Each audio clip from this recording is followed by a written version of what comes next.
My parents and golden child sister ditched me on my 15th birthday, so I threw a fake party with their work friends and exposed the truth.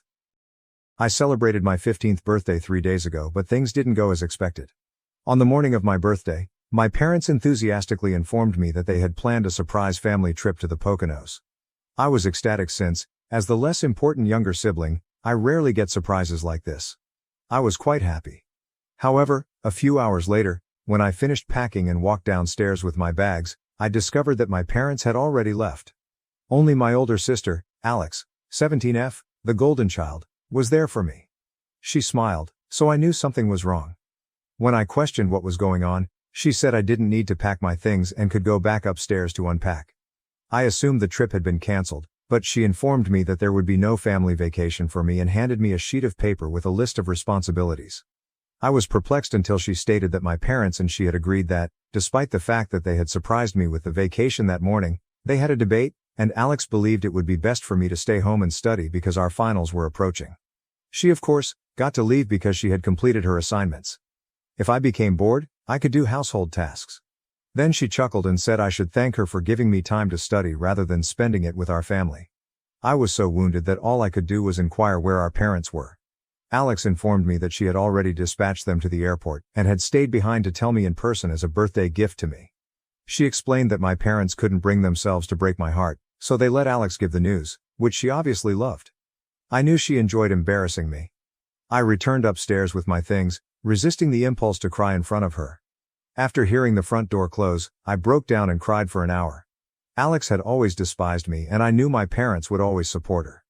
But I never expected them to be so harsh, particularly on my birthday.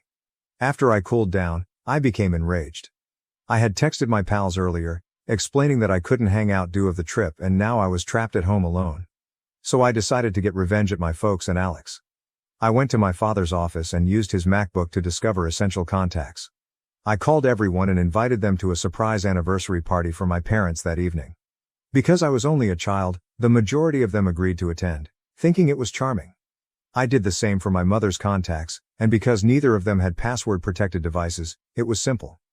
Then I decided to text Alex's boyfriend on Instagram, inviting him to the party that evening.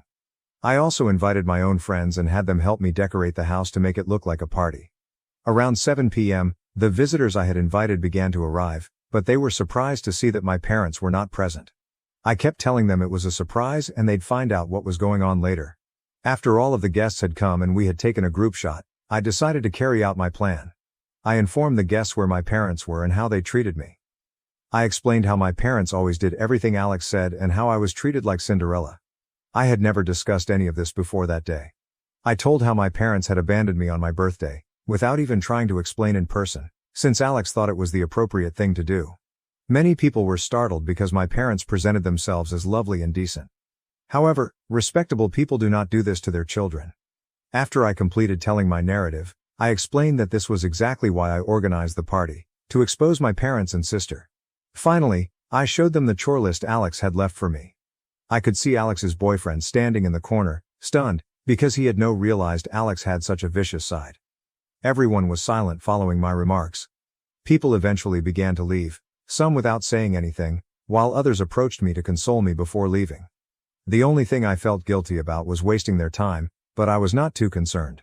After everyone left, I texted the group photo to my parents and Alex with the following caption: "Had some people over for my birthday party today.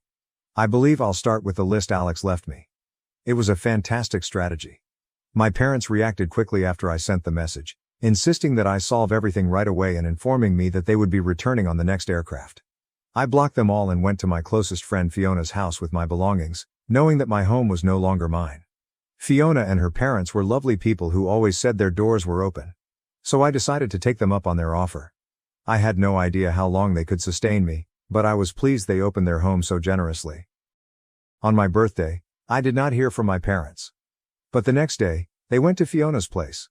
Nobody was shocked that I had decided to stay with Fiona, as we had been best friends since childhood. When they arrived, Fiona's parents refused to let them in, claiming they had no business trying to talk to me after I'd made it obvious I was not interested. However, my parents began to threaten legal action against Fiona's parents. I was afraid, so I told them to invite my folks in and I'd be ready to chat. My folks were infuriated. They said I had no right to contact their business associates because their reputation was already tarnished. None of their co-workers or associates were ready to speak with them anymore, and some had even blocked my mother and father. They blamed me for this, which was understandable given that I planned the entire operation. I informed them that if they had been kind and not insulted me on my birthday, I would not have done this. I ended up yelling at them for always treating me worse than Alex, saying to them they had ruined my life and that I would never forgive them. Things became quite hot, and we were all yelling at each other so fiercely that Fiona's parents had to intercede. Fiona had to take me out of the room to help me calm down. When I finally calmed down, her parents approached me and told me that my parents had departed. They also told me that my parents would not be able to speak with me until I was ready to face them. Then Fiona's parents advised me to pursue legal action, such as emancipation, because it had become evident that my parents couldn't care less about me. They felt it was time I cut them out of my life for good. After discussing this with Fiona's parents, I decided to consult a lawyer, and we are currently considering emancipation. I'm still perplexed because this is a big decision, and I don't want to regret it in the future. However, at the current rate, I doubt I will. Yesterday, my parents contacted me again about my choice. Last evening, I received an email from my parents, which I recognized based on the address. I tried hard not to open it, but curiosity got the best of me and I read it. They began by saying that the reason they surprised me with the vacation was that one of my father's clients had opened a new spa and resort in the Poconos, which was a bonus for my father. He had chosen to seize the opportunity around the same time as my birthday. However, when Alex mentioned my exams, they didn't want my grades to suffer simply because I went on vacation with them. They couldn't believe I had misinterpreted the situation and attempted to get revenge on them for it. They stated it made them feel like they had failed to raise me properly. According to them, Alex was simply attempting to be a nice, caring big sister, and there was no reason for me to overreact. It was all rubbish, and I was quite irritated. I almost gave up reading halfway through, but the second portion was about how furious they were that I had included others in our family drama and aired our dirty laundry in public. They stated that they never expected or wanted this to happen. They said that if I had just spoken to them directly about my concerns, they might have been able to resolve them. Instead, I took such harsh measures. They conceded that Alex's list of responsibilities was excessive, but they stated I should have called and questioned them about it. They said that if they had known I felt excluded, they would have returned right away. They insisted that the manner I handled the matter was unexpected, and they felt awful about it. They said that it was an unfortunate mistake that had been blown out of control. They want me to talk to them and work things out, but I'm not sure what I want to do. I have extremely mixed thoughts about this. Please help me. Am I the jerk for holding a party and exposing my parents to their co-workers and business associates after they ignored me while on vacation? Update 1. Okay, so most of you believe that what I did was perfectly acceptable and that they deserved it, therefore I have nothing to apologize for. I've decided not to apologize. I disabled the email address they used to contact me, so they couldn't reach me again. I know they may build a new one and try to contact me, but I'll just continue to block them. I've decided that regardless of what they say, I will not answer or even read it. It's simply not worth it, it will only exacerbate my problems. As for emancipation, I've chosen to go for it. It's a big deal, and I know I'm still young, but Fiona and her parents have guaranteed me that they'll be by my side no matter what happens. They even offered to formally adopt me if it would make me feel more comfortable, which it could, but I haven't considered it yet. We're now simply working on emancipation, and the paperwork is being completed as we speak. I'm not sure how my parents will respond, because when they wrote me the email, I could tell they were unhappy that I'd chosen to live with Fiona and her parents. This makes little sense to me because, based on how I've been treated throughout my life, it's clear that they don't want me around as much as they want Alex. That is evident to me, but they are still attempting to reach out, which is perplexing. I have a feeling they only want me back to improve their reputation and image, nothing else. Right now all I can do is wait for them to receive the emancipation paperwork and see how they respond. It's been a few days since my post, and they haven't contacted me again after that email, so I'm not sure how they're feeling right now. I know things can't be going well for them because many people attended the party, and I've heard from others that Alex and her boyfriend split up. No one knows why, but me. Update 2. My parents received the documentation for my formal emancipation a few days ago, and they were not pleased, which surprised me. They phoned Fiona's parents, and there was a heated argument. Apparently, my parents assumed Fiona's family had set me up and were controlling me, believing I wasn't acting on my own free will. This didn't make sense to me. Do they know how terribly they've treated me in the past? Of course, I am doing this on my own accord. I had anticipated this type of reaction following my previous post, as many of you pointed out that they merely wanted me back to maintain their image as a happy family. They probably assumed everything I said during the party was simply me being bratty. When I didn't return to them, it enraged them because I was finally standing up for myself, and they couldn't take it. Unfortunately, this is already happening. They can call Fiona's parents whatever they want, but it won't change the fact that they deserve it, and they no longer deserve to be my parents. Fiona told me that my parents called her parents every term in the book and threatened to take them to court, stating they had no right to subject me to this. They also threatened to injure them, which is ridiculous because it is prohibited and will just make them appear worse. The way they spoke to Fiona's parents only confirmed what I already knew. They don't want me back out of love, but rather to improve their image. Fiona's parents were accused of attempting to destroy my parents' reputation by portraying themselves as saviors and revealing to the world that I had been abused. My parents vowed that they would not let that happen. They complained about how I was an entitled brat and that by supporting me, Fiona's parents were demonstrating that they were unsuitable to be parents themselves. If my parents truly loved me as a daughter, they would be more concerned about my well-being and would make an effort to communicate with me directly. Instead, they're shrieking at Fiona's parents, saying that they're trying to ruin their reputation. The thought that Fiona's parents would wish to ruin my parents is absurd. They only know each other through Fiona and me, so they have no motivation to compete. Furthermore, there's no comparison. Fiona's parents are far more prosperous, caring and sympathetic. My parents are so anxious about their image that they believe Fiona's parents are like them, incapable of actually caring for me and simply out to pull them down. I urgently want to inform my parents that Fiona's family isn't just pretending to be my saviors, they actually are. I needed to be saved from my parents. And if they had just realized it in the first place, they would have apologized for what they had done rather than attempting to create even more drama. But Fiona and her parents have given me specific instructions not to contact them, no matter how tempted I am, since it isn't worth it. I know they received the phone call from my parents a few days ago, and after arguing with them over the phone and giving me only the information they believed was vital for me to know, they informed me that they had recorded the call. My parents were extremely ignorant since this tape may be used as proof of why I deserve to be freed from them.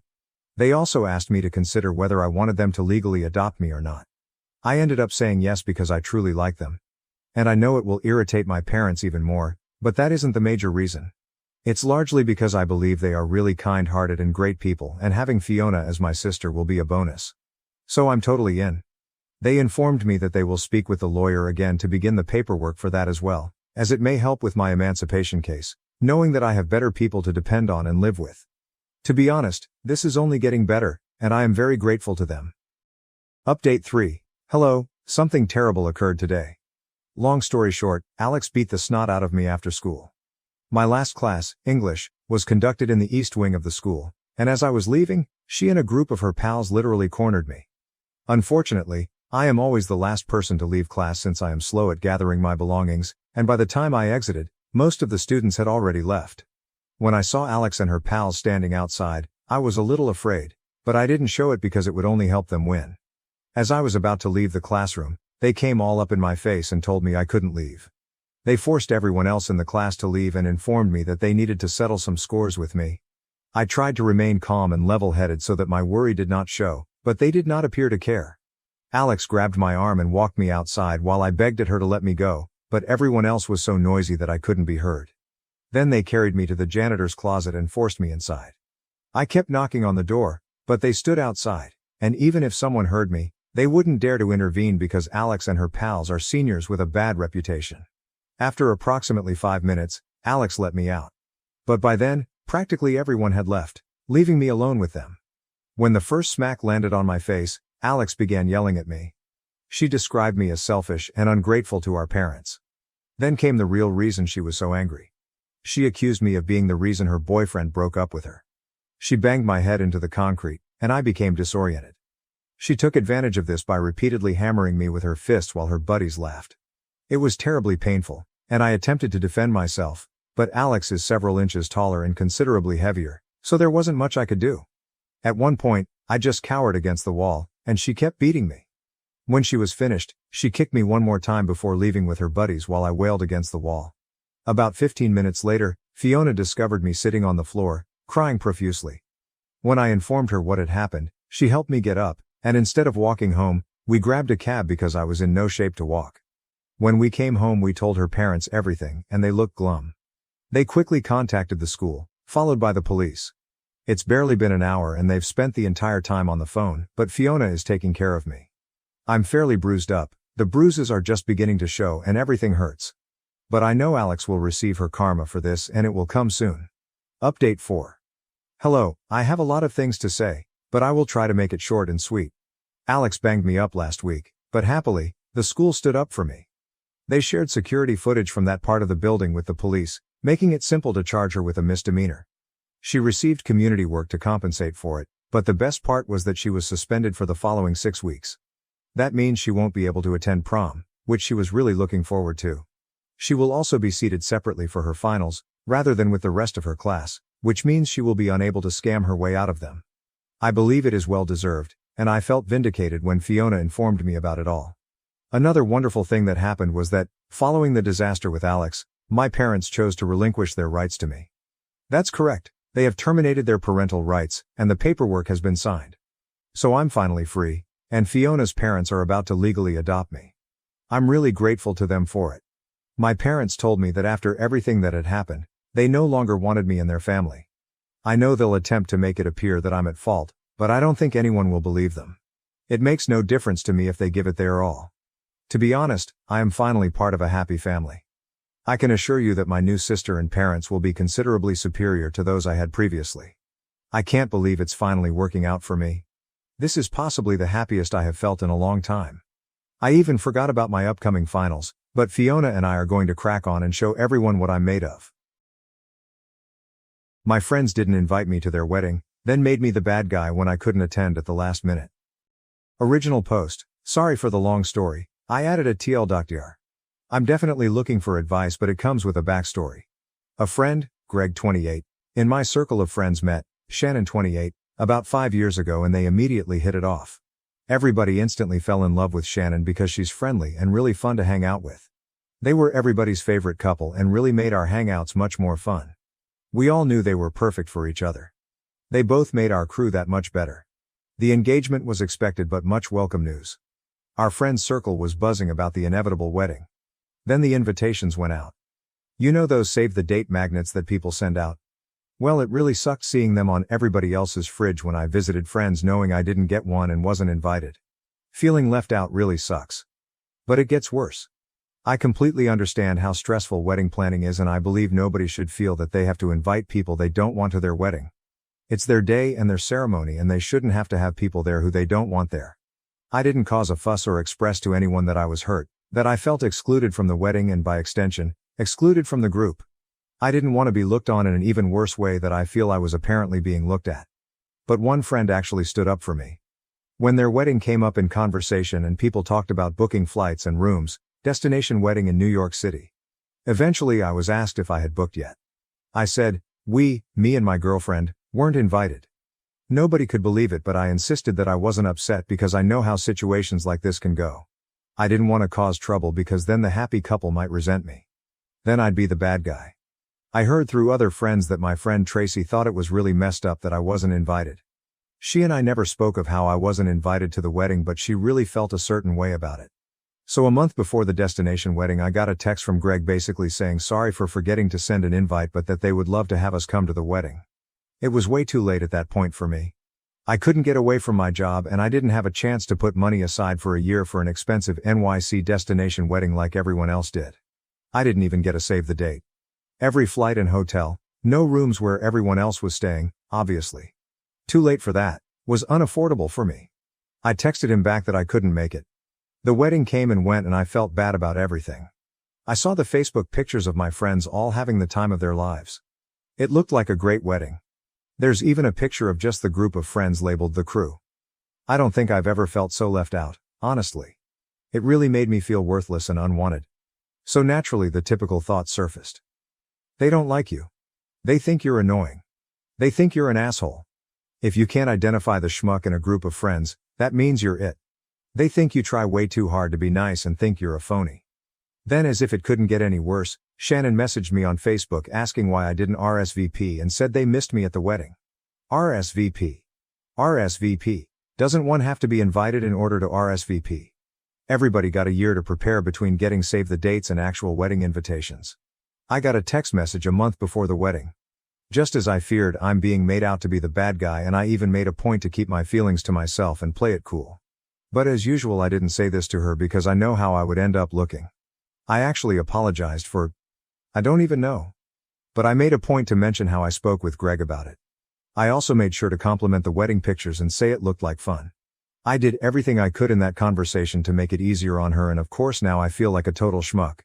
That was this past summer and I haven't seen them since. I feel like that's it for me in the group now. I see some of the friends in our group every now and then, but everything feels different now. None of them even responded to my birthday party Facebook invite this month. I feel like things are being said behind the scenes and I feel completely out of the loop. It felt like a passive-aggressive message that maybe Greg and Shannon never actually liked me. My fiancé gets along great with Shannon and she's just confused.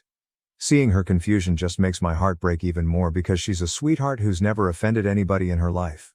I wish I could break it to her that I'm just the guy in the group that Greg and Shannon think sucks, but I don't know how, and I feel like a complete loser who deserves this. I'll always appreciate Tracy for sticking up for me. She may never know how awesome it feels hearing about how she told everybody it was messed up that I was left out. I haven't even spoken to her about how the whole thing made me feel, or anybody for that matter. Reddit, you are the first to hear about it, because I didn't want it to appear like I'm making a stink and become even more disliked. This whole thing just fucking sucks. I feel like I don't have friends anymore. And to make it worse, soon I'll have a wedding of my own and I'm afraid I won't have any friends there, except for Tracy, of course. How am I supposed to handle who I invite so it doesn't seem like I'm leaving people out for petty revenge? How the hell do I navigate a toxic situation that I had no hand in creating? I still feel like I'm in the dark or could be overreacting. What the hell? TL.er, friends forgot or chose not to invite me to their wedding. After a friend stuck up for me, I was invited via text message, with little notice, had to decline, then asked why I didn't RSVP and that I was missed. Soon I'll have my own wedding to plan and don't feel like I have any friends to invite, don't know if I should invite certain people, don't know how to even approach the situation I didn't create. Relevant comments, deleted.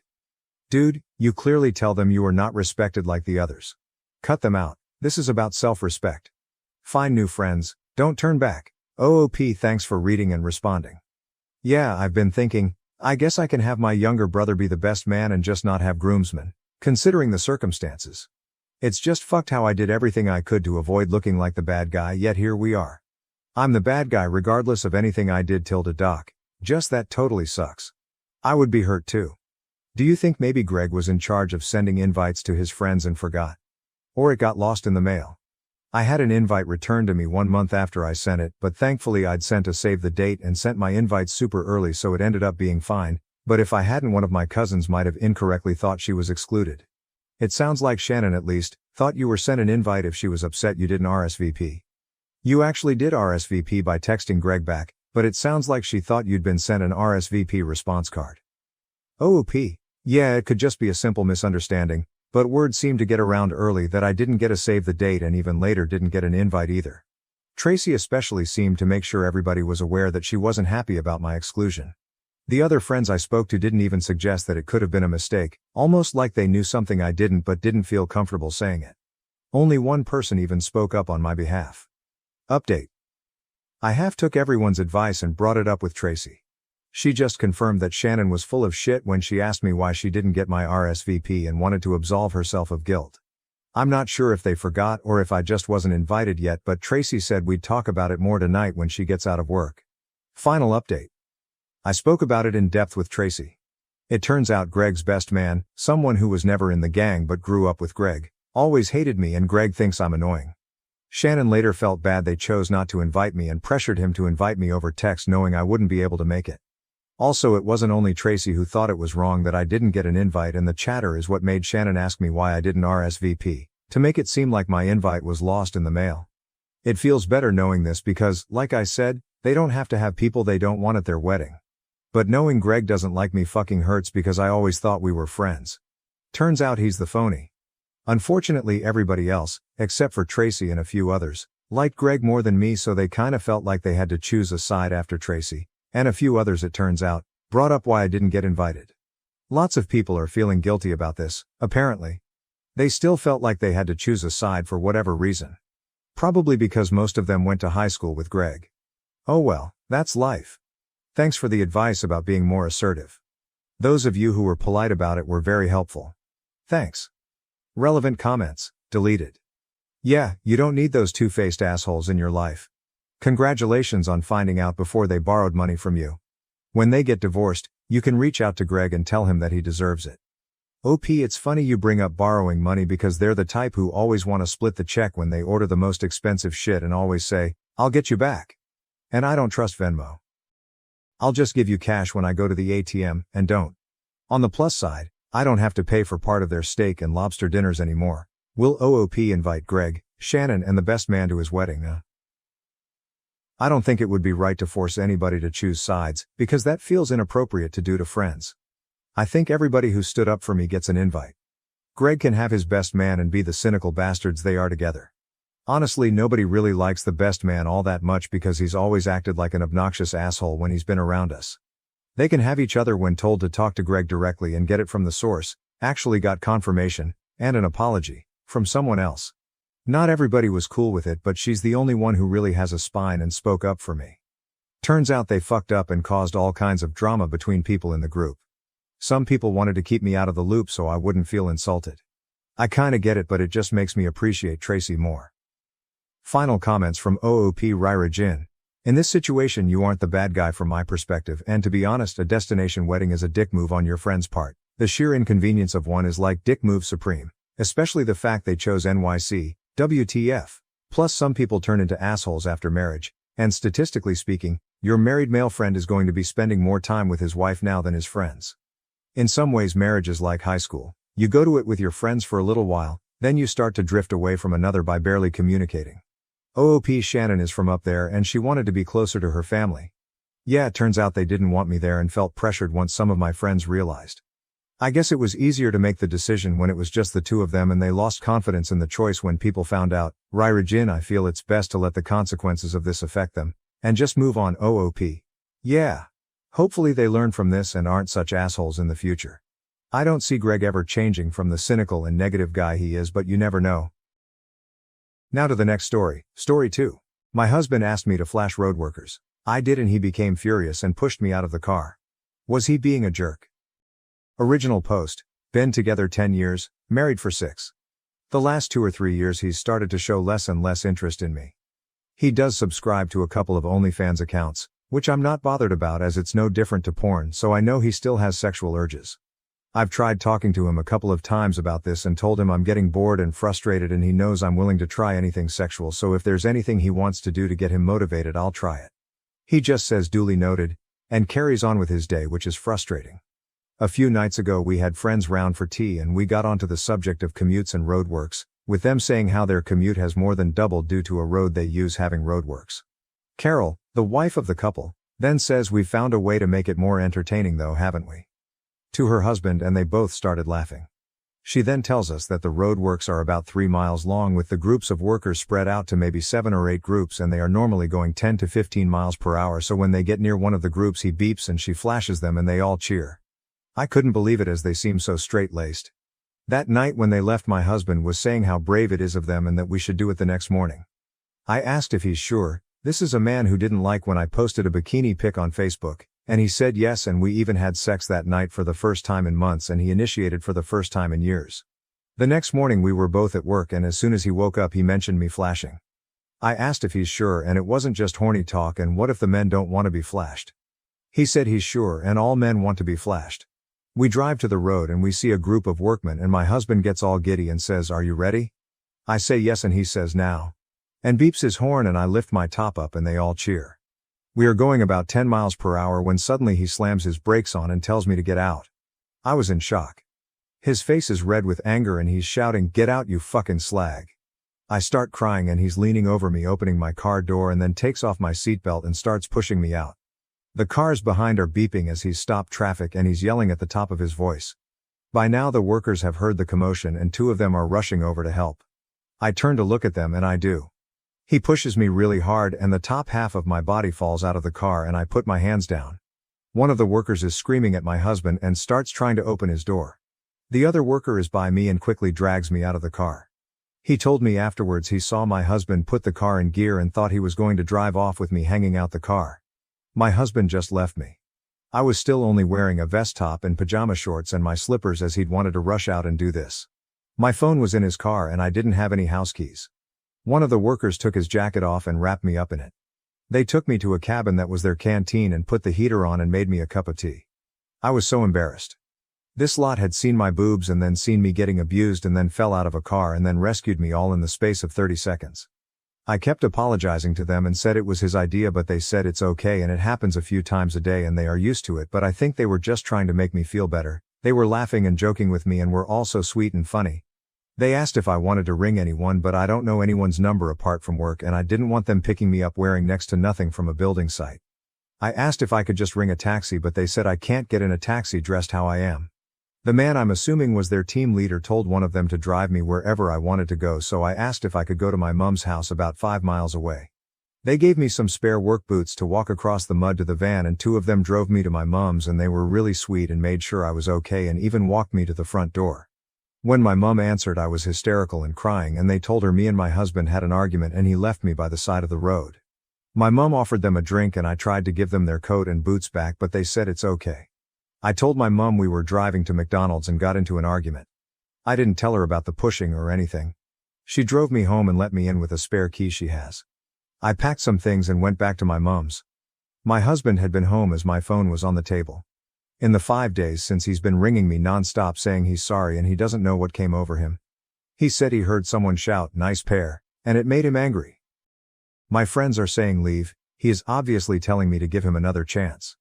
I'm 50-50, but if I do stay, I'm going to insist on couples counseling for us both and sex therapy either for him or both of us. He says he doesn't want to involve other people in the relationship.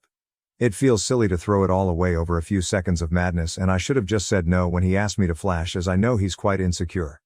I was blinded by finally getting some sex and attention from him and thought I could get more.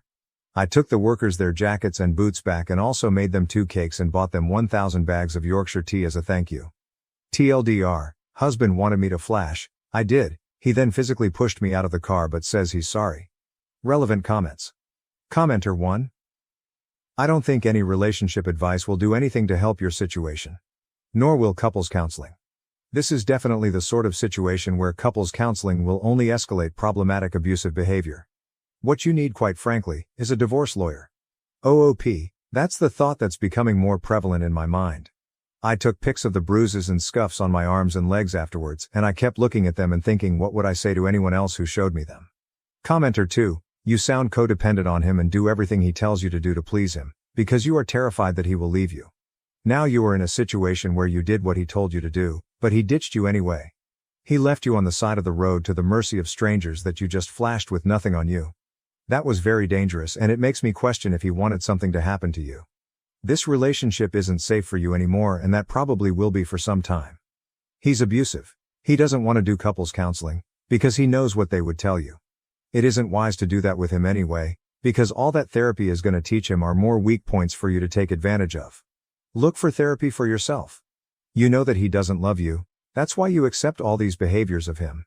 You can't make him love you by accepting his disrespect. You need to leave. It won't get better, it will get worse. Update. I took people's advice on this sub and a couple of others and rang the police to report the attack. I spoke to the workers beforehand who said they'd back me up. They arrested my husband and then released him on bail but told him he couldn't stay at my house, so he's gone to his mom's. After the argument, he told all our friends that I had cheated. I hadn't wanted to admit to people that I had flashed, but I felt like the tide was really turning against me and a lot of people were believing his lies, so I wrote a long message with a description of exactly what happened. Plus pictures of my injuries including scrapes and bruises, plus screenshots of messages he's sent admitting he asked me to flash, and admitting he hit me, although he did blame me, saying if I just got out like he asked he wouldn't have had to do that. A few people apologized, most didn't, but I don't care anymore. I'm back home and he has to answer bail in a couple of months. The police don't sound confident they can get a conviction, but maybe that's how they are supposed to sound. I've spoken a little bit to a lawyer, but I can't really afford anything at the minute in that way.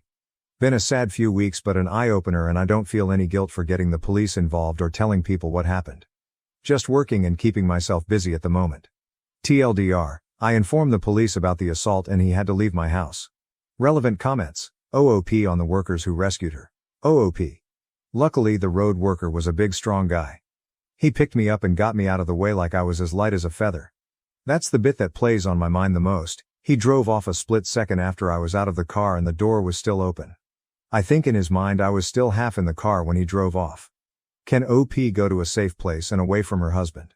OP, I don't think I need protection. My brother is staying with me now and he could beat up 10 of my husbands with one hand. Plus I feel like there's more deserving people than me who need a charity's help. OOP telling the police what happened and how they have responded. OP, I did tell the police exactly what happened, as did the workman. Believe it or not, the police didn't care about me showing flesh and cared more about me getting beaten up and nearly ran over. After my wife passed away, my sister-in-law tried to take my children. She called CPS on me, but the judge's decision left her completely shocked. I, 29M, lost my wife, Mia, 31F, in a horrific vehicle accident 6 months ago. We have twin sons, Ethan and Noah, 7M, and their transition to life without their mother has been extremely challenging. Mia and I met in high school. She was a senior and I was a sophomore. It was not love at first sight or anything dramatic like that. We were lab partners in AP biology, and at first we couldn't stand one another. Mia believed I was a slacker because I was often joking around, and I thought she was stressed because she was obsessed with obtaining perfect grades. However, as we worked together during the semester, things changed. I could see Mia was passionate about science, and her eyes lit up when she talked about her ambitions to work in technology. She recognized that, despite my joker demeanor, I was actually quite excellent at biology and cared about succeeding. We began hanging out outside of class, studying together, and those study sessions evolved into date nights. When Mia left for college, everyone assumed we wouldn't last. They believed high school relationships couldn't survive long distance, but we proved them wrong. We talked every day, saw each other as frequently as possible, and when I graduated 2 years later, I chose a college near her so we could finally be together again. We married just after I finished college. There was a little ceremony in Mia's parents' backyard. Mia's sister, Jen, 35F, served as maid of honor, and my best college mate was the best man. Mia's parents, John, 62M, and Linda, 60F, were overjoyed. They had always regarded me as a son and now it was official. We had the boys a year later. It wasn't planned and we were both shocked to learn Mia was pregnant, and much more so when we discovered she was carrying twins. However, the moment Ethan and Noah were born, they became our entire universe. Mia was always the ambitious one. She secured a position as a software engineer at a major technology business right out of college and swiftly rose through the ranks. I had studied education with the intention of becoming a teacher, but when the boys were born, we felt it would be more practical for me to stay at home with them. Mia's pay was more than adequate to sustain us, and childcare for twins would have consumed the majority of my potential teaching compensation anyhow. I like being a stay-at-home dad. I got to see all of the boys' firsts. First steps, first words, and first day of school. Mia would come home every evening, eager to hear about their day, and weekends were always spent with the family. We lived a lovely, happy life. Then 6 months ago, everything shifted. Mia was heading home after a late night at work. It had been pouring. The roads were slick and a drunk driver had run a red light and damaged her vehicle. She was killed on impact. In a moment, our lovely little world was shattered. The first several weeks following Mia's death were a fog. I was in shock, going through the rituals of preparing the funeral and caring for the boys without fully absorbing what had happened. Jen and Mia's parents were quite helpful throughout that time. They essentially moved in, preparing meals, assisting with the boys, and taking phone calls from well-wishers. However, as the weeks passed into months, I began to feel suffocated. Jen, in particular, appeared reluctant to leave. She'd come over every day, frequently staying until late in the evening. At first, I was appreciative for the assistance. She'd cook meals, help with the boys' homework, and even begin teaching them how to play the piano, which Mia had always wanted to do but never had the time for. Jen's behavior did, however, become more controlling and judgmental over time. She began making comments about my parenting. She'd say things like, "Mia would have done it this way," or "the boys need a woman's touch." It hurt, but I brushed it off, believing she was also grieving. She then proceeded to criticize my job search efforts. With Mia gone, I needed to start earning money to support the boys, but if I mentioned a job application or an interview, Jen would reply, "You should be focusing on the boys, not your career." Or, "Mia wouldn't want you to put the boys in daycare." I tried to explain that I had no choice. Our funds would not last forever, And while Mia had life insurance, I preferred to save that money for the boys' future. But Jen would not listen. She insisted that she and her husband, Mark, 37M, could help out financially if necessary. Jen arrived unannounced with a bundle of documents last week, escalating the situation. She sat me down at the kitchen table, where Mia and I had spent countless evenings discussing our future, and informed me that she thought it would be best if she became the boys' legal guardian. I was stunned. Jen went on to say that she and Mark could create a more stable home situation for the boys, who needed a mother role. She discussed how they had a larger house and a better school district, how Mark's position as a lawyer meant they were financially stable, and how she could remain at home full-time with the boys, just as I had done. I listened in disbelief as Jen explained her idea. She assured me that I could still see the boys whenever I wanted, and that this was not about taking them away from me, but about doing what was best for them. She even proposed that I move in with them, at least temporarily, to aid with the transition. When I finally found my voice, I told her, no, absolutely not. These were my children and Mia's children.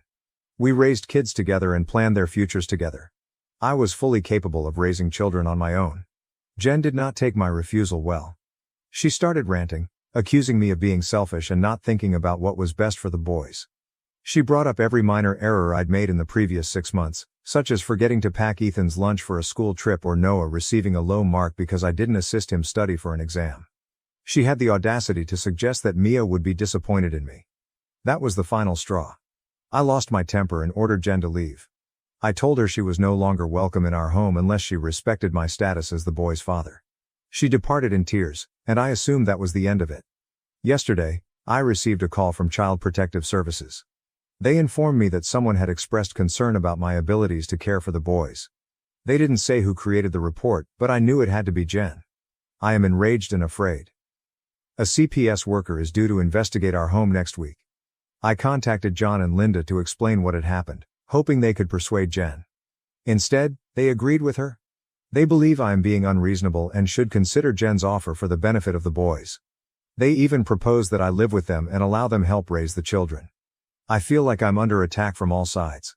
These people claim to love my boys, but they are attempting to destroy the only stable thing the twins have left, their bond with me. I'm doing my best to balance everything, and while I've made mistakes, I adore my sons more than anything in the world. Last night, after I put the boys to bed, I sat in Mia's former home office, surrounded by her belongings. Her degrees on the wall, family photos on the desk, and even her favorite coffee mug, which was right where she left it the morning before. I broke down and cried for the first time in months. I miss her so badly. I miss her counsel, her laugh, and the way she could always relax me when I was stressed. I'm not sure how to do this without her, but I need to figure it out for Ethan and Noah. They have already lost their mother. I can't let them lose their father either. I do not know what to do. Should I concede to avoid a messy legal battle? Should I lose relations with Mia's family entirely? How can I safeguard my rights as a father while simultaneously doing what is best for my boys? Update 1. It's been a month since my previous post, and a lot has changed. First and foremost, I'd like to express my gratitude for everyone's kind remarks and advice. Your remarks helped me gain perspective and find the courage to speak up for myself and my sons. The CPS visit was 2 weeks ago, and it went better than expected. Sarah, the social worker, was both compassionate and professional. She arrived early in the morning, right as I was preparing the boys for school. I was nervous, but I tried to appear normal for Ethan and Noah's sake. Sarah observed our morning routine, me making breakfast, well, pouring cereal, but hey, it was a healthy brand. Assisting the boys in packing their backpacks, and double-checking that Ethan had his inhaler. She appeared impressed by how well the boys behaved and how easily everything went. Sarah inspected our home after I dropped the boys off at school. I'll admit that it wasn't spotless. There were some dishes in the sink from the night before and toys scattered throughout the living room, but it was clean where it counted. No safety concerns, plenty of food in the fridge and clean clothes in the boys' wardrobes. I showed Sarah the boys' room, which still contains some of Mia's touches. She had created a woodland painting on one wall when the boys were toddlers. They adore it so much that I can't force myself to paint over it, even though it breaks my heart every time I see it. Sarah spotted the piano in the main area and inquired about it.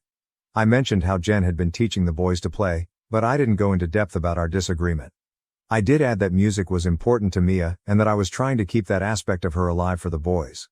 I had prepared a folder with crucial documents, including the boys' medical records, school reports, and even a detailed plan of our daily activities. I also have documents for my job search and financial preparations.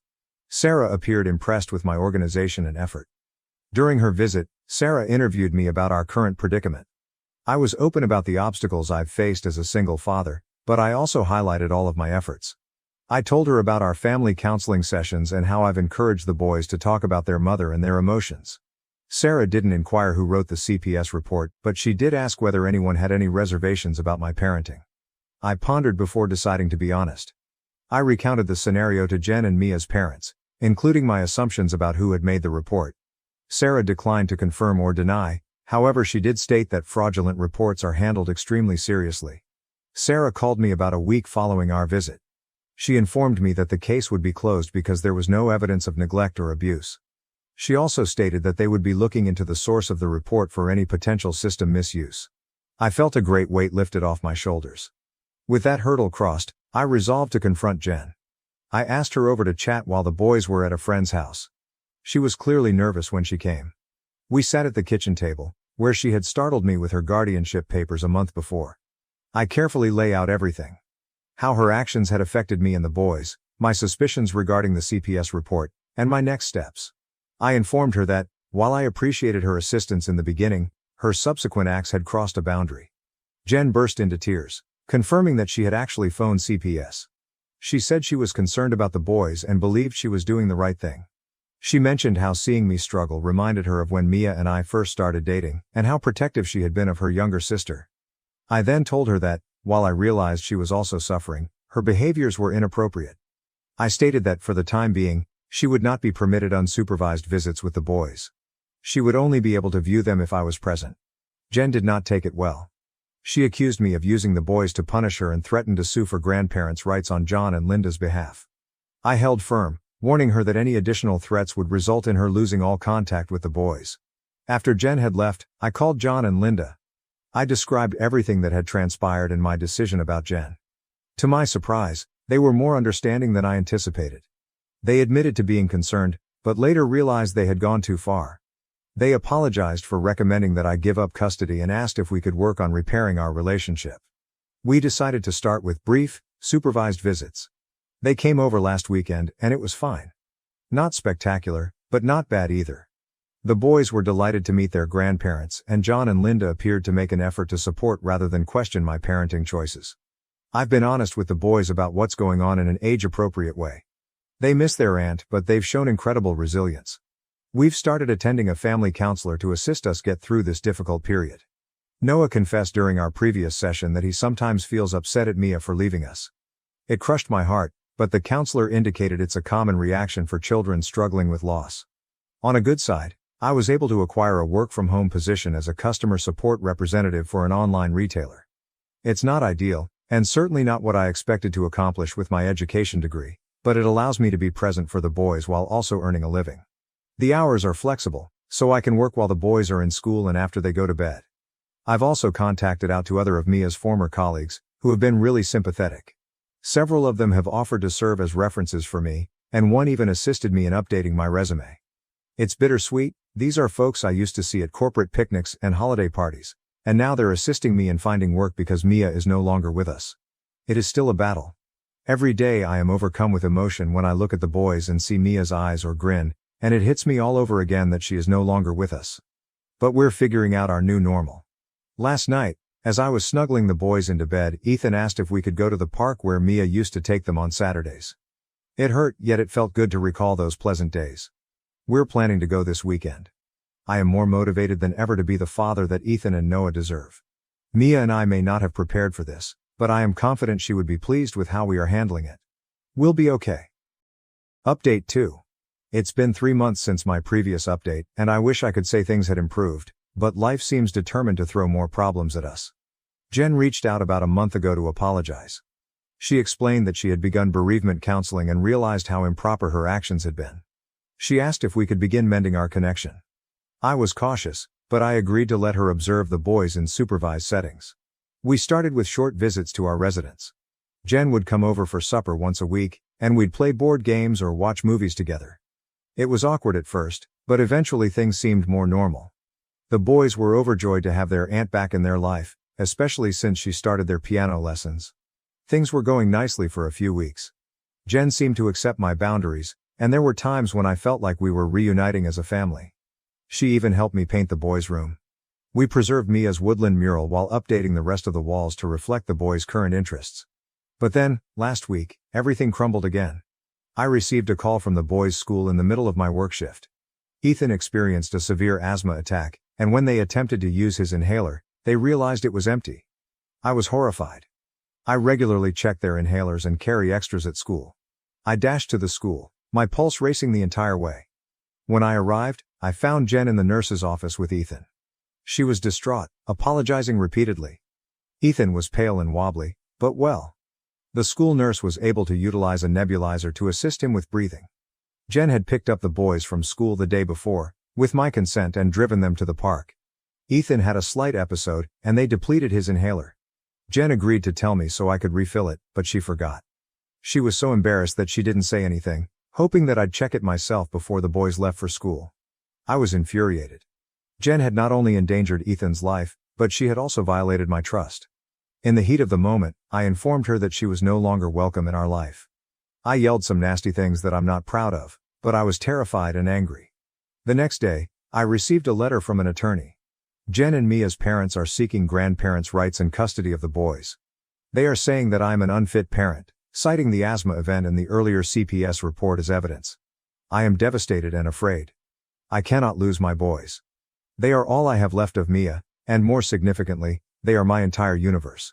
I have called a family lawyer, and we are planning to fight this.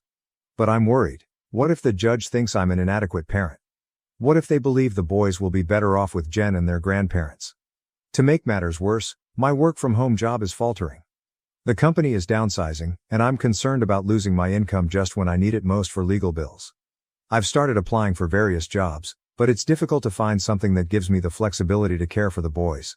The guys realize that something is wrong. They have been asking about Aunt Jen and why they are unable to see her. I'm trying to shelter them from the legal battle, but it's difficult. Noah has begun to have nightmares, and Ethan's asthma appears to be flaring up more frequently, most likely owing to stress. Last night, I discovered Noah sitting in Mia's old office, gazing at images of her on her computer. He asked me if Mommy would be upset with him for missing Aunt Jen. It broke my heart. I sat with him and we went through the images, discussing our greatest recollections of Mia. I told him that Mommy would never be mad at him for his sentiments, and that it's okay to miss someone even if we disagree with them. I feel like I'm failing them. I strive so hard to be both a mother and a father, to care for them financially and emotionally, but it never seems enough. I miss Mia more than ever. She would know how to manage it. She always knew exactly what to say to make things better. Mrs. Rodriguez, our neighbor, has been a godsend throughout this. She is a retired teacher who lives next door and has been helping me with the boys after school. She has offered to testify on my behalf if the custody matter proceeds to court. It means a lot to know that someone notices how hard I try. I'm not giving up, however. These are my guys, and I will fight with everything I have to keep our family together. I only hope this is enough. Update 3. It has been 6 weeks since my last update, and I'm relieved to report that things have finally improved. The custody struggle between Jen and Mia's parents went to court. It was a tough process that took several days. I had to sit there and listen while Jen and her lawyer branded me as an unfit parent, pointing out every mistake I had made since Mia's death. They discussed the asthma incident, the CPS report, and times when I had been late picking up the boys from school due to work. But my lawyer was fantastic. She helped me remain cool and presented our argument effectively. We had character witnesses, Mrs. Rodriguez, the boys' teachers, and even some of Mia's former co-workers, who testified to how involved I am in the boys' lives, how they are always clean, well-fed and happy. Mrs. Rodriguez's testimony was quite moving. She mentioned overhearing me reading to the boys every night, even when I was fatigued from work, and how she frequently observed us playing in the backyard or doing homework together. We also had evidence of all of my efforts, such as documentation of our therapy sessions, the boys' improved grades, and even a notebook I'd kept to chronicle Ethan's asthma symptoms and treatments. The turning point came when the judge requested to talk with Ethan and Noah alone. I was nervous, but I was confident the boys would tell the truth. When they came out, Noah went up to me and hugged me tightly. The judge did not tell me what they said, but her eyes shone with new comprehension. In the end, the judge decided in my favor. She stated that, while I'm not perfect, I am a dedicated father who does his best in difficult circumstances. She chastised Jen and my in-laws for attempting to bully me through the judicial system rather than working together to benefit the boys. The judge ordered Jen and me as parents to come to family counseling with us if they want to keep their contact with the boys. They agreed, and we have had 2 sessions thus far. It's been tense, but I'm hoping we can rebuild trust for the benefit of the boys. On the work front, I received unexpected excellent news. One of Mia's former coworkers contacted her with a job offer. It's an entry-level employment at the tech business Mia previously worked for, with flexible hours and the ability to work from home as needed. The compensation is significantly more than my current employment, and there is possibility for advancement. I start next month and am both excited and nervous. The guys are doing better too. We've settled into a good pattern, and they're becoming more honest about their feelings. Last week, Noah said he was proud of me for fighting the bad guys in court. It made me realize that, despite my efforts to insulate them, they know more than I give them credit for. We still have terrible days. Sometimes I reach for my phone to text Mia about something hilarious the boys did, only to realize she's gone. The boys still grieve when they mourn their mother, but we are learning to navigate this new normal together. I understand we have a long road ahead of us, but for the first time in a long time, I am optimistic about our future. Mia would be proud of how far we've come, and I'm determined to keep going for the boys and her memory. Thank you for your continued support along this journey. Your wisdom and nice words have been a lifeline at the most difficult times. We'll be okay. Husband plans dinner date with long-term ex and dismisses my concerns as insecurity. Am I the asshole for overreacting? Throwaway account. I really need input from people who don't know us, so their opinions aren't biased. I'm very emotional and tired, so I apologize in advance for any typos. My husband, Jack, M, 36, used to date Emma, F, 34, for years. They broke up because Jack didn't want to get married or have kids. Emma moved away, and about a month later, Jack met me, F, 30. I don't look like the typical girls Jack had been dating. For example, Emma is super tall, blonde with blue eyes, and has a PhD. I'm petite, 110 pounds and short. I'm a nurse, I have dark curly hair, and I'm an introvert. Apparently, she was a social butterfly. Jack has a group of friends that he's known since childhood. They are like brothers to him, but from the very beginning, they didn't like me. They still call me the rebound girl. At our wedding, during his best man speech, he joked, "We all thought rebound girls were temporary, but our brother Jack made an honest woman out of her." Everyone laughed. I didn't. They also joke that I'm just a nurse, and that Jack downgraded, since he has a PhD, technically postdoctoral, from a doctor to just a nurse. For my own sanity, I ignore them, and Jack still hangs out with them regularly. Last weekend, there was a fundraising gala, and Emma was there. I saw her for the first time in person. Jack introduced me, and Emma said, "Yeah, I know who she is." The guys weren't kidding when they described her, haha. Jack quickly changed the topic and asked how long she was in town. She said for a week, and then they ended up chatting all night, reminiscing about old times. I decided to talk to other people. Later, at bedtime, Jack mentioned that he should go out to dinner with Emma. I assumed he meant inviting her over, so I asked what kind of food she likes so I could make it. He said no, it would just be the two of them. I asked, like a date? And he replied, "No, just 2 friends going to dinner." "Why are you so insecure?" I asked him. "Do you miss her? Do you miss being with her?" He said, "I'm not going to lie, it felt great talking to her tonight. There's just something about her." I got really upset and told him he can do whatever he wants, but if he goes on this dinner date, I'm done. He thinks I'm overreacting and being insecure. So, wise people of Reddit, is this rebound girl overreacting? Original post. It's 4:45 a.m. and I didn't sleep last night. I thought I'd post an update. I decided to stay awake and talk to him when he came home. When he did, I told him, "I could have tracked your location, shown up at the restaurant, and done so many things to get my answer. But I'd like to believe you have enough respect for me to tell me. Were you on a dinner date with your friends or Emma?" He showed me pictures and said, "No, it was all of us, me, my friends and Emma." I was stupid enough to feel relieved, even feeling bad for accusing him.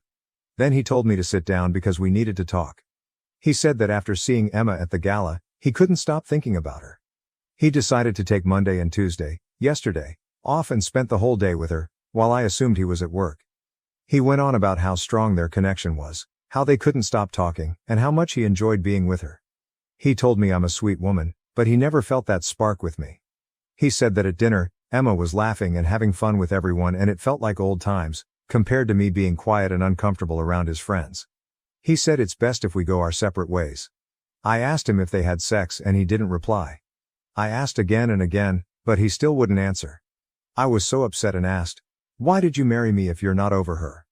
He said he thought I was the one, but these past 2 days made him realize there's no spark between us. He kept going on about how sweet I am and that I'll find someone too. I told him to shut up. I said, "Emma knew about your cancer treatments. Where was she when you needed a friend? Why didn't she ever call you back then?" He went quiet. I feel stupid for ignoring all the red flags over the years and wasting 6 years of my life with him. My next step is hiring a lawyer and finding my own place. I feel so numb right now. I'm going to contact my brother to help me. Thank you, everyone. I will see a lawyer soon. My ex and I got in a huge argument tonight. We share a house that we are currently live in. He sleeps in our bedroom, I sleep in the spare room. He told me tonight that he wants his girlfriend to stay with him, yes, at our house, while she is in town. Can I legally call the police to kick her out? Or since house is under his name too, he can bring anyone and cops can't do anything? I suggested he moves out so he can invite whoever he wants, but he doesn't want to pay mortgage for our current house and rent for a place he would be staying. Religious girlfriend confesses to getting drunk and having fun with 4 men at party, but the truth was far darker. I've been seeing my girlfriend, who we'll name Katie, for 4 years. We met while we were in college. Her parents were strict when she was in high school, so I'm the first person she's ever dated. Because of their religious beliefs, her parents oppose having sex before marriage. We've been waiting since Katie and her parents are really close, even though I don't really care about it. I had intended to pop the question within the next 6 months now that she had graduated. I had chosen a ring and everything. This girl had me completely smitten. But last night, or more precisely last weekend, that all changed. Since high school, Katie has had a male closest friend, whom her parents disapproved of due to his sexual orientation. Let us refer to him as Liam. Being in the same college as him meant they could spend as much time together as they wanted, which made her very happy. Although I've never been a huge fan of the male best friend dynamic, I was willing to overlook it because he was allegedly gay. However, he came out as bisexual 2 years ago. I requested Katie to stop spending time with him alone because I never felt comfortable in his presence. She said that, like her parents, I tried to control her and didn't support him. I informed her that I would not be staying for it, but that it was up to her if she wanted to continue seeing him alone. Although it was the largest issue we had ever faced together, we managed to resolve it. As a compromise, we agreed that Liam and his partner could spend time with me and Katie together, but never by themselves. I only wanted to establish a fair limit. I never intended to cut her off from her pals. But until Liam transferred to another institution during the summer, the 4 of us only met up twice. Katie continued to communicate with him via Discord, maintained friendships with him and his ex-boyfriend, and even joined them and a few other pals to create a gaming server. Despite the fact that the majority of these buddies were guys, she reassured me that nothing amusing was happening and that the majority of them even had girlfriends. Liam invited her to his birthday celebration last weekend. To make sure I was comfortable with her leaving, Katie wanted to discuss it with me first. Even though it was only a 2-hour drive away, she claimed she hadn't seen him in 2 years. There would be a number of her Discord server pals, including women, who she had never met in person before, as well as Liam's girlfriend. Unfortunately, I couldn't accompany her because I had a weekend excursion scheduled that would take me out on Friday and return on Sunday. However, I assured Katie that I trusted her and that I didn't mind if she went to see her friends. The issue began on Saturday evening. She sent me a text message in the morning while she was heading to the party, another text when she arrived, and a few more messages to check in during the day. Around 9 or 10 p.m., Katie informed me she intended to drive back. However, the messages ceased at that moment. I didn't bother her because I thought she was just enjoying herself and didn't want to come across as domineering. She eventually arrived at approximately 2 in the morning, and I stayed up to keep an eye on her whereabouts to make sure she got home safely. Although it was out of the ordinary, I trusted her and didn't want to assume anything. I assumed she would explain that she simply got caught up in having fun with her pals when I called her in the morning. She didn't pick up the phone when I called her on Sunday morning. A few minutes later, she wrote back to say she wasn't feeling well, had been sleeping, and had a hangover. Given that Katie doesn't drink, this was odd. I wished her well, advised her to drink a lot of water, and boarded my trip home. She was cuddled up in my bed, in the dark, when I got to my flat. She has my apartment's key, but she rarely uses it because I'm typically there to open the door with her. She remained silent when I questioned her about why she hadn't stayed at her flat to relax. She has hardly left my room since and has been complaining about not feeling well for the entire week. I've been visiting home during my lunch breaks to check on her since she took time off from work. In the back of my mind, I was dubious of what had transpired at the party over the weekend, but I was also frightened for her. Katie sobbed as she woke me up from the couch late last night. Other than using the restroom, it was the first time Mom had left my room since I returned home. I asked her what was wrong after comforting her until she was able to speak clearly. She told me that she had committed a terrible act. Liam offered to bring her home after she admitted to being incredibly intoxicated, by accident on Saturday night. After leaving Liam off, 3 of her buddies from the Discord gaming server hopped in a second car to follow them and drive her home. They assisted Katie in climbing the stairs and entering her flat once they arrived. Then she had intercourse with them all, she claimed. Each of the 4 men. According to Katie, she was completely out of it and doesn't recall the majority of it. Because she loves me so much and didn't want to upset me, she said she's been unwell ever since and has been trying to figure out how to tell me. She threw away her virginity, which she was ostensibly saving for marriage, to 4 other guys rather than the man who had taken care of her for the previous 4 years, even though she didn't mean to upset me. I found her at my apartment because she said she intended to inform me as soon as I returned, but she couldn't bring herself to do so since she didn't want to lose me. She pleaded with me not to end our relationship. I informed her that I needed some alone time to reflect. After that, she pleaded with me not to force her to return to her apartment.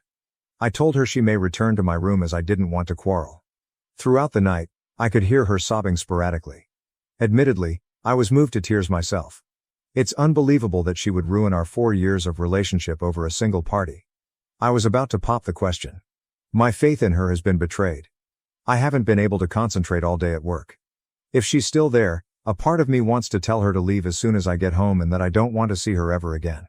A part of me wants to speak with her more and try to repair what we have left. I am unable to determine which perspective is more rational. How can I get around this? Update. This is triggering alerts everywhere. I apologize to everyone who missed my last post. I'm finally getting around to writing this because my girlfriend went to bed early and I have nothing else to do.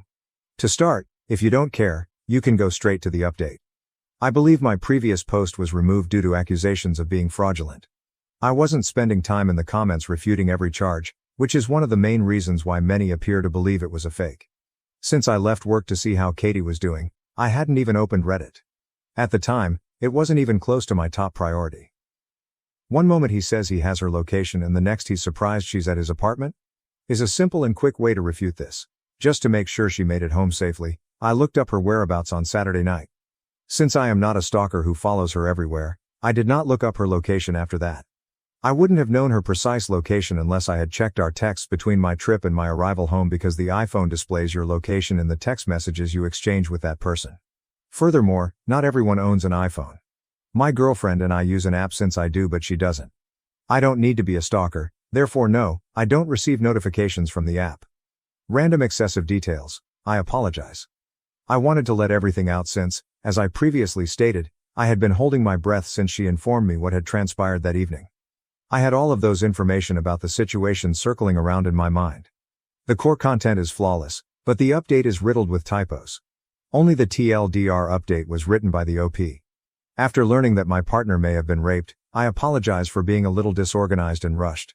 By the way, I've gone back and corrected the mistakes. After I shut down Reddit, I had no clue that my article would receive hundreds of more comments, each of them critically examining every word I said in the letter. There isn't any worry at all that she's become pregnant? No concerns regarding STIs? Not then. No, I wasn't even certain that I would remain with her. If I had stayed, I would have been worried about becoming pregnant and getting STIs, but at the time of writing, I thought she had cheated on me and was considering ending our relationship. No worries that she was potentially drugged and raped. Not at the time of writing, once more. She had told me that she had intercourse with 4 men, and I was still in shock. I would have thought she would have mentioned getting raped or drugged, but she didn't. I hadn't even considered the possibility that she might be in denial herself until I read all the responses. Does this devout girl who desired to postpone marriage now want to be train run on her? Fake, of course. No, it turns out that she didn't want anything to do with what transpired. Look at the remainder of the subreddit if you're among those who said, someone in my position wouldn't have taken the time to write everything out for a post. There wouldn't be any posts here at all if people in difficult situations didn't share their experiences. You may personally expletive off everyone who implied that it was a hoax or that she must have been a cow for 4 men to carry her up the stairs. Even though I wish what I wrote wasn't true, Everything above was a bunch of pretentious bullshit. For the record, I just included all of that in order to prevent harassment on this thread. If none of that applies to you, you can go straight to this section. I want to express my gratitude to everyone who assisted with this, as reading over all of the comments let me realize what actually occurred. Just before lunch, I left work and went straight home to see how my girlfriend was doing. She was lying in bed, sobbing, just as I had left her. After getting her permission, my initial action was to simply go hold her. I shared her tears. I eventually broached the subject of what had transpired that evening. Was any of that really what she wanted to happen? Despite the fact that a lot was said, she did not, as many of you urged. To be clear, the friends she was with at the party were also intimate friends of Liam, her best buddy of 8 years, and not just strangers she met online. They were folks she had spoken to and played games with over the past year, but she had never met them in person.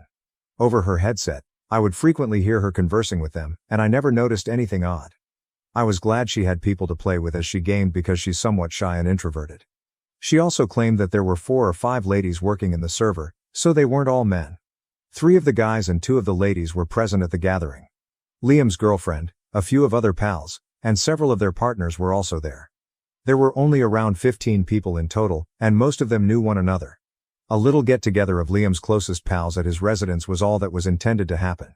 It wasn't even intended for alcohol to play a significant role. Since they hadn't been able to come together in person for a while, the most of them were just enjoying themselves at the start of the party. Since many of the attendees were LGBTQ+, there was little distinction between the sexes. To engage in general mingling and socializing, some people divided into small groups to talk. One of the visitors gave everyone mystery shots about the halfway point of the celebration. Liam persuaded Katie to take it for his birthday, even though she first objected. Everyone urged her to try the shot after learning that she had never had one before. Liam emphasized that it was just one shot, and that it would wear off before she had to drive home. If not, he offered, she may wait as long as it took for her to feel safe behind the wheel. She finally took the shot because she felt pressed. Things became a little less obvious after that. More people were drinking and hanging out. She is unsure of the specific individuals who continued to give her alcohol, claiming she didn't want to spoil Liam's celebration. If nothing else, she was confident Liam would protect her. Katie claimed that even though she didn't feel well, she trusted him to let her know if something wasn't right and that he kept telling her that everything was okay. She recalls being quite ill, witnessing other people faint on the couch, and hearing Liam express his desire to drive her home himself in order to check on her. He expressed regret for allowing her to become so damaged and apologized. She recalls 2 other Discord males getting into his car after one of her friends promised Liam he would follow them in his car and bring Liam back later. She remembers Liam helping her get sober in the car by offering her a bottle of water. She recalls them laughing as they carried her upstairs to her apartment and brought her inside. I won't go into any more detail than that. She didn't want anything that occurred to happen. Was she gullible? Perhaps. Did she likely overlook some warning signs and make some poor decisions? Yes. However, Katie wasn't worthy of that. The men who committed this are to blame. I'm not giving her a deadline, and she doesn't want to disclose anything to the police. I completely support her decision, and I've read a lot about how horrible that process can be. Of course, I'll support her through that as well if she ever decides she does want to submit a report. We're going to visit a physician. Katie claims that she has been in a lot of discomfort, which is one of the reasons she spent the majority of this time curled up in bed. After some persuasion and assurance, she consented even though she really doesn't want to be prodded down there. In addition to seeing her on Monday, we'll also get tested for STI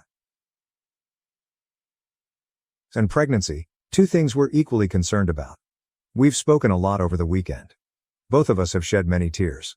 Hugs and consoling one another when necessary have been shared in abundance.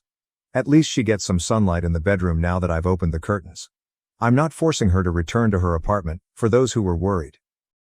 And to those who suggested it, no, I won't be ratting her out to her parents, nor would I abandon her now or after she recovers in order to find someone who isn't damaged. In order to care for her, attend as many doctor's visits as necessary, schedule therapy and other activities, I will be taking the entire next week off. Although I doubt I will ever be able to make up for the time I spent apart from her this past week, I promise to support her through whatever comes next.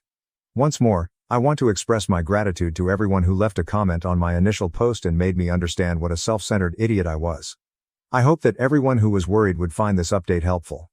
Though I hope we can get there, Katie isn't feeling well at the moment. Comments where OP has replied.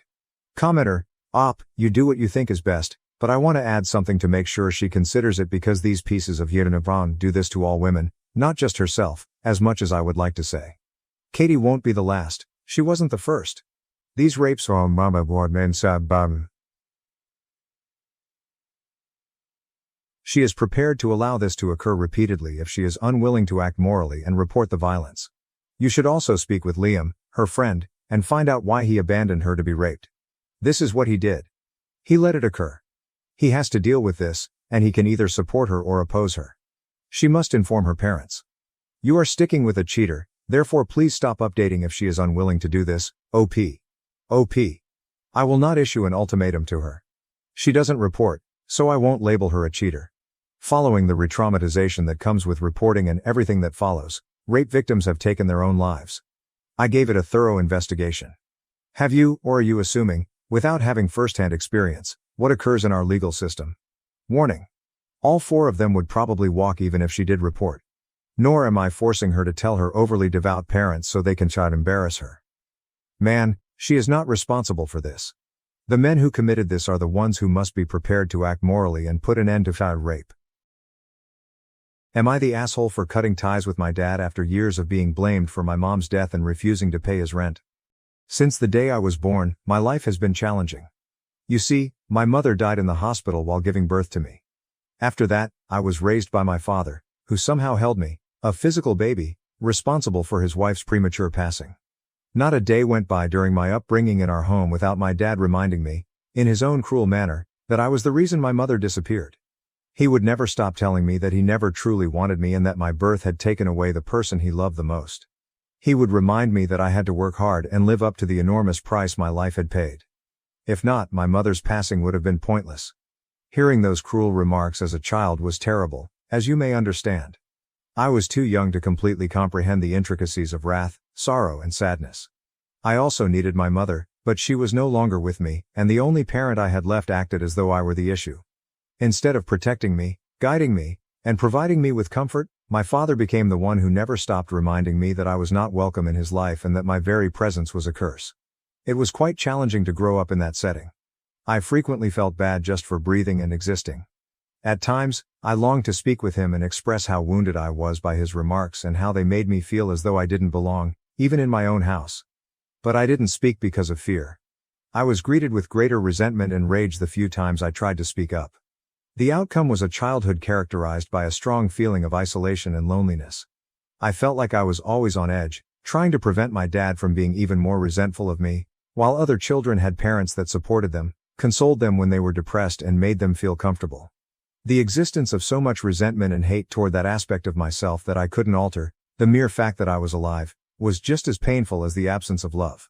I made an effort to comprehend my dad's suffering in spite of everything. I was aware that Dad had been devastated by the loss of my mother and that he had never really recovered. However, that didn't make it any simpler to live with the consequences of his statements. As a young child, I was attempting to figure out where I belonged in a world that frequently seemed unfriendly and chilly. I still secretly yearned for his acceptance, love and approval in spite of all the hurt. Despite everything, I always hoped to somehow make my dad proud. Every time I brought home a report card with decent scores, I recall the excitement I felt, hoping that perhaps this time would be different. Excited to show him what I had done, I would approach him in the hopes of receiving a grin or a supportive remark, anything that would give me the impression that I was enough in his eyes. However, it was always the same. He would groan, hardly look at my grades, and advise me to keep working harder at my studies because they were still not good enough. He would argue that it wasn't a huge deal because hundreds of other children could receive the grades I did. I was greeted with disinterest and a continual reminder that I wasn't living up to his standards rather than pride or satisfaction. For him, no matter how good I performed, it was never enough. I was affected by his disapproval in areas other than academics. Every time I wanted to engage in extracurricular activities with my friends or play sports, he would quickly put an end to it. I was informed that my studies were the only thing I needed to concentrate on in order to leave his house as quickly as possible. I was reminded by those hurtful remarks that I was not a child to be cherished and cared for, but rather a burden. I didn't have the same parental support as my peers, who would talk about how their parents pushed them to pursue their interests and cherish their youth. I was always reminded that I was only a visitor to his home and that I had to follow instructions or face expulsion. The weekends, which ought to have been spent unwinding or enjoying friends, were no exception. Even if all I wanted to do was go to the park or hang out at a friend's house, he would go on a tirade about how I was squandering his money if I ever asked to go out or spend time with my friends. He'd start a tirade about how hard he was working to pay for my education and how I had no right to squander time or money on friendships. It seemed like he instinctively judged anything that made me happy or gave me a sense of normalcy to be trivial or undesirable. His reaction to my 15th birthday stands out as one of the most agonizing memories I have. For me, it was a day of dread, yet most children anticipate their birthdays with joy, organizing parties or get-togethers with friends. He disliked me celebrating my birthdays every year, but I believed that year would be different. I wanted to get some pizza and watch a movie with my pals. He had a fuss when I eventually plucked up the nerve to approach him for money. He yelled at me, saying that since it was also the day my mother died, I had no right to enjoy the occasion. He made it plain to me that I should never even consider having a good time on my birthday since it would always be the worst day of the year for him. I never celebrated with my pals because of this. As you might guess, I eventually learned from all of these recurring situations that my dad obviously detested me and didn't want me around. I felt like I was always walking on thin ice, trying to avoid doing anything that would make him angry or disapprove, as a result of the incessant rejection and criticism. I gradually discovered how to keep my aspirations to myself. I knew it would only result in disappointment and hurt, so I stopped looking to him for encouragement or acceptance. In order to get out of my dad's house, I put all of my effort into achieving good marks and did my best to be strong for myself. I eventually saw the results of all the effort, tenacity, and resolve I put into my studies. I still recall the day I was accepted to a prestigious institution with a full scholarship. It was a mixture of pride and relief.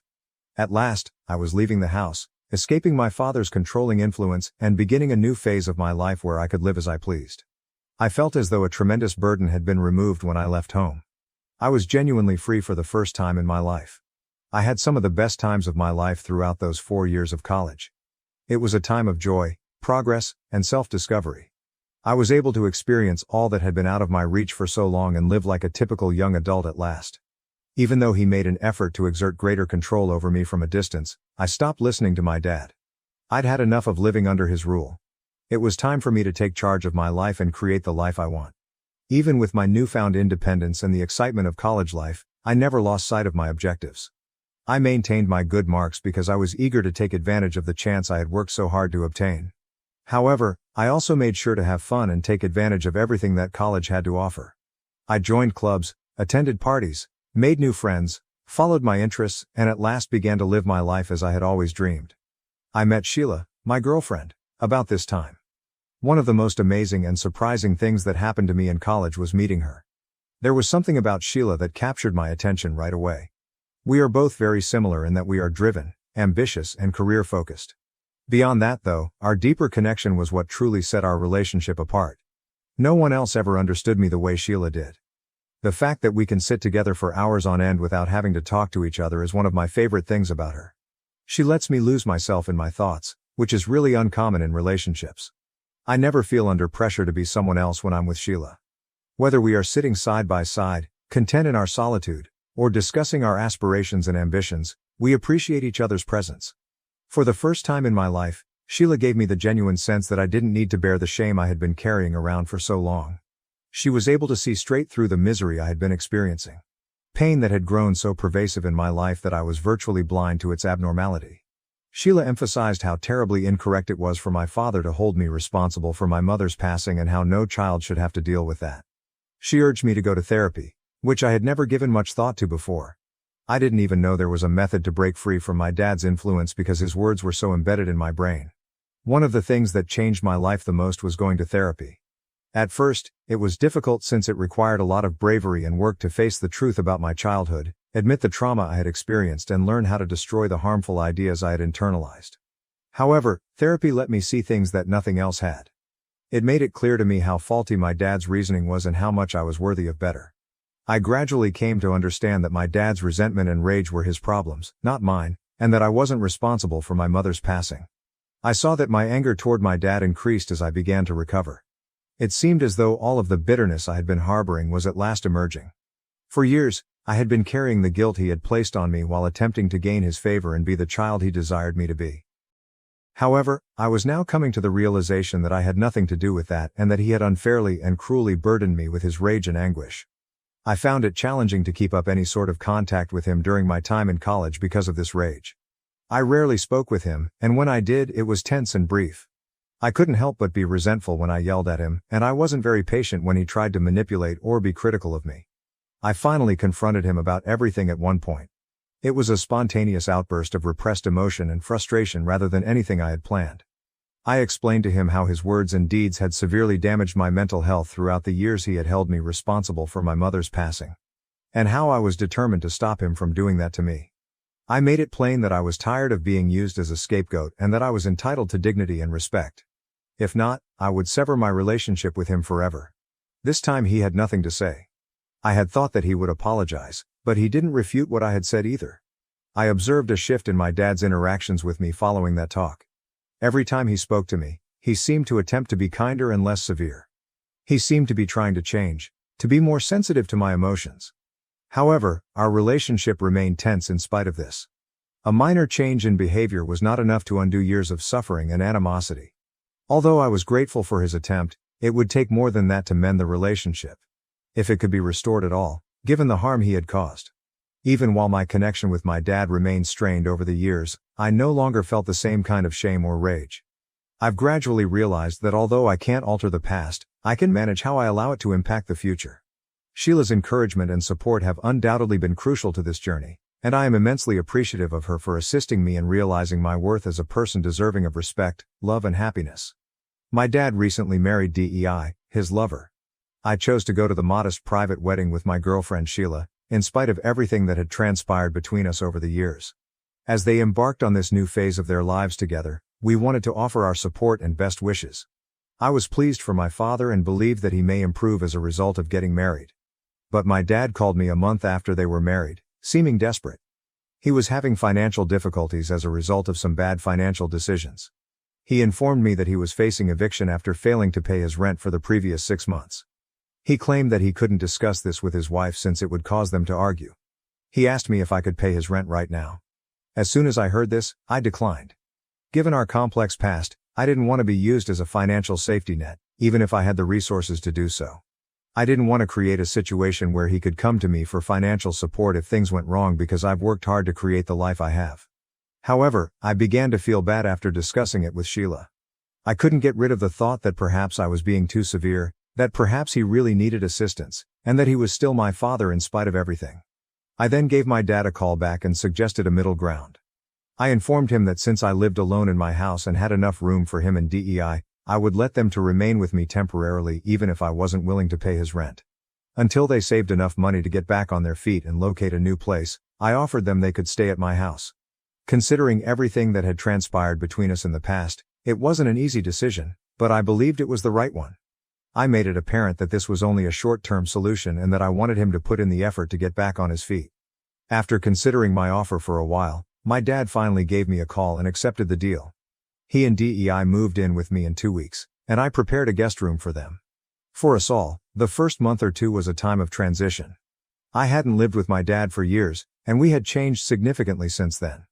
I was no longer the adolescent who had to put up with his remarks in silence.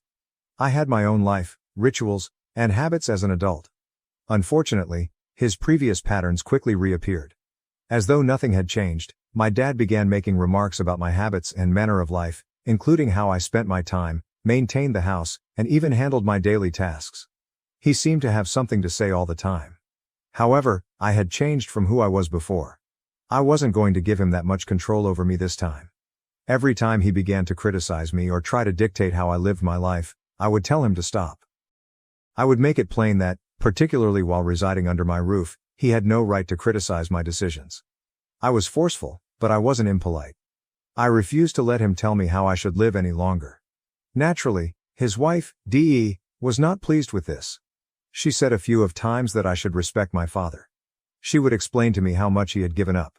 Since I knew the truth about him and she obviously didn't know about half of the things he had done to me as a youngster, I would just shake my head. Although I respected my father, I wasn't going to let him control me or override my decisions.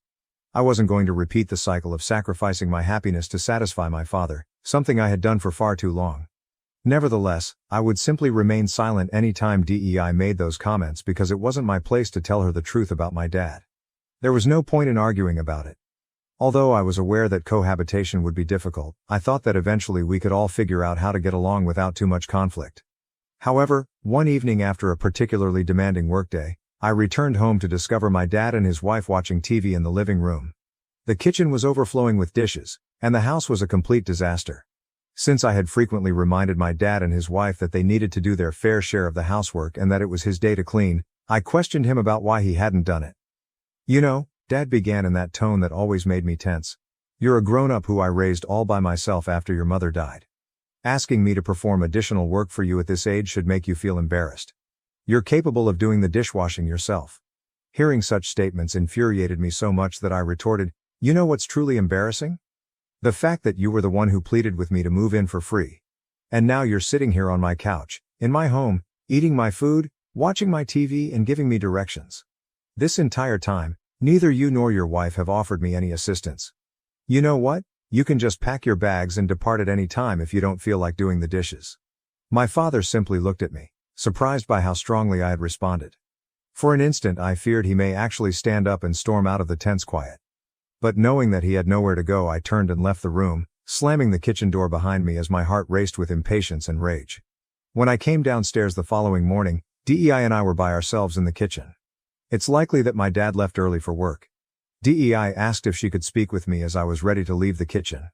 I decided to sit down and listen even though I wasn't totally sure what to anticipate. DEI looked serious as she started to explain to me how upset my dad was following our talk the night before.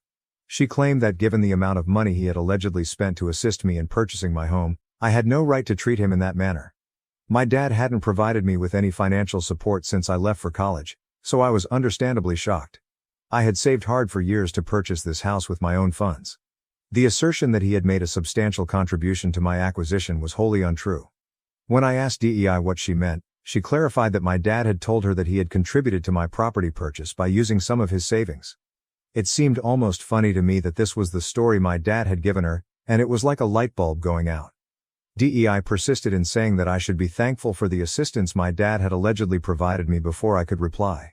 She believed that since he was having financial difficulties, it was only right that I begin paying him back some of that money by housing them while they were living with me. She argued that since this was essentially my dad's house as well, it was the least I could do in light of the alleged financial sacrifices my dad had made for me. I couldn't help but giggle at DEI as I continued to stare at her face. I mean, I couldn't take it seriously because it was all so ridiculous. When I eventually stopped laughing, I told her the truth. My dad hadn't paid $1 and I was the real owner of the house. Her expression was priceless. She was obviously unaware that I was the owner of the house, and she must have been overcome with shame and rage. In response to her question about whether or not my dad had ever assisted me, I explained that he didn't even have enough money to cover his own rent, so how could he ever afford to buy my house? She didn't protest much after our conversation, so I assume she saw the truth too. Shortly thereafter though, she gathered her belongings and departed from my home that same day. Since it was none of my business, I didn't stop her. When my dad returned home later that night, he contacted DEI and asked her why her belongings were gone. He began blaming me for speaking out after he learned that I had told her the truth about who owned the house. He claimed that by disclosing the truth, I purposefully ruined his marriage and caused his wife discomfort. He claims that since he now felt inferior to me and that it was somehow my responsibility that he couldn't afford a house of his own, I ought to have been more understanding and allowed her to believe his lie. It was unbelievably frustrating. I made it clear to him that I was offering them my house in order to help them, and instead of receiving appreciation, I was being held responsible for their issues. My dad seemed to have forgotten that I owed him nothing and that he was the only one at fault in this situation. Even as an adult, he was attempting to use me as a scapegoat for something that wasn't my fault, as if all the years of him treating me like I was the issue had suddenly returned. He refused to listen though. He didn't see my point of view and demanded that I call DEI to apologize and make things right by lying, giving her the impression that he had assisted me in some way when I bought this place. I said that I would not tell his wife a falsehood on his behalf. The continual manipulation and finger-pointing had worn me out, and I had had enough. My mental health was beginning to suffer as a result of my dad's continual arguments with me, so I finally told him that I could no longer bear his presence. I requested that he get his belongings and vacate by the next day. I took the painful decision, but in order to preserve my own tranquility and sanity, I had to set and uphold boundaries. My dad argued that he had nowhere to go and begged for more time, but I was too upset at the time to give a damn about his predicament or his justifications. The following morning, I enforced my choice and forced my dad to vacate. Since DEI won't talk to him, my dad has been contacting me to whine about how I have destroyed his marriage and his life. He claims that a good son would never have ejected their parents and continuously blaming me for DEI's current situation. Update 1. I'm relieved that everyone is aware of the immense trauma my dad has caused me over the years. Many people have suggested that I get in touch with DEI and tell her the truth about my early years because she could not be completely aware of my dad's true identity. I've stayed out in his affairs up until now, but I think it's crucial that she understands the truth because he may have misled her about other matters. I'm going to get in touch with her and speak with her directly. Update 2. A week has passed since my last update. DEI and I finally got a chance to sit down and talk about everything. As it happens, she was unaware of the type of upbringing I experienced. I told her about my emotional trauma, blame, and the effects it had on me. She appeared astonished and acknowledged that Dad had presented a very different image of himself, suggesting that he was a struggling single parent who had given up everything for his child. I was so shocked that I had to shake my head. I told tales of my early years and how I was always held responsible for my mother's death. She conveyed her understanding and concern. I then told her how fortunate I was to get a well-paying career and how hard I had fought to establish myself during college. I was able to move into my own place and save money as a result. I explained to her that I didn't enjoy my father controlling everything around my house because, as a child, he never let me be who I was. DEI recognized my suffering. She then disclosed that Dad had lost all of his money as a result of gambling, and she hadn't told me about it before as he wanted to hide it and was too embarrassed about it. She clarified that she had flatly rejected my dad's initial offer to move in with me. She didn't feel comfortable living with me, so I suppose that's why my dad lied to her and said that he had helped pay for my house, which made her feel less bad about accepting the offer to remain with us.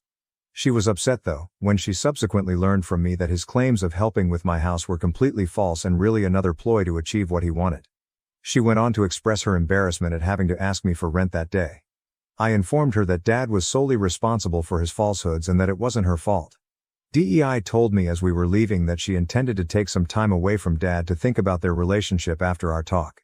Update 3. Hello everyone. I am aware that it has been 3 months since I last made any updates to this page. Since I requested my dad to move out, I have severed all ties with him. Although it hasn't been a simple decision, it is essential for my emotional and mental well-being. He tried to point the finger at me for everything the last time we spoke, but I stopped talking to him. I simply blocked him right away. I must say that I've been feeling a lot better ever since. I feel relieved and more clear-headed now that the pressure and manipulation have subsided. I feel as though my privacy and tranquility have finally returned.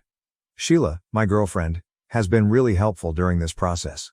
She has supported me, helped me process my feelings, and offered consolation and encouragement. Her assistance has had a significant impact, and I am truly appreciative of her. I'm gradually discovering a new sense of security and contentment now that my dad is no longer involved and Sheila is by my side. I'm concentrating on creating the life I desire, working for my objectives, and appreciating the good things in my relationship. My parents disowned me and cut me out of their will because I'm not their biological child, but inheriting from a distant relative changed everything. Let us start from the beginning. My life changed dramatically when I was 14. Around this time, my mother decided to relax again, this time with a man whose previous marriage had produced a son. Jake, already 3 years older than me, was 17. Let's also admit that we didn't get along right away. The ink on their marriage certificate had hardly dried when the tension began to rise.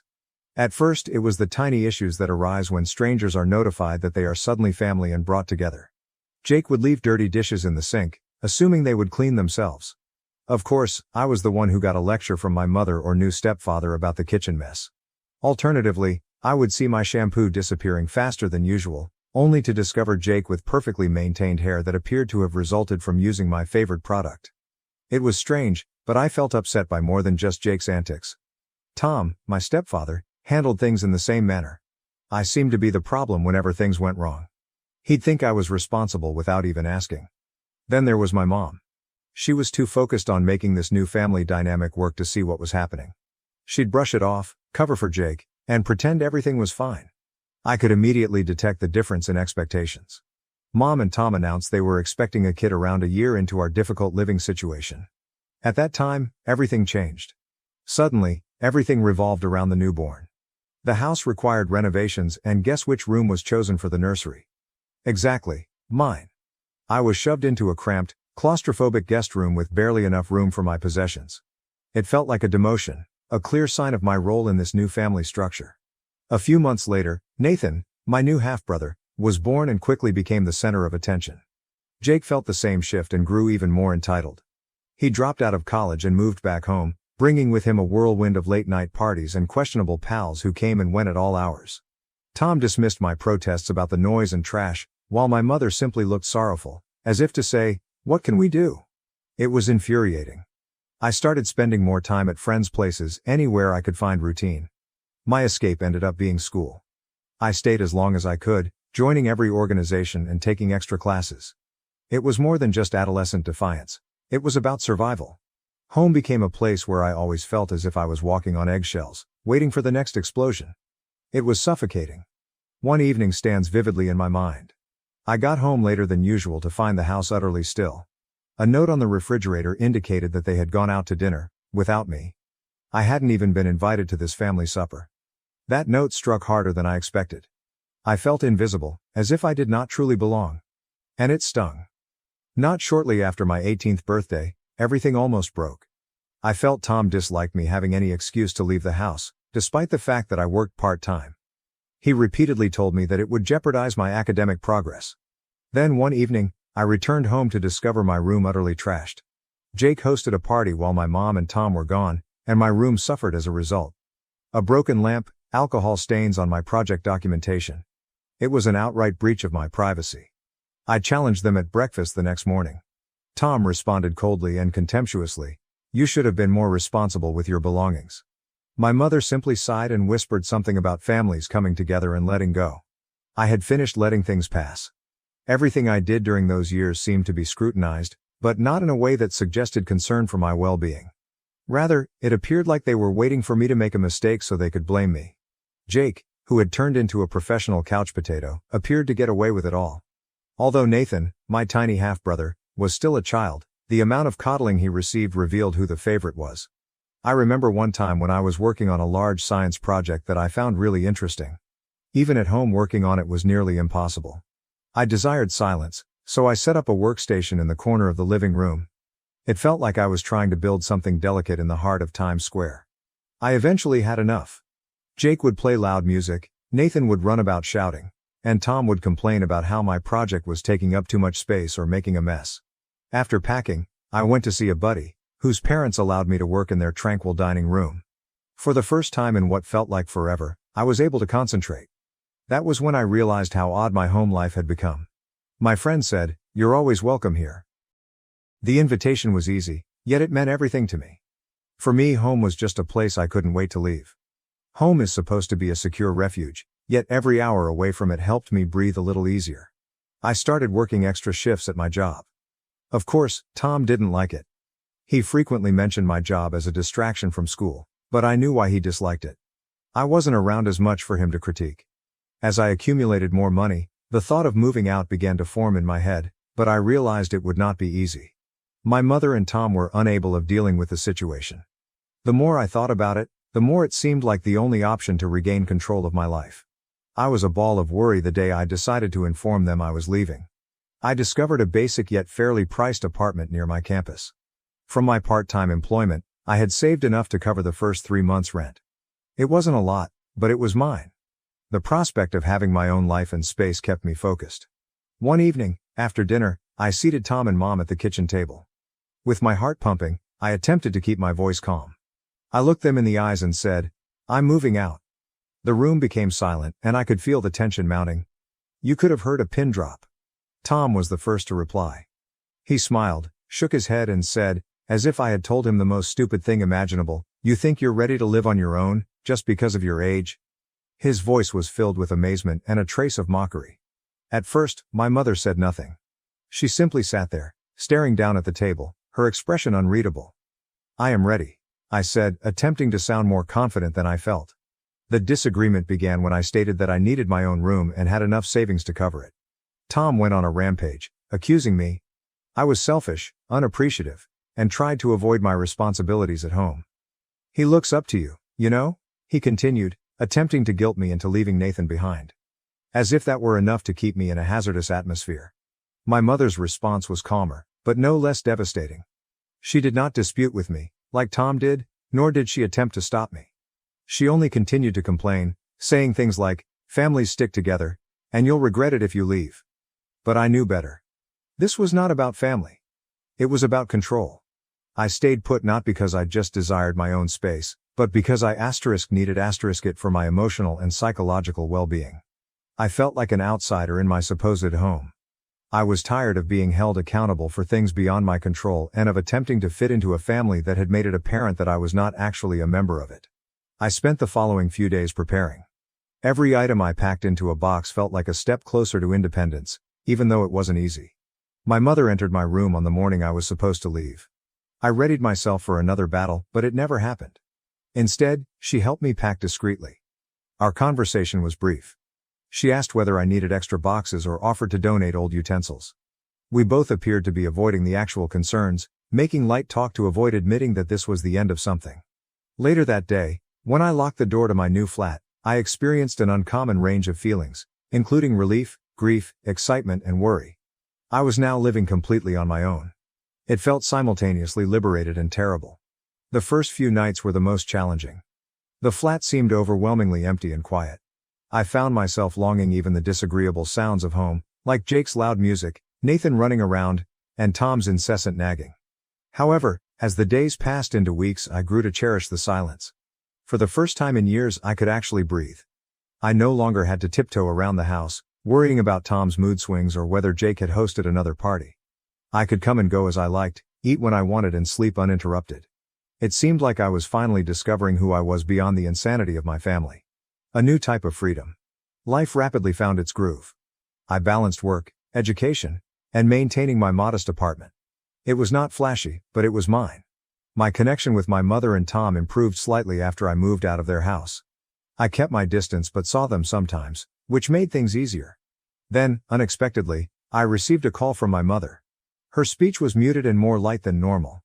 "Tom's been thinking about his will," she added, simply as if discussing the weather. "He wants to make sure everything is in order." I reacted hesitantly, not sure where this was going. After a pause, she said, "He has decided to include Jake and Nathan but not you. Because they are his biological children, he believes it is more rational." There it was. It stings. Although I hadn't expected much from Tom, seeing it stated so bluntly hurt me harder than I anticipated. It wasn't about the money, but about the message. The reminder that, despite all these years, I was still not regarded as a member of the family. I forced myself to answer neutrally. "I understand."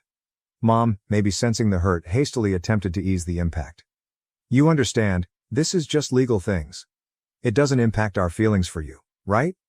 Even if I didn't believe her, I allowed the conversation to divert to other issues. But the harm was already done. That night I laid in bed, staring at the ceiling, with that familiar sense of not belonging gnawing at me. Part of me wanted to confront Tom, demand an explanation, or simply tell him how deeply it hurt. However, another part of me questioned the point. For years, that family had not felt like a part of me, so why should it matter now? I ultimately decided to back off.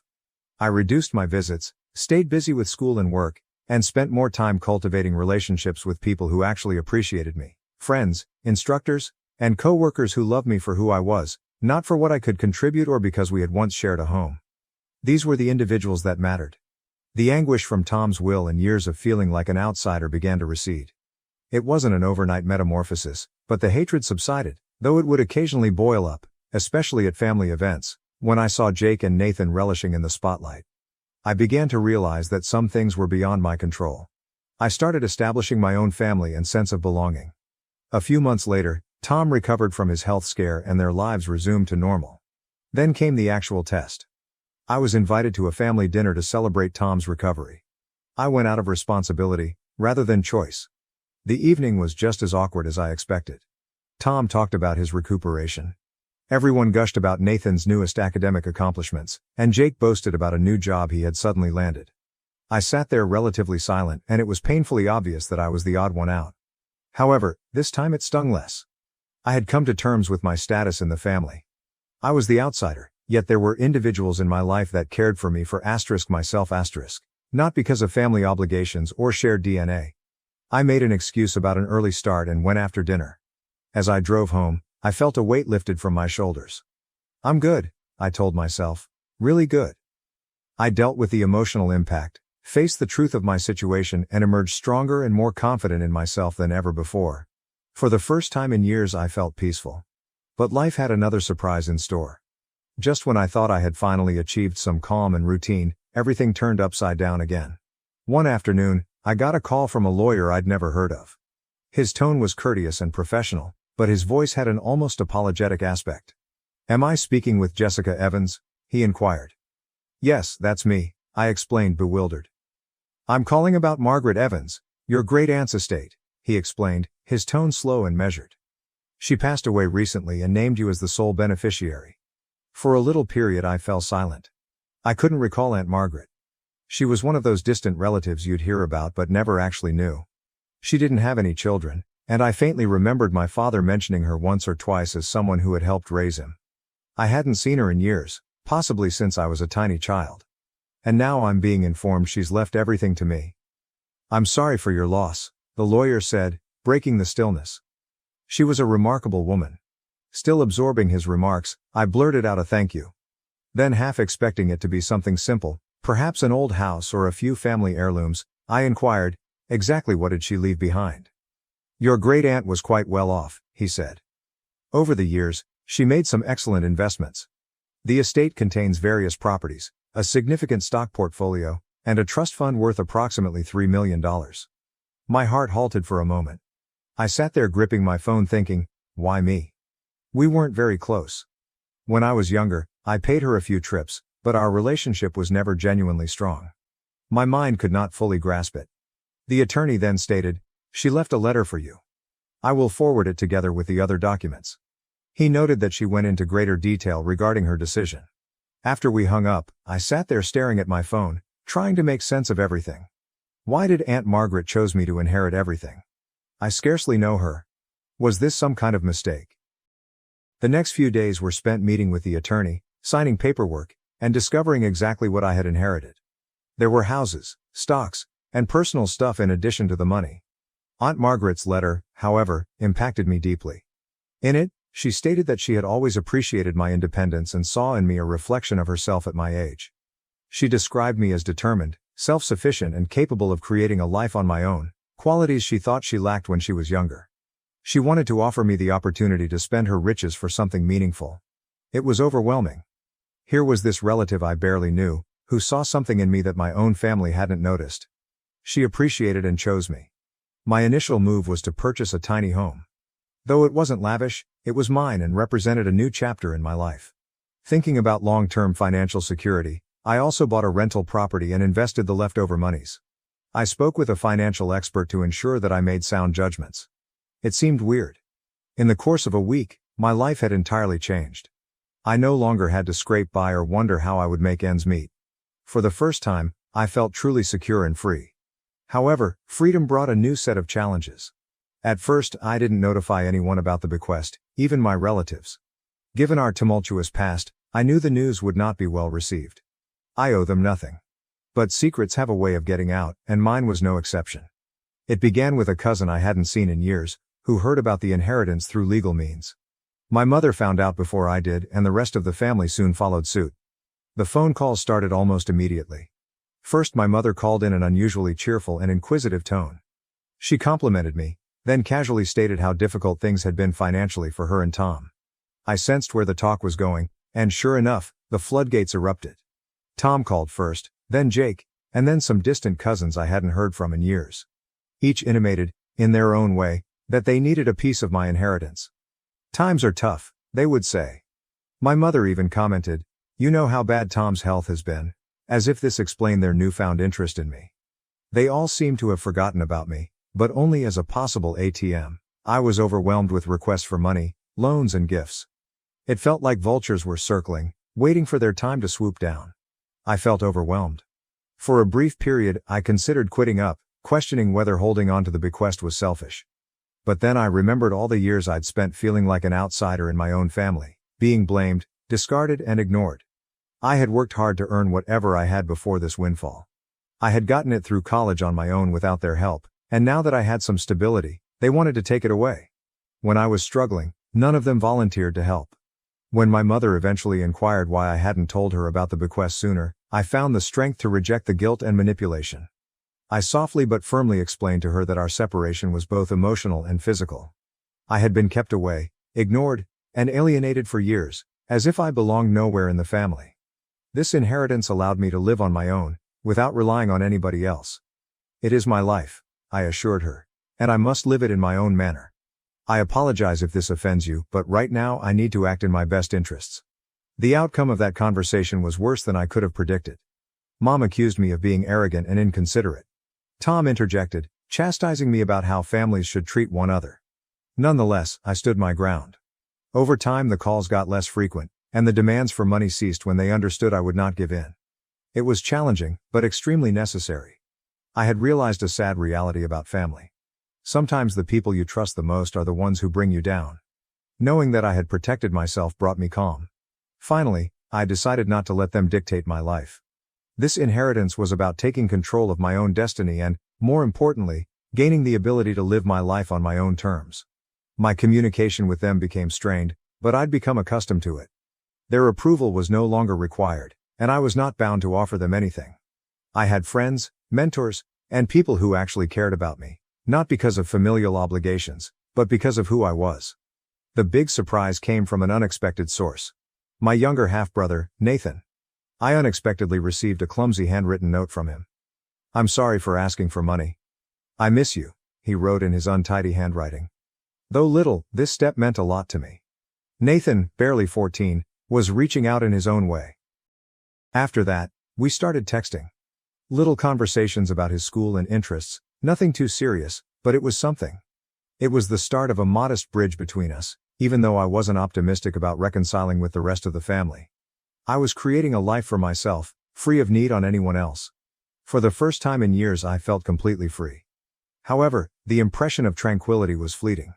Just as I thought things had settled down, my mother contacted me again a few weeks after Nathan's letter.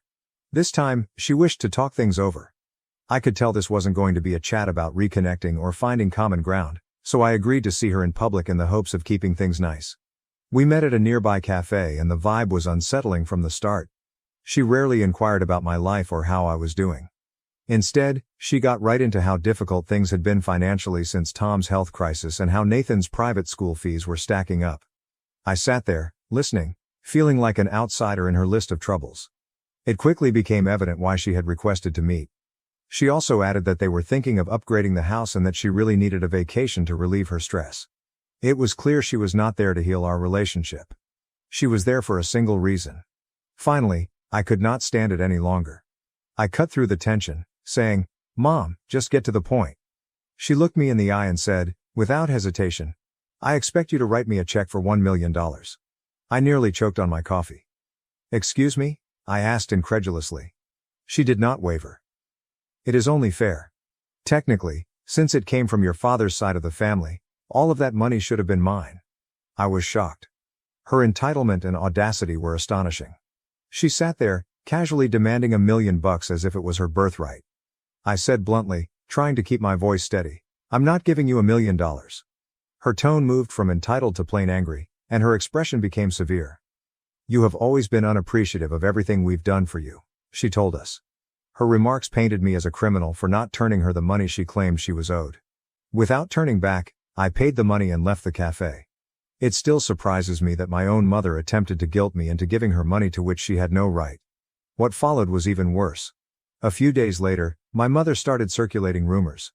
She informed everybody who would listen that I had stolen the inheritance, saying it was rightfully hers, and accused me of hoarding it out of greed.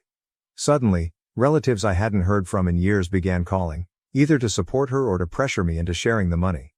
The hypocrisy was staggering, especially given that Tom had omitted me from his own will because I wasn't family. Even Tom got involved, writing me a long guilt-ridden text about how I needed to consider the family and make more inclusive decisions. I reacted in a single sentence. "You didn't include me in your will because I'm not family, remember?" That shut him off for a while. But the drama did not end there. Things got heated when I received an official-looking letter in the mail. To my amazement, my mother was suing me. Yes, you read that correctly. She was suing me for a share of the inheritance, claiming that as my father's widow, she was entitled to a large amount of the money. I was stunned. Was my own mother dragging me to court? I could not believe it. At first I was afraid, expecting a protracted and costly court battle. I called my attorney, who laughed after reading the letter. "This is a joke," he remarked, flinging the letter away. "The will is airtight." He next investigated the so-called attorney who had sent the letter. The phone number was disconnected, and the address on the letterhead was for a decrepit building under construction. It became evident that my mother and Tom had engaged a dodgy, most certainly fraudulent lawyer in a last-ditch attempt to terrify me into paying them money. While I was happy that the lawsuit was unfounded, I was also terribly disappointed. Their willingness to go to such lengths for my inheritance was surprising. They had tried guilt-tripping and manipulating me, and now they were making direct legal threats. I was done attempting to salvage any sort of relationship with them. I understood I needed some distance. After the legal jitters passed, the emotional toll hit me hard. I was exhausted, sleep-deprived, and the constant drama was affecting my mental health. That was when I realized I needed a vacation from everything. We decided to take a road trip after talking with some of our friends.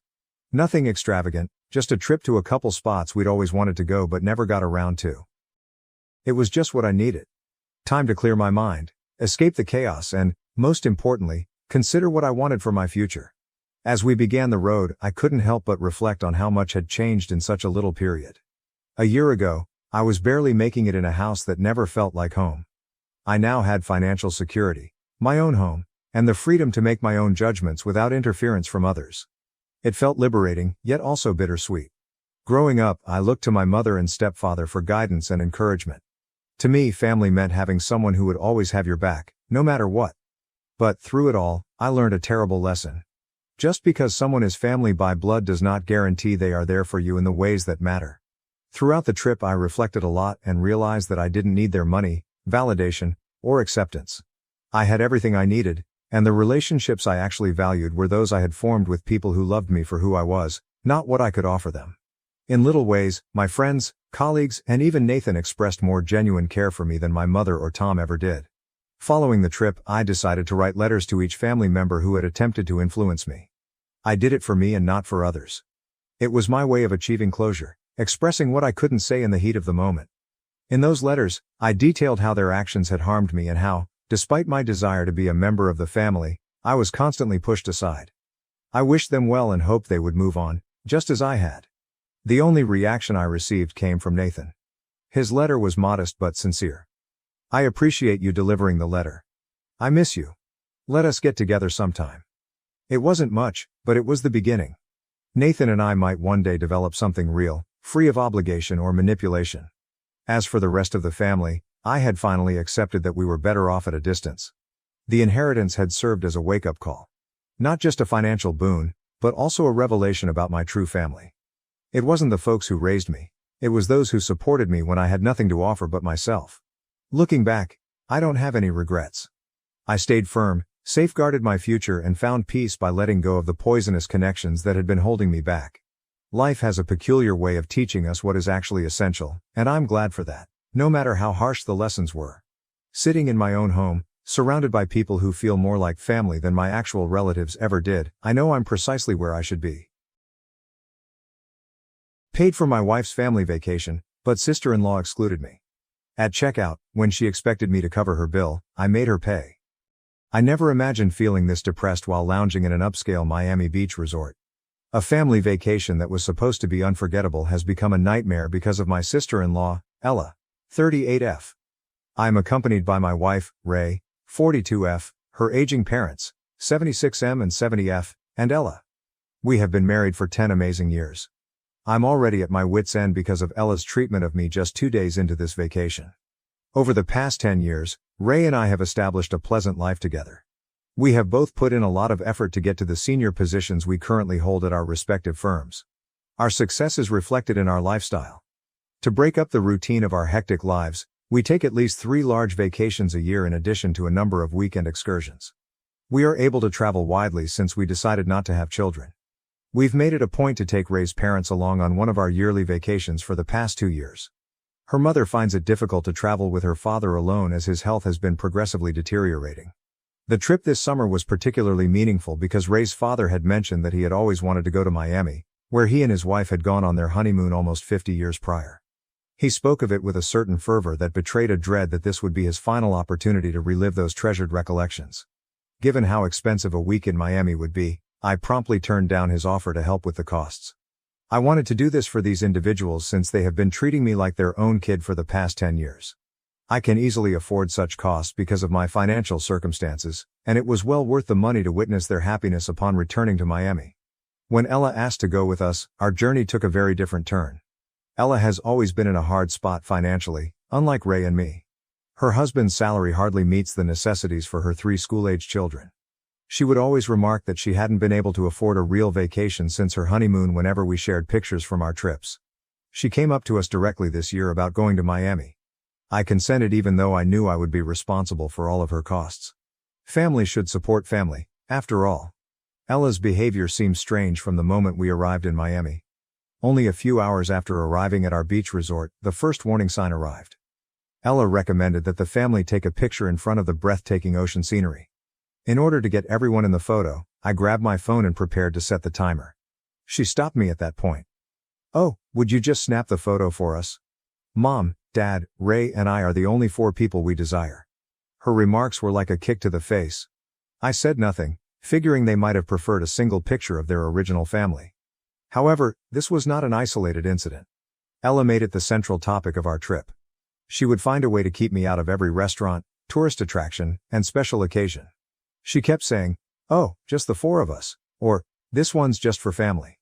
I took over as the official photographer, spending all of my time behind the lens rather than creating memories with my wife and in-laws. Even worse, Ella began sharing these pictures on social media, fabricating a story about this family vacation in which I didn't exist. My in-laws would encourage me to participate in the pictures, and Ray would occasionally step in and stress that I was also family, but Ella always managed to sway the situation until I was back in front of the camera. For their ideal family reunion, I seemed to be nothing more than a walking ATM and personal photographer. I was looking forward to unwinding in the immaculate pool with its stunning ocean view after a long day of trekking and touring. I was about to enter the water when Ella hit me once again. "Will you be able to stay out a while? We want a picture of a girl that only includes Mom, Ray and me." What began as a seemingly simple request ended up involving me standing by the pool for an hour while Ella staged an ongoing photo session. The women appeared first, followed by a picture of a sibling and then another original family picture. Every time I attempted to join them, she would come up with a new combination that conveniently left me out. If my presence was such a hassle, I couldn't help but wonder why she had bothered to come on this vacation. The following day's boat ride incident was far more obvious. When we got to the tourist destination, they provided calm boat rides along the shore. Families with 4 people would love the boat's 2 rows of 2 seats apiece. However, we were only 5.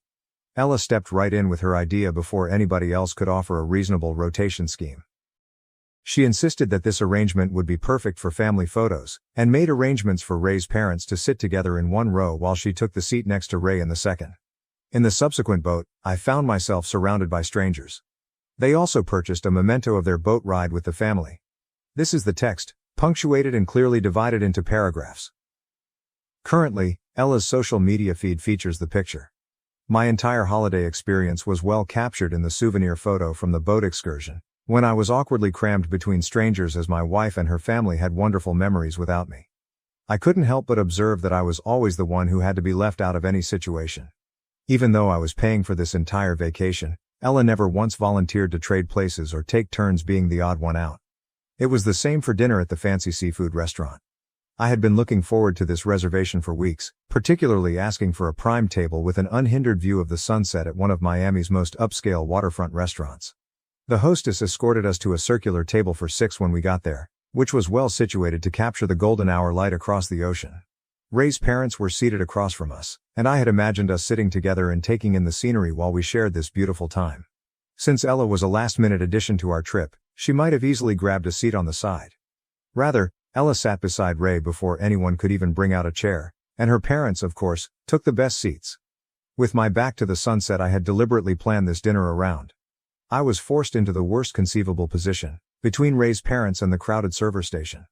Ella's true colors came out when Ray attempted to defend me by proposing that we reorganize the seating. Telling Ray to stop being so clingy and reminding everyone that this was a family holiday, she yelled at her sister. As the evening wore on, the dinner only grew worse. I made an effort to engage in the discussion in the hopes of discovering some points of agreement, but Ella had other ideas. She would purposefully direct the conversation away from me and toward things like high school escapades, family inside jokes, and childhood recollections whenever I tried to participate. Ella would constantly interrupt and reroute the conversation, even when Ray and her parents attempted to incorporate me by providing background or making connections between stories and current affairs. I felt like an outsider peering in at my own dinner table because of the unbreakable wall of shared history she'd built. I had stopped attempting to join in by the time dessert came. It was during our scheduled spa day that the last insult occurred. I had carefully set up private suites in the resort's opulent spa, one for Ella alone, one for her parents, and one for Ray and myself. I believed that the four of us could still enjoy the spa treatments together until my father-in-law opted to stay back at the beach because he wasn't feeling well. Ella, however, saw another chance to keep me out. She smiled and said they needed a girls' day at the spa, so I should keep her father company instead. She was once again forcing me to cancel an event I had organized and paid for, and she was using my father-in-law's illness as leverage to make me appear self-centered if I objected. The manipulation was clear. Despite not going as planned, the day ended up being better than I had anticipated. My father-in-law and I had one of our most sincere talks ever while we were sitting on the beach. We connected in a level we had never experienced before as he told us stories about his life and gave insights from his years of expertise. I wanted to vent my aggravation that had been building up over the trip by telling him how his younger daughter was treating me. However, I couldn't bring myself to burden him with family trouble when I watched him relish the ocean wind and share his recollections with such contentment. One night in our hotel room, I had attempted to have a private conversation with Ray about this. She admitted that I felt upset, but her remark only made me more perplexed. She explained how their father's frequent military deployments had affected their childhood and implied that Ella's actions might not have been deliberate. Ella may be frantically attempting to relive those lost family times as their father's health deteriorates. They seldom ever took formal family holidays together. I started to doubt myself after hearing Ray's explanation. Did I come out as too sensitive? I was paying for the vacation, so was it improper of me to expect to be included? I realized how much Ella's actions had damaged my confidence since I was even doubting my right to be wounded. Update 1. The influx of encouraging comments I received after posting about my difficulties online confirmed what I'd been feeling all along. People remarked that Ella's exclusionary behavior was too regular to be coincidental and that her behaviors demonstrated deliberate aim rather than careless oversight. Their viewpoints made it clearer to me that this was about fundamental respect and acknowledgement as a family member, not about having the right to be included just because I paid. My wife attempted to use their early experiences to justify her sister's actions, but the truth was more straightforward. Whatever Ella's reason, what she was doing wasn't acceptable. The persistent isolation and disrespect had gotten out of hand by the last few days of our journey to Miami. My breaking point was finally reached the morning before we left. In our hotel room, I sought some alone time with Ray and confronted her about her passive attitude during the trip, but her response remained centered on maintaining harmony. Although she admitted to observing Ella's actions, she maintained that confronting her would just cause drama and ruin what might be one of their father's final family vacations. Although what she said made sense, it seemed like yet another betrayal. Once more, family unity was being sacrificed at the expense of my sentiments. Something changed inside of me at that very instant. I nodded in agreement with Ray's request to move on, but my mind was already working out a strategy. Ella had joyfully savored the opulent lodging and facilities I was offering her, and she had spent the entire vacation treating me like an unwanted stranger. She seems to have forgotten that I was paying for every meal, activity, and spa treatment she had received during this entire trip. Maybe it was time to let her know exactly what it meant to pretend that I wasn't a member of the family. I started my strategy on the last morning we were in Miami. Claiming that Ella and I would follow, I casually advised Ray to take her parents to the airport before us. Ray quickly saw through my motives. "I understand what you're attempting to accomplish," she muttered. Her little nod was all the acknowledgement I needed. "Sure you know," I said, "and now you can remain neutral, as you have been for the whole trip."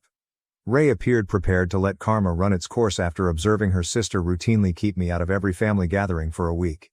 When they were gone, I brought my well-thought-out plan to the front desk. The hotel's billing method was advantageous to me. All extra fees accrued during the stay were paid at checkout, even though the room rates had been paid in advance. Assuming I would pay for everything, this included every room service order, spa treatment and poolside cocktail Ella had freely consumed. In an attempt to justify it for tax purposes, I asked the management to divide the bills by suite. The request was so routine that the manager didn't even bat an eye. I couldn't help but think about how Ella had never considered the financial or emotional consequences of her actions as I stood there watching him come to terms with the separation. That was about to change. I paid for my own accommodation and my in-laws' suite and then waited for the big reveal. Ray's father's mobility challenges and wheelchair arrangements required additional time, so she and her parents were already en route to the airport. Ella and I were alone in the hotel lobby after that. Ella's face was devoid of color as she gazed at the itemized bill in her hands when the manager summoned her down to settle her account. The sum was astounding, likely many months' worth of her typical spending.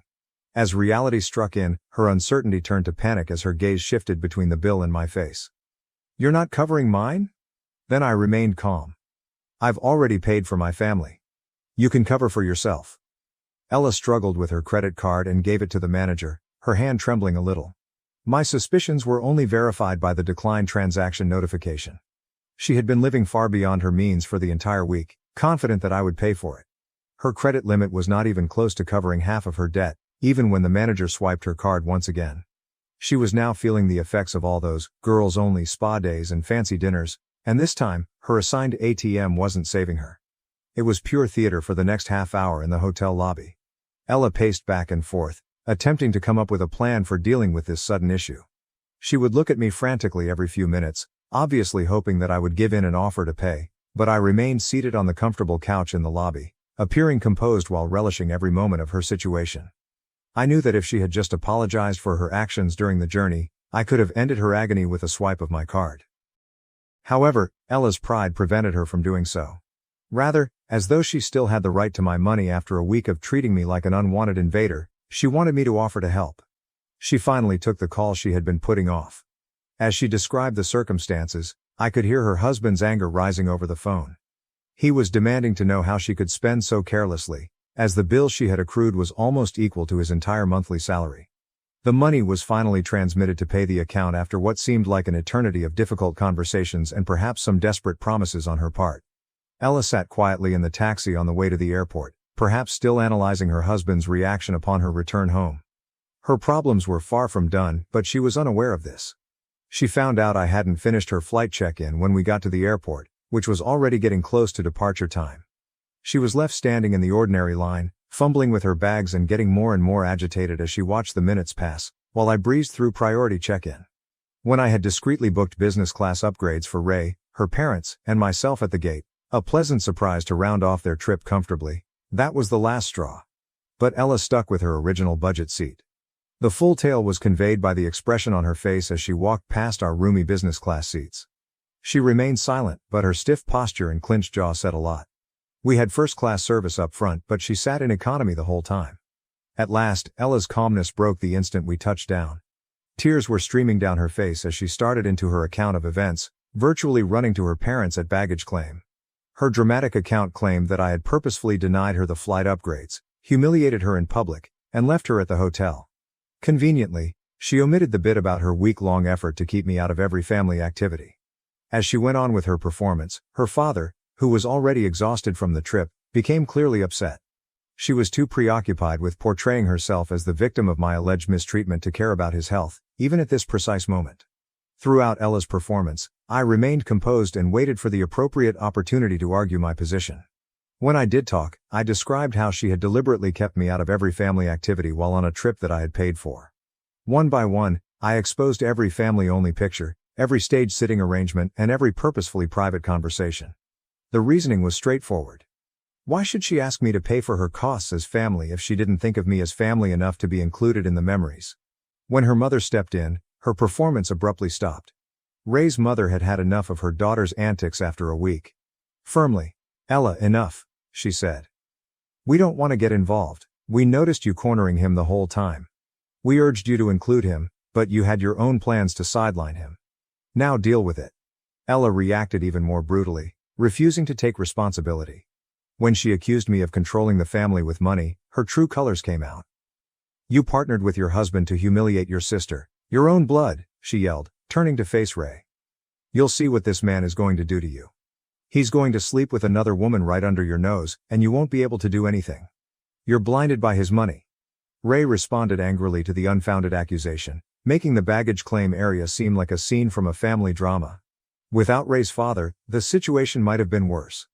He had sat in respectful silence the entire journey, watching everything but saying little. His straightforward remark, "Ella, your brother-in-law has done enough for you. If you can't appreciate it, better keep your mouth shut," put an end to Ella's outburst, but the harm to family ties had already been done. There was a profound stillness in the airport terminal following my father-in-law's last remarks. With quiet firmness, he asked to depart right away, and I hurriedly assisted him to the car. Ella stood there by herself as we drove off. Even though she was 70 miles from home, she was too proud to beg for a ride. I knew the taxi fee would be exorbitant because she had arrived with us and hadn't brought her own car to the airport. However, after a week of her purposeful seclusion, I lost the will to care. It was a quiet journey to my in-laws' house. They both sincerely thanked us for the vacation when we got there. The extended embrace from my father-in-law conveyed more than words could possibly express. Everything was validated by that hug. After we got home, Ray and I resumed our regular routines and at first avoided talking about what had transpired. Until Ray finally broke the quiet a few days later, the subject remained unexplored. She disclosed that Ella was dealing with severe financial repercussions. Her husband was seeking full reimbursement since he was upset over having to save her. Ella found it difficult to handle the payback as well as her usual credit card obligations when he declined to save her pompous butt, as he described it.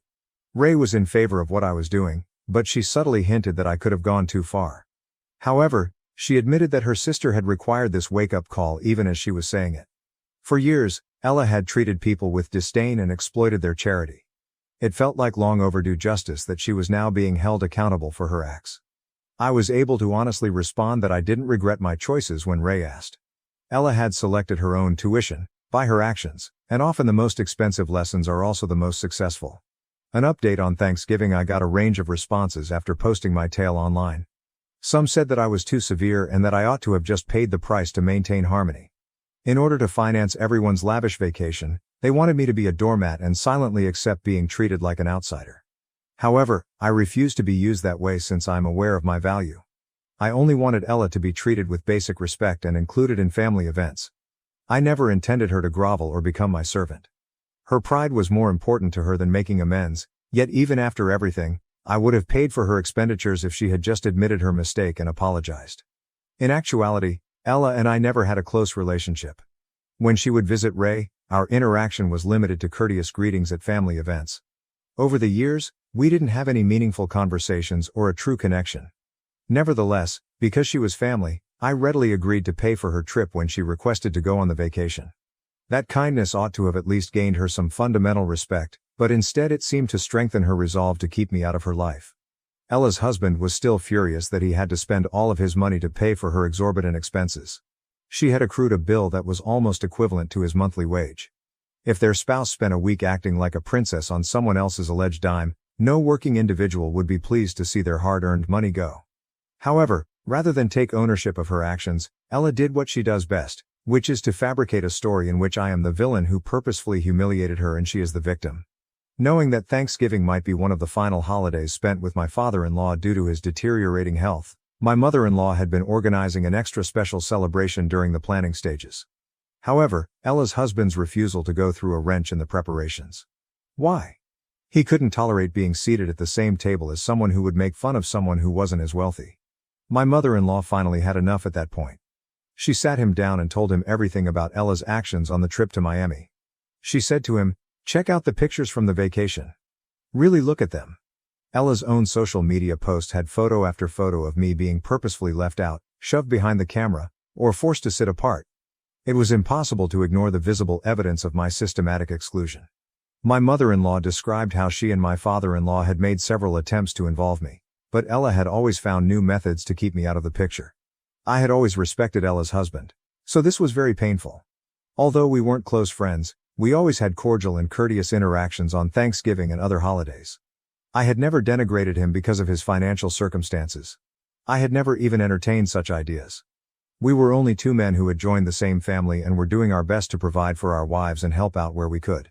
Ella would go to great lengths to avoid accepting responsibility for her actions, as seen by the way she had tricked him into viewing me as a classist villain. After everything that had transpired, I was hesitant to attend Thanksgiving dinner, but I went out of respect for my father-in-law.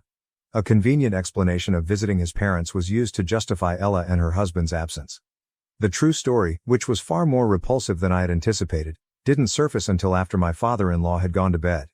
It seemed that a significant argument in Ella's marriage had been sparked by the Miami incident.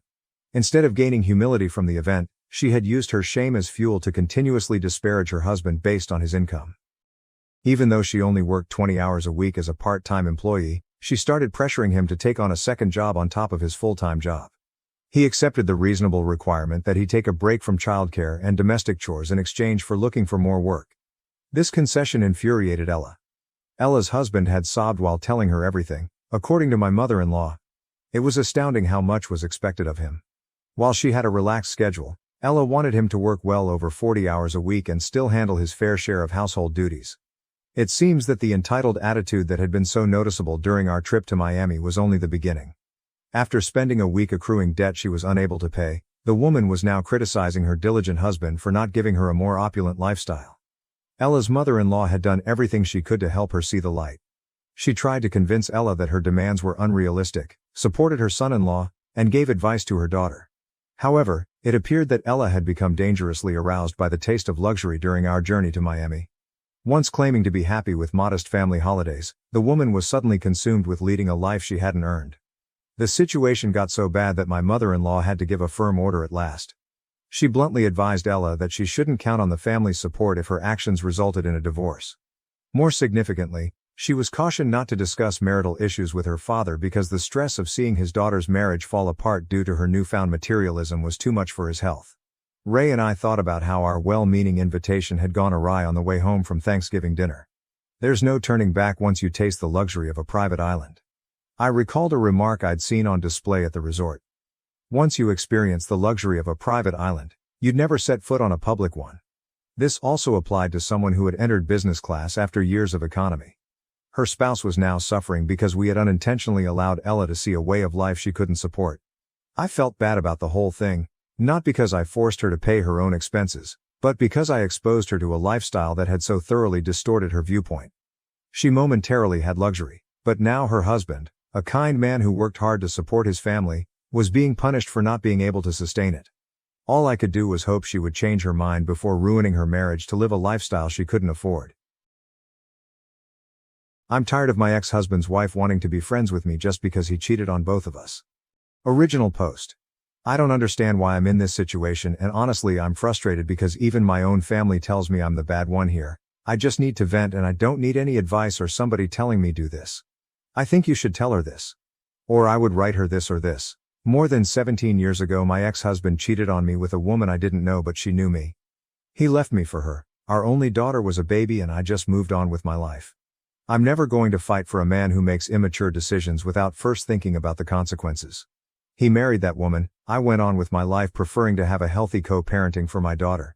He never showed remorse and he had even told me that ours was always a mistake and that woman was the love of his life. That helped me to realize that he's a total dick and I don't need a man like that in my life.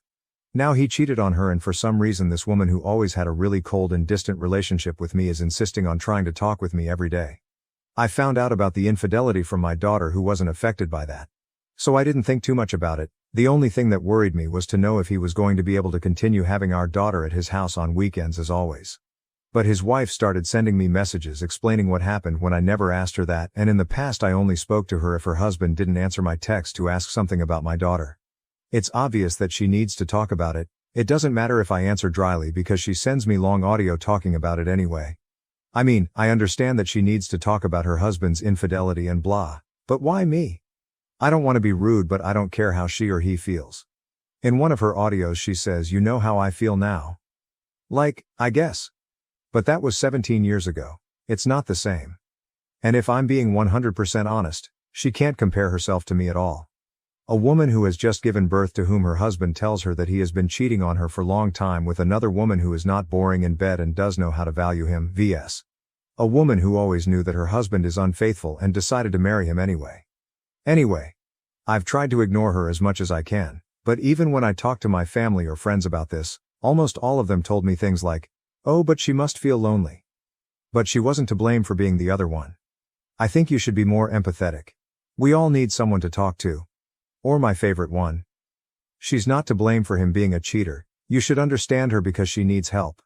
I understand that she is not to blame and he's the cheater, But she, a totally adult woman at that time, decided to marry a man she knew was sleeping with her while his wife was pregnant. So why should I now carry the weight of helping her when she never helped me by telling me, hey, your husband slept with me and that's really shitty because he's married with you.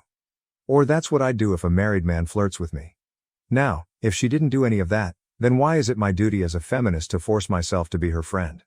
It doesn't make sense, and the worst thing is that almost all the women around me tell me that I should help her and be her ear when I don't want or feel empathy for her or for him. I think she and he knew very well what they were getting into. I don't understand why I should be her free therapist now. Being cheated on is not my whole personality. I don't need to talk about that 24/7 with her. I just chose to ignore her, and that's what I'm going to continue doing because I just don't care how she feels, even if I'm a bad feminist for not feeling empathy. Sorry, my first language is Spanish and I wrote everything pretty annoyed. Edit. No, I can't block her because she's still living with him and I need to have her contact me in case of an emergency with my daughter. And honestly, it's weird to have so many comments and even private messages from people wanting to tell me what I should send to her and even writing what I feel. I'm sorry, but there's no way I'm going to use the message of a stranger who doesn't know how I feel or the whole situation to say something to someone. I feel like a lot of people in the comments are reflecting their own traumas. Update. Hi, it's been a while since I posted and I just wanted to give a little update for people who were worried. First of all, my mother was a lover for a long time when I was a teenager plus during my adulthood. Their relationship lasted long years until he died. I think his wife never found out about his affair. That's why my mom manipulates me so much into not judging my ex's wife, because no one chooses who to fall in love with. My mother always reflected herself on that woman, and that's why she said that my ex-husband and his lover, now wife, are soulmates and I shouldn't get in the way. I was very young. At the time I could only lean on my mother for a little support, and well, narcissists always catch vulnerable people. Nowadays I don't have much contact with her, but my daughter spends time with my family. And about my friends, well, I am a feminist activist and opinions regarding lovers are divided because most of them are on the liberal side. Most of the times is seen as something misogynistic to judge them because they are single women and the man is the one we should blame, plus we need to be sororas with other girls. So I expected that reaction from most of them. I agree with that in most cases, but not in this one. I can feel empathy when the woman did not know or when she is a minor being groomed, but in this case I do not feel any pity because she knew well what she was doing. Women can also be mean and cruel. Women can also choose to be the bad guys in the story without someone manipulating us, because we are not weak, and my ex's wife is that kind of woman. No one manipulated her into doing anything. I'm sorry, that explanation was perhaps unnecessary, but there were people who didn't understand my family's and friends' behavior, and honestly it feels good to vent.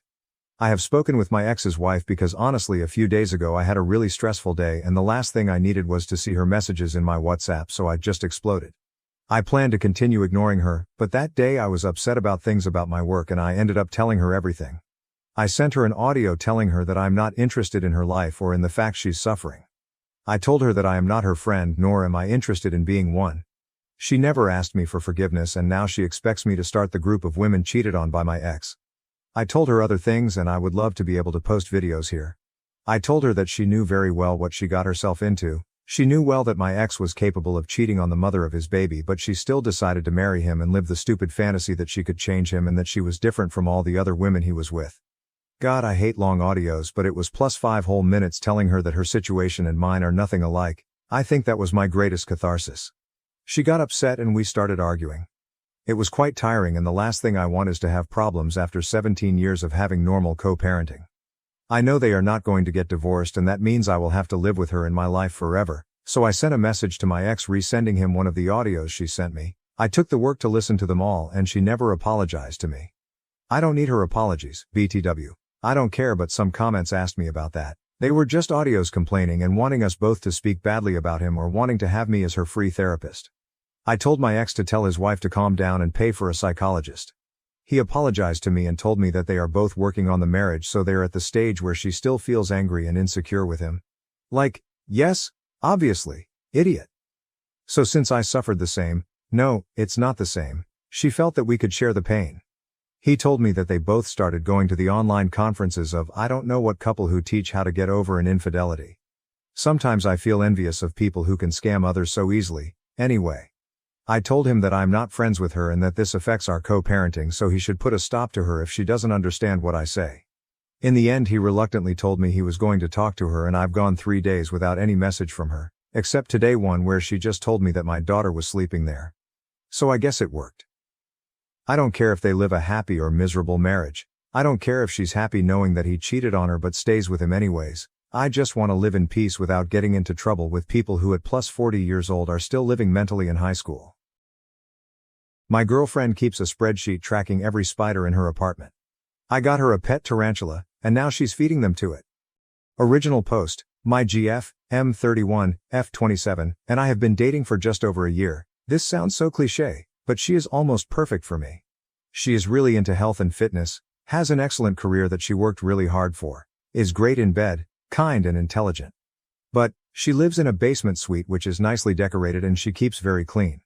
Any of you that have lived in a basement suite before know that, no matter what you do you get bugs, ants, piddlebugs, beetles and spiders. I spent a fair amount of time at her place and noticed right away that there was a spider in almost every corner. I asked her about it and she told me she doesn't kill them because they eat the other bugs. Okay. I did some light research and sure enough she was right.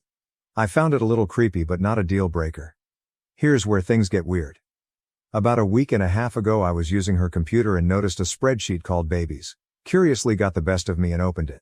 She lovingly named all of the spiders, kills the other bugs and feeds them to the spiders and keeps track of it all in a creepy rear-end spreadsheet. She keeps track of their food, their color, size, web size and some other poo-poo that I didn't really understand. I closed the spreadsheet after I realized what it was about because one felt bad for snooping and was honestly pretty disturbed. I really love her and don't want to break up but I'm afraid that this is a sign of mental illness. Has anyone ever heard of anything like this before? Should I say something to her? Is it okay for me to ask her to stop? Is this really that big of a deal? TLDR, GF is a crazy spider lady. Edit, 1 No I'm in rear end and a top hat for snooping. Edit, we live in Australia. Relevant comments, deleted. I think the big takeaway from all this is that you should never, never, kill a spider around her. OP, no shit. Hey LOL Wolfhawk 706, you're 31 and you're unsure how a little interest in your girlfriend for over a year makes you feel. She's just logging spider data, heaven forbid she ever does anything truly bizarre, you might go into shock. OP, you don't think it's weird? At all? Pancake_ice. So long as she isn't bulking them up to have a spider fight club I think you're okay. Yes, it is weird, but I think collecting stamps is weird. I suggest asking her about it. Apologize for snooping and ask her, but don't accuse her, why she enjoys her hobby since it is freaking you out so much. Top comments. JDune02, honestly, I think this is an adorably bizarre hobby. Let her have her quirks. This is pretty goddamn harmless in the grand scheme of things.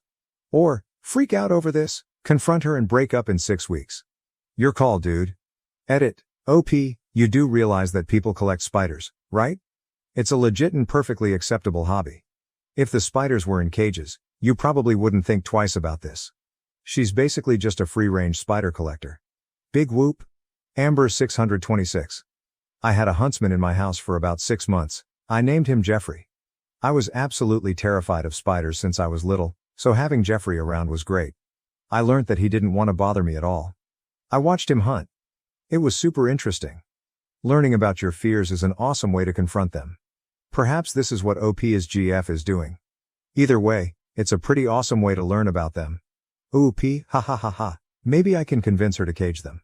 This is so fucked. JDU02, this is so fucked. Oh my sweet summer child. If this is blowing your mind, then I'm worried for you. Update April 3rd, 2015, original post. GF won't kill spiders in her apartment. Found a spreadsheet on her computer named Babies, keeping track of all of the spiders in her apartment. So I took all of your advice and tried to embrace this part of her life. It was our anniversary last week and I decided to get her a spider-themed gift. I was at the mall and one thing led to another and I ended up buying her a pet tarantula and an aquarium for it. She loved it but I noticed the beloved spiders disappearing from around her apartment over the last few days. I asked her about it and it turns out she's been killing them and feeding them to her new tarantula. I don't know how I feel about this. First she is calling them babies, and now she is killing them. I'm just trying not to think about it and hoping she doesn't find a better BF to feed me to one day. LOL oh well. TLDR, I bought my spider-obsessed GF a pet tarantula and she is slowly feeding her smaller spiders to it. Edit, someone sent me a helpful message about spider food, I care, etc. And it occurred to me that she might not be able to afford real food for it. Although she has a higher salary than me, she is aggressively trying to pay off student loans so has virtually no extra money. I'm going to buy her a gift card for the pet store tomorrow. Thanks Reddit. Edit. Apparently spider food is very cheap. Still gonna get her the gift card in case it needs anything else I didn't think of. Relevant comments. Deleted. That was a thoughtful gift. Good job. Big spiders eat little spiders. I wouldn't worry too much about it. She has a real pet spider now. One that you gave her? It sounds like you solved the problem of having wild spiders walking around the apartment and you made your girlfriend happy. Everybody wins. Oopie, thanks. Deleted. LOL, you gifted her the spider, so it is something that is way more important to her than the so-called babies. Take this as a sign of her love for you. Oopie, I hope so. Thanks. She named it Fluffy and, unfortunately, takes it out of its cage quite often. She will hold it while we are watching movies on the couch. Lol, I pretend not to be afraid of it. Parents accused me of an affair with my brother-in-law, threw me out, and tried to destroy my career. The shocking truth uncovered. Over the past 6 years, I have established a prosperous career as a senior programmer at a large software business. My parents insist on family values and sticking together, so even though I make more than enough money to live on my own in a wonderful apartment, I've been living with them. Although they have always been domineering, I persuaded myself that it was simply their expression of affection. The environment in our home has always been complicated. This is also where my sister Emily, 32F, and her husband James, 34M reside. 3 years ago, James obtained a job close by, and our parents were overjoyed, so they moved back. With her ideal life, marriage, and grades, Emily has always been the golden child. The comparison began in our early years and has continued ever since. I love my sister, don't get me wrong, but sharing a home has been difficult. Since I work from home the majority of the time, my folks are always watching me. They keep an eye on who I speak to on video conversations, when I start work, and when I take breaks. They have persuaded themselves that this degree of engagement in my life is both required and typical. Even though my precise schedule is shown on the refrigerator, my mother frequently interrupts me in my home office during crucial meetings, saying she forgot I was working. Michael, my 29-year-old lover, lives across the nation. He has been tremendously supportive over our 3 years of long-distance dating. But he and our relationship were never accepted by my parents. They treat James as the son they never had and compare him to him all the time. They attack every aspect of Michael, including his choice to live on the West Coast, his work as a software engineer, ironically, the same field as myself, and even his attire when we video chat. James has always been cordial, not only as his wife's sibling but also as a little sister. We had a good relationship and I valued having someone who didn't criticize me all the time. He frequently defended me during family dinners when my parents began their routine comments about my life choices, as if he understood the burden I was under. Up until 2 weeks ago, everything was in control. With solemn faces, my parents summoned me into the living room. I was managing a group of developers on a significant software update during a pivotal project phase, so the timing couldn't have been worse. On my laptop, they said, they discovered offensive text that purportedly demonstrated my attempt to conduct an affair with James. I was caught completely off guard. The messages they displayed to me were obviously fake and completely out of context. Some appeared to be completely made up, while others were excerpts from business exchanges that had been altered to appear suggestive. I attempted to explain that I'm really in love with Michael and that James is like a brother to me, so I would never do anything like that. They wouldn't look, even when I promised to show them my actual message history. They refused to pay attention. I've always envied Emily's happiness, my mother said, sobbing. And she should have anticipated this because of my rebellious nature. I was a disgrace to the family, according to my enraged father. In the midst of the largest project of my career, they gave me a 24-hour notice to leave the house, a 24-hour notice to pack up my entire existence. I called my grandparents in tears and desperation. They have always been my refuge and our family's sane voice. They immediately believed me after I showed them the actual mails and gave them all the details. They took me in, provided me with housing, and helped me get through this ordeal. In order for me to continue working, my grandfather even assisted me in setting up a makeshift home office in their spare room. My father was furious to learn that I was staying with them. When I wasn't there, he actually came to their house and yelled at them for enabling me and undermining his authority. My father became even more irate when my grandfather refused to back down and stood up for me. Declaring he would never talk to them again, he stormed away. I was devastated to see my grandfather, who is normally composed, trembling with rage following that altercation. When my father began getting in touch with my place of employment, Things got worse. He made outrageous charges about my inappropriate behavior and unstable mental state in emails he sent to my manager and the Human Resources Department. He even made an attempt to persuade them that I was giving competitors access to company secrets. Fortunately, my manager has been understanding and my work history speaks for itself. However, the strain is having an adverse effect. It has been embarrassing for me to have to explain these private matters to my staff. Then my granddad unexpectedly died yesterday. The agony is intolerable. He was more than simply my grandfather. He was also my confidant, my guardian, and the one who always had faith in me. The fact that my parents did not attend the funeral only makes it worse. They had left town. Later, when I was organizing my grandfather's funeral, I discovered through my cousin that they were actually on vacation, sharing photos from a beach resort on Facebook. Every happy picture they shared made my heart ache. Taking an emergency leave of absence from his job, Michael flew in to support me during this trying period. My parents appeared out of nowhere as soon as he got to my grandparents' house. As though Michael's presence was somehow improper, my father icily inquired as to why he was there. I eventually lost my temper at that point. I asked them who they believed had taken care of all the funeral planning, who had supported Grandma during her most trying time, who had stayed up late planning the ceremony, calling family, and interacting with the funeral home while they were taking selfies on the beach. Then, in an unsettling development, my father's entire personality altered. A disturbing peace took the place of the rage in his eyes. He became oddly calm and said he wanted to forgive me for what had happened with James and let the past be the past. He said he would let me stay with Grandma, but only if he got what was rightfully his. I understood exactly what he was after, therefore I was horrified by the abrupt change in his demeanor. My grandfather had been quietly successful with his investments over the last few years. My father desired his inheritance because he had accumulated a sizable nest egg. He had the gall to come and demand money after everything they had done to us and after leaving us during the funeral. He was unaware, however, that Grandpa had anticipated this. While organizing Grandpa's study the day following the death, we discovered a note hidden in his desk drawer. All it said was, "Call Bob." Bob, who had visited him multiple times over the years, was both his lawyer and an old friend. We found out that Grandpa had left everything to me when we got in touch with him. I now owned every cent of his savings. Grandma would always have a place to live, protected from anyone who would try to take it away from her, thanks to the house being signed off to her. My father broke his cool exterior when I told him this. As he accused me of controlling Grandpa and turning him against his own son, his face flushed with anger. He went on a tirade about how he deserved his parents' money and how he had always supported them. He was the one who had left his family to pursue his greed, so it was almost comical that he was accusing me of deception. In an attempt to persuade me, my mother said things like, "Didn't you try to take away your sister's happiness? You now wish for us to suffer as well." However, I refused to back down. Grandpa had made up his mind, and I was going to respect it. I clarified that Grandpa had only recognized where their priorities lay and that Bob, his attorney, could confirm all I said. I also said that there was no conspiracy. The tension in the air was oppressive as they departed. As I watched them leave, I felt both relief and grief, relief that Grandpa had kept us safe even when he was not around and sadness that my connection with my parents had reached a breaking point. I'm now concentrating on reconstructing my life and caring for Grandma.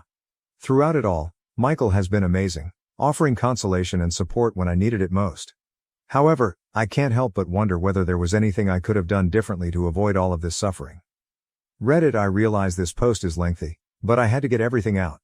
Everything has become more problematic because of the inheritance situation, and I'm worried that my parents might try something extreme. I would be grateful for any guidance on legal protection. Has anyone else experienced a similar situation? How did you respond to it? Update 1. Things took a turn for the worst a few days after my last update. Apparently not satisfied with simply pestering my workplace, my father has begun reaching out to our company's customers. I learned this when a representative from one of our largest clients pulled me aside in a virtual meeting to voice concerns about upsetting emails they had received about me. These emails were kindly forwarded by them. My father was methodically attempting to damage my work relationships after he somehow managed to obtain our client list. According to the emails, I was a volatile individual who was stealing business secrets and taking advantage of older family members for financial gain. The fact that he disclosed information regarding customer projects that he shouldn't have known about is very troubling. Now, since he works for a partner company, I'm wondering if James was giving him false information. The legal department of my business has been engaged. In addition to the possible harm to my reputation, They are taking this extremely seriously because my father's activities are endangering business partnerships. My parents received a cease and desist letter from them, which only appears to have made them more angry. My parents have responded by launching a full-scale campaign against me on social media. In order to disseminate their story, they have made numerous phony personas in addition to publishing on their own ones. The stories they are narrating are getting more complex. They now assert that I have been deliberately deceiving my grandfather for years and that I somehow planned out his whole investing strategy to suit my own interests. They are unaware that I discovered something startling while looking through more of Grandpa's documents. Classic Grandpa, always the meticulous planner, had a secret compartment in his desk drawer that held a USB drive and a pile of papers. Along with comprehensive documentation of what seems to be systematic tax fraud and money laundering through my father's real estate business, the USB drive included years' worth of email correspondence between him and multiple offshore accounts. I informed Grandpa's attorney, Bob, about these results right away. He wasn't surprised, which was an odd response. Grandpa had apparently been gathering this information for years, recording each dubious business transaction and suspicious activity. Even photos of meetings with well-known dishonest business people were included in the folder. Bob clarified that Grandpa had been assembling evidence but was holding off on taking action until the perfect time. A set of emails revealing that my father had been embezzling money from his own parents' accounts for years was the most upsetting finding. Probably thinking they wouldn't notice, he had managed to get access to their financial portfolio and had started taking little amounts out. Grandpa did notice though, and instead of confronting him right away, he decided to record everything. To examine all the evidence, Bob is currently collaborating with a group of forensic accountants. According to him, we have more than enough to possibly file criminal charges in addition to defending against any legal claims my parents might make. I have mixed feelings about this. While I desire justice, I still find it difficult to imagine my own father being charged with a crime. James's eagerness to return to my parents' house is further clarified by the evidence. He and my father exchange a number of emails about business prospects that seem eerily similar to Ponzi scams. I'm beginning to question whether the entire charge that I attempted to woo James was a preemptive move, meant to discredit me should I ever find out what they were doing. In the meantime, my mother has started calling my grandmother every day, alternating between threatening her and guilt-tripping her. The most recent strategy is asserting that my father's health is suffering due to the stress of my betrayal, and that I will be held accountable if anything were to happen to him. On Bob's recommendation, my grandmother, God bless her, has begun recording these calls. We've put in new cybersecurity procedures and placed security cameras throughout the house to keep ourselves safe. Bob suggested that I freeze my credit and assisted me in securing all of my accounts. When my parents see their intimidation strategies aren't working, he fears they may attempt a financial retaliation. My job has been suffering due to the stress, but in a surprising turn of events, this has improved my standing inside the organization. My manager has been tremendously supportive after seeing the proof of my father's harassment campaign. My application for a completely remote job has been expedited, so I won't ever have to worry about working from my parents' house again. Throughout it all, Michael has been my pillar of support. In a spare room at my grandmother's house, he has assisted me in setting up a safe home office with backup systems and secured communications. We're also talking seriously about his moving to a job nearer to me, but I'm concerned that this would make my parents even more of a target. To help me cope with everything, I've started going to a therapist. She is assisting me in realizing that I am not to blame for anything and that it is acceptable to feel both love and resentment for my parents. Processing the knowledge that the folks who raised you are not who you believe them to be is a difficult process. We are currently awaiting the completion of the forensic accountant's analysis. Within a few weeks, Bob continues, we should have a good picture of the scope of my father's financial crimes. I'm getting ready for whatever might happen next. My parents, who know me well, will not tolerate this. I appreciate your prior support, Reddit. I never thought my family's drama would reveal something so significant. Has anybody else learned that their parents committed financial crimes? How did you decide whether or not to report them? I'd really appreciate some advice on this. Update 2. Emily arrived at our home this morning without warning. As I prepared myself for another altercation, I saw a broken lady instead of rage. Her normally flawless appearance was unkempt, and her eyes were red and puffy. She broke down in tears before I could even inquire what was wrong. She sobbed and told what had transpired. James had been in Chicago on a purported work trip. Emily had flown out to his hotel in order to surprise him. She believed a romantic gesture may help ease her feelings of insecurity over their relationship. Rather, she entered his room and found him with another lady. It wasn't the worst part though. Emily insisted on seeing his phone during their heated argument. The whole story of our family was broken by what she discovered. The offensive messages that had caused me to be expelled. I never made them. To escape suspicion, James had kept one of his mistress's phone numbers under my name. Using my name as a front for at least 3 different women, he had been having several encounters. The most startling aspect of all was perhaps how our parents reacted when Emily told them this information. Rather than offering their heartbroken daughter assistance, they advised her to remain silent and try to resolve the situation with James. They cared less about Emily's happiness and more about keeping up appearances. To spare the family the shame of a divorce, they even advised her to forgive him. Then Emily found something much more unsettling. She discovered emails on James's laptop that showed he and our father had been involved in more than just family affairs. Together, they had established a number of shell corporations to conceal funds from investors and taxes. James has been directing contracts to these shells at exorbitant pricing by virtue of his position at his company. Accounts in Switzerland and the Cayman Islands were found via the money trail. Emily discovered pictures of James having meetings with strangers, all of which were stored in a secret folder called insurance. James appears to have kept records of everything, most likely for protection against any attempts to expose him. Another realization dawned on me as Emily told me these specifics. Not only was the inheritance at the center of the recent harassment of my clients and workplace, but it was also a frantic attempt to discredit me before I might learn of their financial machinations. They thought I might eventually find their digital trail because I work in technology. My sister is currently residing at Grandma's house with us. She is working with Bob to document what she has discovered and has filed for divorce. In addition to harming James, the data she presented could have disastrous consequences for our father.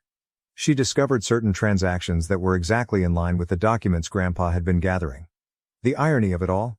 For years, James had been living beyond his means, using the proceeds of these illicit operations to fund his numerous affairs. In addition to wanting to be near James's place of employment, they moved back in with our parents since they were having financial difficulties as a result of his extravagant spending on his covert life. Through all of this, Emily has shown incredible bravery. She has already discussed her findings with the FBI, who are especially curious about the financial fraud's global components. She has been informed by the investigators that this case may be worth millions of dollars. Our parents' approach has entirely altered. They are now attempting to argue that they were duped by James and were unaware of the true situation. However, the data points to a different conclusion. Documents we have discovered reveal that our father was the mastermind behind numerous of these plots, with James acting as the front man for his business. Emily is suffering from the stress of it all. For the first time in our adult lives, we have been spending evenings discussing things, and she has begun visiting her own therapist. She has repeatedly expressed regret for not trusting me and for allowing James and our parents to influence her. Since she was just as much a victim of their manipulation as I was, I have forgiven her. Grandma has been incredible during this entire ordeal. She said Emily needed the master bedroom more than anyone else at the moment, so she gave it to her. We've resumed having dinners as a family, just the 3 of us and Michael when he comes over. It's amazing how tragedy can unite people and forge new ties from the ashes of past ones. Our cooperation is complete, and the FBI inquiry is still going on. Our parents are still working to preserve their reputation in the neighborhood and have engaged pricey attorneys, but more people are discovering the truth every day. Our father's former business partners have begun to come out with their own accounts of dubious activities. Sometimes Reddit, the reality is more amazing than you might think. I'm finally with my sister again, and we're stronger together than we were before. We're getting ready for what is probably going to be a protracted court struggle, but at least we're doing it together as a family. A true family founded on support and truth rather than deceit and manipulation. Has anyone else experienced a similar situation where revealing a single family secret revealed a whole network of dishonesty? How did you handle the fallout? Update 3. The pace of progress has exceeded everyone's expectations. The FBI intervened last Friday morning when my father and James were enjoying their customary business breakfast at their preferred high-end eatery. I will never forget the expressions on their faces as they were carried out in handcuffs, directly in front of the city's most affluent business community. In an instant, their meticulously constructed image of prosperous business people fell apart. Teams attacked their offices, our parents' home and a number of storage units we were unaware existed as part of the coordinated raid that took place in numerous locations at once. They discovered proof of a 3-continent money laundering scheme, offshore account details, and decades worth of fake documents. Over $50 million is the preliminary estimate of the whole scam. However, that wasn't even the most fulfilling aspect. Do you recall the pictures James had saved for insurance? As it happens, he wasn't the only one who kept records. 3 of his ex-girlfriends came forward with pictures, emails, and text conversations dating back years. They had been silently constructing their own case and were all aware of one another. The finest aspect. For months they had been collaborating with the FBI. James's recent business travels were watched, and every transaction was recorded. As one might anticipate, my mother's response to the arrest was quite predictable. She made an effort to play the victim by saying she was unaware of their illicit actions. When the FBI disclosed that they had recordings of her actively engaging in money laundering through her charitable foundation, that story completely collapsed. All those lavish galas she held to raise money. Simple plots to wash up shady finances. There has been extensive media coverage. The story was carried by all local news channels and even by several national ones. Prominent businessmen and son-in-law arrested in multi-million-dollar fraud scheme. The headlines continued to appear. Overnight, my father's meticulously cultivated reputation as a community leader and benefactor was destroyed. The reaction from their social circle was fast and harsh. Those who once admired them at charity functions now act as though they had never met them. Their church requested that they resign from all committees, and the country club canceled their membership. In an effort to protect their own reputations, former business partners are going out of their way to assist the authorities. James's business quickly distanced itself from the situation. He was fired right away, and they are completely assisting with the investigation. As it seems, he had also been defrauding them by inflating contracts and keeping the difference for himself. His name has become poisonous in the sector, and his professional reputation has been utterly wrecked. What the forensic accountants at the FBI discovered made me laugh aloud. Grandpa left that property in the trust in Florida. It was more than simply a dilapidated house, it held the secret to their whole scheme. Grandpa had purchased it especially to serve as evidence after learning that it was being used as a front for money laundering. He was aware that the property inquiry would reveal everything if they attempted to challenge the will. Even from the afterlife, he played them like a chess master. James and my father both agreed to plea bargains last week. The punishment is severe. My father will serve 15 years in federal prison, James will serve 12 years, and all assets related to their crimes will be forfeited. For the remainder of their lives, they will both be making restitution. Next month, my mother will be sentenced to 8 to 10 years in prison for her involvement in the money laundering conspiracy. After all of this, Emily is stronger than ever. She started her own business with the settlement, which was the little money left over after asset forfeiture, once the divorce was finalized. We've never been closer since she moved into a comfortable apartment close to Grandma's house. Our parents worked very hard to sever the sister link, but it has since become indestructible. There was more karma to come. Do you recall how my parents attempted to ruin my reputation in the workplace? The board of my organization was so pleased with my handling of the matter that they elevated me to the position of Director of Security Operations. I now oversee a group of people that work to stop the exact type of scam that James and my father perpetrated. Last month, Michael relocated here, and we recently purchased a home a few blocks away from Grandma. By the way, she's doing fantastically. She used her experience to help others by starting a support group for families impacted by financial fraud.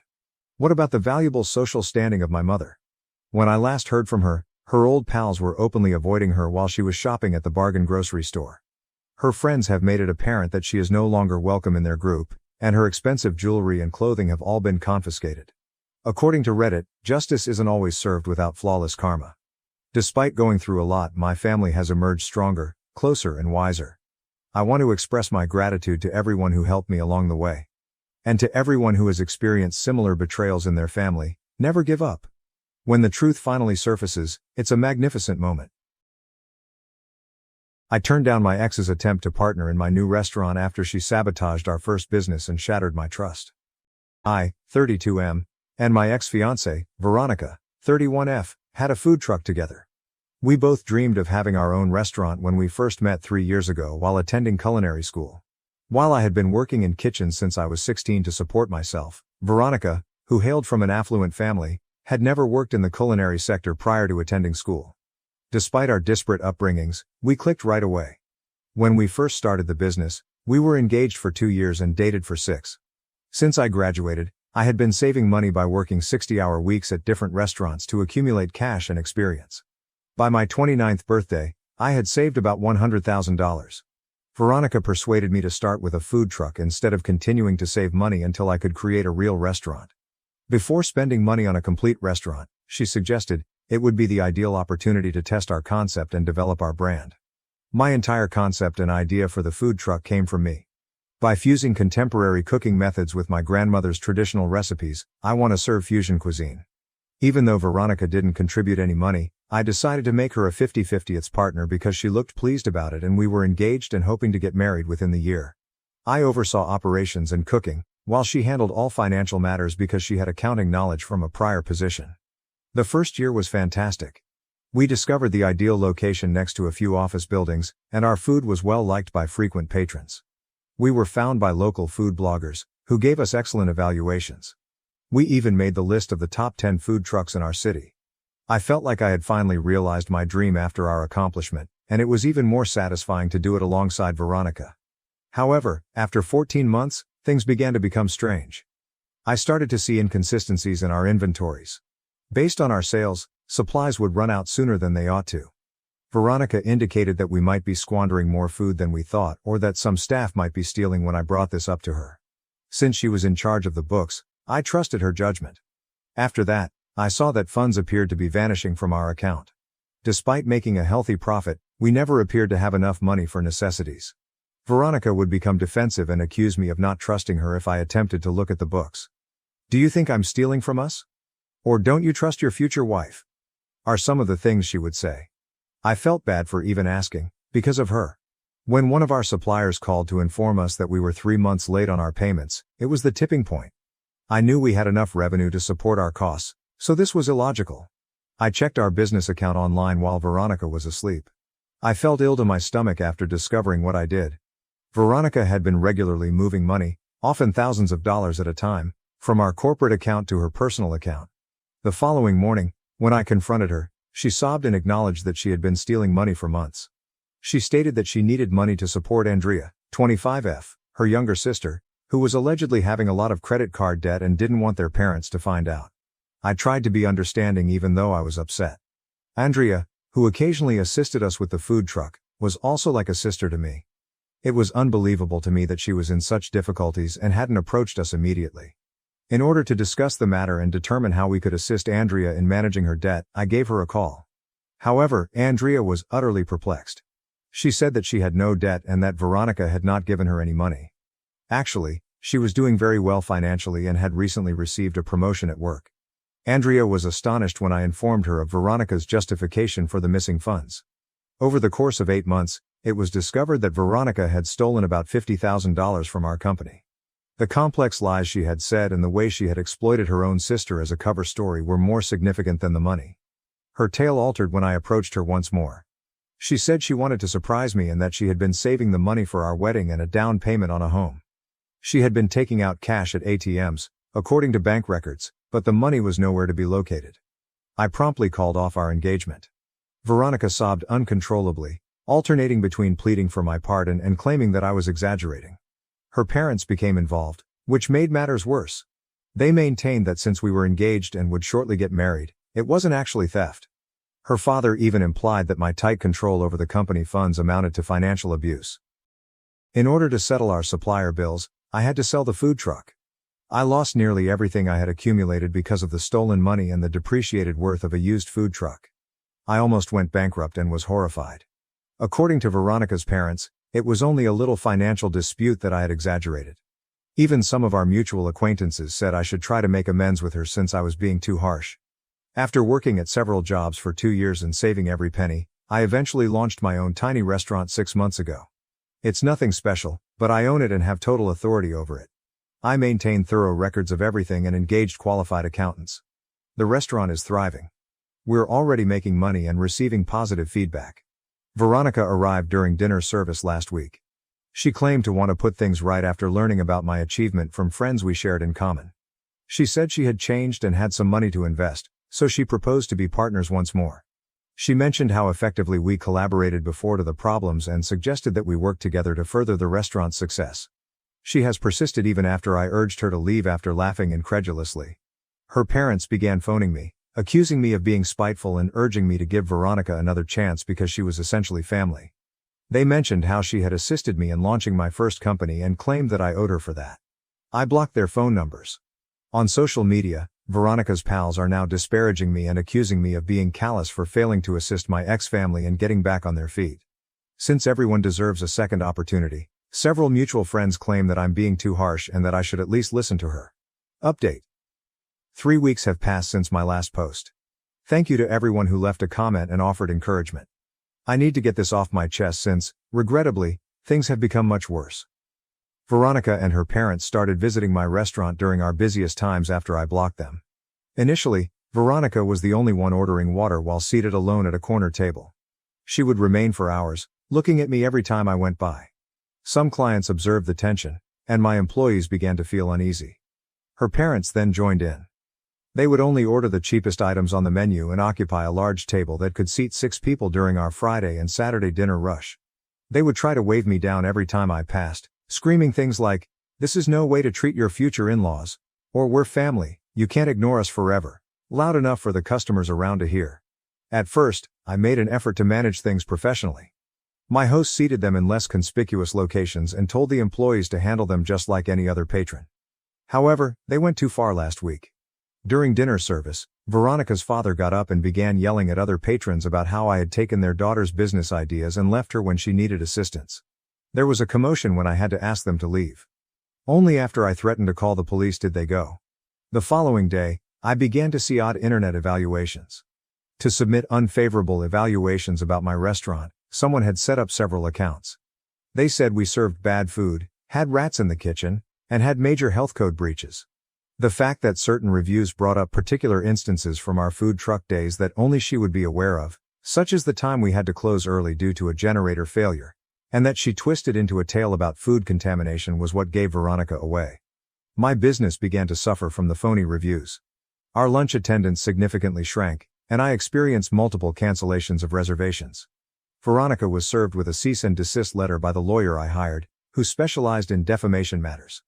In response, she posted on many sites and made more fictitious accounts. At that moment, an unforeseen event occurred.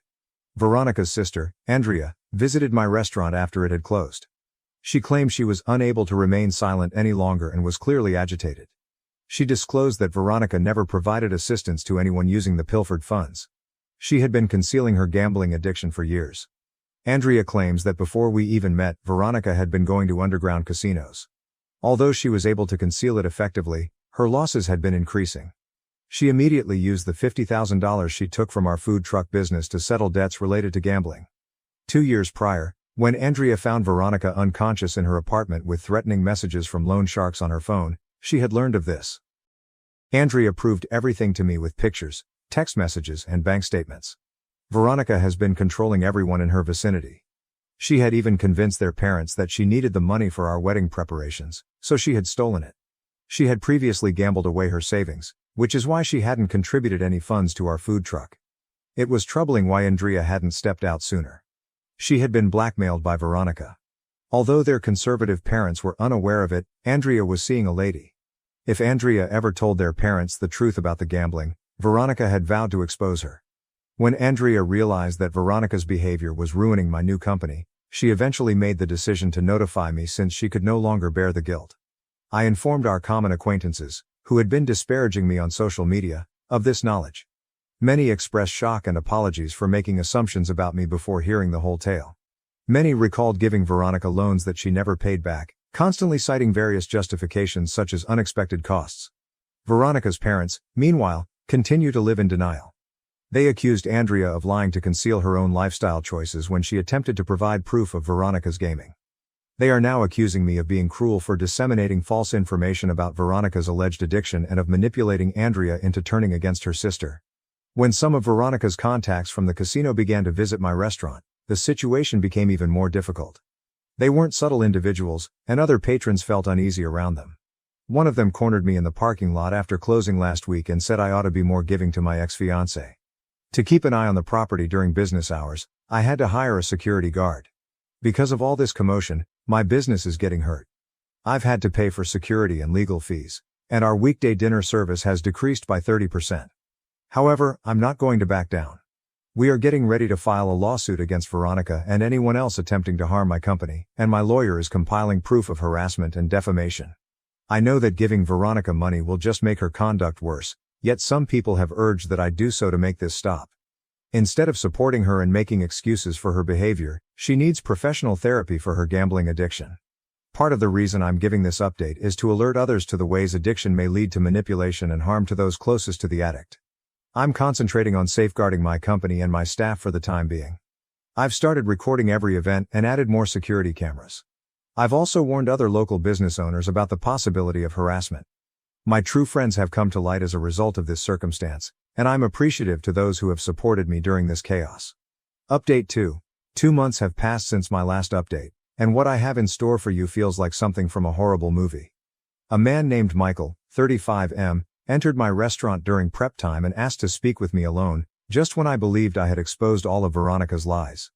He identified himself as the current legal husband of Veronica, not her ex-husband. I initially believed that this was just another effort at harassment, but Michael had data to support my claims.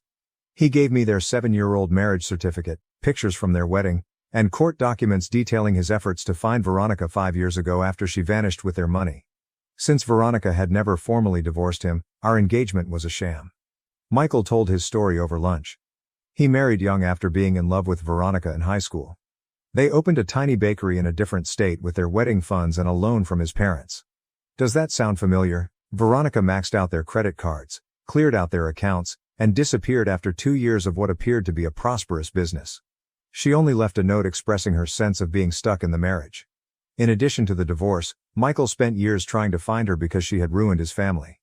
In order to repay the company loans they co-signed, his parents had to sell their home. The time was ideal. 3 months before she met me at culinary school, Veronica vanished from Michael's life. When I brought up the topic of actually choosing a wedding date, she always had an excuse since she had changed her last name but had never formally divorced him. Michael's story made me feel physically ill. Veronica wasn't being sentimental or pragmatic when she recommended that we elope or expressed a desire for a small, private wedding ceremony. Legally, she was unable to wed me. She had previously stolen money from our food truck business, but this was her most recent theft. Surprisingly, Veronica revealed everything when I texted her to confront her about Michael. But she twisted the story, as Veronica always does. She said Michael had been abusive and domineering. Michael, however, showed me police records he had submitted, which demonstrated that she was the one who was abusing him and that she had to steal the money in order to get away. Veronica said that she had intended to divorce Michael in the end and that she had kept her marriage a secret from me out of protection. After hours of note comparing, Michael and I discovered that Veronica had been operating the same fraud in several places. She would connect with someone who wanted to launch a food-related business, get access to their money, and then drain their accounts. As far as we know, she had done this at least 4 times. Together with Michael's attorney, my attorney is currently constructing a fraud case against Veronica. At last, Michael is able to serve her with divorce documents. The fact that this seems to be a pattern of intentional illegal activity across several states is another reason why the authorities are interested. When further victims began contacting us, it was the biggest shock. Michael published my original Reddit post in forums for company owners after discovering it. 3 other individuals came forward with comparable accounts of Veronica. Even while she was still living with Michael, she was engaged to one. Every story had the same pattern. She would become part of their life, win their trust by falling in love and then take whatever she could. When Veronica's parents found out about her prior marriage, they eventually stopped supporting her. When her mother arrived at my restaurant in tears, she said she didn't know who her daughter was. However, they have just vanished without offering me an apology for their harassment and accusations. Andrea claims that in order to settle some of Veronica's gambling debts, they have deactivated their social media accounts, ceased frequenting the restaurant, and mortgaged their home. Since we called the police, the casino staff has also retreated. It turns out that some of them didn't want the spotlight and were operating an illegal gambling enterprise. Veronica owes them more than $200,000, we found out. She had been trying to recover her losses by spending the money she had stolen from me and other people, but she had only ended up losing more. At last, things are returning to normal at my restaurant. Regular consumers are coming back now that the phony reviews have been taken down. This strange experience has made me buddies with Michael. He even promised to assist me in growing my company after the legal matters are resolved. He stated that he hopes this entire fiasco would lead to something positive. I'm still amazed at how meticulously Veronica organized everything. She made up whole false personas and life tales in addition to lying about minor details. Since they discovered anomalies in her application materials, the culinary school where we met is currently looking into the matter. Her entire existence seems to have been based on falsehoods. Update 3. This will most likely be my final update, as it has been 6 months since my last post. Last month, Veronica was taken into custody in Las Vegas. She apparently ran away there after all the information was made public and attempted to con a casino owner with the same ruse. She was obviously unaware that casino owners spoke with one another, and one of them knew who she was from the warnings that had been going around. Under a different fictitious name, the cops discovered her residing at an inexpensive motel. She had 5 different IDs and credit cards in different names when she was arrested. Notebooks describing her prior scams, including the one she perpetrated on me, were also discovered. She had everything in writing, including when to start collecting money, how to build trust, and how long to wait before proposing a business opportunity. Everything was organized like a business plan. She faces many fraud charges from the district attorney in multiple states. In addition to Michael and me, they discovered at least 7 more victims. While she was still legally married to Michael, she was also engaged to 2 of them. She has taken about $800,000 in total throughout the years. She could face severe jail time. Andrea now frequents my restaurant on a regular basis. She moved in with her girlfriend in a nearby apartment after coming out to her parents and being shunned. Ironically, she now assists me with the books, carrying out the task her sister was meant to perform. In addition to being far more skilled at it, she is also honest. We occasionally discuss Veronica and attempt to determine whether there were any indicators that we overlooked, but our main goal is to move on. Last week, Veronica's parents finally spoke out. They actually sent me a handwritten letter, not a text or email. Although it wasn't quite an apology, I thought it may be. They wrote about how their love for their kid blinded them and how they failed to raise her properly. In order to pay off the obligations Veronica had accrued in their names, they acknowledged having to sell their home and relocate to a smaller space. Not for their benefit, but so they might have a relationship with their future grandkids, if I ever had any. They asked if I could find it in my heart to forgive them. I didn't answer. There are some issues that cannot be resolved verbally, and I have no desire to keep up any relationship with them. They only expressed regret once they became victims themselves, supported Veronica's actions for years, and attacked my character after I revealed her thievery. In fact, all of this has made Michael and I close friends.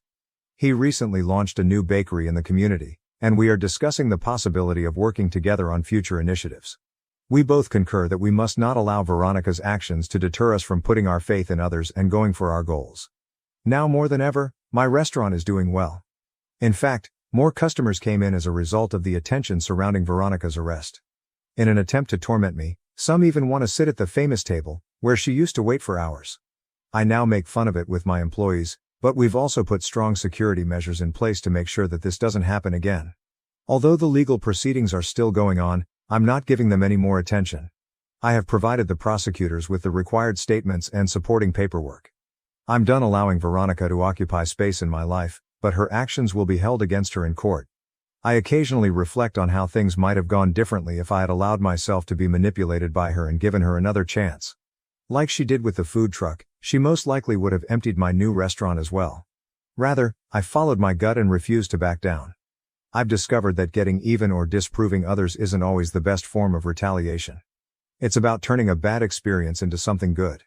I've made real friends, my restaurant is doing well, and I'm at last at peace with all that has transpired. For anyone experiencing a similar situation, follow your instincts, document everything, and avoid being coerced into disregarding warning signs. Certain individuals reveal their true selves to you. Trust them the first time. I was abandoned by my family due to my golden sister's success. Now she's begging for help as the family business falls apart. Hello Reddit, I, 32F, never imagined that I would be sharing my entire being online, but here I am. My life was completely upended in a way I never anticipated. I was expelled from the house by my parents. And why? Because I managed to pay for my MBA without their invaluable assistance, and my sister, 36F, the golden child, couldn't tolerate it. Although it's a lengthy tale, I need to vent and perhaps you guys might provide some guidance or simply a virtual shoulder to weep on. Allow me to illustrate the dynamics of my family for you. I've always been the underdog, the last in line, and the one who never quite fits in. It was obvious from the beginning that my sister was the favorite growing up in a suburban community just outside of Chicago. My folks would hold a parade if she received an A. It was like, oh cool, what's for dinner? If I received an A. You understand. Sarah, my sister, was always the center of attention. She seemed to do better at everything without really trying, and she was more attractive and gregarious. School plays? She took the lead. Captain of a sports team? Naturally. Grades? Perfect scores. I was the awkward bookish kid who didn't want to be in the spotlight and would rather sit in my room and code. My parents were enamored with Sarah as if she were a prodigy when she enrolled in a prestigious business school. They covered everything, including her tuition, fashionable clothes, her apartment in a fancy area of town, and even her excursions to Cancun over spring break. They were often boasting to anyone who will listen about their successful daughter because they were so proud of her. I kept my head down and assumed I would have to handle things alone in the interim. Despite taking out loans and working part-time jobs during my time in college, I was still able to earn honors in computer science. But was there a celebration for me? No, my mother just said, "Dear, that's nice. Have you looked at the pictures from Sarah's graduation? Wasn't she beautiful?" In the present, I have spent the last few years managing projects for a digital company. Although it pays the bills and is a fine job, I'm looking for more. One day, I hope to launch my own business, rise in my job, or even get into top management. I therefore made the decision to apply to a respectable university's MBA program. The catch? The cost of tuition is extremely high, 6 figures to be exact. I had the hope that my parents might lend me some support. After all, they funded Sarah's whole schooling, right? After a family supper one evening, I sat them down and, to my astonishment, the topic of conversation revolved around Sarah's most recent achievement at the family restaurant. I outlined my strategy, gave them an overview of the school, described how it would advance my career, and then tactfully brought up the topic of tuition. The expressions on their faces. It would seem as though I had asked them to sell their kidneys or something. They informed me outright that they couldn't pay my tuition, which is fine. I understand that MBAs are costly. But the fact that they refused to even co-sign a loan was what really infuriated me. I only wanted their assistance so I wouldn't be drowning in debt for the rest of my life, not to pay for everything. Their logic. We have already covered Sarah's tuition. Now is the time to consider our future. The worst part is that they also intended to grow the family restaurant. It seemed like they were investing all of their savings in that.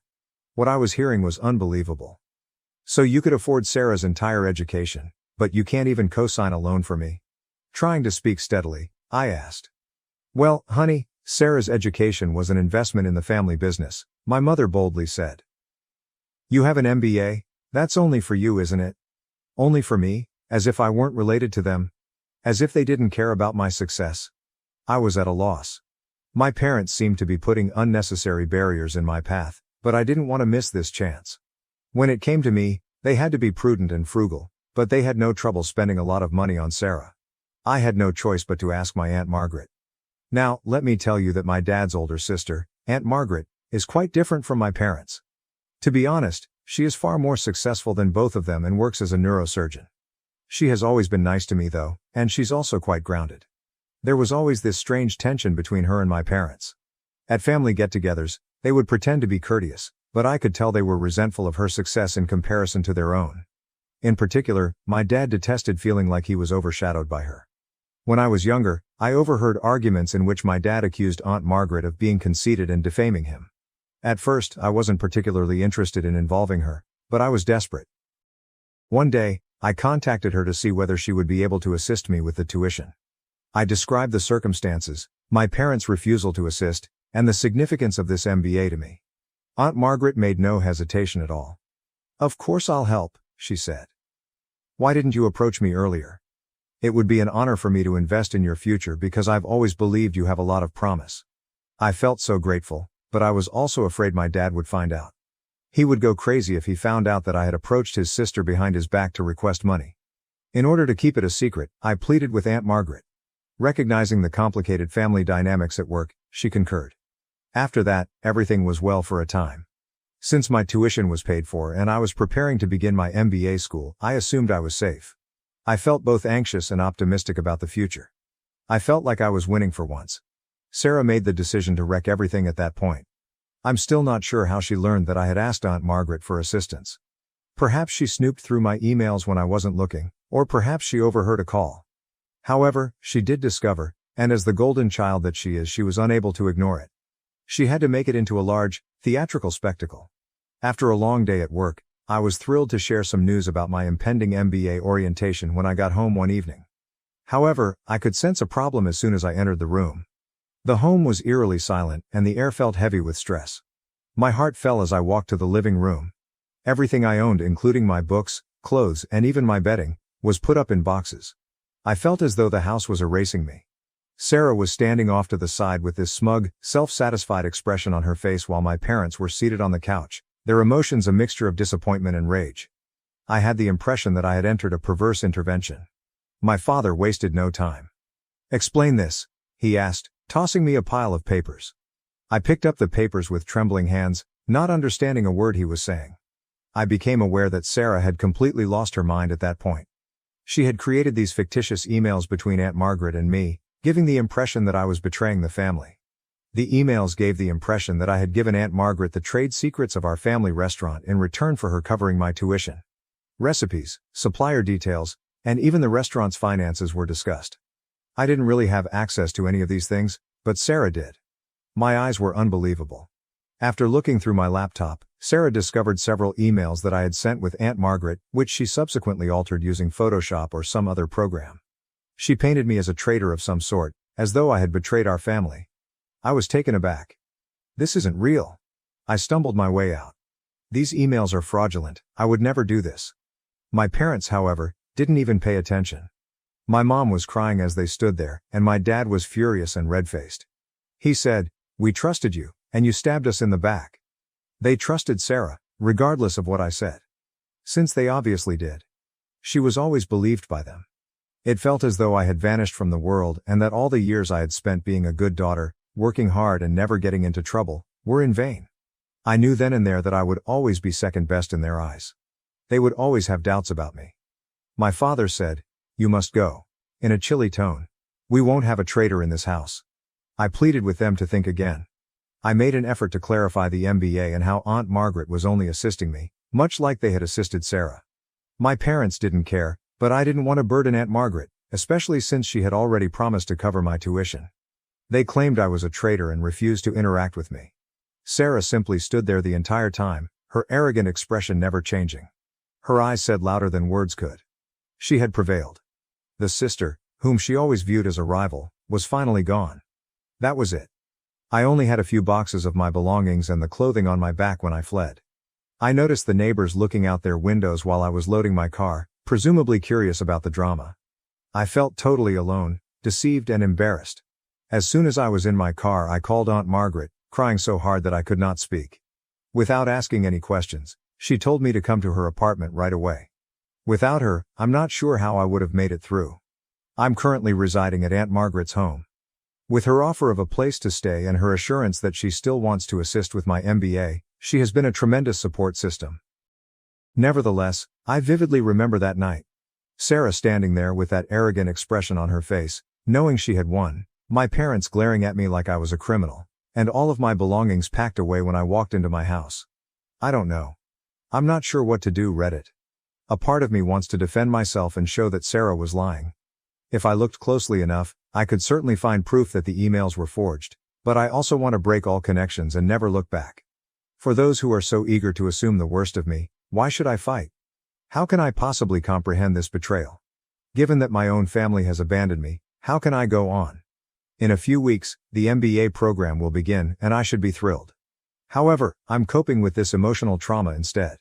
I keep going over everything again in my mind, wondering if I missed any clues. Was Sarah this cunning all the time? Were my parents as eager to discard me all the time? After this, how can I ever trust anyone again? Aunt Margaret advises me to concentrate on the chances my MBA will present for my future. Although it's difficult to look past the hurt and rage in the moment, she claims that achievement is the best form of retaliation. I would appreciate any guidance. From here, how do I reconstruct my life?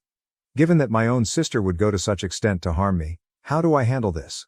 And when I feel so damaged on the inside, how do I interact with my MBA program instructors and classmates? Here, I feel like I'm drowning. Give me a lifeline, Reddit, if you can. Update 1. It's been a long time, 3 years to be precise, Reddit. Since I last wrote about my family throwing me out, a lot has happened. I wanted to let you know how things have progressed. I started by finishing my MBA program, which had a profound impact on me. I was in a lot of mental upheaval when I first started, but I was able to focus all of that energy on my academics.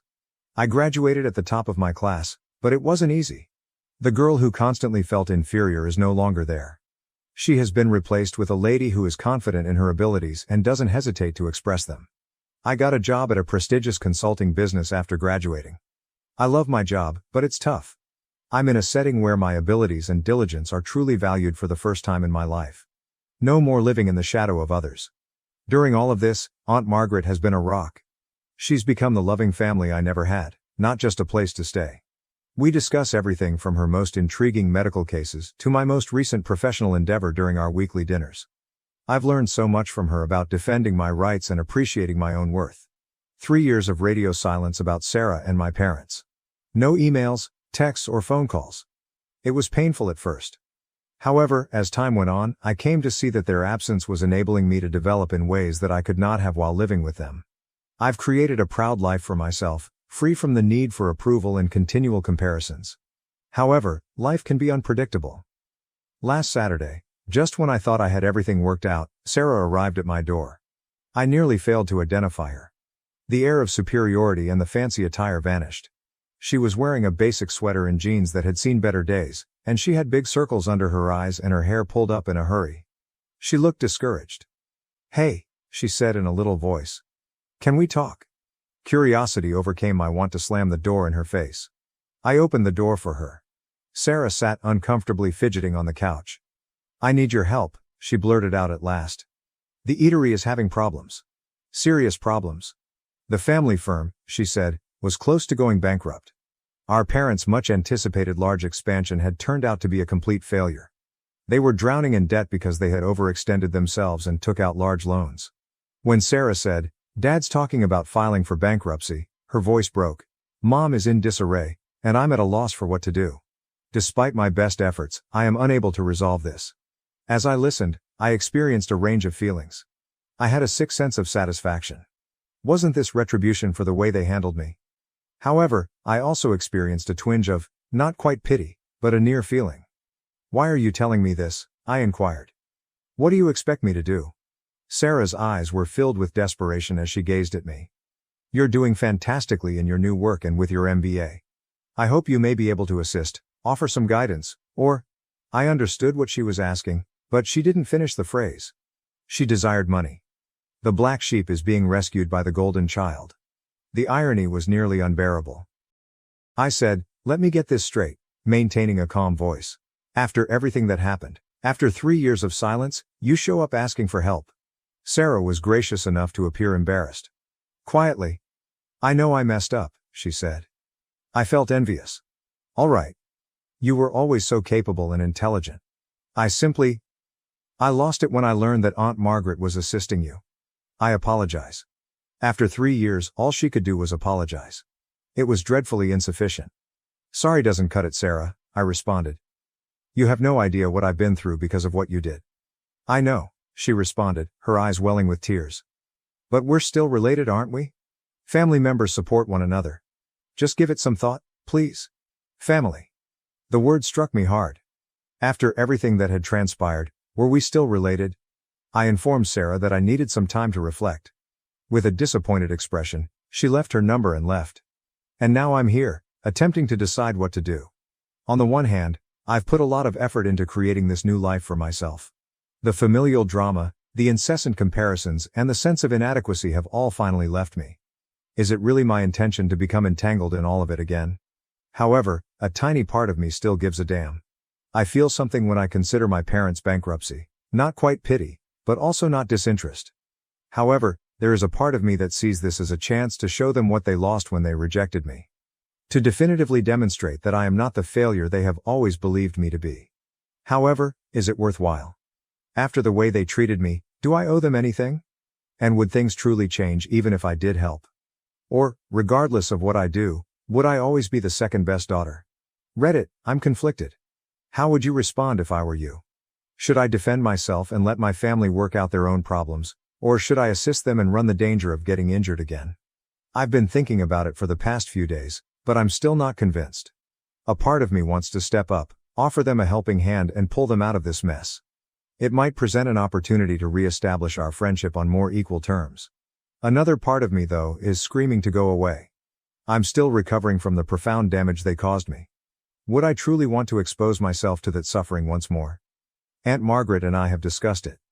As usual, she has been encouraging, telling me that she will support me no matter what. However, she cautioned me as well. Sometimes helping others means sacrificing yourself, she stated. Make sure you're not setting yourself on fire to keep them warm. I've been distracted recently, and my coworkers have noticed. Some have listened sympathetically, but I haven't told them the specifics. One of them stated, sometimes the most professional thing you can do is to keep your personal life separate from your work. That statement has stayed with me ever since. The MBA courses on crisis management and corporate turnarounds are still on my mind. It's likely that I could assist them and provide a strategy for escaping this situation. Should I though? Am I accountable? What about the apologies from Sarah? Is it sufficient? Is this just another ploy, or can I believe that she truly feels bad? I'm also concerned about how it might affect my personal financial security. Even though I'm doing well now, I'm not exactly making a ton of money. Assisting them might jeopardize my future ambitions. One thing is certain, this time, whatever I decide, it will be on my terms. I've changed from being that insecure, terrified girl. No matter what occurs with my family, I will always be a strong, accomplished woman who recognizes her value. What do you think, Reddit?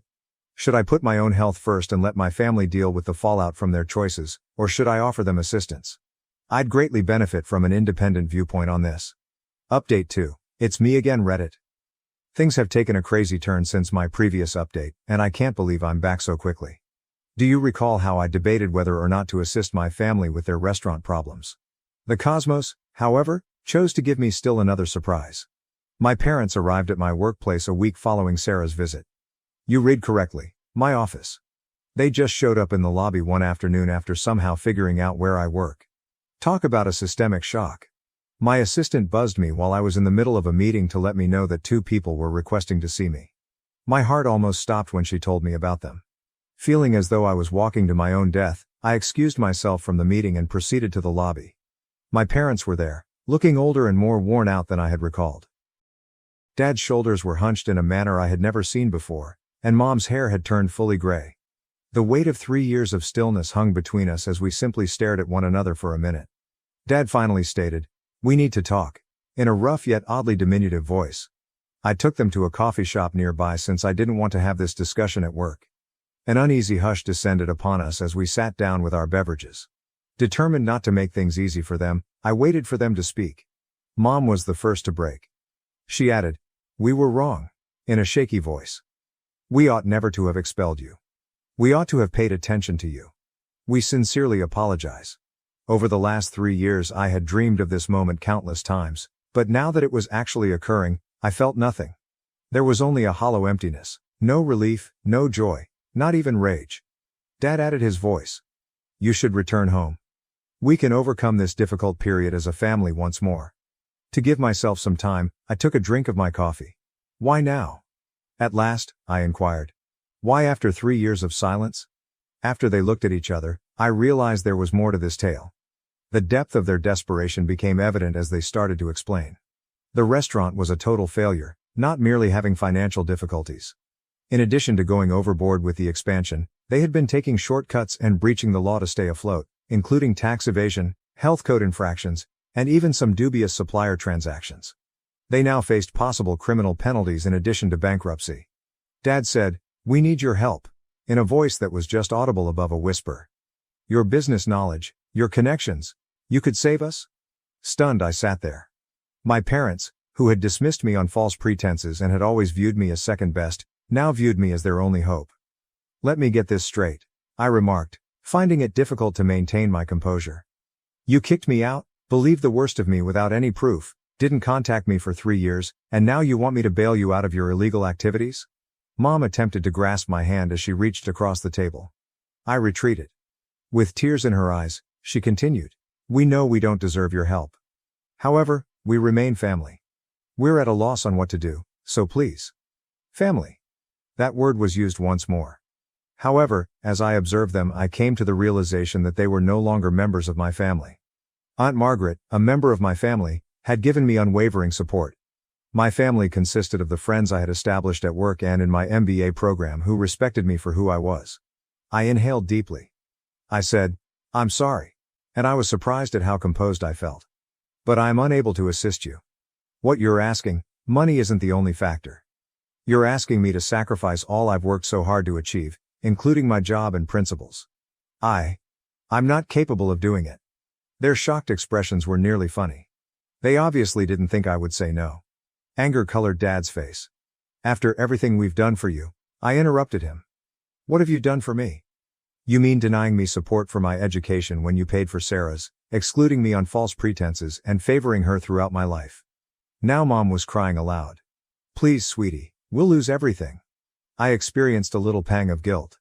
Then I thought back on the previous 3 years, including the hardships, the suffering, and the development and accomplishments I had made on my own.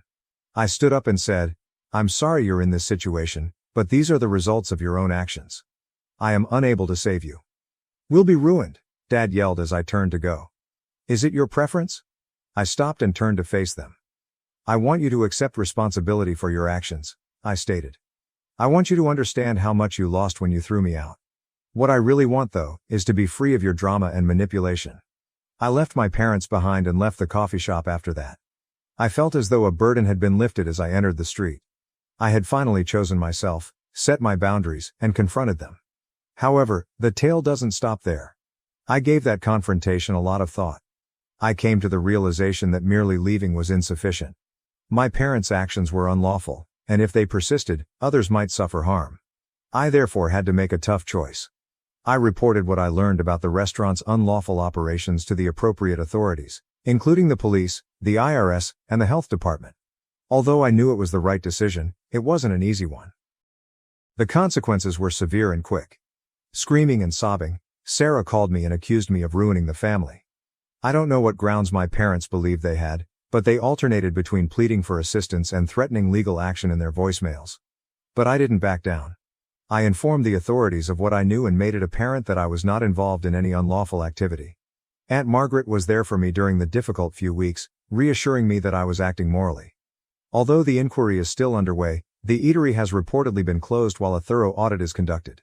Sarah and my parents are facing severe legal repercussions. Although it's not a joyful conclusion, it's a fair one. In my case, I'm doing all right, actually better than all right. With everything, there's a feeling of closure. The harmful family dynamics that hindered me for so long have now been broken. I have a successful career. I've even received an approach regarding a possible promotion. I feel like I've found a true professional home because of how supportive my co-workers have been during this process. I've never been closer to Aunt Margaret.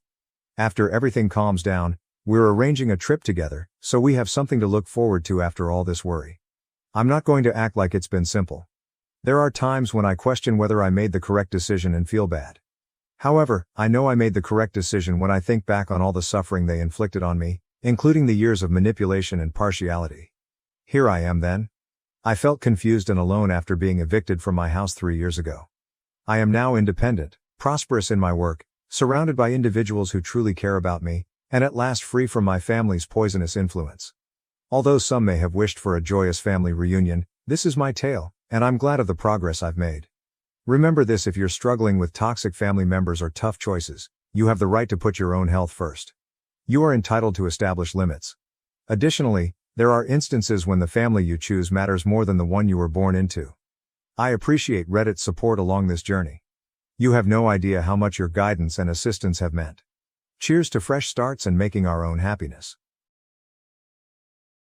My parents abandoned me at 14, now they're back begging for help, but I've found my true family with my brother and grandmother. I, 34F, am a New York-based illustrator for children's books. For 12 weeks in a row, my most recent series, *Dreams and Watercolor*, has been on the New York Times bestseller list. Major cities around the nation are currently hosting my gallery exhibition, *Childhood Memories and Strokes*. The New Yorker has published my work, and I was been awarded the Cocotte Medal for my illustrations in *The Forgotten Garden*. This level of achievement wasn't always the case. I was a 14-year-old girl who liked art 20 years ago, but I was always told it was useless. When my parents, 65M and 63F, unexpectedly showed up at my grandmother's house yesterday while I was there during a break between exhibition tours, my past came rushing back. The same parents who abandoned me at the age of 14 and took my brother with them, leaving me alone in an empty house, were standing there shouting my name with fake smiles and expensive clothing that belied their despair. Allow me to briefly introduce my family and our journey to this place. In Boston's cutthroat educational community, My parents exemplified academic elitism. After graduating from Harvard Medical School, my father published multiple publications in esteemed medical journals while working as a medical researcher at Massachusetts General Hospital. After graduating from Yale, my mother worked as an AP chemistry teacher at one of New England's most prestigious prep schools. They were adamant that a person's value was established only by their educational background and prospective earnings. From my very first recollections, our household seemed less like a home and more like a distinguished educational institution. Academic honors, medical journals, and achievement certificates dotted the walls. The topics of discussion at dinner included the most recent academic papers and Ivy League acceptance rates. In front of their equally aristocratic acquaintances, my parents paraded my brother's academic accomplishments at their many dinner parties. The jewel in their crown was my brother. He was prepared for medical school from the time he could read, as evidenced by his flawless SAT scores by his junior year, consecutive A's in every AP course, and his leadership of the math team and scientific club. Despite his innate academic prowess, I occasionally caught him yearningly gazing at the basketball court during his required study sessions. However, I was unique. I was drawn to painting as soon as I could grasp a crayon. I was using photos to create whole stories while other children were learning their ABCs. My artistic skills were recognized by my preschool teachers, but my parents disregarded them as cute but impractical. Despite their constant promotion of instructive movies and academic flashcards, I always returned to my sketchbook. By middle school, there was a huge difference between what my parents expected of me and what I actually experienced. My grades were extremely erratic. Even after hours of forced tutoring, I would hardly pass mathematics but receive an A+ in literature when we studied poetry. My haven was art class. My parents never showed up for the ceremonies, even though I won the statewide Young Artist competition 3 times in a row. My first true supporter was Mrs. Thompson, my art teacher at Franklin Middle School. She acknowledged not only my technical proficiency but also my distinct visual narrative style. She would remain after school to teach me new skills and tell me, "You have a gift. People are moved by your art." She made several attempts to contact my parents with notes about scholarships for art school and potential careers in drawing and animation. Those notes, always followed by my mother's characteristic scoff, inevitably ended up in the trash. As we grew older, the differences between my brothers and my lives became more noticeable. He received new clothes for each academic accomplishment, visited academic summer camps at prestigious colleges, and had private tutors for every topic. In the meantime, I spent summers alone myself in my room while they took my brother on college campus tours, wore my brother's hand-me-downs despite being a girl, and ate whatever was left over after their family dinners, which I was frequently told to forgo in order to concentrate on getting better grades. The infrequent times I spent with my brother were the only positive aspects of our family. He occasionally crept into my room late at night to help me with my arithmetic homework and bring refreshments from his study sessions. "Your drawings are amazing," he would mutter as he carefully perused my sketchbook. "I wish I could create something like this." Although those times of intimacy were priceless, they were always tempered by the awareness that publicly endorsing me would put him in danger of being targeted by our parents. Home life grew more and more alone. My parents no longer acknowledged me unless it was to bring up yet another academic setback. They told me I needed to do my own laundry by setting up a washing machine in the basement and placing an instructional DVD close by. When they weren't around, I had to scrounge meals out of the refrigerator.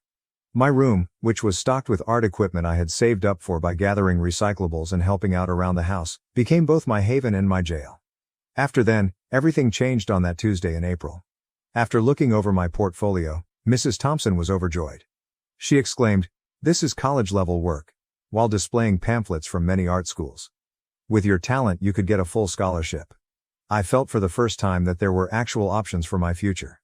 With aspirations of art school and a future where I could be myself, I recall almost flying home. However, the house felt different, empty, when I opened the front door. There were none of the typical sounds of my mother typing or my brother's study music. The quiet was overwhelming. A note was placed on the dining room table, the same table where I was not permitted to eat with them. It was my mother's handwriting, chilly and exact. "Your brother will be moving to a different school. We've made it possible for you to live here." That was it. No contact details, no explanation, no farewell. I was left behind like unwanted furniture in a house that had been abandoned after they had stolen my brother. I passed out in the hallway. My portfolio all over the floor, my tears mingling with my sketches. I sat there for hours trying to figure out what I had done to merit such total desertion. Even though it was getting dark inside the house, I was unable to move. I mistakenly hoped that they would return, that this was simply some fancy lesson about academic dedication, As I heard every creak and moan of the house, practical concerns started to surface as the shock subsided. I was 14 years old. How was I to survive on my own? What about expenses for education, bills and food? In my distress, a recollection of my grandmother came to mind. We used to see her frequently before my mother and her had an inexplicable falling out. She was a foster home caregiver who never questioned my love of art and always had a special grin for me. I spent hours looking through old documents and cabinets before discovering an address book hidden under the landline phone.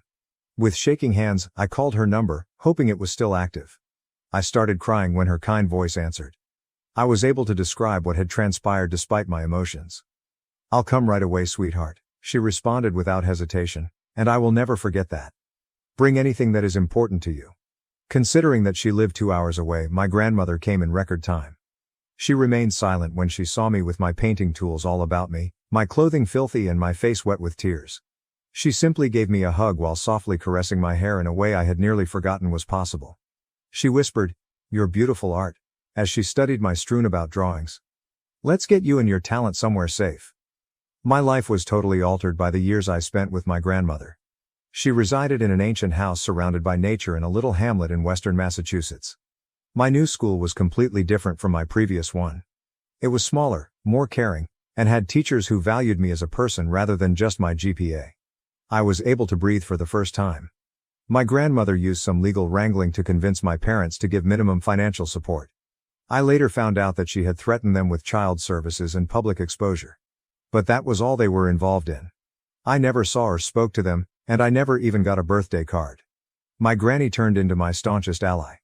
Using materials she found at flea markets and yard sales, she converted the sunroom into an art studio. She used to say, "Art supplies are an investment in your future, even in times of financial hardship." She helped me prepare my first portfolio, photographed every piece I made, and went to every art show. I saved every cent for art school by working part-time jobs throughout high school. Because my teachers helped me make connections between art and other courses, rather than because I felt under pressure, my grades also improved. Perspective and composition became central to geometry. I learned about color theory and pigments thanks to chemistry.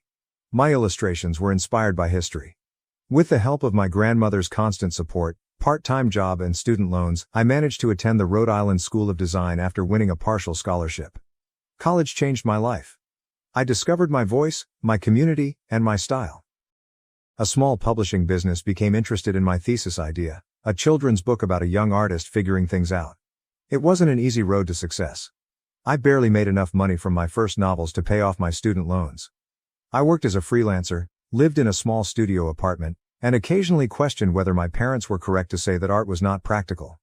However, I persisted in pushing, creating, and believing in the road that my grandma had guided me to. Then everything changed 3 years ago. My grandmother's garden and her loving nature served as the inspiration for my book The Forgotten Garden which appealed to both parents and kids. Finding your own way, growing up unique, and the strength of unconditional love were all common themes in the pictures. The subsequent triumph still seems unreal at times. Which leads me to yesterday, when my folks showed up at my grandmother's house out of the blue. They had obviously been keeping tabs on my achievements. They noted my recent accolades and cited reviews of my work, but their well-groomed exterior belied their dire circumstances. I know the truth about their current situation via mutual contacts. Due to his handling of female patients and employees with less prominent educational backgrounds, my father is the target of numerous harassment claims at the hospital. After recordings of my mother bullying students and younger teachers and disparaging their academic backgrounds and future prospects came to light, she was compelled to step down. Standing on my grandmother's porch yesterday, they claimed that we were kin. Families ought to help one another. However, I felt nothing except a chilly, unmistakable certainty as I stood there and stared at these individuals who had deserted me when I needed them most and who had only come back now that I was succeeding and they were having problems. I flatly rejected them. They erupted, yelling about familial responsibilities and filial piety. I was now expected to support the same parents who had thought me unworthy of their time and affection. A temporary restraining order was granted by the police as the situation worsened and neighbors called them. Through it all, my grandma, who is now in her 80s but is still my rock, supported me. As I looked at her, I realized what true family is: acceptance, love and support rather than biological ties or duties. I'm still absorbing everything as I type this. I'm putting my most recent book tour on hold while I handle this. Through a variety of channels, My parents are attempting to get in touch with me, claiming that I have a duty to assist them and that family comes first. In an attempt to guilt me into doing the right thing, some members of my extended family have begun to phone. However, I know I'm already doing the right thing as I sit here in my grandmother's sunroom, surrounded by the art supplies she continues to gather for me just because. I'm considering filing a lawsuit to formally break off any connections that may still exist.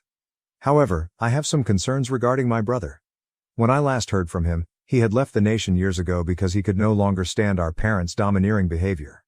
I occasionally question whether he is aware of my accomplishments, whether he has read my books, and whether he recalls those late-night periods when he was the only person who had faith in me. Has anyone else had to deal with toxic parents that want to get back in touch after succeeding? How did you respond to it? The effects of decades of their emotional manipulation are still felt, even though I know I'm justified in protecting my grandmother and myself. Update 1. I want to start by saying thank you to everyone for their encouraging words and remarks. Over the last 48 hours, the situation has greatly worsened, and I must disclose what has transpired. Yesterday morning, my parents returned to my grandmother's house, this time accompanied by a lawyer. They yelled about filial responsibilities and family duties while standing in the front yard. According to the legal paperwork my father was displaying, they might use state law to compel me to provide financial assistance. It was an unreal scene. My mother, who had previously denied my existence except to be critical of my waste-of-time artwork, was now sobbing as she spoke of her pride in my natural talent. My father, who used to make fun of my art teacher's job advice, now asserted that he had always encouraged my artistic endeavors. When our neighbors heard the disturbance, they came outside. The fact that these well-dressed individuals were the same parents who had deserted their 14-year-old daughter startled Mrs. Sullivan, who had lived next door to my grandmother for 30 years. While her husband began filming the incident, she promptly contacted the police. My parents attempted to present themselves to the officers as worried parents trying to get back in touch with their accomplished daughter. Nevertheless, a number of neighbors came forward to testify that my grandma had been parenting me by herself since I was 14. The fact that my parents had left a youngster alone with only a message piqued the officers' curiosity. Officer Martinez was really sympathetic. She clarified that, notwithstanding their assertions, I am not legally obligated to provide for my parents' current financial hardships. Because they were harassing my grandmother and causing her grief, she assisted us in requesting an immediate restraining order. The most telling incident occurred when my father lost his temper with the cops and began to rant about academic credentials and how he couldn't comprehend how his failure of a daughter had outperformed him. The same arrogant bully who had ruined my youth was exposed when his painstakingly built facade fell apart. Our neighbors set up a makeshift neighborhood watch when they were forced out. They have agreed to record any further attempts to get in touch and are keeping a watch on my parents' automobile. For our records, Mrs. Sullivan even sent us security camera footage. We have a compelling case for a permanent restraining order, according to my attorney. She's also looking into the possible legal repercussions of their leaving me when I was a kid. Although I have no interest in filing charges, she believes that knowing this information could deter them. The way that this circumstance has brought to light the actual meaning of family and community is really remarkable. My biological parents have never been as concerned or supportive as my neighbors. Every morning, Mrs. Sullivan delivers freshly baked bread to my grandma, and Mr. Chin on the other side of the street put extra security lights at no cost. Although my grandmother is managing everything with incredible fortitude, I'm concerned about the stress this is putting her under. Although she claims to be fine, I've seen that she gets weary more readily. I've made the decision to remain longer and work from home for a time. My publisher has been accommodating when I have had to postpone several appearances. The complicated feelings this evokes are the most difficult aspect. Even while I'm adamant about my choice, a tiny part of me, that 14-year-old girl who was abandoned, still wants to know why.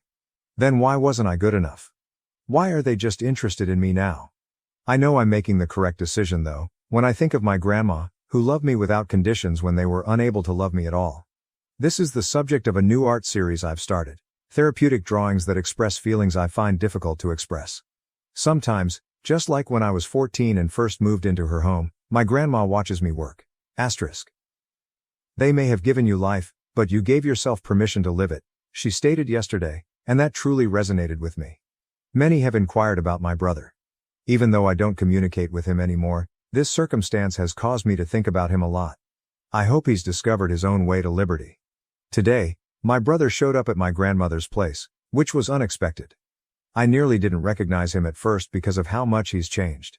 He has a photographer's tan from working outside, and his hair is longer and pulled back in a casual ponytail. However, his smile matched my memory exactly when he stated my name. I discovered that he has been capturing cultures and landscapes all over the world as a travel photographer. He has been following my career since he watched me on the news in Rome when I was awarded the Tocat Medal. He showed me several of my books that he had gathered from other nations and remarked, "Your illustrations tell stories that transcend language." He told me his story over glasses of my grandmother's chamomile tea.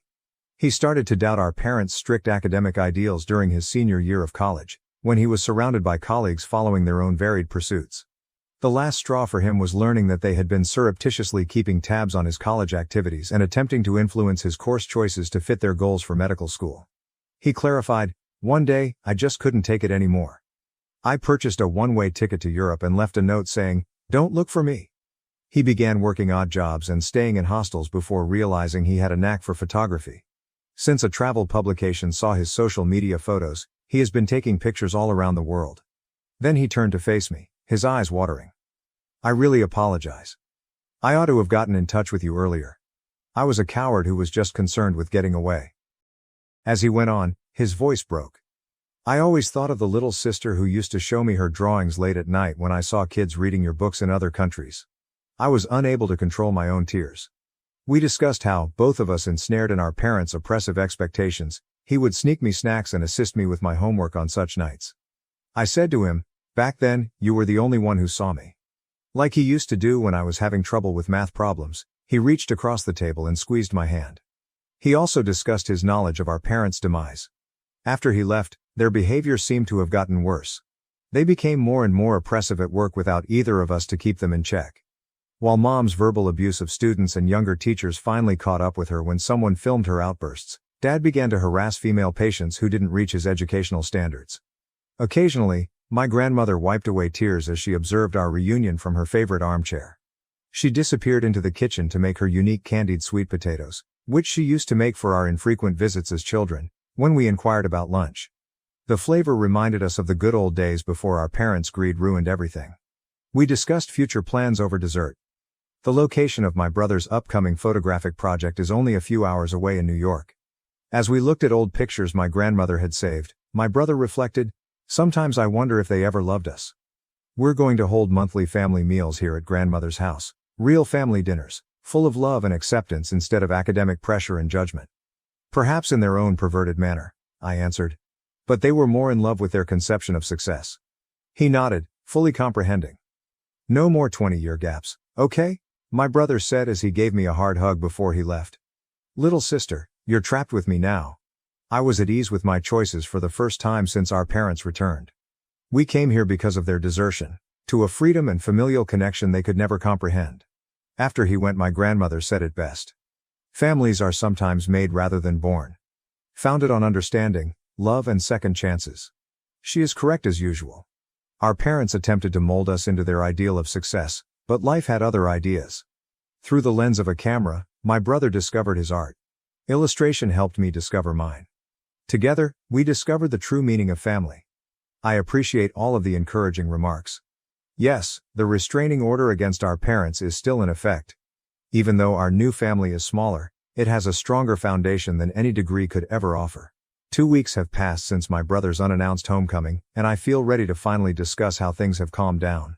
A lovely event that encapsulates our new reality occurred today. On the few occasions that our parents would allow us to visit as children, my grandmother would prepare her special candied sweet potatoes, which she surprised us with. As she placed the dish on the table, she exclaimed, her eyes sparkling, "I've been waiting years to see you two share these again." My brother and I looked at each other and giggled as we recalled how, when our parents weren't there, he would covertly store some for me. Through mutual contacts, we discovered more information about our parents' current circumstances over the sweet potatoes. The whole story is worse than we first believed.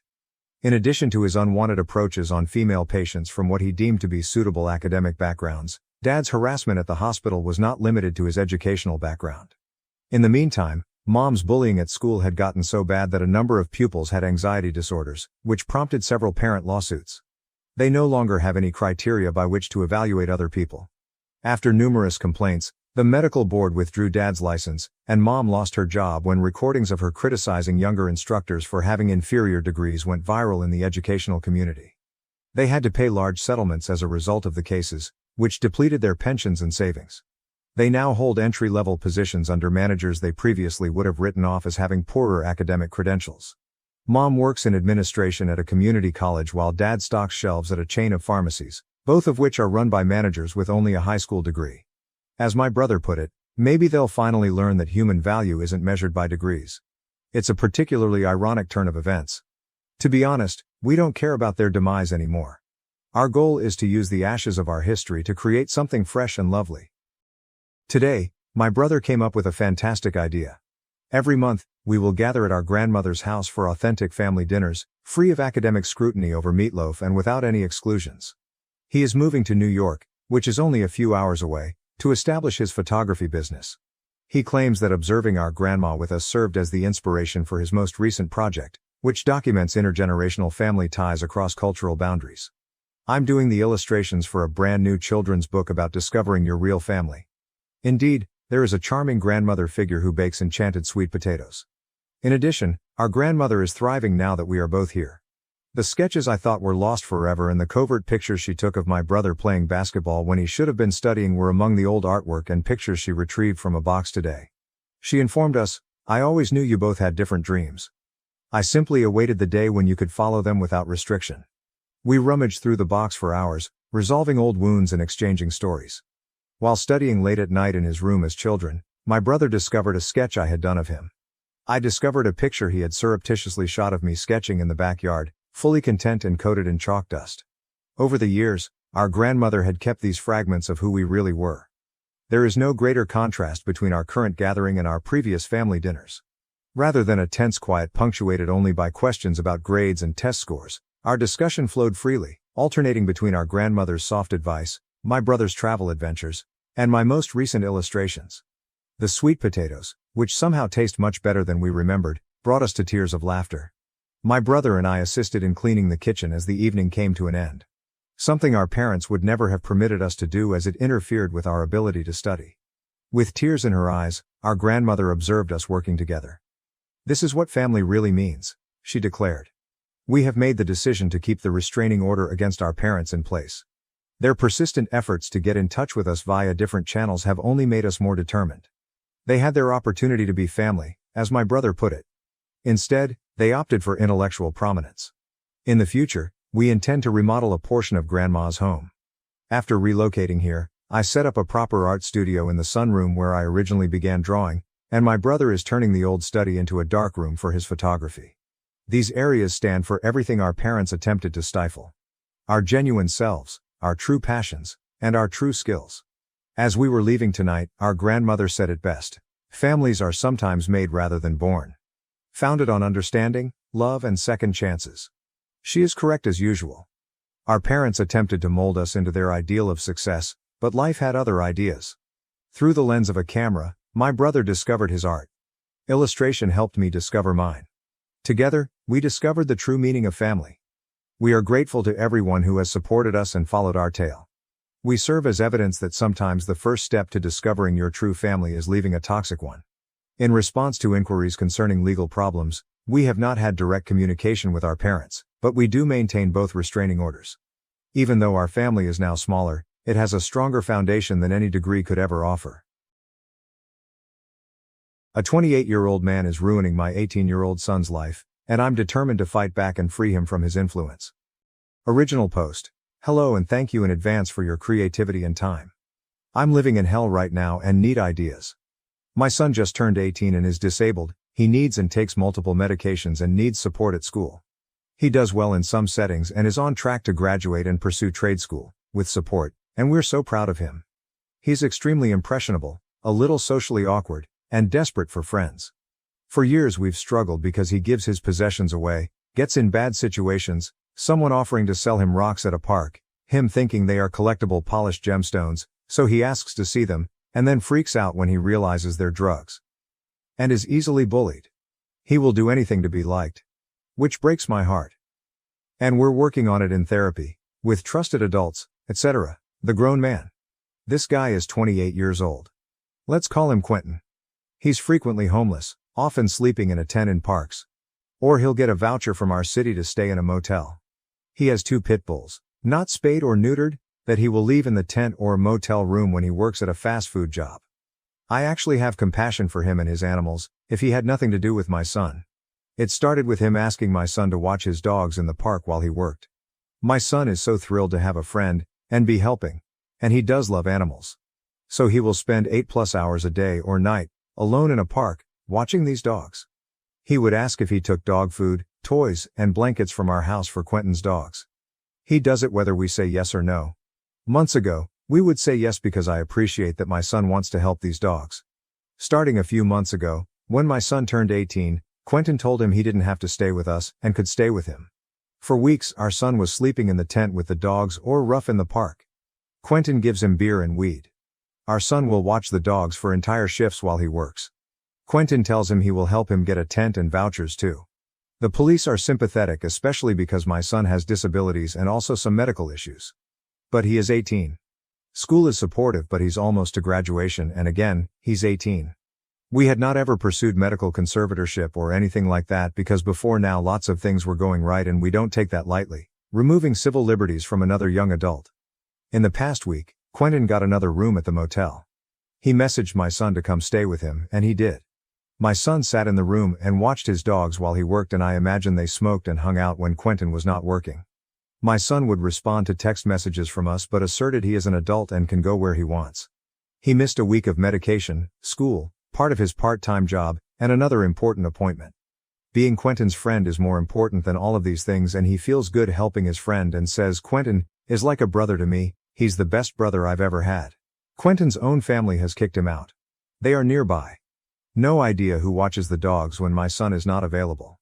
Quentin doesn't drive, and earlier this week my son gave Quentin his bike because he needs it more than me. Our son came home yesterday and had a complete psychiatric crisis because he's been unmedicated, and probably also high drinking, for so many days. His medical issues are exacerbated. He was banging his head on the concrete floor, and when we called emergency services, he spit at the police, so they put a spit hood on him and restrained him. It was horrific and he was begging for help. We're not sure when he will be stable enough to come home and may need a medical procedure.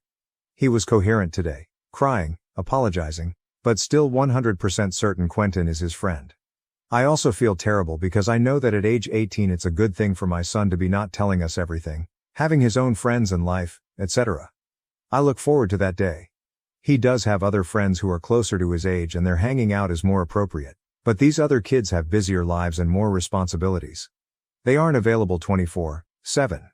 Quentin is, and my son feels so good when his phone pings and it's his friend, needing him. How can I make this man's life miserable? Or at least, make it too uncomfortable or risky to keep hanging out with my son? Nothing to harm or stress the dogs, please. It's not their fault and my son would never forgive me. Some of OOP's comments. OOP responded to all of them on May 9, 2024, 4 days later. Commenter. Sounds like you might need to pursue medical conservatorship, which I know you don't want to do, but it sounds like you definitely have grounds and it's the lesser of two evils at this point. I don't see things ending up well without intervention. Oop, thank you for this, and others who prompt me to reconsider conservatorship. I called a lawyer on Monday. I had already done research and collected that info, but had a lot of hope that once sheltered work started up and he had less free time it might not be necessary. Commenter, pay someone to be your son's friend, that's more of a caretaker. Honestly, this guy sounds at the very least like a scammer. Sometimes the only way people get deep in one scam is a second scam. It's sad, but there's literally a bot on Arlaw scams for recovery scams. Basically, people promise to recover your loss for some fee. It's not great, but if you could afford someone to offer better friendship and then point out that his old friend is lame, it'll be like positive peer pressure. Maybe help the person could help them join appropriate opportunities for new friendship, then phase out. OOP. This is another great idea and I appreciated the comments below it here in the thread.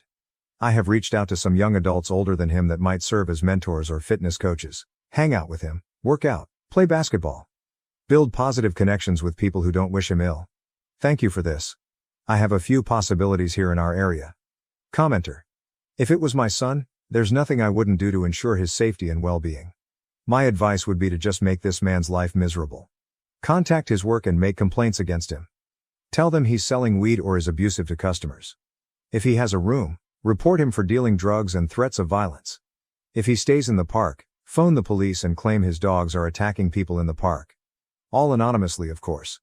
Maybe nip down to the park late at night and set off a shitload of fireworks near to his tent. Do this over and over again. Make it your life's mission to ruin him. He'll move on when it all gets too much. My son is autistic too, and him being taken advantage of is a great worry for me. I hope it all works out for you. OOP. Thank you for this. I did contact his employer because my son isn't the only teen in the neighborhood Quentin is giving alcohol to. I also contacted management at his motel where he occasionally stays to let them know this person was letting a vulnerable teen stay there, and miss school, and meds, and that it was surely against their policy. Quentin was not happy. I contacted his work in the motel. I felt really empowered by so many of the comments here to engage around this and make his life more difficult. Get son a dog. Yes, and great insight to others who mentioned maybe getting my son a dog. He actually has a medical alert service dog and other pet dogs, and cat, and fish, so animals are truly a special interest of his. Heartbreakingly, he will leave the service dog with us because the dog is safe and we love them, but Quentin's dogs need him. But yes, we lean on the gifts he has with animals to build other areas of his life. Talk to the police again. I just spoke to the local police again tonight. Sometimes they lean heavily on he's 18, he's an adult, but some of them, when they get to know him a bit, realize he's vulnerable and are more willing to help. Keeping him busy. Yes. Son has an interview tomorrow at an animal adoption center. This is the type of setting that would keep him busy, help him feel like he's doing something important, and give him better adults to be around. Commenter, get rid of the dogs. Go on Facebook and post how they are being abused, and an intervention must take place. Get rid of the tent. Is he camping illegally? Call the cops. Get rid of Quentin. He's not good for anyone right now, not even himself. A major intervention is 100% necessary for all parties involved, for the police, for you, and for your son. There is so much to lose with inaction. OOP. I did part of this evening. Son got home from the hospital last night, back on meds, stable, goes to his special interest class at school, does great. Going for a bike ride. Lo and behold, he's back out with Quentin and the dogs. It's after 10 p.m. so the park is closed. Quentin is pitching the tent. I called the non-emergency line to let the police know a homeless man with 2 pit bulls was sleeping in that park near the playground. Police went and moved him, and sent son back to us. I will keep doing this. I might also flyer homes near the park to let them know there's a homeless man with 2 pit bulls who provides alcohol and weed to teens in the park near their home, to help make it less comfortable for him to be there. Thank you for this advice. Commenter, you could see if Quentin would accept cash and a bus ticket to leave town. It would be the least messy way to disentangle him from your son. Or if you can round up a group of scary people in a van, a different kind of ride out. I appreciate and applaud the autonomy you've given your son, but it's time for his own sake. OOP, thank you for this. I did go find Quentin after seeing this advice and offer him cash to leave my son alone and stop taking his calls. He refused and promptly told son that I had offered. He also told my son I'm too attached to him. Block the number on son's phone. Thank you for these. Yes, we've blocked his number in the past, and given son an old flip phone when smartphones were too much to manage healthily, but Quentin doesn't even always have a phone. They video chat on Instagram. They also can borrow anyone's phone, log into Insta, and communicate. Go with him to every hangout. I love this advice to crash every hangout. I started doing that tonight. Quentin was so mad, he told me I'm harassing him. He finally walked off and told my son not to follow him. Son is mad at me and parroting that Quentin says I'm too attached. Fine with me, I can do this every day. Great advice. Update post. A few months ago I came here asking for tips to help get a man named Quentin out of my son's life. I'm super grateful for all of the ideas and many kind words. As of today, and for the last 3 months, my son is happy and healthy. We found a transitional living house for him with 5 other young men and 2 house managers, and a dog. He's learning to be an adult, learning to cook, clean, and get a job. It includes therapy, gym every day, yoga, skateboarding, truly a dream come true. The house is about 40 minutes away from where Quentin lives and my son feels he has friends, is purposeful and feels adult and is learning and busy. They will also do job training. Before this happened, I took as much of your advice as was possible. I contacted the manager at Quentin's workplace and the motel he occasionally stays at. I told them Quentin was allowing a disabled teenager to stay with him and giving him, and other teens, alcohol. Manager is a local small business owner and took my information seriously. I also went to the motel and pointed out the sign that said all guests must have ID, my son does not. I told the manager I hoped he was abiding by rules or I'd contact the corporate. I also started calling the non-emergency PD line when he was camped after park closing time, and leaving his dogs during the day. Petey would move him along. Someone had the great advice of being his best friend and showing up all the time. So I did. Quentin wants to see my son. Hey, here I am too. I'm at the park. I'm at your work. I'm near the motel. I even prepared flyers to let others in the park neighborhood, with a playground for small children, know about the tent, camping, and unsupervised unneutered pit bulls. Quentin got increasingly upset.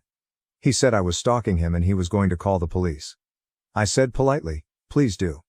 I'd love to tell the police more about what you're doing with my son and other vulnerable young people. I told him, you want to be in my son's life, I'm in your life. Up to you. I really felt bold after all of your advice and encouragement. I was willing to keep going for the long haul. In the meantime, we found a lawyer and I started tapping into resources to find my son some kind of job training, because he really wants to help and feel grown up. For a few weeks he was working at a drugstore, through a program through a local agency. That was huge for him, stocking and cleaning and helping people. It also kept him busy for about a month and kind of removed Quentin slightly. Quentin either got sick of seeing me or afraid of losing his job. The location of the motel he had been staying at occasionally stopped letting him, so he had to start using another location much farther away. Farther to walk to work and harder to deal with.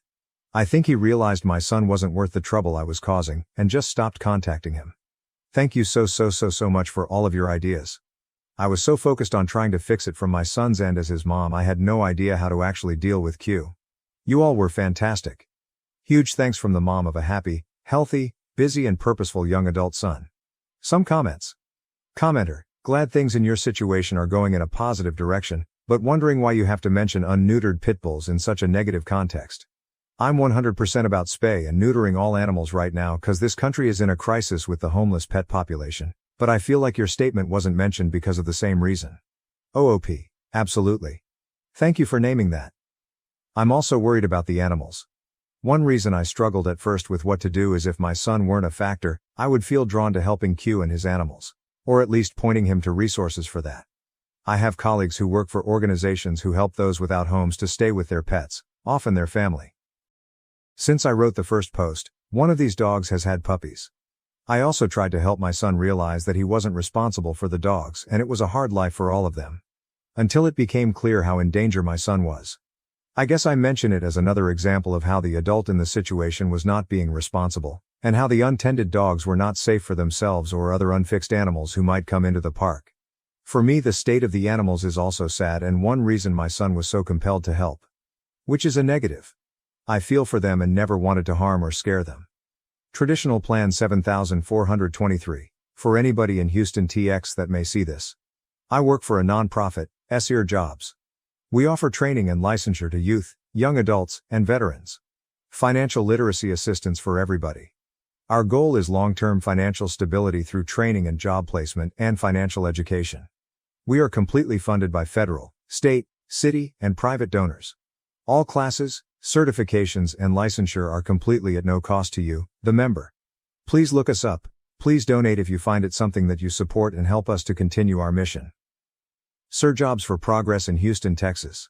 Find us at serjobs.org and on Facebook, Instagram, TikTok, and any other platform I missed. We have community events that you can participate in and help us continue to serve anybody who wishes for a brighter future. ETA, sorry if it may sound like taking attention from OP, but our services are helping many in this situation. And we will do anything it takes to see our members succeed. I may just be admin in accounting, but I wholeheartedly believe in our organization and mission. OP, thank you, amazing. Yes, an org like yours is helping us immensely and I'm so grateful others can help my son and I can be his mom. Thank you for your time and work. Sister pushes pregnant me down the stairs as a prank, parents threaten to disinherit me for pressing charges. I ended up in the hospital after my sister shoved me down the stairs during her party, claiming it was a harmless joke. My parents are now threatening to take away my inheritance if I file a complaint. I am 4 months pregnant at the moment, 28F. For the past 2 years, Newton, my spouse and I have been attempting to conceive. To be honest, there were times when we thought we might not make it. The wait seemed to go on forever. Then somewhat unexpectedly, we learned what I was expecting. Given all of the challenges we've faced thus far, this pregnancy holds immense significance for us. The fact that we will soon be welcoming our first child into the world makes us incredibly happy. Newton and I decided to be extra careful this time because I've had miscarriages in the past. We made the decision to conceal the pregnancy until we were positive that everything was going according to plan in order to protect our emotional health. If for whatever reason, we also lost this pregnancy, we wanted to shield ourselves from the extra pain of having to grieve in public. My younger sister Elle, and my parents were unaware of my pregnancy until last week.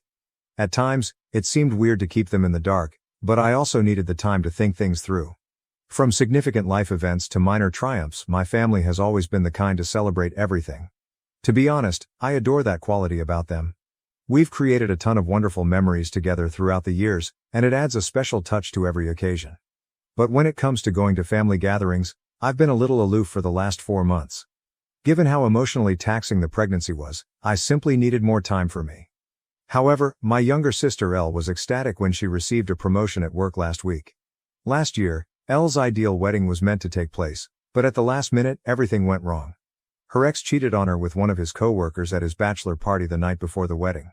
The groom didn't even have the grace to show up and speak to Elle on the day of the wedding. Rather, one of his buddies arrived to break the heartbreaking news that he had made the decision to completely cancel his participation in the wedding. The entire scenario was really embarrassing, and our entire family was startled. It was meant to be one of the most joyful days of her life, and we had spent a lot of time getting ready for it. Elle was heartbroken. All of her hopes and excitement for her future with this man had been dashed in such a public and harsh manner. Elle immersed herself into her career after that.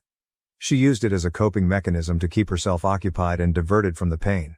Although she has always been driven and ambitious, her commitment to her work increased significantly following the wedding disaster.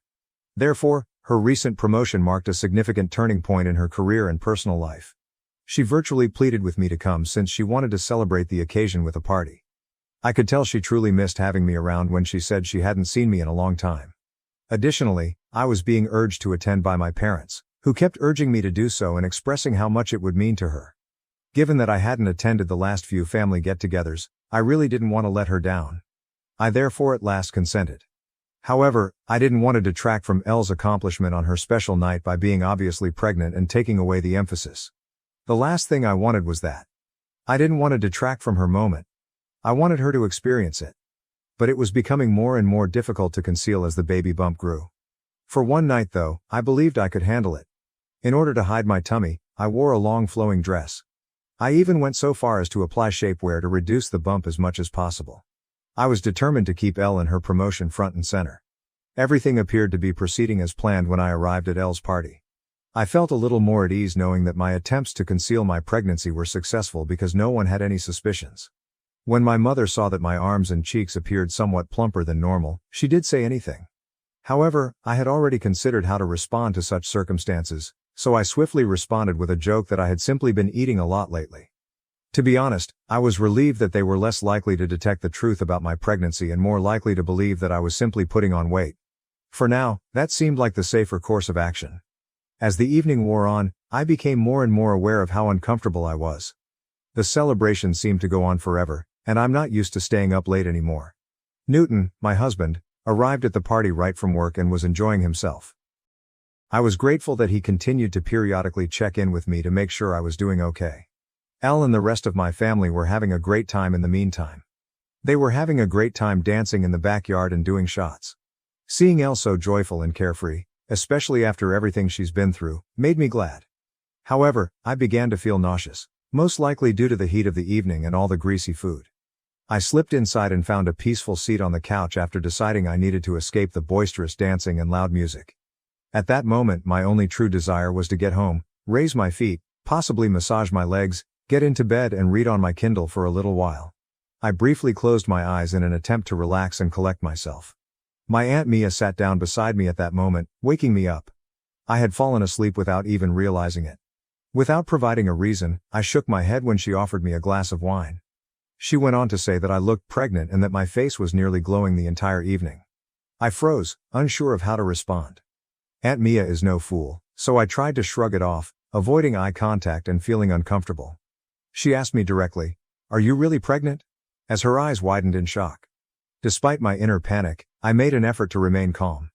In an attempt to divert her attention, I shook my head, but Aunt Mia put her hands on my stomach and her eyes brightened with total conviction. "Oh my God, darling, you are pregnant," she cried. She chuckled and drew me into an embrace. I was a little alarmed and practically begged her not to tell anyone just yet because I didn't think the time was perfect to make the announcement. However, Aunt Mia dismissed my worries. She reminded me that everyone had been eagerly anticipating this time, hoping that I would become pregnant, and demanded that the family should be informed of this wonderful news.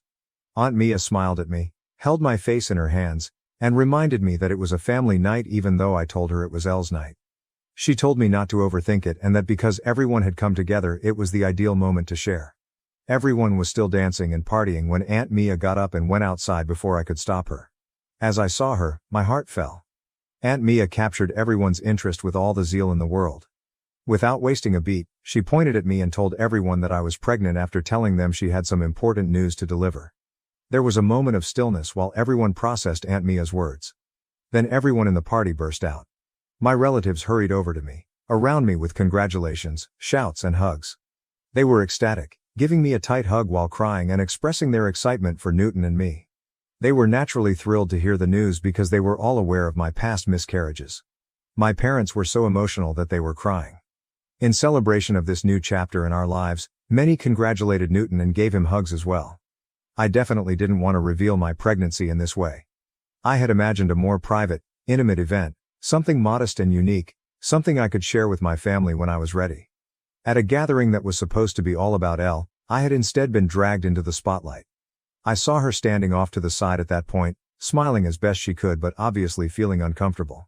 She avoided making eye contact with me and wasn't participating in the festivities. I was overcome with remorse because I had worked so hard to stay out of situations like these. I approached her and apologized for Aunt Mia's disclosure of my pregnancy. Elle inhaled deeply and inquired as to why I hadn't before disclosed my pregnancy. I clarified that I had intended to make the announcement a few weeks later, when I was more at ease and prepared to do so. She pursed her lips, shook her head and murmured, "Whatever. I suppose your request was granted." I was surprised by her response, and her comments hurt.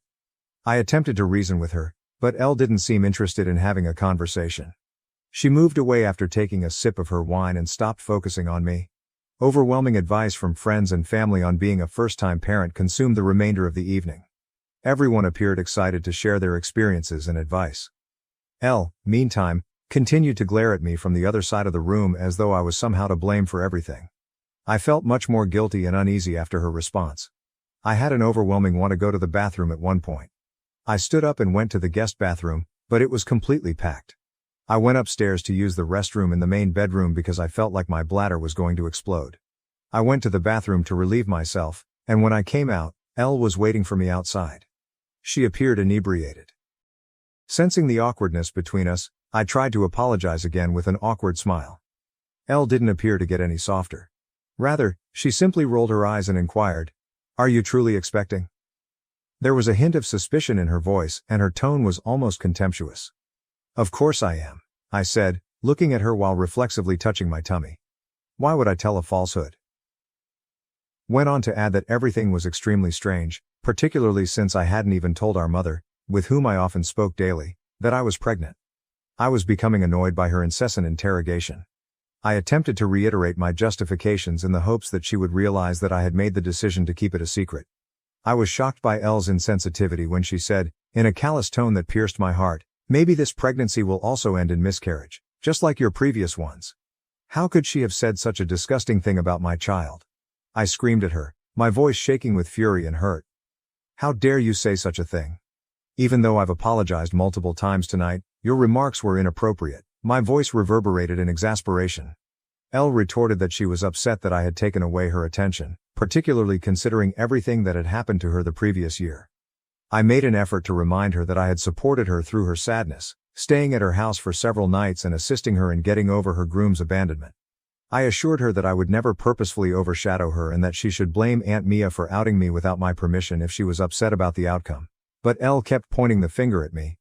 I felt it would be better to leave and head back downstairs because I was so exhausted and tired of the debate. In the hopes that Elle would settle down and we could talk about it later, I needed some time and space to think things through. Elle, who was right behind me, kept calling me a selfish person and stating that I should have just given her a night alone. I chose to ignore her, but just as I was about to head downstairs, I felt a strong shove from behind. As I slipped and struggled to regain my footing, my eyes widened in shock. In an attempt to save myself from falling, I was able to grab the railing, But my knees gave way under the combined force of my own weight and speed. I ended myself sliding headfirst down the steps after losing my footing. My instincts took control in an instant. Desperate to protect my baby from the impact, I covered my stomach with my hands. My wrist felt the entire force of my fall as my body crashed down the stairs. It was a nasty fall. A quick, searing pain shot through my hands, and I heard an explosive shatter. The agony was sudden and intense. I lay collapsed on the stairs and screamed in pain. As I struggled with the unbearable pain in my wrist, my surroundings became hazy, but my top priorities were my son and if the fall had hurt him in any way. The rest of the family soon saw the chaos caused by my fall and my calls for assistance. With worried and alarmed expressions on their faces, they hurried over in a frenzy. Chaos broke out in the room as everyone sought to comprehend what had just transpired. Newton, my husband, grabbed me up right away and carried me downstairs. I continued saying that Elle had shoved me down the stairs since I was in so much pain. Everyone appeared astonished. Everyone's attention was drawn to Elle, who stood behind me, silent and with a guilty expression. She was confronted by my husband, who yelled at her for pushing a pregnant woman down the stairs. Clearly upset, my mother hurried up to Elle, shaking her shoulders and asking if she had indeed shoved me. Elle cried and nodded in agreement, her face hot and distraught. My mother was deeply affected by the realization. Elle then started crying excessively while embracing my mother and accusing her of being intoxicated and acting recklessly. I was in so much pain and shock that I was beginning to pass out. I could hear Newton frantically phoning 911 to summon an ambulance through the fog. I could just make out the worried faces around me as my vision became blurry. After then, everything was a haze of sirens, chaos, and frenzied activity. I ended up in a hospital room when I eventually came to. Newton appeared worn out as he slept in a chair next to my bed. My throat was dry and parched, so I gently woke him up and asked for some water. I asked him what had transpired following the fall as he assisted me in drinking the water. Newton described how the pain had caused me to lose consciousness and how I had needed emergency care for wrist fractures. I would have to wear the cast the doctors had put on me for the next 4 to 6 weeks while my bones healed. I then inquired about the baby. Newton told me that our child was safe after the physician's examination. I felt a wave of relief. Knowing that our baby will be all right made me happy. The anarchy that had developed following the disaster was then explained to me by Newton. Elle's family was so upset with her that they attempted to have her arrested. But the cops had only been able to get statements from the witnesses because I was unconscious. Before they could file any charges, they still needed my formal statement. Newton grasped my hands and emphasized the need for me to report my sister's behavior and put aside my feelings for her. He was adamant, saying that, considering my condition, there was no excuse for her to shove me down the steps. Still in shock, I shook my head. It was nearly impossible for me to comprehend how Elle could have done something so damaging. Although my wrists hurt physically, I could not handle the emotional toll of knowing that my own sister was capable of such harmful behavior. I wanted to talk to Elle first, I told Newton. I had to know what had made her do such horrible things. In order to get an explanation or at least an apology, I needed to speak with her directly. Newton gave me his phone and dialed her number. I asked my sister directly why she had done what she had done when she responded. Elle let out a long sigh, as though the words were hard to release, and then he opened up. In a bitter tone she uttered, "To be honest, I'm just so sick of you being the center of attention in our family. You have a husband now. You're pregnant. You get to have everything in your life. But last night was supposed to be my night, only. Yet, as usual, you showed up with your pregnancy announcement and hogged all the attention." After a little silence, she spoke again in a defensive tone. "And pushing you down the stairs, that was just a harmless prank. I didn't even think you were really pregnant at first. I didn't mean for it to be such a big deal." Her remarks were painful and disturbing. It was unbelievable to me that she would put my life in jeopardy by pushing me down the stairs because she didn't want to trust me. Before I could respond, Elle added, "I've been through a lot with my failed engagement, and for you to just show up and rub your happiness in my face was just too much. Next time, I'm sure you'll think twice before trying to overshadow me again." Her answer left me in a state of shock. She was essentially blaming me for her actions and showed no remorse at all. She hadn't even shown regret once. Elle handed the phone to my mother, who had been listening on the other end, and she inquired about my well-being. I was unaware that my sister and my parents were still present.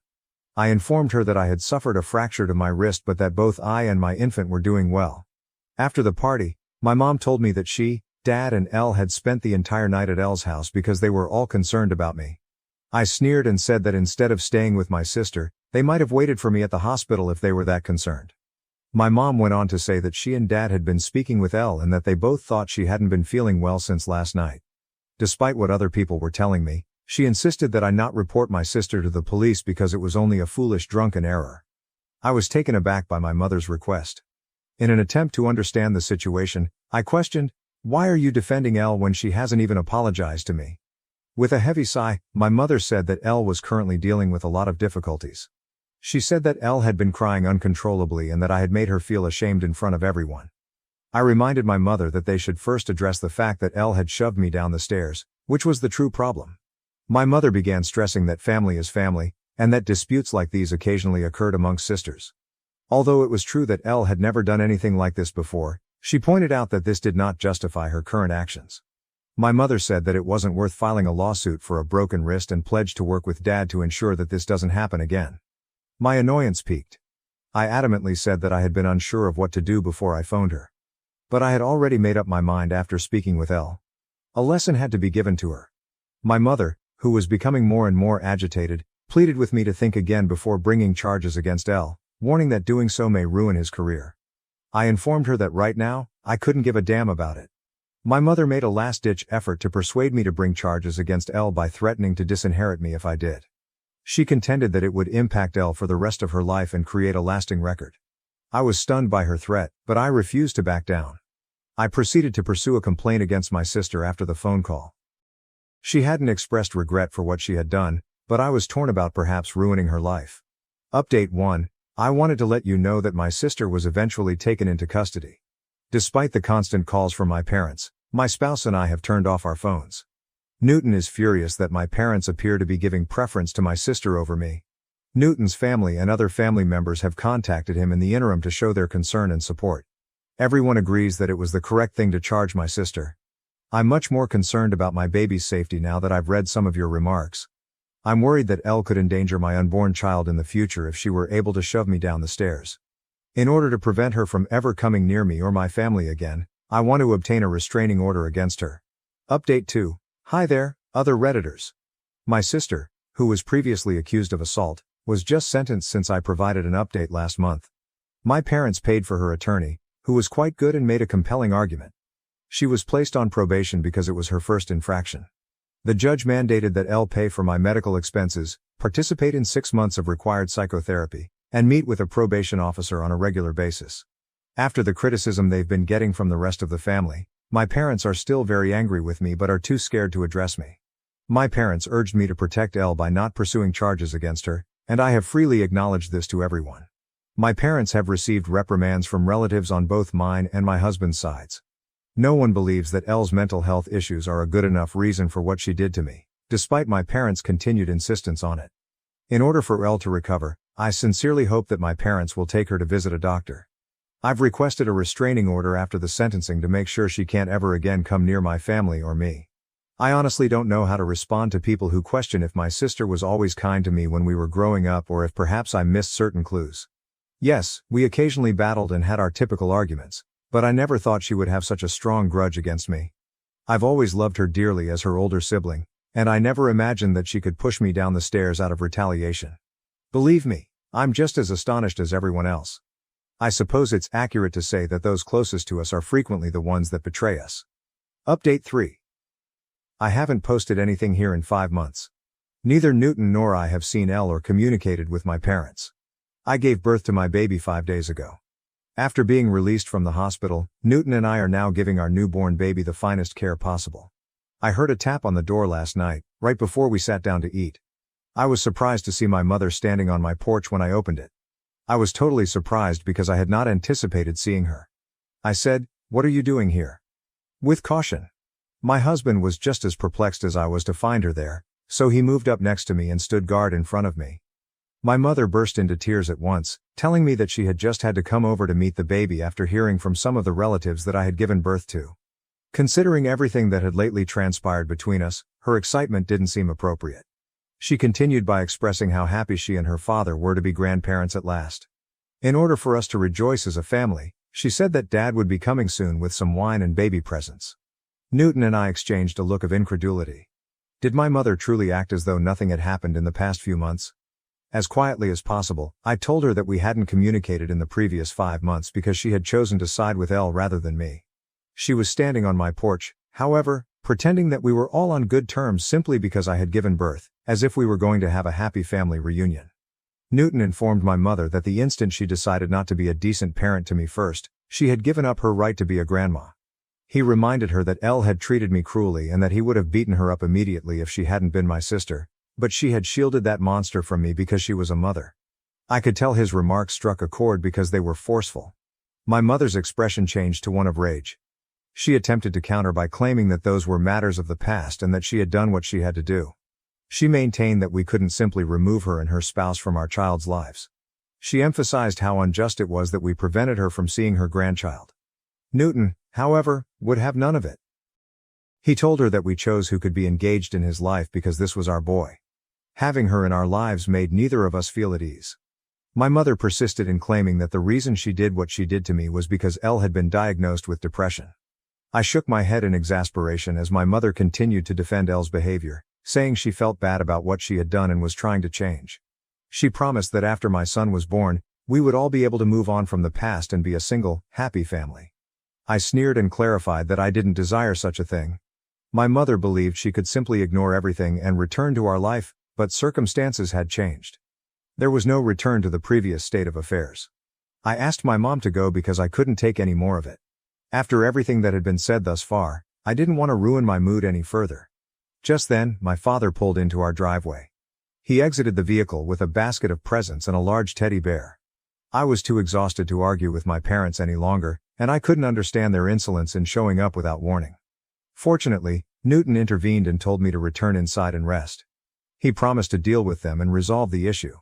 I reluctantly allowed him to. I could still hear their words coming through the door as I made my way back inside. Newton's refusal to let them both in almost immediately sparked the uproar.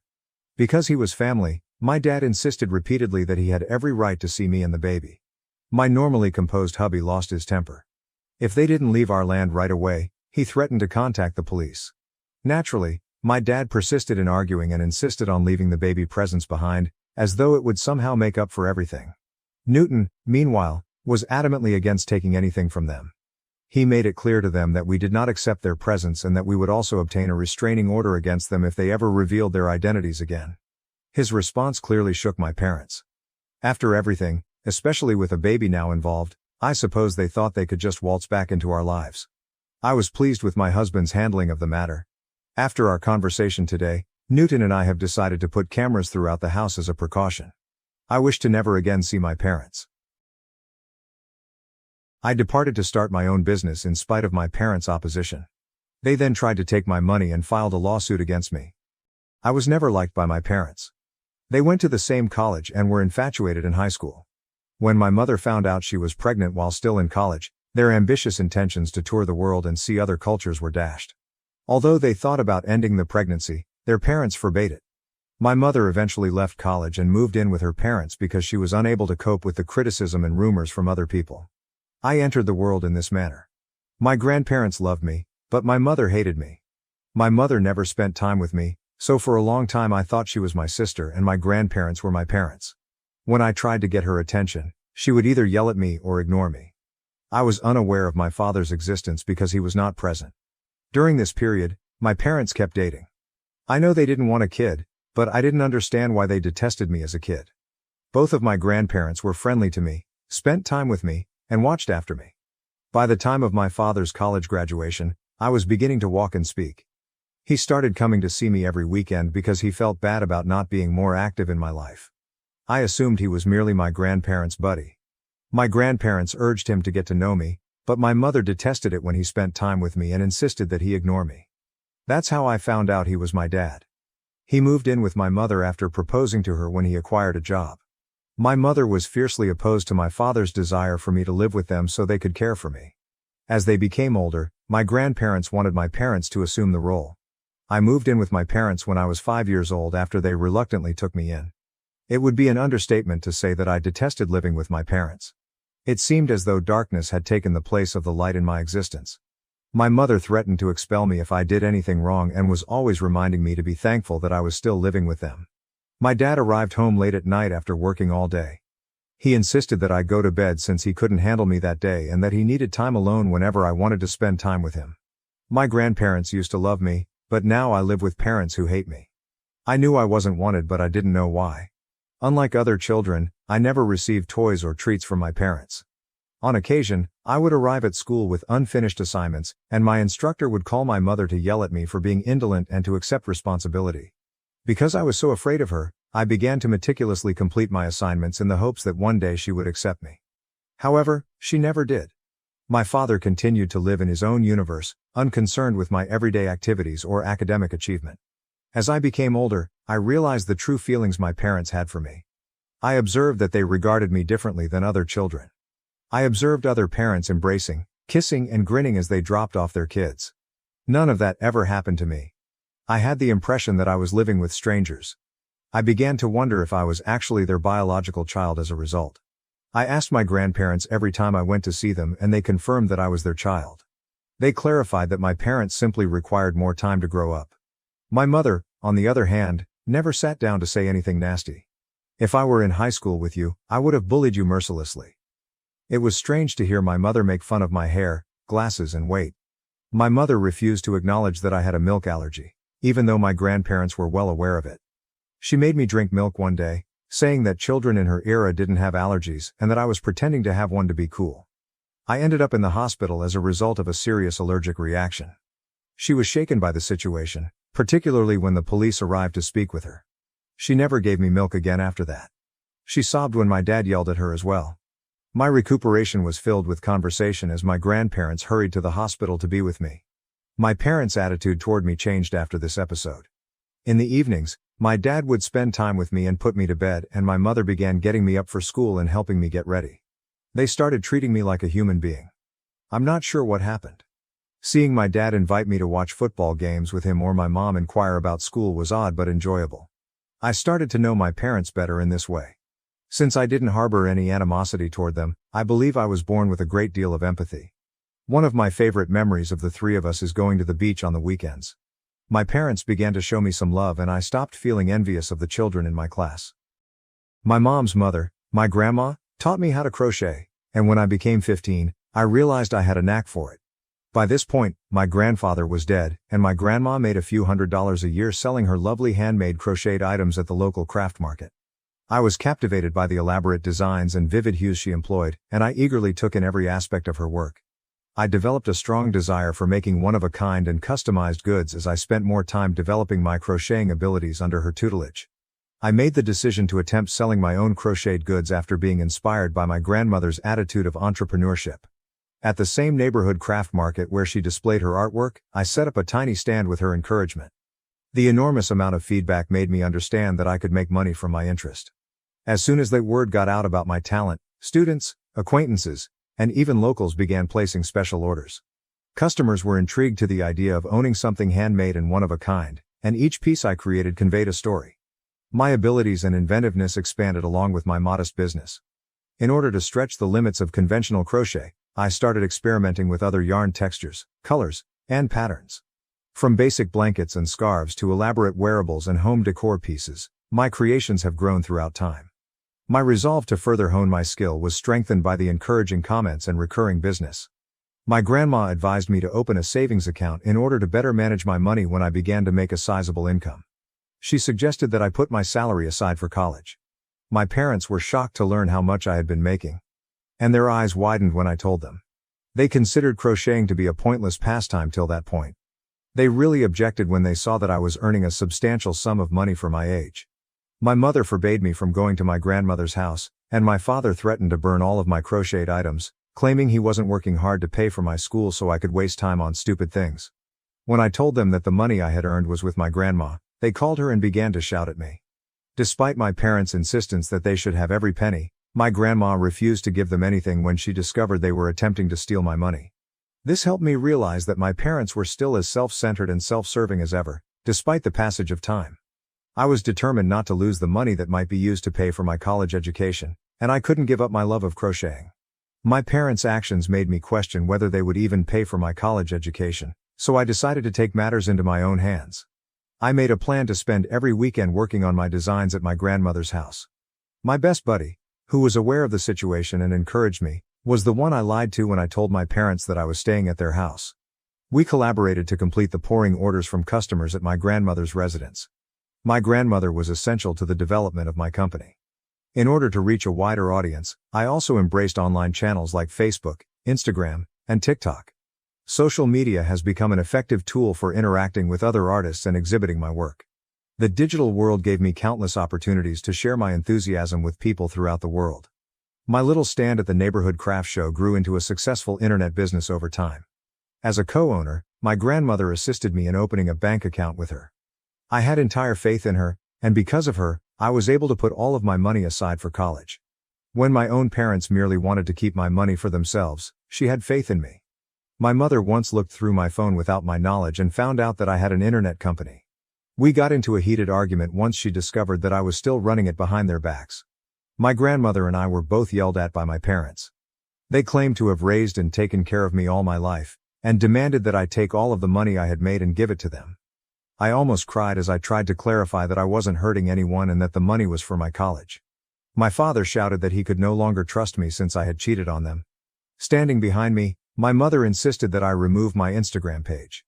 Instead, I shrewdly canceled my account, intending to restart it after I was no longer under parental control. Then, starting at 9 a.m., they imposed stringent phone limitations. Until 4 p.m. and 12 a.m. until 8 in the morning. Additionally, they began following my whereabouts and looking through my online history, sending me alerts if I looked up anything they thought was inappropriate. Even harmless things like buying underwear. My parents would phone me and my friends several times if I didn't return home right away after going out with them, something I was only permitted to do twice a week.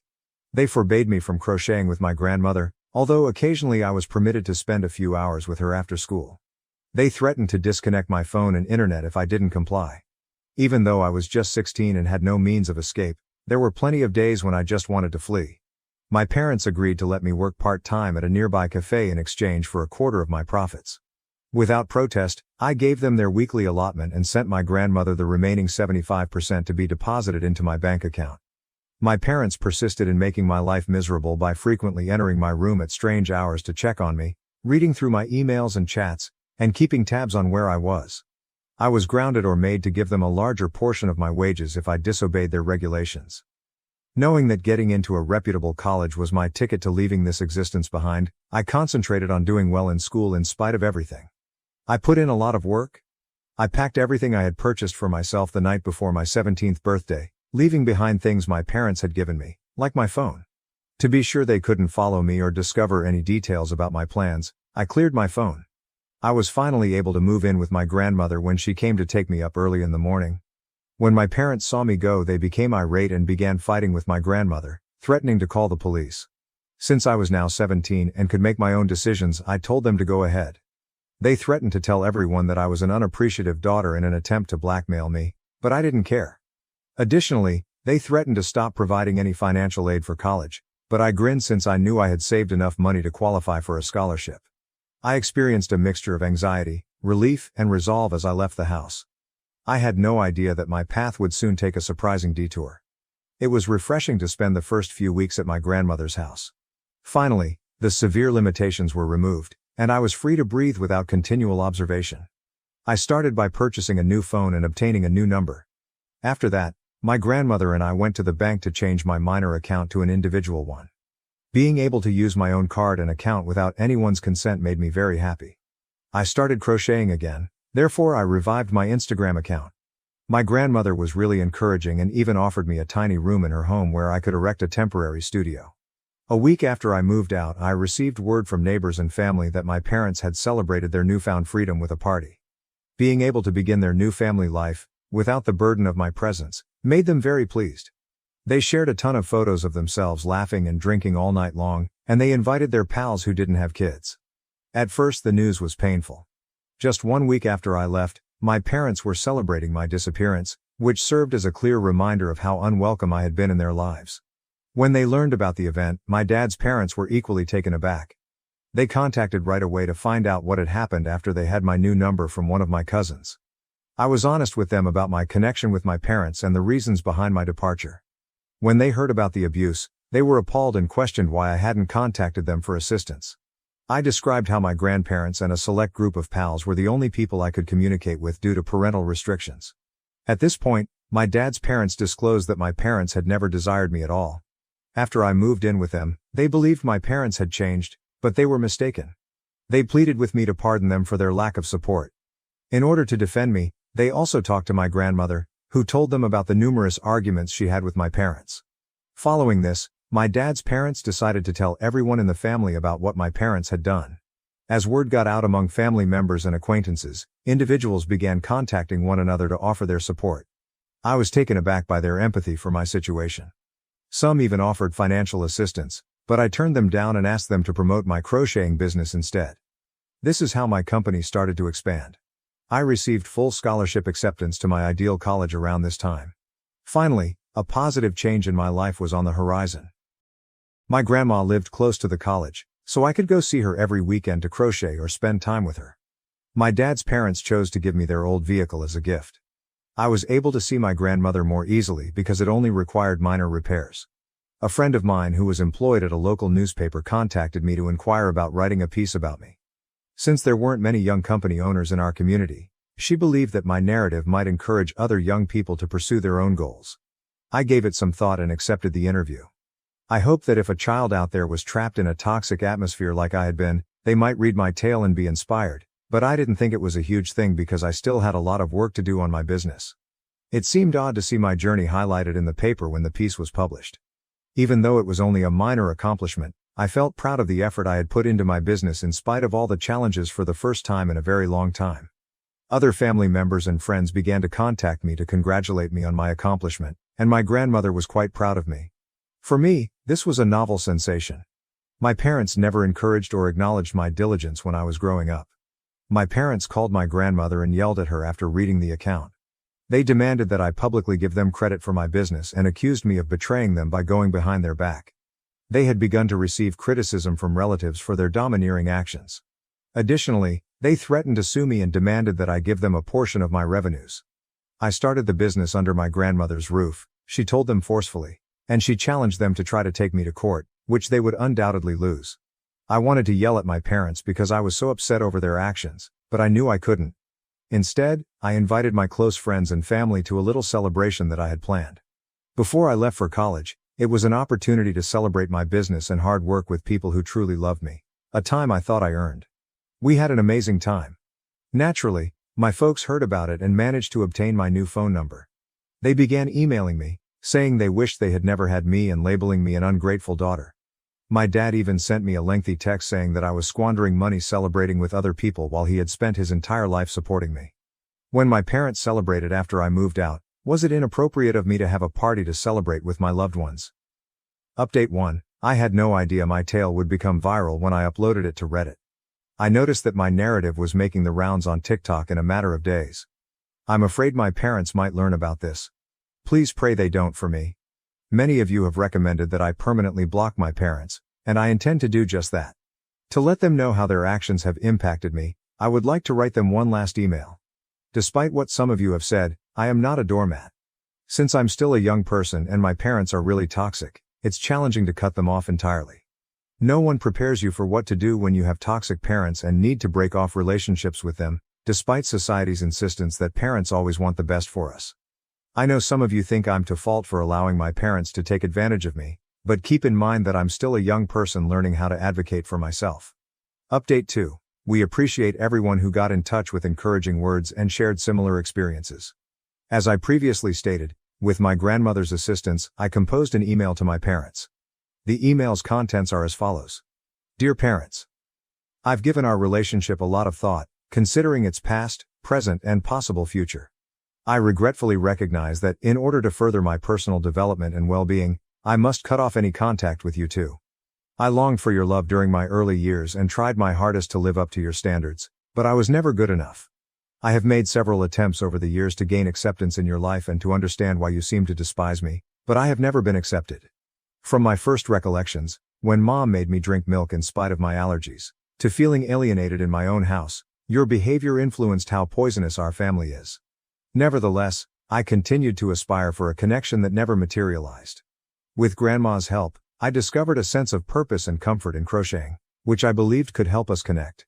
But as I developed my company, your attempts to manipulate and discredit me have just strengthened my resolve to leave this poisonous atmosphere.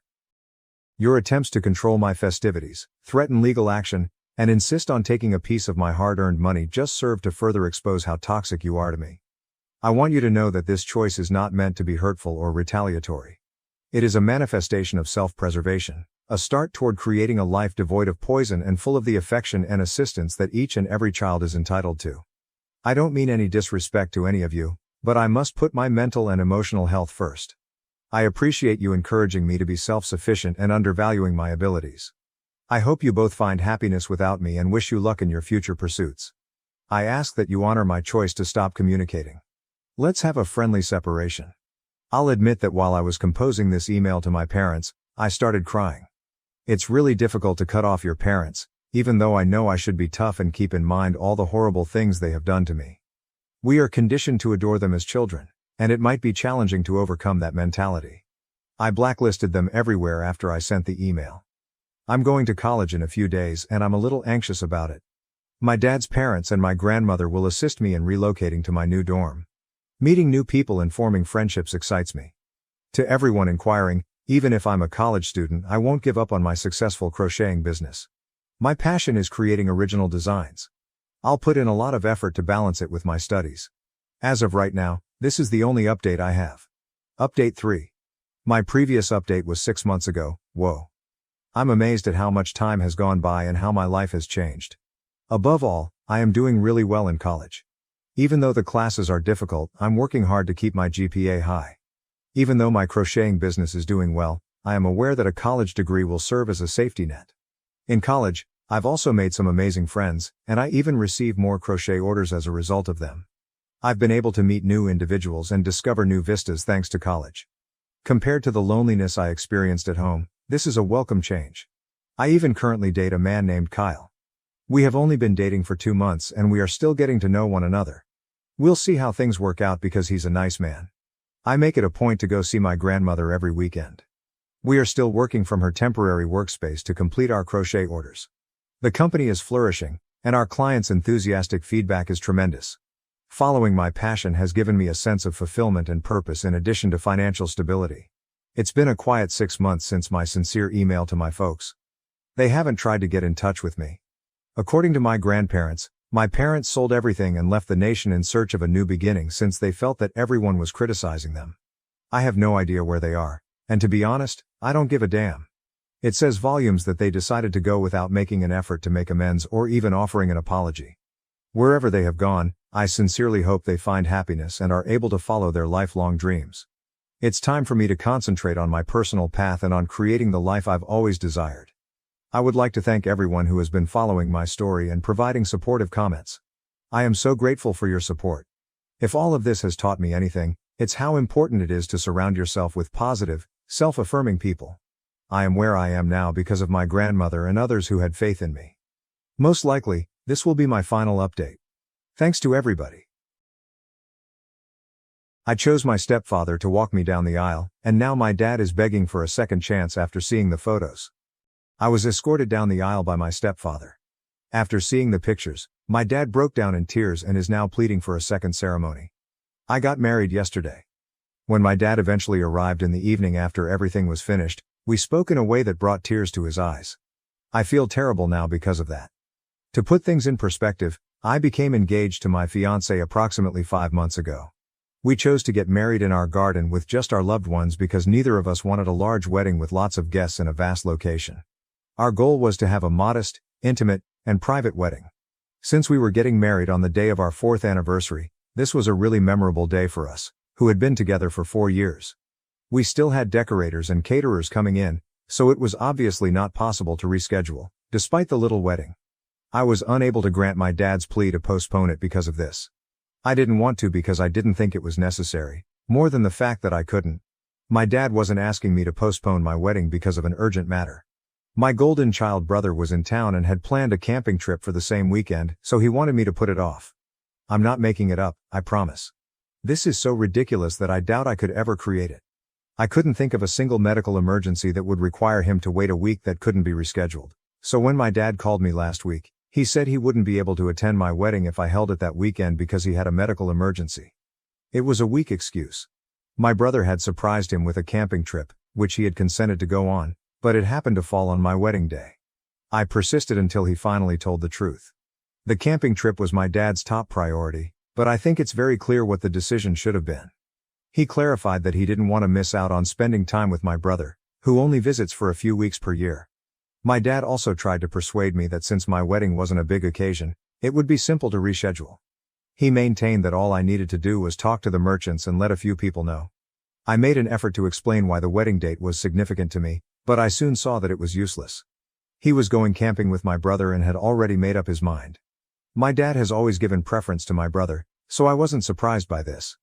3 years older than I am, my brother, 30M, has always been an overachiever. In the meantime, I've been a typical child.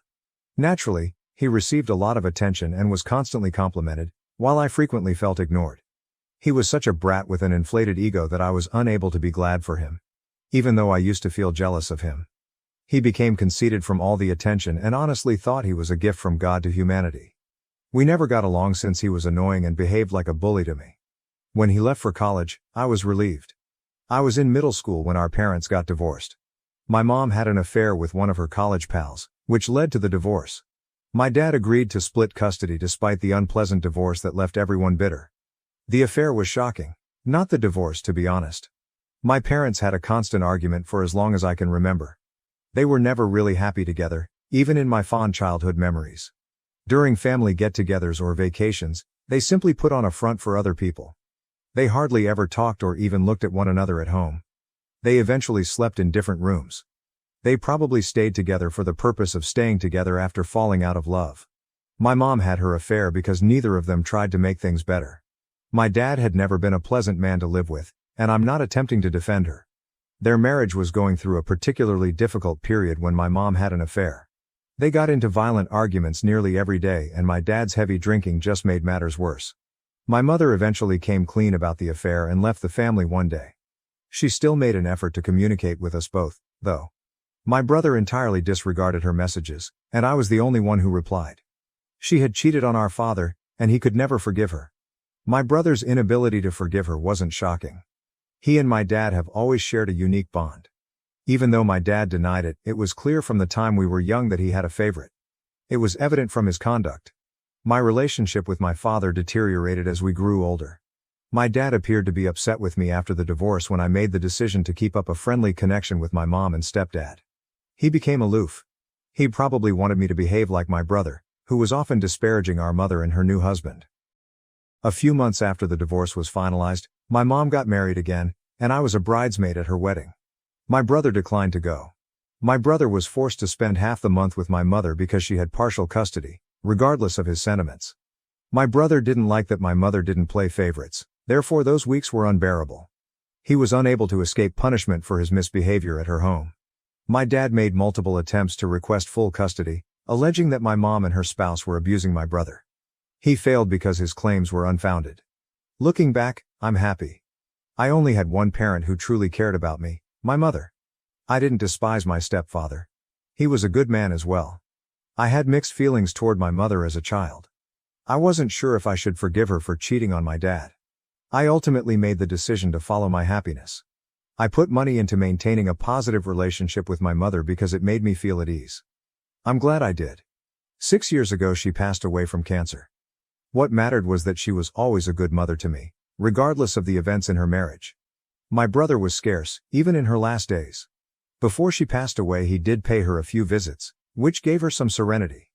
My stepdad moved out of state when she passed away, but we continued to communicate. The repercussions of my mother's death. My brother acquired a job in London and moved there around a year after my mother's death. Now he comes to see our dad once a year. I don't talk to my brother anymore. However, my connection with my dad started to become better once my brother moved out and my mom passed away. After finding out about my mom's infidelity, he expressed regret for his lack of warmth for me. He acknowledged that he had acted in ways he wasn't proud of, particularly toward me, since he felt deceived and hurt. He tried to improve our relationship and admitted that he had always given my brother more attention. We've become closer over the last few years, which I never imagined was possible. I asked him to lead me down the aisle at my wedding because I thought things had improved. He concurred. As long as he showed me love and respect, I didn't mind that he was still very close to my brother. The ultimate camping trip. But recent events made it clear to me that as long as my brother was alive, I would never really be a priority. I came to see that my brother's relocation away was the only reason my dad even made an effort to patch things up between us. I become less important when my brother is around. It was a terrible wake-up call when my dad asked me to reschedule my wedding so that I could go camping with my brother. The realization that things hadn't altered as much as I had thought was painful. I made a snap decision in the heat of the moment. I consented to postpone my wedding. I called my stepdad a few minutes after I hung up with my dad. I invited him to lead me down the aisle without thinking twice. I'll admit that what I did at the time was spiteful and motivated by retaliation. But I believed that I was being good for myself by reprimanding my father. I didn't mind my stepdad filling in because he was already invited as a guest to the wedding and he's always been a good man. Even though we don't communicate often, we are still close because he helped me get through my mother's burial. He was first hesitant to accompany me down the aisle as he knew my father was also invited. Nevertheless, I persuaded him and he accepted. I felt justified, so I didn't think about it too much. My fiancé's encouragement provided me with the necessary validation. My annoyance was exacerbated by the fact that my dad had hardly communicated with me during the preceding week, perhaps because my brother was back in town. As anticipated, my dad did not attend my wedding yesterday. I waited until the very last minute in the hopes that he would surprise me. However, he didn't. For the most part, I was content as my stepdad led me down the aisle. After all, it was my wedding day. Later, when I emailed my dad a picture of my stepdad escorting me down the aisle, that was the only hitch. I assumed he would be upset. I was surprised when he decided to confront me on the following bus back to town. My father and brother showed up that night as the visitors were departing. They appeared worn out, but my dad said the most. He urged me to have another ceremony so he could lead me down the aisle and expressed regret for not taking my wedding seriously. He acknowledged that I was justified in my conduct and that it was rude to ask me to reschedule for a camping trip. All he wanted was another opportunity, and he regretted everything. He even declared that he only wanted the joy of seeing his daughter go down the aisle and didn't care if no one else showed there. I was offended by his desperation. It became evident that his activities were motivated more by a desire to outdo my stepdad than by a genuine concern for me. I asked him if, had my stepdad not escorted me down the aisle, he would have responded in the same manner. His reluctance was sufficient enough. I informed him that he had let me down and that I would not be getting married again merely to please him. He blew the opportunity he had. He started crying and pleading for forgiveness when I ordered him to leave. He stated that he regretted everything after seeing the photos and that he had not known I was serious about holding the wedding. He adamantly apologized for not putting me first. He accused me of being callous and overreacting to a single error when I asked him to go once more. The final straw was that. I informed him that I had every right to defend myself at this point if he could treat me badly for the rest of my life without good cause. I reminded him that his actions were the reason behind everything that was happening to him. Unlike him, my stepdad truly cared about me, so I told him I was happy he escorted me down the aisle. Then I left him crying and went back inside. My brother and father were gone when I looked out a while later. Considering I regret what I said now that some time has gone by. Knowing I brought him to tears makes me feel worse. I question whether asking my stepdad to escort me down the aisle and then putting it in my dad's face was too harsh. Revise: I've come to the conclusion that I don't need to apologize after giving it some serious thought. My dad decided to put a camping trip ahead of my wedding. I've been defending his actions my entire life, and I'm sick of it. My dad's actions have no justification, and I am free to choose not to forgive him. I'm sorry for bringing him to tears, but a person can only take so much abuse. Beyond that, I think it's okay to defend your rights, even if doing so causes harm to the other person. I cried a lot during my early and adolescent years due to my dad's treatment of me. I never showed anyone how much it hurt me, not even him. I don't think he would have changed even if he had known. I'm happy that I didn't get in touch with him once more. My husband supports me and says it's the appropriate decision after we chatted about it.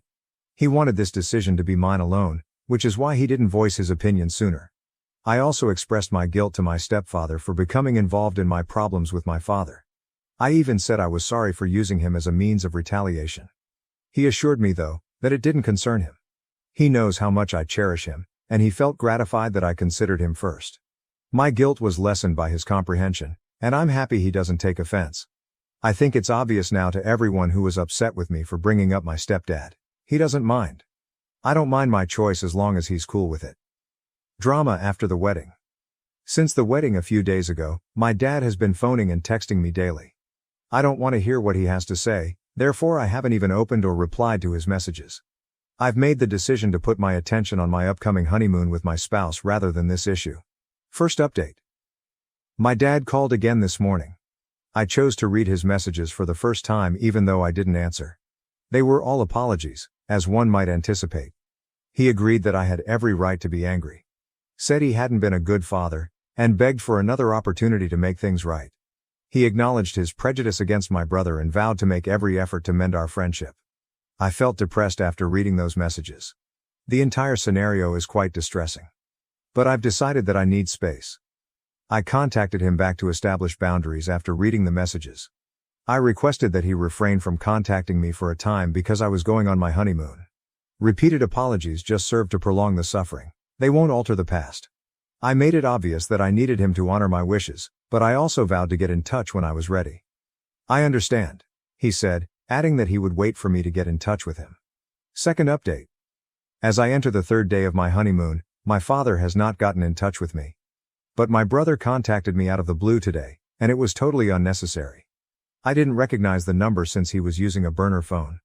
I was going to hang up when I heard his voice and responded, but he baited me by calling me an escapist.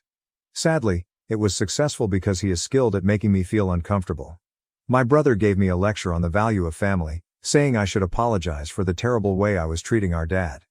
Additionally, he bemoaned how uncomfortable my dad was and how I had ruined his visit by cutting short their camping trip. He went on to accuse me of being envious of him, saying that my behavior was motivated by resentment because my father put him before me. He further claimed that by continuing to see our mother during the divorce, I betrayed my father. His childishness astounded me, but I wasn't shocked. I informed him that a man-child like him would act in this way.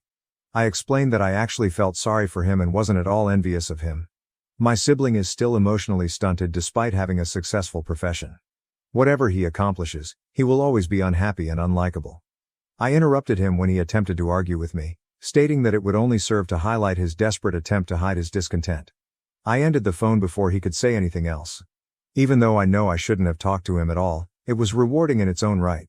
I made the decision to only take calls in an emergency from that point on for the remainder of my trip. Update 4. Talking to my dad. A few days ago, I came home from my honeymoon. After a while of staying in holiday mode, my husband and I decided it was time to return to our regular life and our jobs. I made the decision to face my father yesterday. I went to his residence after work. Naturally, my brother was also present and he appeared astonished to see me. Since I don't care about him, I gave him my full attention. I didn't want to have any serious conversations with my brother, so I asked to talk to my dad alone. I was certain that he would be unable to be silent and would continuously interrupt, and I couldn't stand it. My dad and I were finally alone when my brother left the room, albeit he appeared to be upset about it. When we were alone, I expressed my disappointment in my father's actions. I reminded him that I had asked him to lead me down the aisle because I felt our relationship had improved over the previous few years. But it became evident what his priorities were when he requested me to reschedule the wedding. My stepdad is significant to me in his own right, but I acknowledged that asking him to lead me down the aisle was selfish and vengeful of me. I informed my dad that I still didn't know if he had come that day because he truly regretted missing my wedding or because he felt competitive with my stepdad. In any case, it was no longer relevant. We cannot undo the past. What has been done is done. A way forward for reconciliation. He initially appeared to be very distraught, but I assured him that starting over was the only way to move on. I am aware that a lot of people would anticipate that I would completely cut him out of my life, but in all honesty, I don't want to or can live with that. I know how quickly life can take individuals away because I lost my mother to cancer. I can't ignore the positive times I've had with my father, even with all the negative ones. But I also can't deny the pain he's given me. I clarified that I had reached a point of acceptance. I'm willing to give him another chance to make amends for his mistakes from now on. I urged him to allow me that space though, because I need time to recover. We can attempt to mend our father-daughter relationship when I feel ready, which could take weeks, months, or even years. I wish to avoid touch till then. I asked him if he could accept this and he nodded. Before I left, he asked if he may give me a hug. It was emotional when we hugged, but I held back from crying until I was back in my car. In conclusion, we decided on that, and I believe it works, At least for the time being. The course of events will become clear with time. I'm comfortable with the situation for the time being. My wife defended her friend who seduced me. I punched her for crossing the line, divorced, and now they're begging for forgiveness. Hi everyone, this is a lurker. I hope this works because I tried posting this from a different account and it didn't work. I am a 35-year-old man who has spent almost a decade with my lovely 34-year-old wife. We don't currently have any children. For over 15 years, my wife and her best friend Amy have been friends since my time in college, where I first met my wife. Although Amy and I have never been the best of friends, we have been friendly for my wife's benefit. She's noisy, annoying, and entitled, the type that interrupts every discussion. I've always thought that about her. She constantly finds a way to get in the way, whether it's during a private chat or a night out with friends. For instance, over dinner with our long-standing friends, my best friend and I were discussing infertility problems in his marriage. Amy managed to be nosy even though we were talking softly enough that no one could hear us over the noise. She remarked that she would slaughter herself if she were unable to perform the one task that women were intended to perform. My best friend Max and his wife were so enraged by this that they excused themselves and departed early to return home. Amy's obnoxious demeanor caused her boyfriend, Khalid, to break up with her. What triggered him, in my opinion, was when Amy deliberately neglected to feed their dog while he was out on business. Why? While she was intoxicated and calling him to come get her, the dog was dozing off. And that's only the beginning. Amy has always treated me strangely.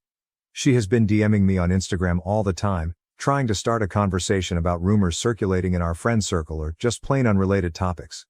She has always been disregarded by me. Her odd behavior has always been overlooked by my wife, who has never accepted that her closest friend might be malicious.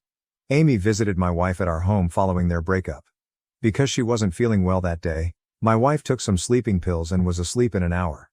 I recommended that Amy sleep in the guest bedroom for the sake of my wife because I couldn't ask her to leave in her current state. After agreeing, she retired to her bed. She waltzed in wearing only her underwear later that evening when I was cleaning up in the kitchen after dinner. She pretended to be surprised and said she was unaware that I was still in the kitchen. I chose to end the evening because I was so uncomfortable. She began stripping though, and came up to me, telling me that my wife didn't need to know and that she had noticed my gaze on her. I told her that she had a bad idea and should feel guilty for hurting her best friend because I couldn't understand her at all. She nearly jumped in front of me and made unwanted physical contact with me as I attempted to exit the kitchen. Without a second thought, I panicked and punched her in the face. She had a bruised eye. She began to scream so loudly that my wife was startled and staggered into the kitchen to discover her closest friend battered and naked. Amy went on to call me a vile person, accuse me of attempting to abuse her, and order my wife to file for divorce. I retaliated by saying that I punched Amy because she came to me nude and wouldn't leave even after I turned her down. Without a word, my wife passed out right away. I took her to the hospital right away. Although she is now fine, my wife won't discuss what happened with me. Amy, meanwhile, claims that I tried to attack her in our buddy group. While most people don't think she's real, some people still hold on to the idea that you should always believe an accusation. Others claim that by hitting her, I made a mistake and inflamed her rage. My life has been ruined by Amy. My wife is divorcing me and I'm scared this will end up in court. I've already considered harming myself several times. From here, I have no idea where to go. What ought I to do? What should I do next? I would appreciate any advice. I've been considering sending a text to Amy's ex-boyfriend Khalid, who broke up with her, to inquire if she has done something comparable to what he knows. By demonstrating a factual pattern of action rather than a word-against-word scenario, he may contribute to the plausibility of my story. However, I'm not sure if this is a smart idea. If I chose to sue her for defamation, it might be best to first consult with an attorney to see what kind of proof I would want. It may be essential to work with a lawyer who has experience in these kinds of cases to develop an action plan. In this manner, I'll be ready and have someone to help me if things take an unforeseen turn. Amy might renounce her unfounded charges in public if she faces legal pressure. People are making me feel awful about punching her, but that doesn't mean I'm going to be kind to her. After assaulting me, Amy is now making grave, untrue accusations that have the potential to ruin my life. These are illegal acts. This is not a mere drama. Amy says she didn't realize I was still there when she walked to the kitchen to grab a glass of water. Then she accused me of using her. The incident happened about 3 in the morning. The time now is 8 a.m. Amy shared her made-up story in our group chat after she left our house. Due to the early obligations of the majority of our friend group, The false information disseminated swiftly. I've started getting private messages with thoughts and suggestions. While the majority support me, some individuals believe her account of events, while some criticize me for punching her. My wife won't talk to me and has been up all night. I'm allowing her time to take it all in. Update. I want to start by expressing my gratitude to everyone for their guidance and support as I've been navigating this circumstance. However, I've also gotten a lot of negative feedback, with some people saying that the story is a grotesque fiction or a hoax, which is untrue. I haven't been able to eat or sleep since I'm still dealing with the fallout. I hope you find peace in your lives, everyone who messaged me saying I should have slept with Amy or calling me a sicko. I hope the males who labeled me a fool treat the ladies in their lives with equality and respect. I made the decision to follow advice and get in touch with Amy's ex-boyfriend Khalid within the last 9 hours. He admitted that this wasn't the first time Amy had made similar accusations and was just as upset as I was. He acknowledged that she had manipulated him into continuing the relationship in the past by threatening to accuse him of abuse. In order to avoid carrying out her threats, Khalid installed covert cameras and sought legal advice, which allowed her to flee. This insight benefited me since he was understanding and encouraging. I pointed out all the flaws in Amy's story and brought up the proof that Khalid still had. I informed her that I was prepared to move forward if she wanted to take her accusations to court. After her breakup, she confessed she wasn't in her right mind, apologized, and was terrified. In our group chat, I was able to persuade her to acknowledge this since I didn't want untrue allegations about me to continue to circulate. Her admission made everything clear to anyone who might still be confused. She left the group chat shortly after and has since stopped communicating with everyone. She is practically inaccessible today. I filled my wife in on everything that had transpired. All of the texts, including Amy's confession, had previously been viewed by her. But she admitted to me that she had been thinking about getting a divorce and honestly didn't know who to trust. It was a devastating time. I informed her that I needed time to take in everything that had transpired over the last 14 hours. That night, I chose to spend the night in the guest bedroom. It bothers me that it required Amy's confession for her to support me, even though I'm glad she now believes me. After 10 years of marriage, I would have thought my wife would know me better. However, I see that after 15 years of friendship, she didn't believe Amy was capable of such a thing. My marriage has suffered greatly, and even though I adore my wife, I can't get over this problem quickly. My wife owes Amy a debt of gratitude for assisting her in leaving an abusive home throughout their adolescence. This complicates things by establishing a power dynamic. She has, however, downplayed how traumatic this experience has been for me. She doesn't believe Amy is the bad guy, and she attributes Amy's actions to the emotional pain of her separation. More than 2 months have passed since the tragedy and it has been a busy period. In summary, Amy pushed herself on me, I struck her and she accused me of assault. My wife accepted her claims until Amy eventually confessed. Then my wife dismissed it as a miscommunication. I tried to keep the marriage going for 2 months. Nevertheless, my wife and Amy continued to get out frequently, and she talked eagerly about them as though her best friend hadn't just tried to destroy our marriage. A few days ago, my wife informed me that she and Amy were organizing a summer vacation to Greece, which was the final straw. I remained silent and turned away as she informed me about the trip. She followed me and inquired about my well-being. I expressed my disbelief that she would ignore the reality that Amy had accused me of abuse, pushed herself on me and almost ended our marriage. I told her how terrible it was that she had been prepared to file for divorce right away, but she laughed it off and kept up her friendship with Amy. "Why can't you just get over it?" she asked, breaking down in tears. I'd had enough at that point. After telling her that we were divorcing, I turned to go and began packing my bags. She alternated between calling me derogatory names and pleading with me to stay, pulling my shirt, punching me, and hurling objects in an attempt to stop me. I departed and made my hotel reservation. Her friends and family are now bombarding my phone. After a while, my wife came upon this post and connected the dots. I'm proceeding with the divorce in spite of her entreaties. I went back home to formally request that she leave the residence. I warned her that I would call the police if she didn't leave. She even made an attempt to have sex with me in an effort to stop me. In addition, I challenged her regarding a purported Reddit account in which she purportedly sought out sugar daddies. I don't believe her, even if she denies everything. A few of you mentioned that this might have been a test or setup from the beginning. My wife never wakes up quickly after taking sleeping drugs, so it's conceivable. My wife probably dismissed the incident out of guilt.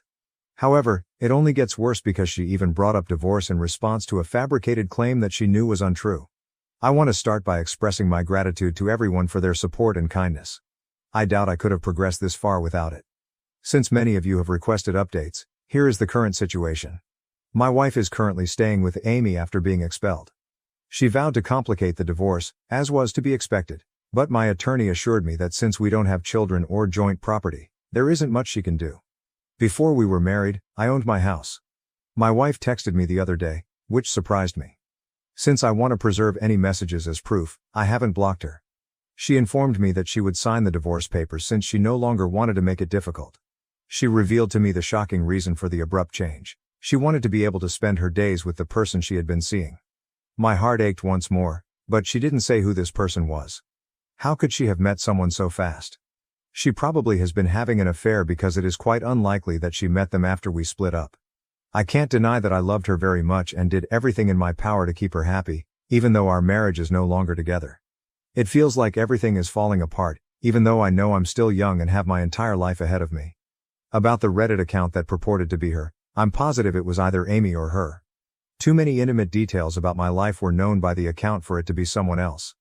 They were teasing me, whomever they were. After learning of the divorce, Hannah, a friend of mine, got in touch. She thinks that both Amy and my wife have been seeing her husband, Alex. The situation feels completely absurd right now, but I wouldn't be shocked if there were yet more to discover. I told Hannah to keep an eye out and collect as much proof as she could. That's the current situation, but I'll provide another update if anything new becomes available. I want to express my gratitude to everyone who has been following my tale. Your remarks have given me courage. I've heard from a lot of you that I'm acting morally. You're young and have your entire life ahead of you, one reader reminded me. Even though it may feel difficult right now, you will overcome it. Put yourself first and avoid expressing remorse or unhappiness in front of your ex. It will make her crazy, regardless of who she is currently seeing. Help Hannah expose her husband, said another. Cheaters should not be allowed to get away with their actions. Additionally, kindly update us on the status of the divorce. Lastly, there was a suggestion that the Amy event might have been a setup. The entire situation with Amy was probably staged, either to get you to cheat and cover up her own adultery or to remove you from the situation so she could play around unhindered. I appreciate your support, everyone. Your support makes it a little bit easier for me to persevere through this. Father called me worthless, praised my brother as his golden child. Now my revenge is about to begin. Since the narrative finally came to an end and retribution was meted out cold, I, 25M, feel compelled to tell it. While I was treated as though I had no value, my 20-meter brother was always our father's golden child. This isn't just your average family partiality. It was systematic, harsh, and had a lasting impact on my entire youth. From the outside, my life appeared to be ideal as I grew up in a California suburban home that was apparently upper middle class. We appeared to be the perfect American family. Mom was a loving presence, Dad worked in finance, and we lived in a wonderful house. However, things were quite different behind closed doors. My father was hardly there in my life from the time I can remember. On weekends, he would occasionally be there in person, but he was never there for me emotionally. He always used work as an excuse, citing late-night calls, crucial clients, and interminable meetings. However, Dad suddenly had all the time in the world 5 years later when my brother was born. He went from being an absent parent to the most dedicated father in the world, not to me though, like someone flipping a switch. At the age of 8 I became aware of computers. Mom thought I might like learning about the old PC she brought home from her office. It was love at first sight, and she was correct. As other children engaged in sports or video games, I found the workings of computers to be fascinating. After spending hours attempting to comprehend code and write simple programs, I began learning basic programming from library books. My mother recognized my enthusiasm. Although she wasn't tech-savvy herself, she could see how my eyes brightened when I discussed my most recent endeavors. She would spend hours sitting with me, asking me questions and pushing me to give straightforward explanations. "You're teaching me too," she would smile and remark. Some of my most treasured recollections are of the times when we shared my passion for technology. My fascination with computers, however, was viewed by my father as a personal failure, his inability to raise a normal son. "Real men play sports," he would say, his dissatisfaction evident in his voice.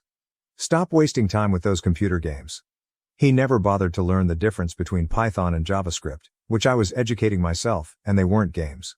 When I tried to explain what I was really doing, I was received with waves of disdain or eye rolls. He handled my brother in a glaringly painful contrast.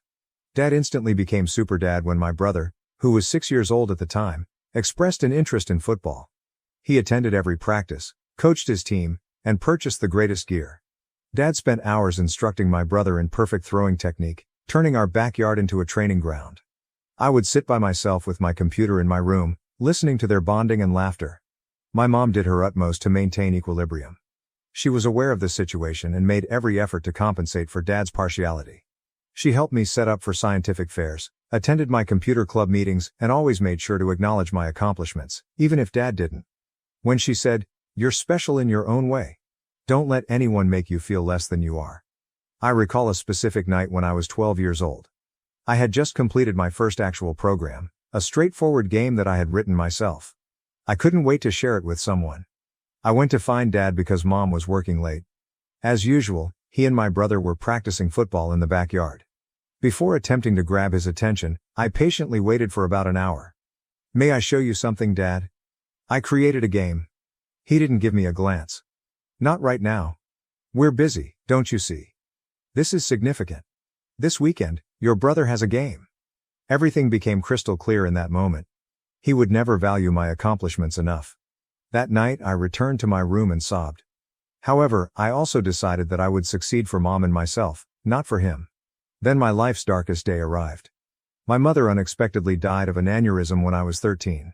She was there one day to make breakfast and inquire about my most recent coding project, and then she left. Although the loss was terrible, the aftermath was even worse. Dad's partiality grew obvious and unfettered in the absence of Mom's balanced influence. I realized my place in the family in the days after Mom's passing. Dad used athletics as a way to cope with his loss and threw himself fully into my brother's life. He was present at every school function, practice, and football game. In the meantime, I worked through my grief by myself in my room, seeking comfort in writing increasingly intricate programs in an effort to produce something that would please Mom. I can still clearly recall my first significant accomplishment following Mom's passing. I took first place in the state computer science fair when I was 14 years old. According to the teacher, I had developed a program that could assist in organizing the school library system. I had put a note on Dad's refrigerator 3 weeks before the fair, which was on a Saturday. I spent the entire day at the fair waiting, taking pictures, congratulating and watching the parents of other children arrive and depart. I gazed up in hope each time the door opened, but he never appeared. I learned later that night that he had attended my brother's football practice, which was simply a regular session and not even a game. He hardly looked at my blue ribbon when I brought it home. After saying, "That's nice," he returned to his task of assisting my brother with his homework. All the way through high school, the trend persisted. Dad's pride and delight was my brother, who was the best quarterback.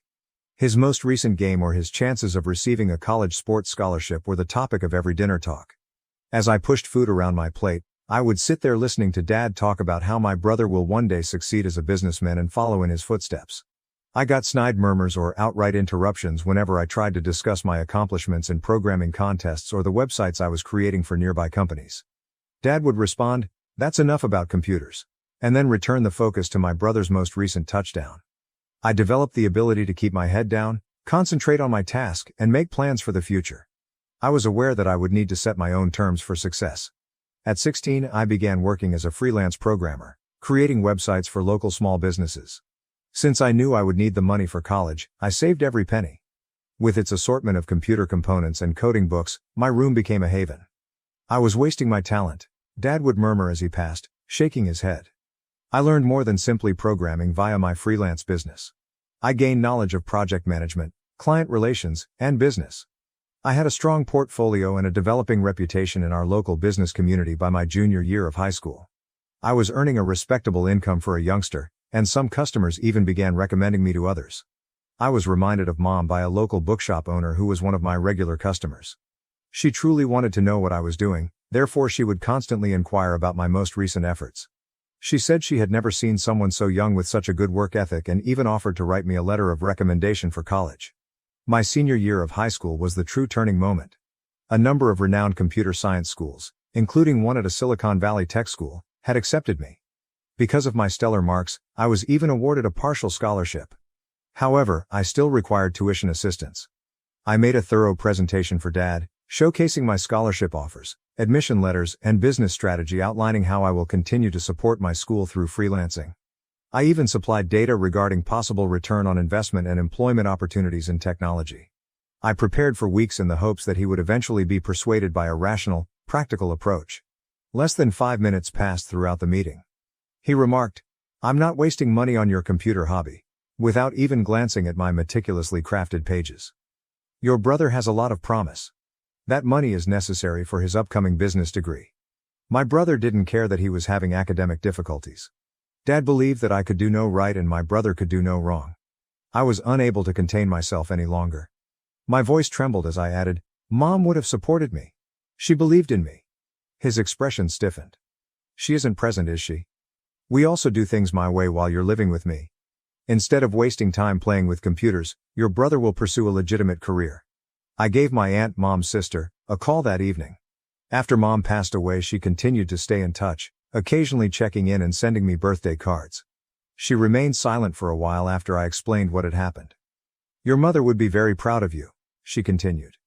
"I'll see what I can accomplish." My aunt didn't have much money. Although she was a high school teacher, she ended up being my savior. She offered to contribute as much of her savings as she could. She informed other friends and family members about my circumstances and my potential.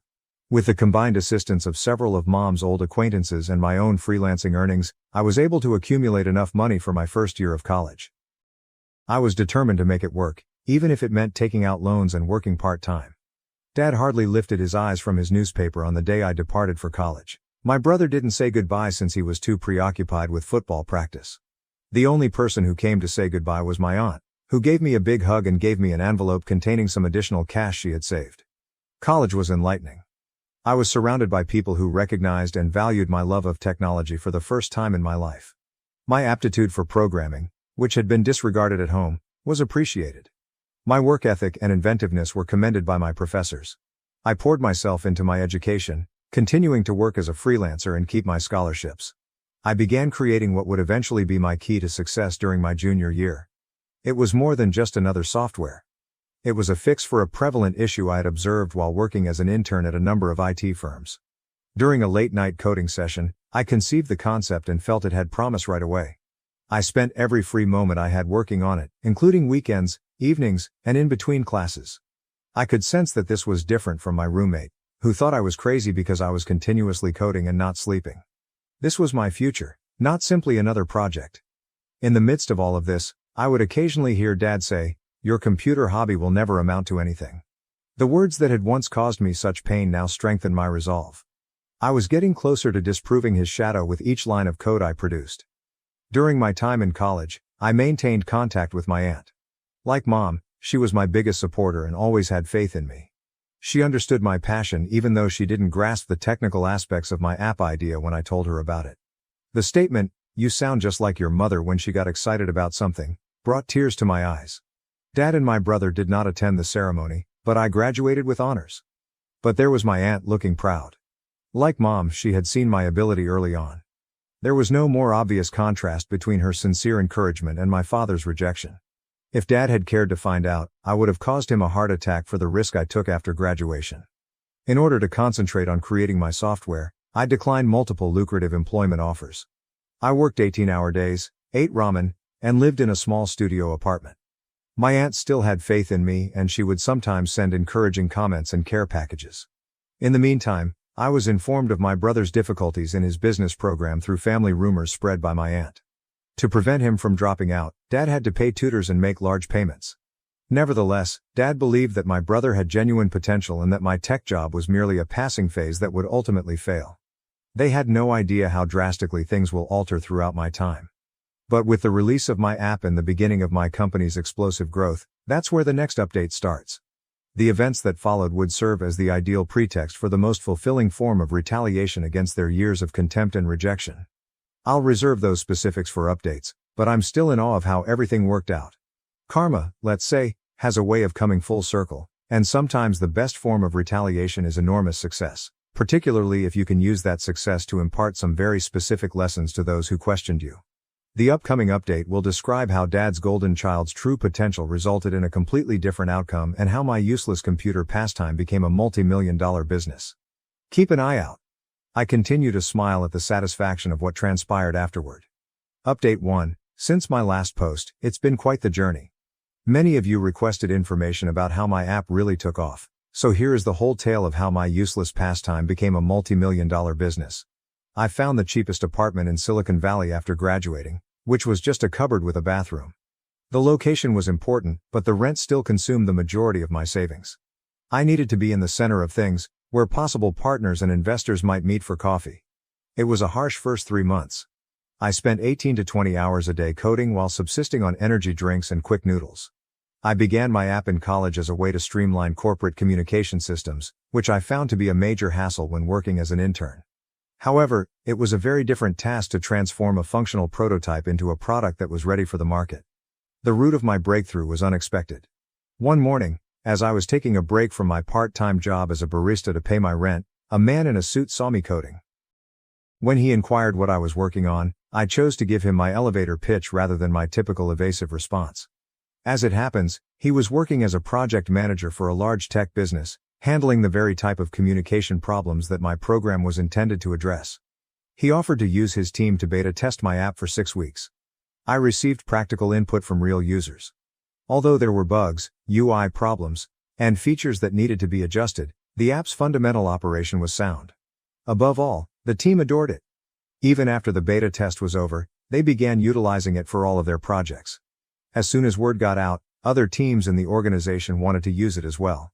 Their head of innovation, who was considering investing, was introduced to me by the project manager. However, they were hoping for more. More features, more refinement, more evidence that this was scalable.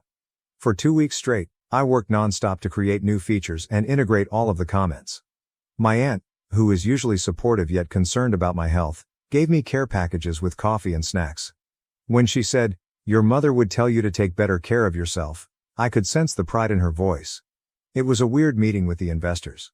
Wearing a suit I borrowed from a friend, I entered a room full of executives. As I displayed the program, my voice remained firm despite my trembling palms. There was silence when I was done. I will never forget what the chief of innovation stated next.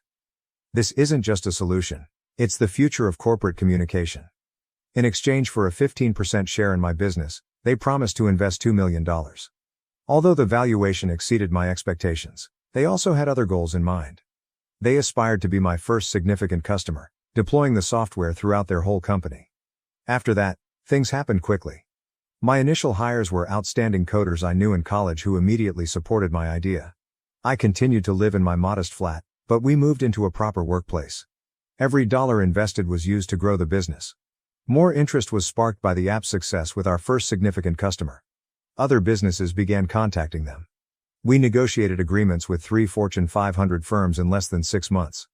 Our staff expanded from 4 to 20 members. Not only was revenue consistent, it was booming. We conducted a second funding round a year following the initial investment. At a $100 million valuation, we raised $15 million this time. The app my father had rejected was now a major force in business software. When I informed my aunt the numbers, she started crying. She then revealed to me something I was unaware of. 6 months prior, she had visited my father in an attempt to persuade him to make amends. "He just got lucky," was his reply. "It won't endure." However, it did endure. Indeed, it continued to expand. We continued to solve larger challenges, develop new products, and innovate. Prominent tech journals began to write about us. I received invitations to give talks at conferences. My name was well known in the industry. The finest aspect: I never once contacted my brother or father despite all of this prosperity. I kept my distance from them, concentrating on creating something worthwhile rather than disproving them, even if they could see my accomplishment in the news, on tech websites, and in trade publications. That tactic proved to be ideal as the subsequent events, which I will discuss in the upcoming update, demonstrate the precise nature of karma. Let's just say that my father's confidence in his business sense and the golden child's true ability were going to be put to the test in a way they never anticipated. You'll want to know how my brother's promised economic success worked out and what transpired when they finally had to confront the truth about how they had treated me in the past. Update 2. Since my last update, things have drastically changed. Do you recall my father's constant insistence that my brother had genuine commercial potential? That story simply blew up in a big way, and I was right there in the thick of it. I found out through business contacts that my brother, with Dad's support, had launched a chain of upscale sports bars. The idea was straightforward: upscale locations where business leaders could enjoy elegant game viewing. In order to finance this sure thing, Dad had to liquidate a sizable amount of his retirement fund. He was confident that my brother's innate financial acumen would ensure its success. My brother's total inexperience in restaurant management, he had never even had a service position, should have been the first warning sign. That was beneath him, Dad had always claimed. Rather, he appointed managers who were none of his former football friends and had no relevant experience. All flash, no substance, their business plan was essentially a joke. They utterly neglected fundamentals like inventory control and employee training while spending outrageous sums on ostentatious settings and extravagant decorations. My brother's conviction that wealthy people would pay anything served as justification for the exorbitant charges. After observing their operation, one of my developers, who was formerly employed in restaurant technology, declared it to be a disaster waiting to happen. Their inventory management was essentially non-existent. Their point-of-sale system was antiquated, and their staff turnover was skyrocketing as a result of poor management. From day one, the first location lost money. My brother persuaded Dad to create a second location, claiming that they only needed to scale up to be profitable, rather than tackling the underlying problems. Dad took out loans to make it happen because he still had faith in his golden child's unfailing business acumen. The violations of the health code followed. It turns out that things go awry when you assign inexperienced friends to handle the meal service. Both sites received numerous citations. A critical article published by the local restaurant review blog went viral in the business world, which is precisely the audience they were aiming for. The actual kicker, my brother had been manipulating the figures to keep Dad from knowing how much they had lost. They discovered that each store was losing more than $50,000 a month. Due to subpar service and negative evaluations, their upscale clientele had vanished. My business, meantime, was doing very well. We had recently signed an agreement with a large chain of restaurants to use our management software throughout all of their locations. This software may have avoided many of my brother's business blunders. I didn't miss the irony. Dad had invested almost all of his retirement money in my brother's failing business. When the second location failed even more quickly than the first, he had to take out loans. They had enormous debt and no means of repaying it. My aunt informed me that Dad had to list his house for sale. After his reputation in the local business community was ruined, my brother returned home. He was unable to escape the fact that he was incompetent after all those years of being the golden child with innate commercial acumen. This is where things become fascinating though. Guess who had the chance to purchase the debt bundle that was sold to a collection agency? My company, that is correct. The universe can be funny sometimes, but this isn't how I had planned it. I haven't taken any action yet. I'm reserving that for later. My aunt recently told me that they're going to swallow their pride and seek my assistance, which is something they have never done before. You won't want to miss the story's conclusion, which will be revealed in the upcoming update. All those years of being the worthless son had, let's say, prepared the final scene. You don't always need to aggressively seek retribution. Sometimes the best course of action is to just stand back and let others deal with the fallout from their own choices. In Update 3, everything will come full circle in the most fulfilling way imaginable. Update 3. It's better than I could have ever scripted, and this is the last update. My brother and father finally arrived at my workplace yesterday without any prior notice or appointment. They simply showed up, seeming totally out of place in our contemporary computer environment. At first, they didn't recognize me. Since they last saw me, I've changed.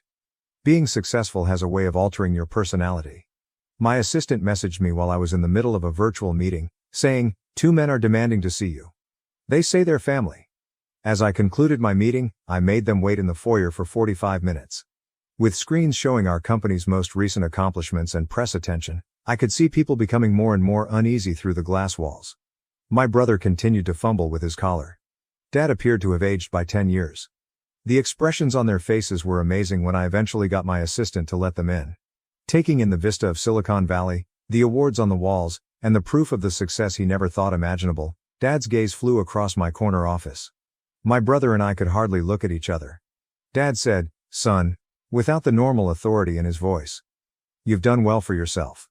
The compelled acknowledgement nearly made me chuckle. Even today, classic Dad was unable to offer a direct compliment. After a period of silent wriggling, I said, "What brings you here?" Initially, they attempted to dance around it. Dad made an effort to strike up a conversation about my computer business. He still couldn't bring himself to refer to it as a tech firm. My sibling gazed at his footwear. My family wants me for Christmas after 8 years of estrangement, but can I forgive them when they only care about my grandfather's inheritance? My family has invited me, my wife, 27 female, and my daughter, 1 female, For Christmas after we were disowned 8 years ago. After my friends gave me different opinions, one of them suggested that I submit my problem here to receive feedback from strangers on the internet. I am a 25-year-old man who is the youngest of 4 children. My mom is 52 and my dad is 54. My siblings are my twin brother Casey, 25, male. Sarah, 28, female, and Michael, 31, male. For background, I was the family's black sheep growing up, and I was aware of that from an early age. You see, there are a lot of athletes in my family. My mom played volleyball. Michael played soccer. Sarah played softball.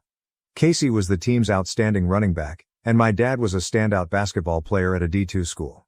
My parents were always interested in my siblings and hardly ever came to my events, so I had to practically beg them to come to my tournaments. I was never really interested in any of those physical sports, but I was interested in archery, which my family referred to as a wimpy sport. I competed in over 20 tournaments between the ages of 14 and 16, but my parents only attended one. Although they never abandoned me, they never showed me the same level of emotional support that they did for my brothers. I was angry about that as a teenager. Every time I attempted to discuss this with them, they would accuse me of being attention-seeking. But this isn't the reason my family disowned me. I started dating Amy, 25, female, who was in my grade at the time, when I was 15. I introduced her to my parents and siblings after we had been dating for approximately 6 or 7 months, and they all thought she was great. Even though I was young, I could imagine us working together in the future. After nearly 2 years, I was informed by one of Amy's former friends that she had been unfaithful to me for a few months. I didn't know who the man was at the time, but she told me it was my twin brother when I confronted her. She essentially informed me that although she loved me at first, her love for my brother was greater. When I confronted Casey at home later that day, I was so furious that I gave him a sucker punch and knocked him unconscious. I acknowledge that I shouldn't have acted violently, but my animosity toward him and my family simply exploded. I was transferred to live with my 48-year-old paternal aunt, who was now distant from the family and resided in a different city about 2 hours away. In exchange for my family not pursuing charges against me, I could have been prosecuted as an adult in court. Since then, I haven't communicated with them. It was difficult at first, but I eventually got over my desire for a relationship with them with the help of my aunt and her 48-year-old husband. After attending a university in my aunt's city and transferring to a different high school, I earned my degree as an electrical engineer. After a while, I met my wife and we were married. I considered inviting them to my wedding, but I decided against it because I didn't want any controversy. After that, my wife and I purchased a home an hour's drive from my aunt, and a year later, we were blessed with a daughter. Then, roughly a week ago, my parents messaged me on Facebook to invite me to spend Christmas at their place so we could catch up. I informed them that while I could have other plans, I would think about it and provide them with a definitive response shortly. Later, I received strange friend requests from Sarah and Michael. Because she is 2 months pregnant and does not want to deal with any additional stress, my wife has informed me that if I travel, she and my daughter will spend Christmas at my father-in-law's place. I concur with her. I would like to know if it would be wise for me to go and try to make amends with my family. Having a hard time deciding what to do. On the one hand, they might want to apologize because they feel horrible about what they did to me. However, I could be forced to apologize to Casey if I go there, which is something I don't want to do. Any guidance would be beneficial. Viewpoint. To start with, except for your aunt, your entire family seems like a bunch of jerks. The only cool person here is her. If I were you, I would inform them that I am spending Christmas with my wife, daughter, and father-in-law, thus I am unable to go. I would inquire as to whether choosing a different time is truly vital to them. That is, if you want to make amends with them or if you're interested in finding out what they want. There are many various circumstances in life that can help you alter your opinion, but I must admit that it seems a little strange that your brother and sister decided to add you as a friend after 8 years of no communication, following your parents' Facebook message. For this reason, if you're interested in meeting them, I wouldn't do it at your house or at theirs on Christmas. Meet in a park or someplace and then see where things go. Tell them to stop contacting you and that you're just not accessible if you're not interested in making amends. Proceed with your life after blocking them on social media. What are your thoughts on the matter as a whole? If you were in OP's position, how would you respond? Tell me in the space provided for comments. Remarks from the community. As a parent, I can't imagine not being able to communicate with one of my children for 8 years after my other child done something so horrible to him, as stated in Minute Box 3852. He struck him then. I simply cannot imagine that. If my son ever did something like hit his brother, I would completely understand. We're all still only human, even if I'm not supposed to say it. It's up to you if you can get over the fact that they turned their backs on you for 8 years and left you for your aunts. I'm not sure if I could myself. I doubt anyone would blame you if you're unable to see them again and choose not to. They are unaware of the whole tale if they do. They are also not worth your attention if they are aware of the whole story. Surprise Pants exclaims, "My man, there are no good answers here. I would spend Christmas with your current immediate family if they value it. You might pick a less stressful time and calmly express it that way if you want to spend time with an alienated family. I can understand if your family is a bunch of jerks, but it doesn't sound like anything serious happened that you couldn't all handle. Reconnecting might be worthwhile. At least you can try, even though my pessimistic side says it won't work out. When you do, don't discuss the past with anyone other than your wife and your therapist. Get one if you don't already have one." Angry Patient 18 says, "Making amends during a significant occasion like Christmas is never a good idea. Since it's obvious that they want to get back together because of your child, your wife is quite smart to avoid this event. Tell them you won't miss your daughter's first Christmas but that you're open to having lunch or coffee in a public setting in the new year. One blow to a brother who betrayed you led to your disownment. They were obviously searching for reasons to get rid of you. Now that you have a baby to snuggle, you are only of service to them. Take great care as you tread. They won't be able to see the infant for at least 6 months, even if you don't make amends." Extra details gleaned from OP's remarks. "They invited me to a large Christmas family event and this is the first time they have been in touch with me in 8 years. My parents host a supper for my entire paternal side on Christmas Day. I believe they are attempting to take advantage of me because they invited me on that particular day.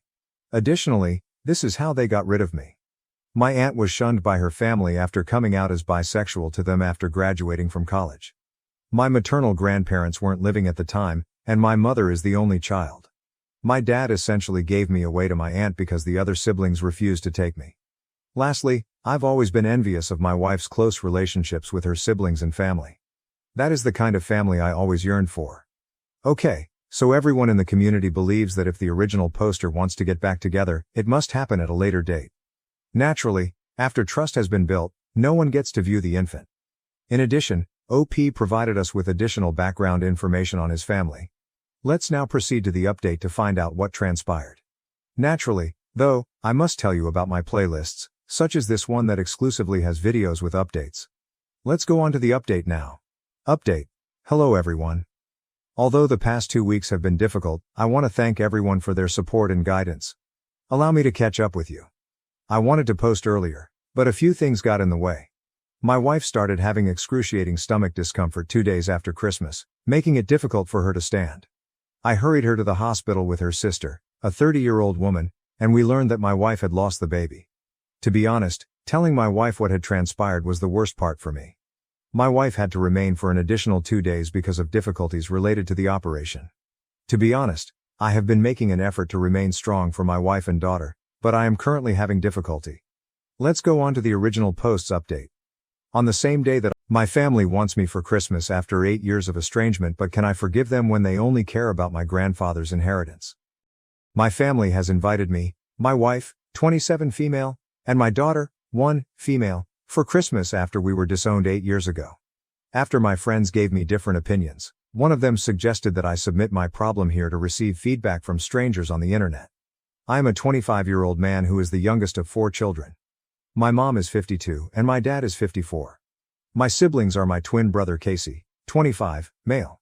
Sarah, 28, female, and Michael, 31, male. For background, I was the family's black sheep growing up, and I was aware of that from an early age. You see, there are a lot of athletes in my family. My mom played volleyball. Michael played soccer. Sarah played softball.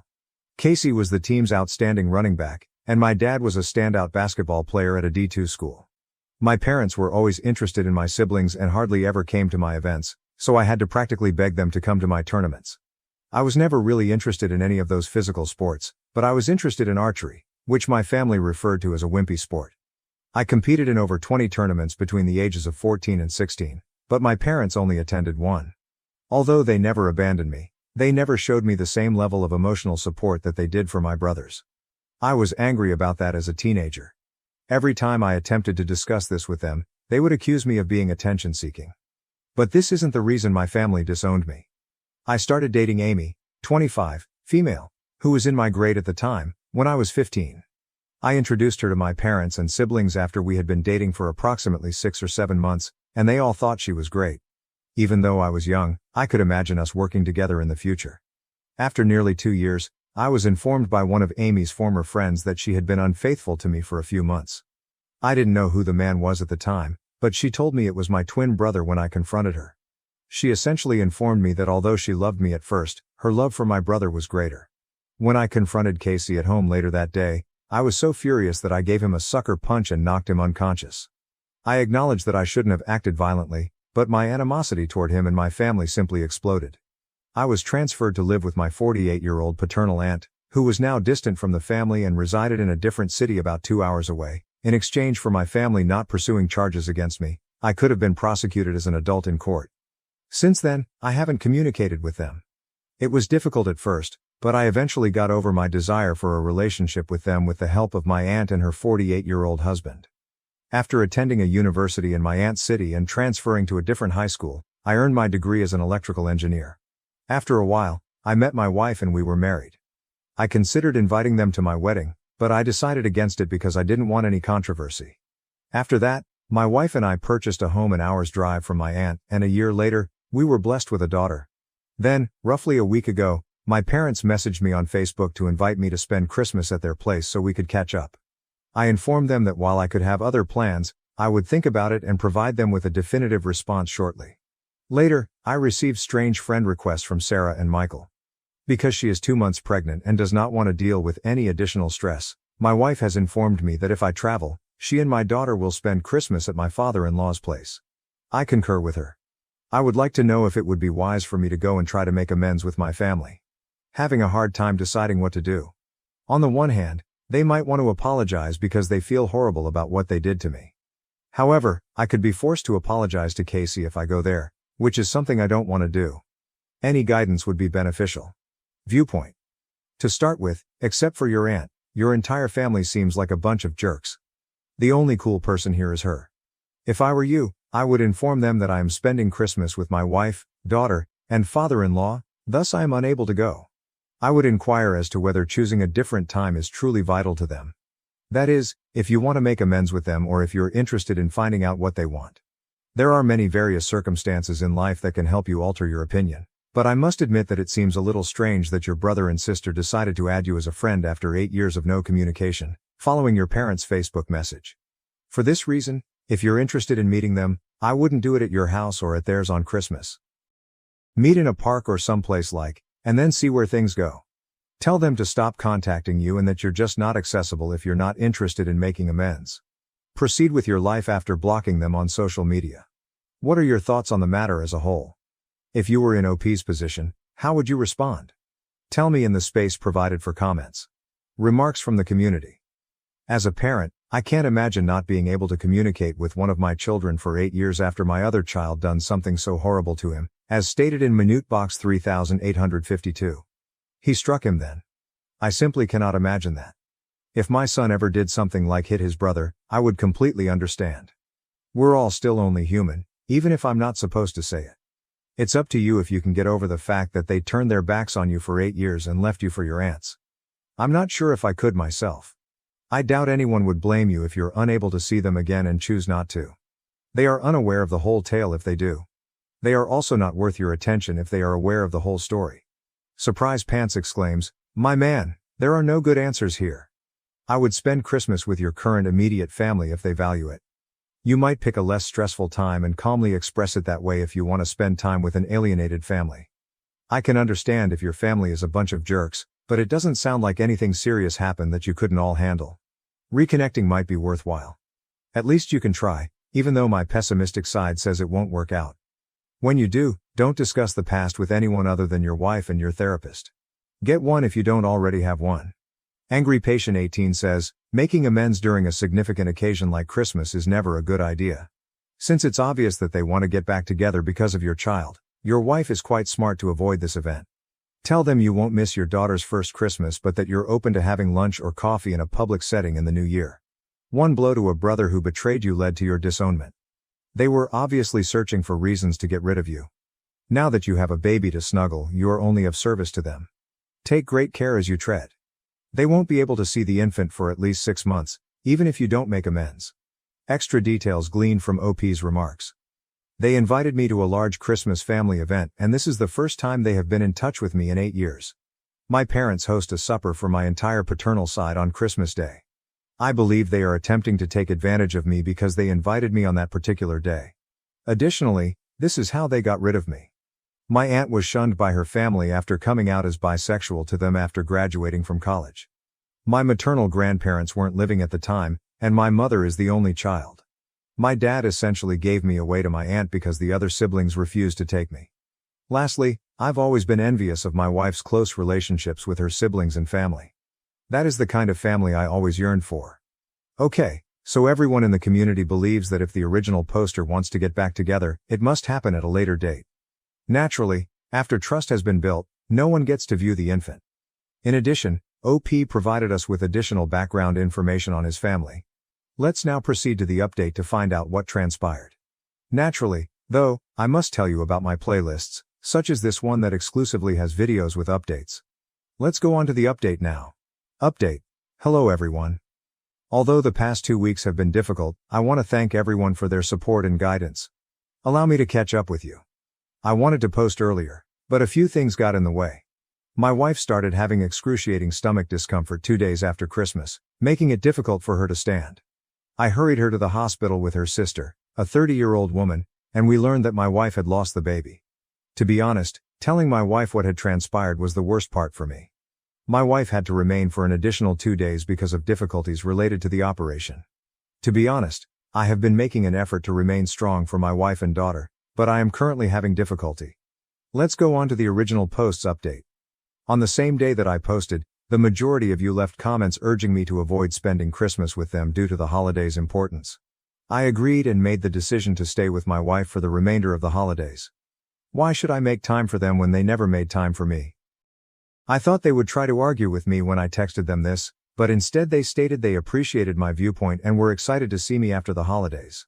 I therefore started looking into my family to see why they had contacted me. What I discovered is as follows. Michael is employed by a large corporation in my hometown as a corporate lawyer. According to his Facebook page, he married his wife in 2016 and has 2 daughters. It looks like Sarah's husband is a doctor.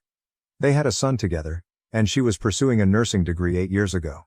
My hometown is home to a friend of mine whose parents are friends with mine. She informed me that Sarah had divorced her first husband, whom she had been dating for years, due to mail fraud when I questioned her about her.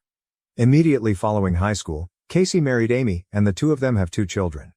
Using Facebook, I was unable to determine exactly what he or his wife does for a livelihood, but the fact that they purchased a large home during the epidemic indicates that they are not having a lot of financial difficulties.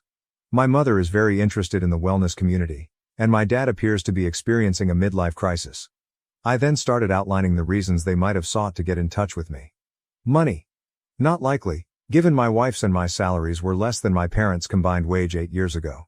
Money is most likely not the cause, given my siblings are not experiencing financial difficulties. Although it doesn't seem likely, organ donation might be the reason.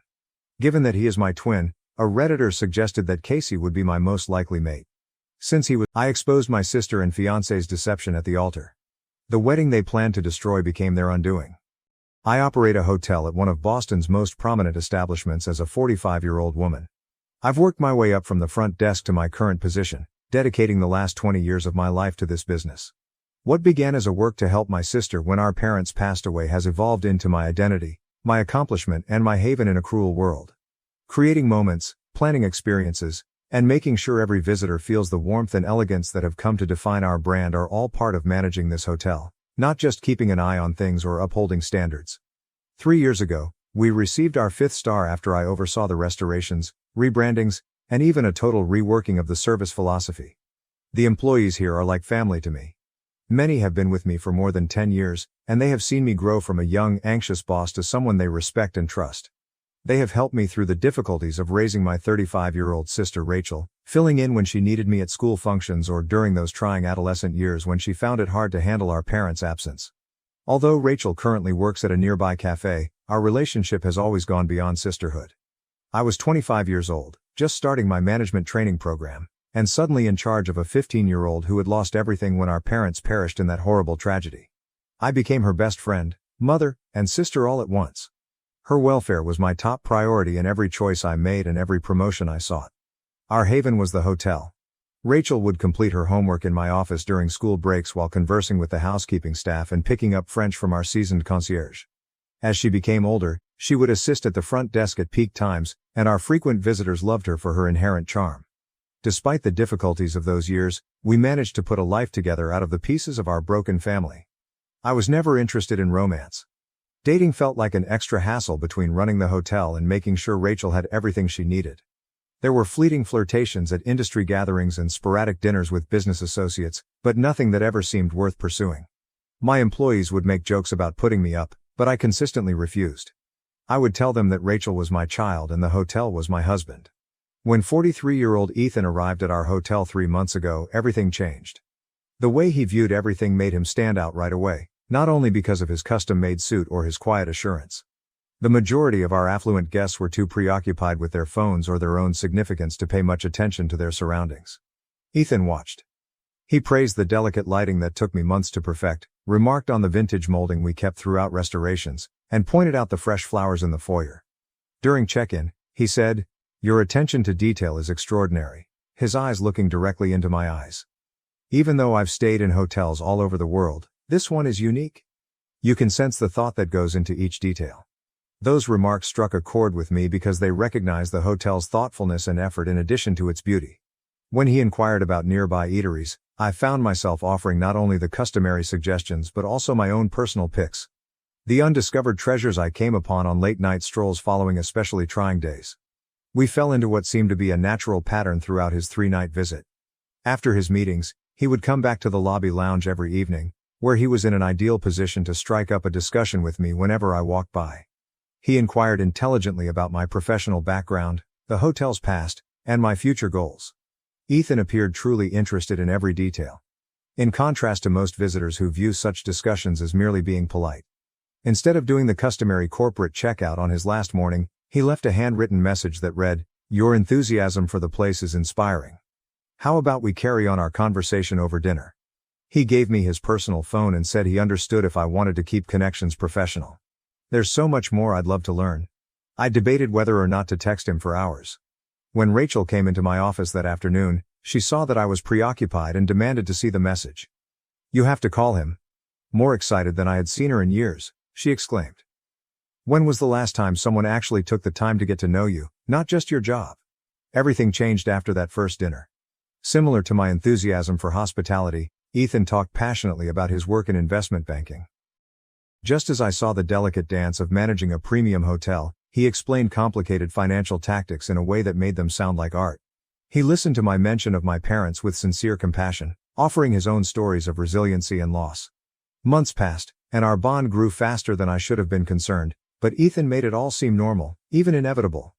Always keeping in mind the preferences of my employees, he would surprise me with lunch at work. He demonstrated an amazing recall of every small detail I had shared about Rachel on our weekend excursions, even swinging by to provide encouragement and inquire about her job at the cafe.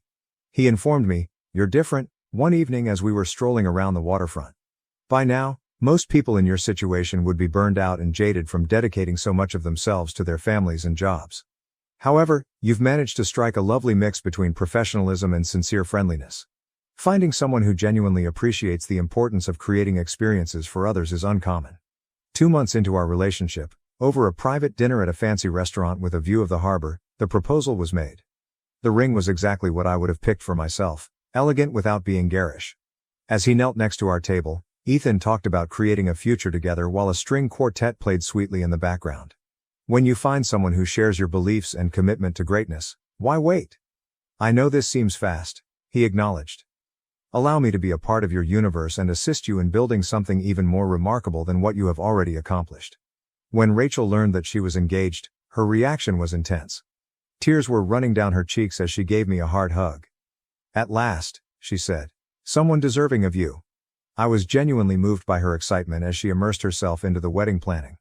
We stayed up late talking about specifics and exchanging aspirations and wishes for the future, as if we were teenagers once more. The wedding preparations moved swiftly forward. I deserved to be the focus of attention for once in my life, so Ethan insisted on throwing a lavish celebration. He was comforting when I raised concerns about the expenses. His suggestion was to combine our resources. I saved for our honeymoon and future house, you saved for the wedding. I take it that we are now partners. Rachel insisted on handling a lot of the wedding planning so I could concentrate on managing the business. She managed the guest list, set up samples, and communicated with vendors with a level of efficiency that made me think of myself. You've taken care of everyone else for so long, she replied. Let me handle this for you. The hushed phone conversations that ended abruptly when I walked in the door, the occasional glance between Ethan and Rachel during our family dinners, and the unexpected coincidences of them running into each other when I was preoccupied with work-related emergencies are some of the indications that I chose to ignore. Everything fell apart yesterday. When Ethan hurried off to what he claimed was an urgent client meeting, he left his phone behind and came to my office to discuss final wedding plans.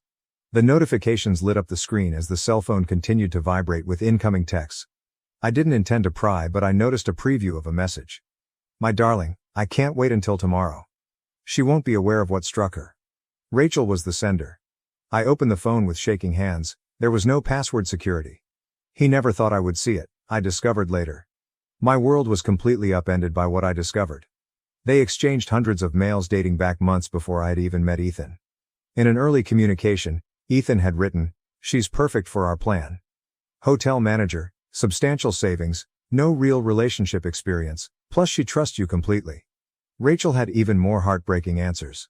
"She has always put a lot of effort into looking after me. She never established a personal life. This will be far too simple."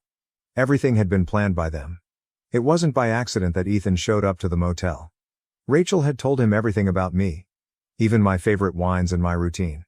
Every chance meeting, every sincere discussion, had been meticulously orchestrated. But their affair was only one aspect of the truth. Ethan's career as an investment banker was unsuccessful. He used credit cards to purchase his luxury suits. His promises of an opulent future were false, and his tales of financial triumph were made up. I was his lifeline as he drowned in debt. Their true strategy was made clear by the messages: utilize my cash to have an extravagant wedding, then during the ceremony, shockingly disclose their affair. They would make fun of me in front of my friends, co-workers, and employees, and I would be left to bear the consequences. With what was left of my money, they would vanish. Something else caught my attention as I read through their exchanges. Notes from Ethan's legal wife, Catherine. She knew who he truly was, unlike me. Arguments concerning unpaid bills, unpaid child support, and his gambling debts filled their texts. Now as the light is rising, my workplace is covered with deep shadows. My hair and makeup crew will be here in a few hours. Rachel is meant to be present, acting as the maid of honor and a loyal sister. Another detail I discovered in their communications is that Ethan will likely be practicing his vows, which I now know were lifted from romantic films, in preparation for his role in this deception. The location, catering and flowers for this wedding cost all of my life savings, which I have been saving for the past 20 years while raising Rachel, sending her to college, and helping her pursue her dream of owning her own cafe. However, a peculiar serenity has descended upon me as I sit here and watch the early morning light dance across the hotel lobby to which I have devoted my life. They believed they were taking advantage of me by betraying my love and confidence. They failed to remember that I wasn't naive to get to where I am now. I've managed one of Boston's most prominent hotels for 20 years, and over that time I've learned how to deal with crises, transform setbacks into opportunities, and, above all, play the long game. I have been on the phone for the past several hours, to my lawyer, who has been diligently documenting everything and preparing the required legal measures. To Catherine, who needs to know what her husband is plotting, and to the hotel security team, who have always been more than just employees to me. They are the family I selected, and they have already taken some action. Today, a very different kind of ceremony will take place in the exquisite ballroom, where I have planned many flawless weddings for other ladies. I will benefit from every detail they intend to use against me. Everything will go exactly as planned, just not in the way they had hoped. This includes the 300 visitors, the costly decor, and the meticulously scheduled timing. I get a little depressed when I see the bridal gown hanging in my workplace because of the dreams it symbolized. However, such fantasies were based on false information. And I've always valued harsh realities over lovely lies. In front of everyone I know and admire, Rachel and Ethan intended to make a scene that would stick in my memory. Their goal was to make my wedding day a grand event. I've worked my entire career planning flawless events, and this one won't be any different. Things won't go as planned for Ethan and Rachel tomorrow. They're going to have exactly what they wanted, a wedding to remember. After all, I've learned one important lesson in my 20 years of hotel management: although the client isn't always right, they always receive what they are entitled to. The city is now painted in tones of gold as the sun has fully risen. Time to get ready for the once-in-a-lifetime performance.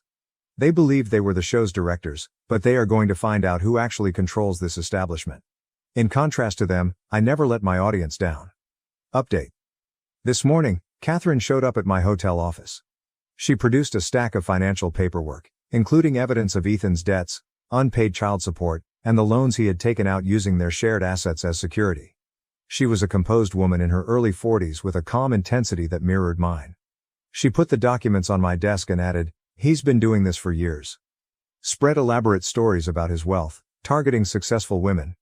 But this is the first time he's worked with an accomplice. I mentioned Rachel's involvement, and her voice caught a little.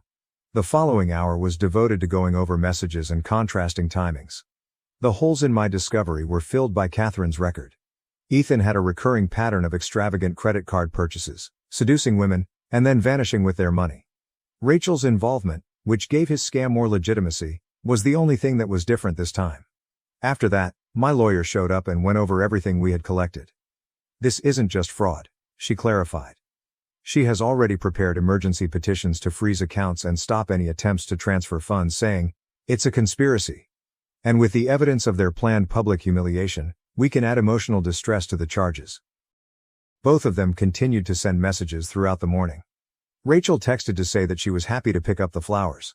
Fake concern filled Ethan's voice as he called twice to discuss last-minute plans. Every interaction seemed like a new betrayal when I didn't respond, but I remained silent. A discreet briefing has been given to the hotel staff. The purpose of the security cameras is to record everything. Disguised as service personnel, police officers have been placed subtly throughout the hotel. They are awaiting my cue, prepared to take action as soon as the fraud evidence is made public. Catherine went into further detail about their marriage, including how Ethan would go missing for months at a time and then come back with long-winded justifications and vows to reform. For years, she has been accumulating evidence in anticipation of the ideal time to take action. It was like giving her the last puzzle piece she had been attempting to complete when I contacted her last night. The cosmetics artist set up in my own suite an hour ago. In an apparent attempt to coordinate with Ethan for their big performance, Rachel texted that she would be late. A lovely reminder of how quickly fantasies may be turned into a weapon is the bridal gown hanging, ready. When Ethan's parents first arrived, they had no idea what their son really was. The reporters I reached out to pretend to be wedding photographers, eager to capture every moment. Ethan will not be aware of Catherine's presence until the ideal time, as she will be seated in the front row. The required paperwork has been prepared by her lawyer for prompt action. The frequency of Rachel's messages is increasing, and there is a tinge of anxiety in them. "Are you all right?" she inquires. "You seem distant." If it weren't so terrible, the irony of her worry would be funny. This is the result of 20 years of sisterhood. Though not for the purpose they intended, the location is turning into the ideal stage. Instead, every detail they planned to embarrass me would double as the background for their publicity. When I look at my reflection in the office window, I see someone who has spent decades controlling chaos rather than a victim. They believed they were planning the ideal scam, but they would soon discover who is actually in charge of this operation. Update 1. Just now, the makeup artist completed her job. This isn't the bridal preparation I had envisioned, and every brushstroke serves as a reminder. My mirror displays expertly done makeup and flawless contouring. They expect me to be a blushing bride, and I look just that. When Rachel did show up, she rushed into the bridal room with an armful of flowers and that phony smile that I can now see clearly. She embraced me with what seemed like real warmth and said, "You look stunning." How long has she been this skilled at acting? As I observed her in the glass, she started to fiddle with my veil and talk about last-minute things. As her eyes met mine in the mirror, she remarked, "It's unbelievable that my big sister is finally getting married. You deserve this happiness for everything you've done for me." If it weren't so tragic, her performance's bravado would be stunning. All morning, Ethan has been sending texts that are meticulously crafted to keep up his facade until the very end, such as, "Can't wait to see you, love," and "Just a few more hours until forever begins." According to his most recent communication, his parents are excited to have me join their family. The hotel's huge ballroom has been renovated just as planned, with 300 chairs precisely placed, crystal chandeliers glittering, and white roses all over the place. Only a few members of my team are aware of what is actually going to happen, but they work quickly through the preparations. Ethan won't notice Catherine until it's too late because she is already positioned, sitting quietly in a corner. A few minutes earlier, her lawyer showed up with paperwork. The police officers who are pretending to be employees have verified their identities. Rachel never stops attempting to spend meaningful time with me. Do you recall the time we spent planning your wedding as children? As she adjusted my clothing, she inquired. She is correct in one regard, this will undoubtedly be more remembered than those childhood fantasies. This is even better than anything we imagined. I can see visitors coming in through the window of the suite, acquaintances I've known for decades, co-workers from the hotel business, and even some of my frequent visitors who have grown to be like family.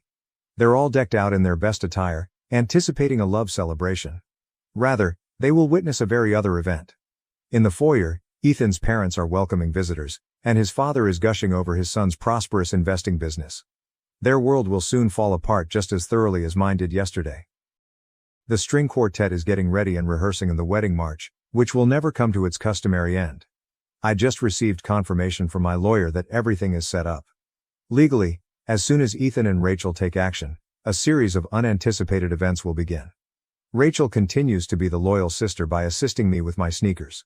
She squeezed my hand and asked, "Are you nervous?" I forced a tiny grin, realizing how accurate she was about the gravity of what was about to happen. It's normal to be quiet before such a big moment. We have 30 minutes till the ceremony starts, according to the wedding coordinator's recent signal. Rachel excused herself to inquire about a few things, most likely to finalize plans with Ethan. Today, I'm by myself in the bridal suite, surrounded by the mementos of what ought to have been the most joyous day of my life. They'll discover in half an hour how justified their dread of my attention to detail was. Update 3. I started walking down the aisle as the wedding march got underway. Ethan played his role as the successful, attractive groom filled with emotion as he stood at the altar. The scenario briefly resembled the fairy tale conclusion they had intended to ruin. Rachel, still wearing her maid of honor outfit, came forward as I was halfway to the altar. She said, "I'm sorry, but I can't let this continue." Her voice echoing over the flawless acoustics of the ballroom. "Ethan and I are in love. I'm carrying his child." The audience's gasp was precisely what they had hoped for. Just as expected, Ethan's face changed from that of a stunned groom to that of a regretful lover. I recognized that they had practiced this moment. Their spectacular surprise had been meticulously arranged. Ethan said, walking over to me, "Grace, you've been nice to us, but Rachel and I—" My voice was clear and calm when I interrupted. I motioned toward the rear of the room, and the big screens that had been used for wedding pictures came to life. "Let me handle the announcements from here." The meticulous preparation, the premeditated deception, the jokes about my confidence, and their planned betrayal were all visible in magnified form. Catherine got up from her chair and walked slowly in the direction of the altar. Ethan's expression turned pale. She said, "Hello, darling." Her voice piercing the startled quiet. "Surprised to see your wife here?" There was another round of gasps when the word wife reverberated around the ballroom. The policemen who had been pretending to be employees took their places. With paperwork in hand, my attorney came forward. Financial information started to slide on the screens, the theft, the fraud, the complex strategy they had devised. "Ethan Thompson," declared the lead detective, "you are being held on charges of grand theft, fraud, and conspiracy. Miss Rachel Anderson, please remain where you are." Rachel's expression fell flat. The self-assured smile gave way to fear. She reached for me and pleaded, "Grace, please. You don't understand. He said that once we had your money, we'd be together." Finally expressing my rage, I said, "Once you had my money? You'd run away together, start a new life with the savings I earned while raising you." When Ethan attempted to flee, the hotel security guards were prepared. All the exits were closed. His father got up and demanded answers.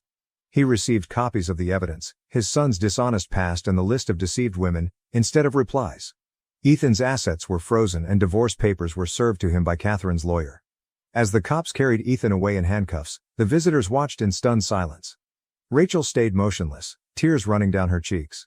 She muttered, "What's going to happen to me?" I said icily, "That depends on the district attorney." She was escorted out of the ballroom by 2 officers. The click of handcuffs marked the end of 20 years of sisterhood. My hotel personnel navigated the turmoil with efficiency, guiding guests to the reception area. Surrounded by the flowers and decorations intended for a completely other event, I found myself feeling oddly at ease as I stood in the empty ballroom afterwards. Even while the betrayal still hurt, it was somewhat satisfying to see their well-thought-out strategy fall apart. Catherine's case appeared strong, and Rachel was assisting the prosecution. There would be several courtrooms where justice will be served. A month has passed since the wedding that never happened, because both Ethan and Rachel decided to collaborate with prosecutors after realizing the strength of the evidence against them. The court case proceeded more quickly than anticipated. I was given $50,000 in damages from Ethan by the court, but getting it will be a completely different story. The judge's remarks regarding their plan's premeditation and the breach of family trust were especially severe.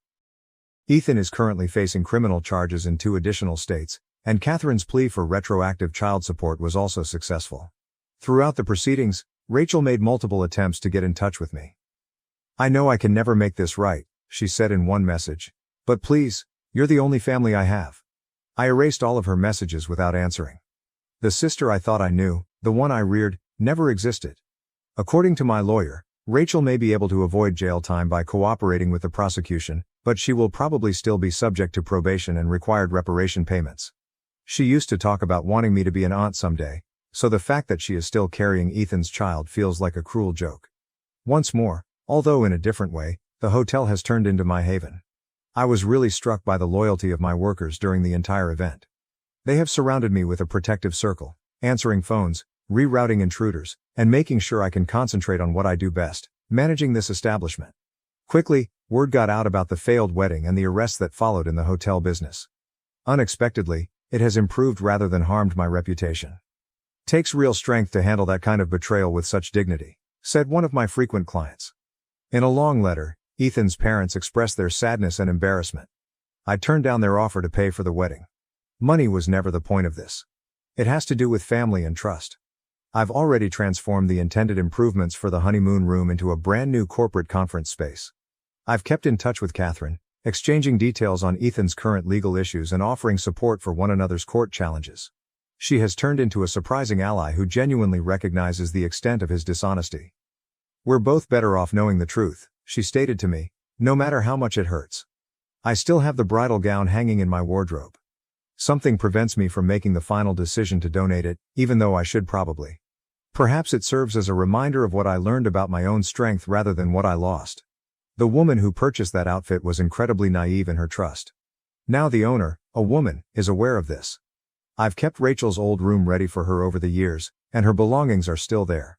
I finally packed everything into boxes yesterday and gave a storage firm a call. It will be held for 30 days. I forwarded the information to her via my attorney. Anything left over after that will be donated. The betrayal itself is no longer the most difficult aspect. It's recognizing how poisoned 20 years of recollections have become. Was Rachel constantly playing a part, waiting for the appropriate moment, or was every Christmas picture, milestone celebrated and late-night chat with her genuine? I've returned to my job, finding solace in the well-known routines of hotel management. I'm putting all of my energy into new initiatives and enhancements, and my staff has observed that I'm more focused than ever. I was invited to give a presentation on crisis management at a hotel management conference last week. I hardly recognized Rachel's handwriting when I looked at her signature on the settlement documents this morning. On the other hand, I hardly recognized her anymore. With a few pen strokes, 20 years of sisterhood came to an end. I have lost my anger. Simply fed up with bearing the consequences of what transpired. My true family, my employees and devoted customers, need me, and the hotel needs me. And I simply have to look after myself for the first time in 20 years. I occasionally find myself thinking about Rachel and the unborn kid she is carrying late at night in my office. I know I made the correct decision though, when I think back on the messages I saw, the premeditated betrayal, and the years of deceit. After burning, certain bridges ought to remain ashes. I discovered my fiancée and my sister in bed together during my engagement party, and my parents asked me to stay silent to protect her reputation. I am a tenured professor at a large northeastern university, 42F. Since I'm still processing what happened at my wedding and, to be honest, I need some perspective, I need to explain what happened. Let me first briefly explain the dynamics of my family. Lisa, 38F, my younger sister, has always been our parents' favorite. Lisa entered the media industry and became a local TV personality, while I spent years conducting research and writing articles for academic purposes. Our parents were always telling me how successful and gregarious Lisa was. The partiality was brutally evident when I was growing up. Our parents paid top bucks for Lisa to enroll in theatrical classes. I was told to use what we had when I required equipment for my science projects. All our lives, this trend persisted. The only person who really encouraged me to pursue my academic goals was my dad's mother, my grandma Martha. "Elena, you have a gift in your mind," she would often tell me. "Don't allow someone to make you less bright." While my parents were occupied watching one of Lisa's TV segments, she joined me in celebrating the publication of my first research paper in a famous magazine. After putting a lot of effort into my job, I became one of the youngest female professors in my field. Even though it wasn't the life my parents had in mind, I created a life of which I was proud. Then, during an academic meeting, I met David, 44M. He was pleasant, intelligent, and seemed to have a unique understanding of me. After 2 years of dating, I was ecstatic when David proposed. How did my folks respond? "Well, at least you won't be alone with your books anymore." Even more telling was Lisa's response. With the same patronizing grin she had had since she was a young girl, she exclaimed, "At last. I was concerned that you wouldn't meet someone who could cope with your intensity." The celebration of my engagement took place at my parents' home. Lisa insisted on assisting with the arrangements, but her idea of assistance mainly consisted of offering suggestions that were more in line with her preferences and criticizing my selections. She began to visit our home regularly, particularly during my work hours. I assumed she was simply acting in her typical domineering manner. In retrospect, there were a lot of warning signs that I decided to overlook. The way Lisa would enter a room and David's gaze would follow her. How she would laugh at his jokes and touch his arm. Lisa started coming to our neighborhood at the same time that David was spending more and more late nights at the lab. I recall the final instance of normalcy before things went awry. I was standing in the bedroom from my early years, examining old pictures hanging on the wall. Several glitzy photos of Lisa were hidden below my graduation photo. It seemed appropriate, a fitting illustration of my role inside the family. However, what followed? Things took an unexpected turn at that point. Downstairs, the engagement celebration was in full force, and I became aware that I hadn't seen David in a while. I told myself he was probably just making a work call, so I went upstairs to look for him. I heard noises coming from my former bedroom at that moment. My hand was motionless on the doorknob while I stood there for a while. I opened the door even though I had a sneaking suspicion of what I would discover. David and Lisa were entangled on the bed where I grew up. I had spent many evenings studying for my PhD qualifications in the same bed. Lisa lacked even the grace to display embarrassment. "Oh, Elena, you should have known," she continued with that same condescending grin. "I always manage to achieve what I desire." The worst thing. Richard, 40M, a prosperous real estate developer, was Lisa's husband. While his wife ruined my engagement, he was gone on business, most likely closing another $1 million deal. I can't really recall what transpired next. In some way, my legs carried me down the hallway as I backed out of the room. David's voice carried that false sincerity I now knew all too well as he called after me, "Elena, hold on. It isn't what you believe." However, it was precisely what I had assumed. Before my parents caught me, I had already gone halfway down the steps. My expression must have told them everything. "Elena, sweetie, please don't make a scene," was my mother's initial statement. "Consider your sister's union. The marriage of my sister. Not the broken engagement I had. My heart isn't broken. The marriage of my sister." With a low, anxious voice, Dad joined in. "You are aware of Richard's fidelity issues. A prenuptial agreement exists. She might lose everything. Elena, please consider the impact this would have on the family." The family. The same family that had prioritized Lisa's needs at all times. The same family that had disregarded my accomplishments, disparaged my decisions, and now demanded that I shield their golden kid from the repercussions of her own behavior. I passed them and entered the crowded gathering. When I walked in, the room fell silent. They must have noticed something in my face. David came up the stairs, buttoning his shirt hurriedly. Her flawless makeup was a little smudged a few moments later. My voice was unusually steady as I continued. "I apologize, but the engagement is off. I have to go, but please enjoy the food and beverages." Whispers and gasps began instantly. Behind me, I could hear my mother's shoes clicking quickly on the floor, but I continued. I went outside to my car after grabbing my keys. David was beckoning me, demanding an opportunity to clarify. Mom was crying for commitment to the family. Lisa watched from the doorway with the same angry smile, strangely mute. I packed up everything that belonged to David, including his priceless collection of rare scientific papers, books, and clothes, and drove directly home. Everything was placed in boxes. After renting a storage container and dropping off his items, I sent him the address and code to get entry. I then blocked all of his social media accounts, his email, and his phone number. My relatives began sending me messages right away, including guilt trips about how this would ruin Lisa's marriage, pleas to stay quiet about what had happened, and cautions about family loyalty. I also blocked their numbers. I came to a realization that evening while I was sitting by myself in my partially vacant flat. This was more than merely David's treachery. This was the result of my family always picking Lisa over me. I had finally had enough of them choosing her happiness above mine. I inhaled deeply, made a glass of wine for myself, and started methodically clearing out their contact details from my phone. Every time I deleted something, I felt lighter. I was choosing myself for the first time in my life. I put myself into my work after that night. My haven was the university. I worked in the lab for several hours as my research team worked on a molecular biology breakthrough project. Despite noticing my alteration, my co-workers were gracious enough to keep their distance. Richard, the husband of Lisa, arrived at my workplace 3 weeks following the engagement celebration. His normally spotless suit was a little rumpled, and he appeared exhausted. Simply put, "I need to know everything," he said. I was honest with him. He grabbed the armrest of his chair and listened in quiet, his knuckles white. After I was done, he got up, fixed his tie and remarked, "I appreciate your candor. You have at least one family member who respects the truth." Then he went away. My parents' efforts to get in touch with me grew more urgent. Voicemails about mending the family were left by Mom. Dad emailed about forgiving others and moving on. It was surprised that Lisa remained completely silent on the radio.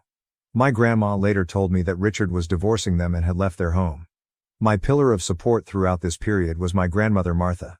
She would sit with me, share stories about her personal challenges, and bring home-cooked meals. It was her opinion that the family you choose is more important than the family you're born into. I was resolved to turn my suffering into something useful. So I concentrated on drafting my next research article. One of the best journals in my profession approved the work. A professor at another university sent me a congrats email the day it was published. Michael, 45M, was his name, and he was an expert in research facility architecture. Michael's email was kind but professional. He remarked that he had read my earlier work and that our departments might work together. I was drawn to his writing style because it demonstrated more than simply professional etiquette. There was a sincere interest in the science. We started a communication regarding the relationship between research efficiency and laboratory design once I replied. Over time, our emails grew longer and more intimate. He talked about how his own family had helped him pursue his unusual career path of integrating scientific study with building. I really ran into him one day when I was buying coffee at the school cafe. I spilt my coffee all over his white shirt while he was at our university for a conference. As I assisted him in cleaning up, Michael grinned and commented, "Well, this is quite different from our email conversations," rather than being upset. He asked if he could get me a coffee substitute. I paused. I had vowed to never date again after David, especially in academic settings. However, Michael was different in some way. Perhaps it was the way his eyelids wrinkled when he grinned or the fact that he made no effort to impress me with his academic background. Observing my hesitancy, he laughed, "I promise I'm not a serial killer. Just a clumsy architect who'd like to replace your coffee and maybe hear more about your latest research in person." "Just coffee," I firmly stated. For the first time in months, I felt at ease as we sat and chatted. David was not like Michael at all. When I told him about my work, he listened. Really listened. With refreshing candor, he told tales of his own endeavors, triumphs and setbacks. He asked if he might see me again before heading out to his next conference session. To my astonishment, I said yes. I sat in my office that night and gazed out over the campus. I felt hope, something I hadn't felt in a long time, when the quad was covered in long shadows from the sinking sun. Not only for a possible romance, but also for the chance to create a life that was really mine, free from Lisa's persistent influence and my family's expectations. My mother texted me, "Lisa is having a hard time." And my phone chimed. "Richard is acting irrationally. She requires her sister." I took a good look at the mail before deleting it without replying. After being torched, certain bridges ought to remain burned. Rather, I opened my email and started composing a letter to Michael regarding a joint study project I was considering. I grinned as I typed, recalling how his eyes had brightened when we talked about the possibilities of multidisciplinary study. Perhaps, just possibly, this was the start of something genuine. Something that was exclusively mine, unaffected by the poisonous relationships of my past.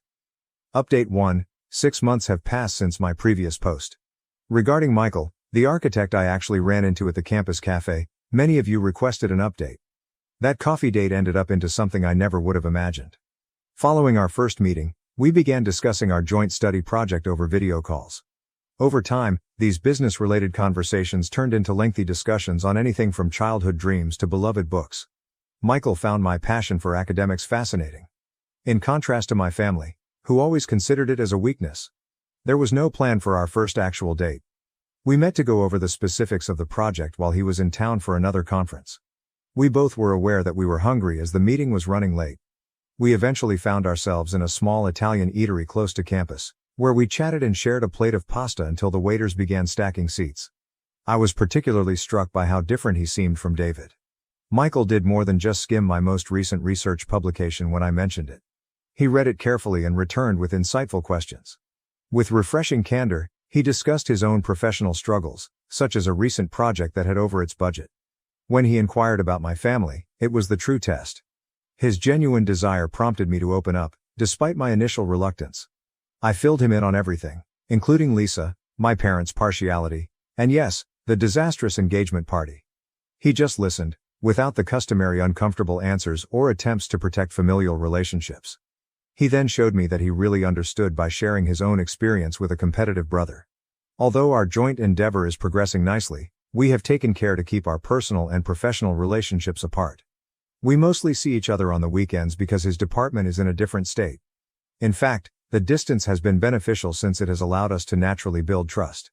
He asked me to meet his family last weekend.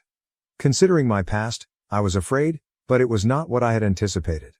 I was welcomed right once by his mother, Linda, who shared stories about Michael's early architectural efforts and showed me his awkward childhood photos. It seems that he once attempted to use his father's power tools to rebuild their garage. "We've heard about your research work," Linda said, pulling me aside, which was the most bizarre moment. "Michael is constantly praising your brilliance." It was expressed with sincere pride and interest rather than comparison or jealousy. I neglected to add that I recently received an offer at work that would allow me to work closer to Michael's university. It's a prominent position that would greatly boost my career. His initial reaction when I informed him about it was, "That's incredible. Describe the research opportunities in detail." I was ecstatic with my accomplishment and said nothing about what it meant for us. I still haven't agreed to the job. I'm hesitant to make significant life adjustments for a romance after everything that happened with my family and David. However, knowing that Michael would be there for me no matter what, I feel for the first time that I can base this choice on what's best for my career. Last week, my grandmother Martha met him and approved of him. "Simply, he sees you," she said. "Not who he wants you to be, but who you are." It has been quiet to be honest, and I haven't heard from Lisa or my parents in months. Healing sometimes entails letting go of those who don't value you, even if they are family. Update 2. My last update regarding Michael was 3 months ago. I want to share this with the group who helped me get through my worst moments since a lot has transpired. I agreed to work at the university close to Michael's. The change was welcomed by my research team, and we have established a method for remote communication. The main reason the transfer has gone smoothly is that I took my time and properly planned everything. Last weekend the most significant change occurred. I was in Michael's kitchen preparing dinner with him. Instead of the butter I expected, he was holding a little box when he turned back to retrieve something from the refrigerator. He didn't get down on one knee or give a long speech. "You know how we've been talking about combining lab design with research efficiency," he added instead. "Well, I've also been considering merging our lives.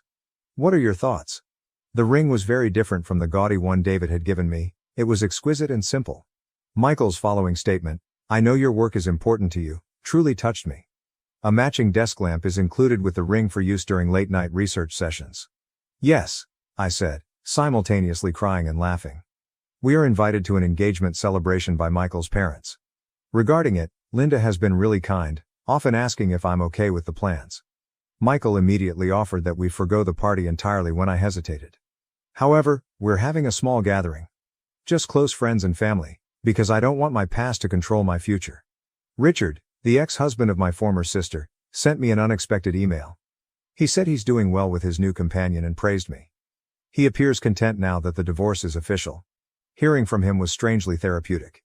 Martha, my grandmother, is overjoyed. She gave me a hug and muttered, "This one's a keeper," after I showed her the ring. She is correct. The small things, like how he turned one of his spare rooms into a makeshift home office for me with a whiteboard for research notes, are what show how much Michael cares. Somehow, most likely through extended family, my parents learned about the engagement. Mom left a voicemail stating that they would like to participate in the celebration and make amends. I have not answered. It's preferable to keep some doors closed. Update 3. My engagement update was 2 months ago, and I wish I could report that everything has gone well since then.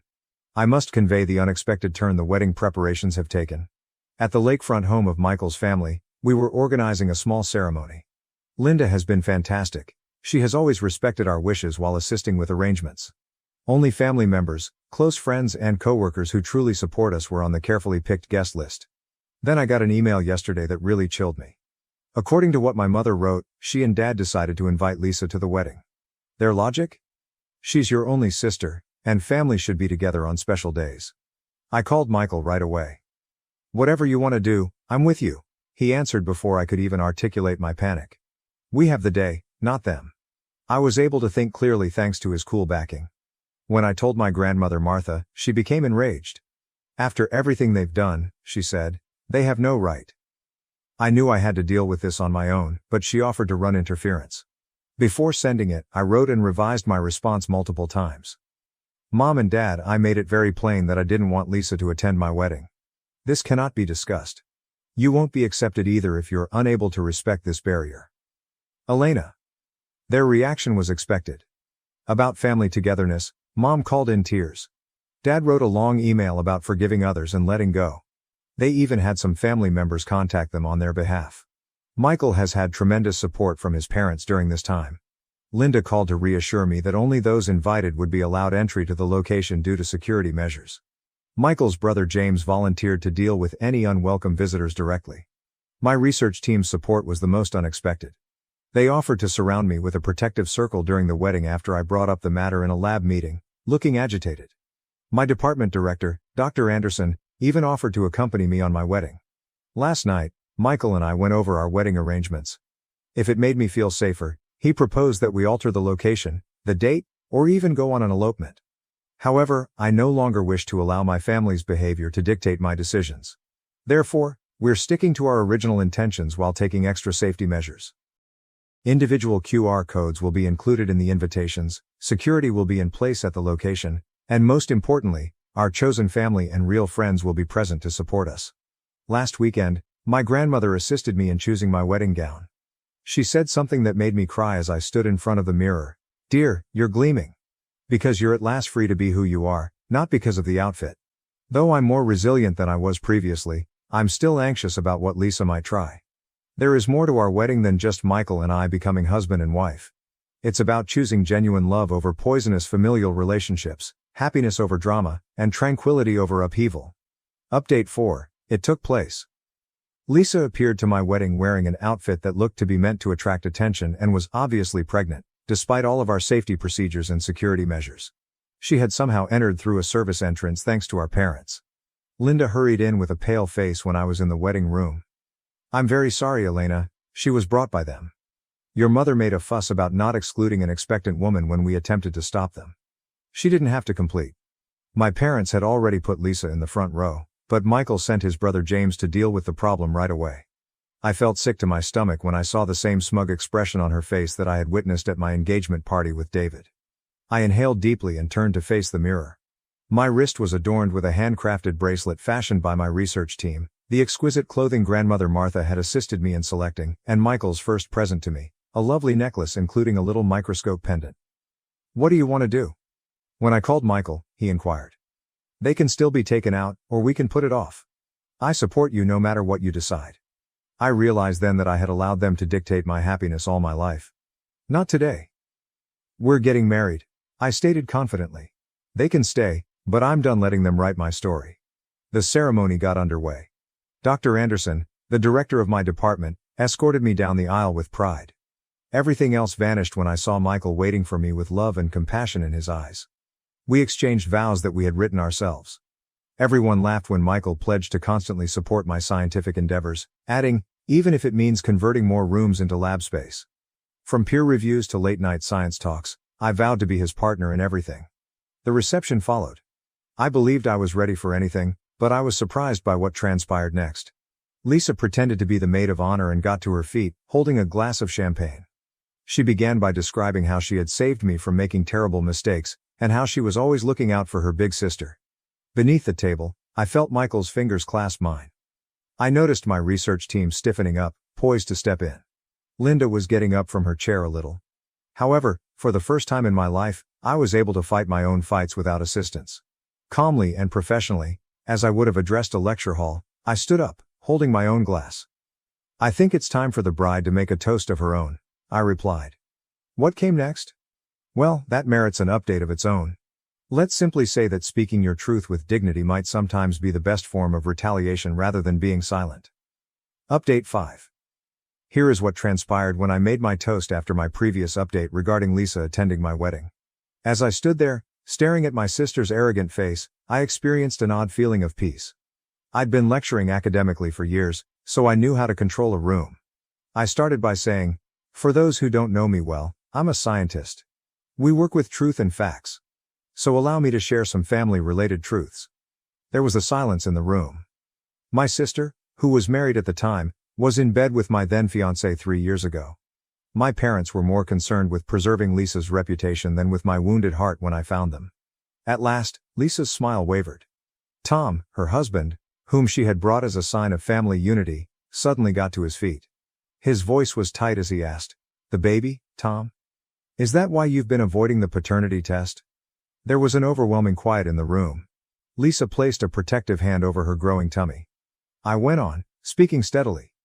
"There has always been a trend in my family. Lisa's happiness comes first. They pleaded with me to remain silent after she ruined my first engagement. They helped her get in when she arrived here without permission. But today, I said, is about true family, the type that makes you stronger rather than weaker. My research group, who take pride in my accomplishments. Michael's family, who embraced me with unmatched warmth. My grandmother, who never failed to recognize me for who I am." Tom was the first to go. Lisa called his name and ran after him. My mother was crying as my parents followed. The room's atmosphere abruptly lightened when the door closed behind them. Then my grandmother got up and held up her glass. In her own words, "To Elena and Michael. To truth, to real love, and to the family we choose." The remainder of the reception was excellent. Everyone relaxed without the burden of pretense. My study team secretly practiced a surprise dance, which they performed. I found out the following morning that Tom had requested a paternity test and filed for divorce. For once, I didn't feel obligated to assist in picking up the pieces when Lisa's meticulously constructed world fell apart. Update 6. A year has passed since my wedding and the amazing things that happened there. I wanted to give the community that helped me through everything one last update because so much has changed. Michael and I are expecting our first child, which is the major news initially. My first emotion upon seeing the positive test result was one of terror. It brought back memories of my own familial relationships. However, Michael's answer was ideal. He wrapped his arms around me and said, "This kid's going to have the best mom, a brilliant scientist who knows how to love unconditionally." The family of Michael and Linda has been amazing. Linda was thrilled about my latest research article as well as the baby when we told them. "This child is going to have such an amazing role model," she remarked, describing my work in the journal. I've heard tidbits of information regarding Lisa's situation from my grandmother Martha. Tom's suspicion that the baby wasn't his was validated by the paternity test. She is currently trying to start again while living with our parents. The reality of being a single mother has replaced the opulent lifestyle and fancy clothing. I occasionally have a slight sense of sadness, not precisely guilt, for the way things turned out. Michael's statement, "Consequences aren't cruel, they're just truth in action," comes to mind next. I'm doing well with my research. Michael and I worked together to build a new laboratory, and the university recently granted money for it. His inventive architecture and my research needs make for the ideal combination of our skills. Our work collaboration has only improved our friendship on a personal level. In my new lab, our baby will have a dedicated space, a secure enclosed play area, where they may be close to me as I work. Michael created it himself, adding all the safety features he could think of while still making it engaging for a child's growth. My circumstances haven't changed much, but I have. I no longer feel the need to compete for attention or prove myself. In our household, there is no hierarchy of love or success, only mutual understanding, support, and sincere joy in one another's accomplishments. Grandmother Martha, who is thrilled to be a great-grandmother, comes to visit frequently. She's already crocheting the baby little lab jackets while entertaining us with tales of my own early science projects. Even now, my parents still make an effort to connect, generally through family. I'm not ready, but they want to be involved in their grandchild's life. Some wounds require real change rather than just time to heal. As I reflect on my path, I see that responsibility or blood relationships aren't the key to creating a meaningful family. It's about finding people that love you for who you are, celebrate your happiness, and encourage your aspirations. I want to express my gratitude to everyone who supported me and followed my tale. Although life isn't flawless, it is genuinely and delightfully mine. My parents kicked me out because of my sister. 6 years later, they're asking for help to support her and her 4 young children. I, 32F, am currently in charge of significant commercial development projects around New England as a successful architect at a prominent Boston firm. Nathan, a 34-year-old man who works as a project manager in sustainable development, is my fiancé. Our wedding is scheduled for the following year. On the surface, my life appears to be ideal. I have rewarding work, a wonderful relationship, and a lovely craftsman-style home that I designed extensive modifications for. However, I'm questioning everything because of a complex family situation that recently reached a breaking point. I must go into great depth about my family history in order for you to comprehend the current circumstance. I was raised in a Connecticut suburb in an upper-middle-class household. My mother, Phoebe, 56F, taught high school at a private school until she left 6 years ago, and my father, Richard, 58M, works as a corporate lawyer at a reputable business. Ashley, my younger sister, who is 30 degrees Fahrenheit, has always been the star of our family. Favoritism was evident from my earliest recollections, even if my parents would strongly dispute it if questioned. I received consecutive A's on my report card when I was 8 and Ashley was 6, and I was simply informed, "That's expected of you?" While Ashley received B's and was commended and brought out for ice cream because she was trying her best. Throughout our childhood, this trend persisted. Ashley's meager efforts were widely praised, while my accomplishments were anticipated and frequently disregarded. When I was 15, I recall one specific occurrence. I had been working on my design project for months, frequently staying up until 2 in the morning, in preparation for a national high school architectural competition. I received a minor scholarship as a result of placing second nationally. Ashley had an ordinary soccer match that day, so my parents didn't even make it to the award ceremony. "That's nice," they replied, barely taking their eyes off the TV as I brought my award home, before turning back to Ashley's dramatic account of how she nearly scored a goal. Even though my parents were clearly biased, I did well in school and in my personal life. I led multiple community service projects, kept a 4.0 GPA, and served as president of the student body. In the meantime, as Ashley approached adolescence, her actions became more alarming. When she began to slip out when I was 14, my parents told me to keep a better eye on her. She was caught stealing high-end makeup when she was 15, and they accused me of not providing her my allowance money even though she clearly needed it. The assumption that I should put Ashley's needs and interests ahead of my own was the most annoying aspect, not only the partiality. My part-time job at a local design firm, where I made coffee and filed papers, allowed me to save up $3,000 when I was 16. I intended to use it for a Columbia University summer architecture course. My parents, however, borrowed my cash to assist cover the repairs after Ashley, who wasn't supposed to be driving, smashed her boyfriend's car. They never fulfilled their commitment to reimburse me. I lost the chance to improve my college applications and the summer program opportunity. I was able to gain admission to a prominent architectural program in spite of these obstacles. In order to save money, my parents agreed to let me live at home while I was in college and to assist with my tuition. They wanted me around to assist handle Ashley, who was now in high school and becoming more disobedient by the day, so this wasn't totally selfless. I recall making several attempts to speak with Ashley about her actions. One exchange is particularly memorable. 3 months or so passed before everything collapsed. At 3 in the morning on a school night, I discovered her slinking back into the house. Assisting Ashley to climb through the window, I whispered, "Ashley, you need to be more careful. You're in your senior year, and colleges look at more than just grades." She retorted, "Stop trying to be mom. Just because your life is boring and all about buildings doesn't mean mine has to be." In hindsight, I ought to have anticipated this. Ashley spent a lot of time with Tyler, her 17-year-old ex-boyfriend, who was known for being trouble. My parents viewed everyone I dated with extreme mistrust, yet they were surprisingly lenient about their relationship. My mother accused me of being envious of Ashley's vibrant social life when I attempted to voice my concerns about Tyler. 6 years ago, everything drastically altered. One day, Ashley, a senior in high school at the time, came home and declared she was expecting a child. The father was Tyler. I can still clearly recall that night. Ashley sitting on the couch with a look of fear and defiance on her face, my father pacing the living room, and my mother sobbing uncontrollably. In the confusion that ensued, my parents somehow twisted the facts to accuse me of failing to keep a closer eye on her. My mother arrived in my room the following day with news that would forever alter my course in life. Without even looking at him, she stated, "You have to move out by the end of the week." I couldn't understand. What? Why? With Tyler moving in and a baby on the way, the house isn't large enough for all of us. Ashley needs your space. One approach to support your sister at this trying period would be to move out. I made an effort to reason with her. During my third year of college, I worked part-time at a nearby architecture business and maintained a 3.9 GPA. She insisted on finding me a cheap apartment close to university, even though I just requested for a few months. The worst thing was when my father summoned me to his home office the next day. He delivered another hit while seated behind his enormous oak desk, which he had always used to frighten clients. "We won't be able to continue paying your tuition," he stated in a cold, clinical tone. "That money is necessary for Ashley and the child. You'll figure something out since you're intelligent." I stood there looking at the man who had always emphasized the value of education and accountability, suddenly severing his daughter's ties after she had done everything correctly. The irony hurt.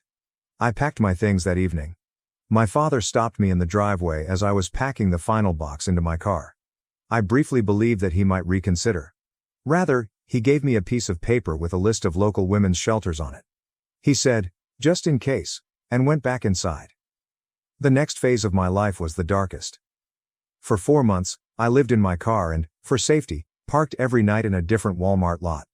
In the architecture firm where I worked part-time, I would change in public toilets, take a shower in the campus gym, and keep my business attire in my locker.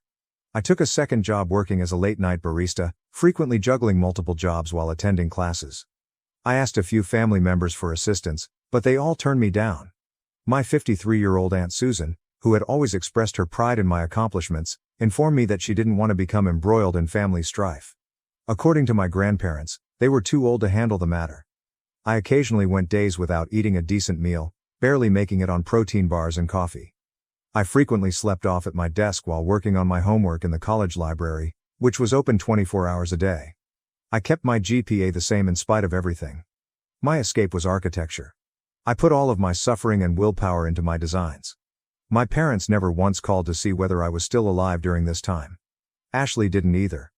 After learning that she had given birth to a boy, I made one phone call, but it was awkward and short. After that, there was no communication for 6 years. I had to start over in my life throughout those 6 years. Despite working 60-hour weeks and living in my car and then a small room in a dubious area of town, I finished with honors. A famous Boston business was interested in my final thesis project, which was a design for a sustainable community center with transitional housing that received multiple prizes. Living in a small studio apartment and trying to save as much money as I could, I began my career as an entry-level architect. Every advancement was a triumph over my past. I was managing my own projects for 4 years. My area of expertise was sustainable commercial development, and I gained recognition for my creative ideas that put the needs of people and the environment first. 3 years ago, Nathan and I met at a seminar on sustainable development. During the Q&A portion of his presentation on green construction projects, I disputed one of his claims. He invited me to continue the conversation over coffee rather than becoming defensive. Dinner evolved from that coffee into the most wholesome and encouraging relationship I've ever experienced. Nathan is well aware of my background. He was present when I purchased my first home after getting expelled. When I signed the paperwork and broke down because I was so overcome by the fact that I finally had a place where no one could make me leave, he held me. He supported my idea to refurbish it and make it an environment that reflected all of my accomplishments over the years. Through mutual contacts, I occasionally learned tidbits about Ashley's life. Shortly after the birth of their baby, she wed Tyler, but the two of them split up after 6 months. By that time, she was expecting her second kid, but the father had entirely vanished after learning of the pregnancy. She had another kid with Marcus, the man she married 2 years later, but their marriage failed when she had an affair. She is now pregnant once more and doesn't seem to know who the father is. I got a call yesterday from an unidentified number right before bed. After 6 years of stillness, my mother called.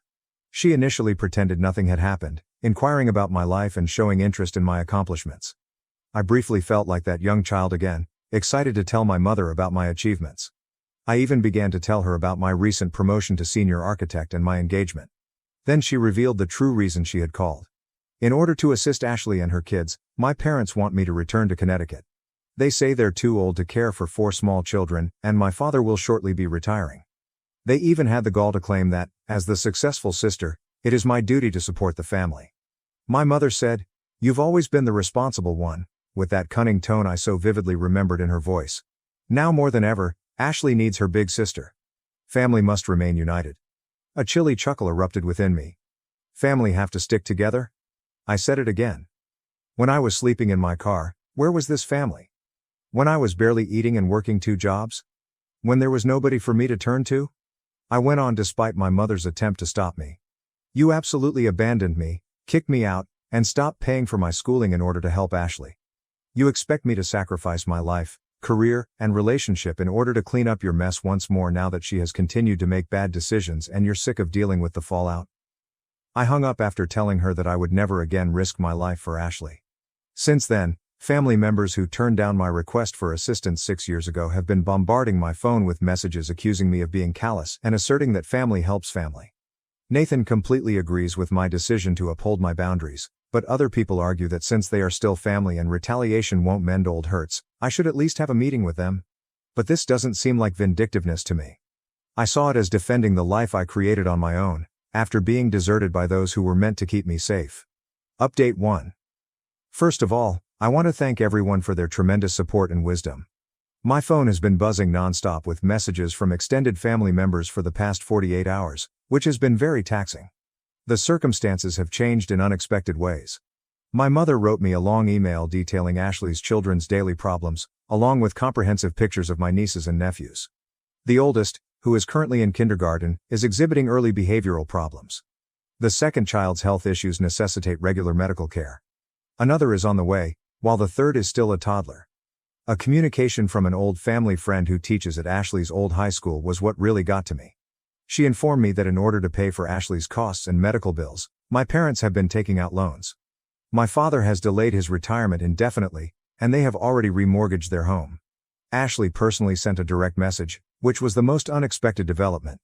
She reached out for the first time in 6 years, not to apologize but to let her big sister know that she had changed and needed her. She talked about acknowledging her past sins and is attending therapy. Although I've seen this pattern before, I still have a part of me that wants to believe her.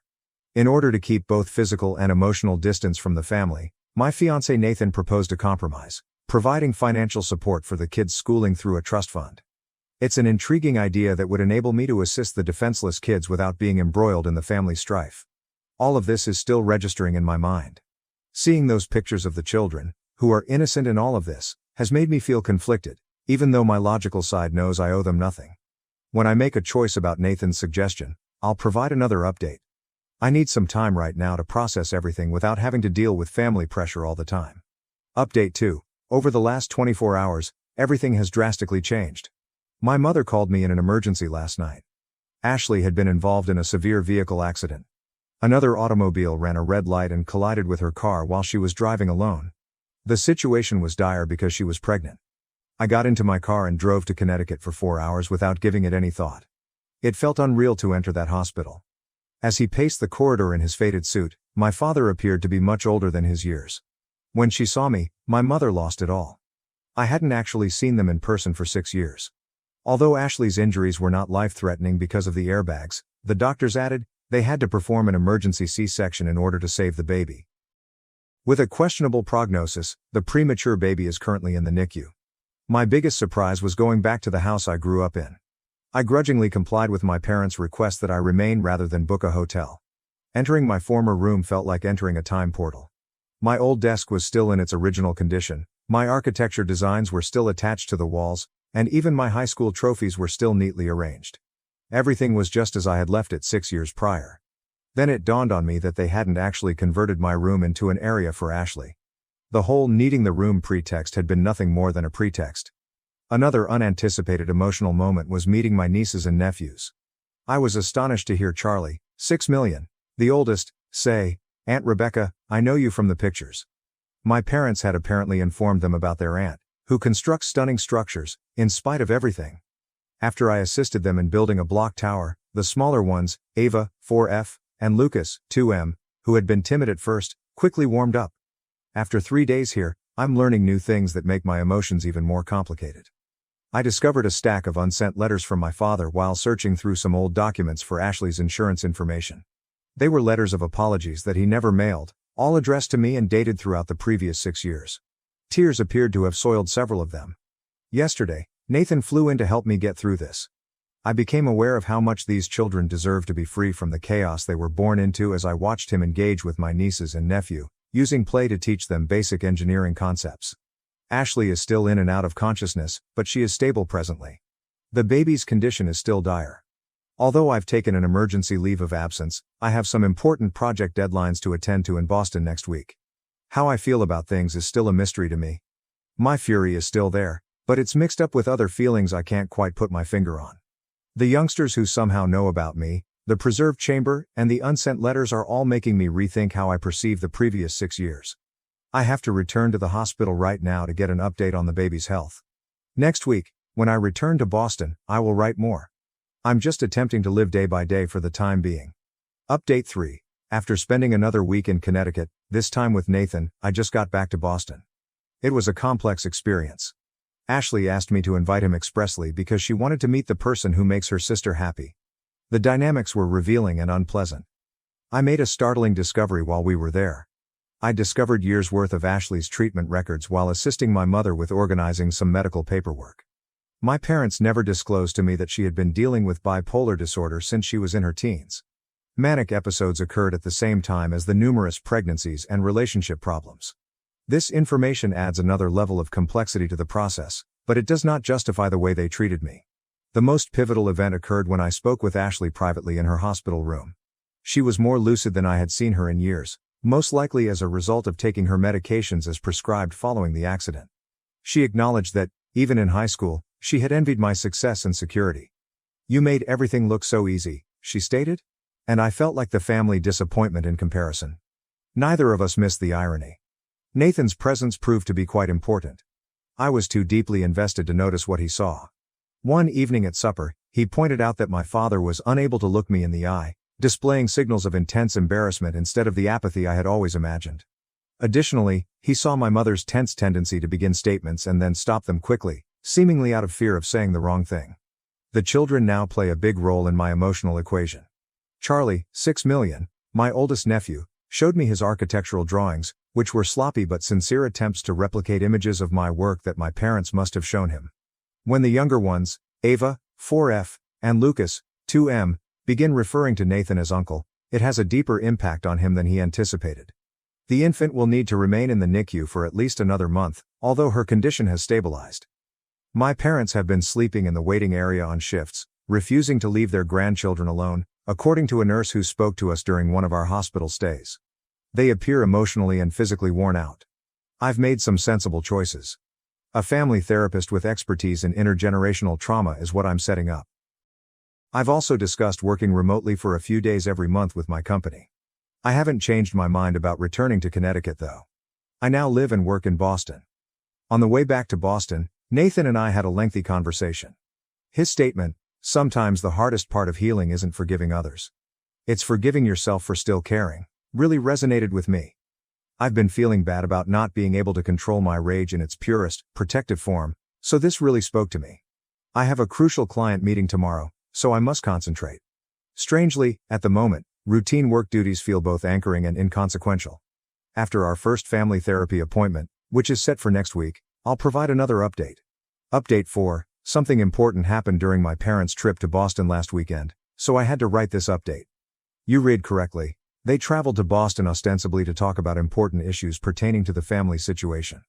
I initially consented to meet them in a neutral setting, a peaceful cafe close to the public garden. But they persisted in touring my residence because they claimed to be interested in learning more about my life. I reluctantly consented after speaking with Nathan and establishing explicit guidelines on the length of their stay. It was surprising how they responded to my house. Normally stoic, my father broke down when he saw my architecture awards in my home office. However, their true purpose caught me completely off guard. They produced paperwork that demonstrated they had been covertly putting money aside for me ever since they expelled me. I've never witnessed my father sobbing so much in my life. He clarified that for 6 years, they had established a different savings account and contributed the amount equal to my college tuition each month. It has grown to a significant amount with interest. Their justification? They intended to leave it in their will because they were too embarrassed to deal with me personally. A fierce confrontation resulted from this revelation. I let out years' worth of suppressed rage because I could no longer contain it. "Do you think money can fix what you did?" I yelled. "I lived in my vehicle. I didn't eat. I tried to keep up my grades by working till I was worn out." My father then made a statement that really stopped me cold. "We don't expect forgiveness," he stated. "We just want you to know that your suffering has haunted us every single day." He then showed me his diary, which detailed all of my accomplishments that he had followed over the years via social media and professional networks. He mentioned my advancements, my first significant project, and even the Sustainable Design Prize I received the previous year. After sobbing quietly, my mother finally opened out about Ashley's past mental health issues. Evidently, they had observed similar behavioral tendencies in Ashley's early years but disregarded the warning signs in favor of managing me as the stable child. She acknowledged that their parenting style had been completely incorrect. When they mentioned their most recent worries, the topic of conversation changed. They disclosed that Marcus, Ashley's ex-husband, is attempting to obtain full custody of their child by using the accident and Ashley's history of mental illness. Just as she is beginning to stabilize with her new medicine regimen, they are concerned that this could lead to another breakdown. This is when the situation becomes complex. I'm no longer being asked to relocate back. Rather, they are asking me to assist them in locating a reputable mental health center in Boston for Ashley and the child after she is discharged from the NICU. In order to assist with the other children while Ashley receives the care she needs, they wish to sell their Connecticut home and relocate closer. Nathan, who remained close by to provide assistance if necessary, subsequently made a significant observation. They're finally acknowledging their mistakes and trying to find actual solutions instead of just dumping responsibilities on you. I'm still taking it all in. Although the money they save doesn't change the past, their persistent covert efforts at making amends reveal a level of regret I hadn't previously thought of. My father's journal seems like a heartbreaking reminder of what might have been, a father who was proud of his daughter's accomplishments but was too embarrassed to say so out loud. To learn more about Ashley's custody dispute and what part, if any, I should play in it, I'm meeting with a family law lawyer tomorrow. Additionally, I'm looking into psychiatric hospitals that focus in postpartum mental health treatment. Regarding my assistance with Ashley's treatment plans, I have not responded to them. Although I have a strong desire to uphold rigid limits, I also acknowledge that this could be an opportunity for genuine, structural change in our family's dynamic. This time, with the right boundaries and expert assistance, things could be different. Once I've decided how I want to participate in these new developments, I'll provide another update. Update 5. I've made some decisions regarding my relationship with my family going forward after giving it a lot of thought and attending multiple family therapy sessions. Initially, in response to my parents' inquiry concerning Ashley's care, I assisted them in locating a respectable mental health and postpartum care center in Boston. I did, however, clarify that my participation would be strictly limited and professional. Although I will not be personally involved in Ashley's daily care, I was able to connect them with the resources they needed through my professional network. My parents' savings account has been transformed into a trust fund, of which I am the trustee, for Ashley's children's education. This arrangement guarantees that the funds will be utilized suitably while upholding professional boundaries. Nathan used his financial planning and contacts to assist put things up. I never imagined how my relationship with my family would change over time. I've developed a methodical approach to keeping in touch that safeguards my personal well-being, even if I won't be returning to Connecticut or taking on any caregiving duties. We've decided to continue family therapy sessions and have frequent video chats with the kids, with Ashley being contacted directly only in case of emergencies. Even though my mother still calls a lot, I've seen a big shift in the way she handles things. She no longer makes demands or guilt trips before providing family information, and she respects my limits when I tell her that I'm too busy to talk. My father made the most unexpected revelation. In addition to sending me a formal written apology outlining particular occasions in which he failed me as a father, he began visiting his own therapist.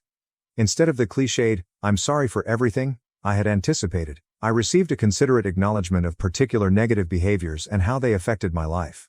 After being admitted to the treatment center, Ashley is beginning to show recovery. At last, the infant is well and no longer in the NICU.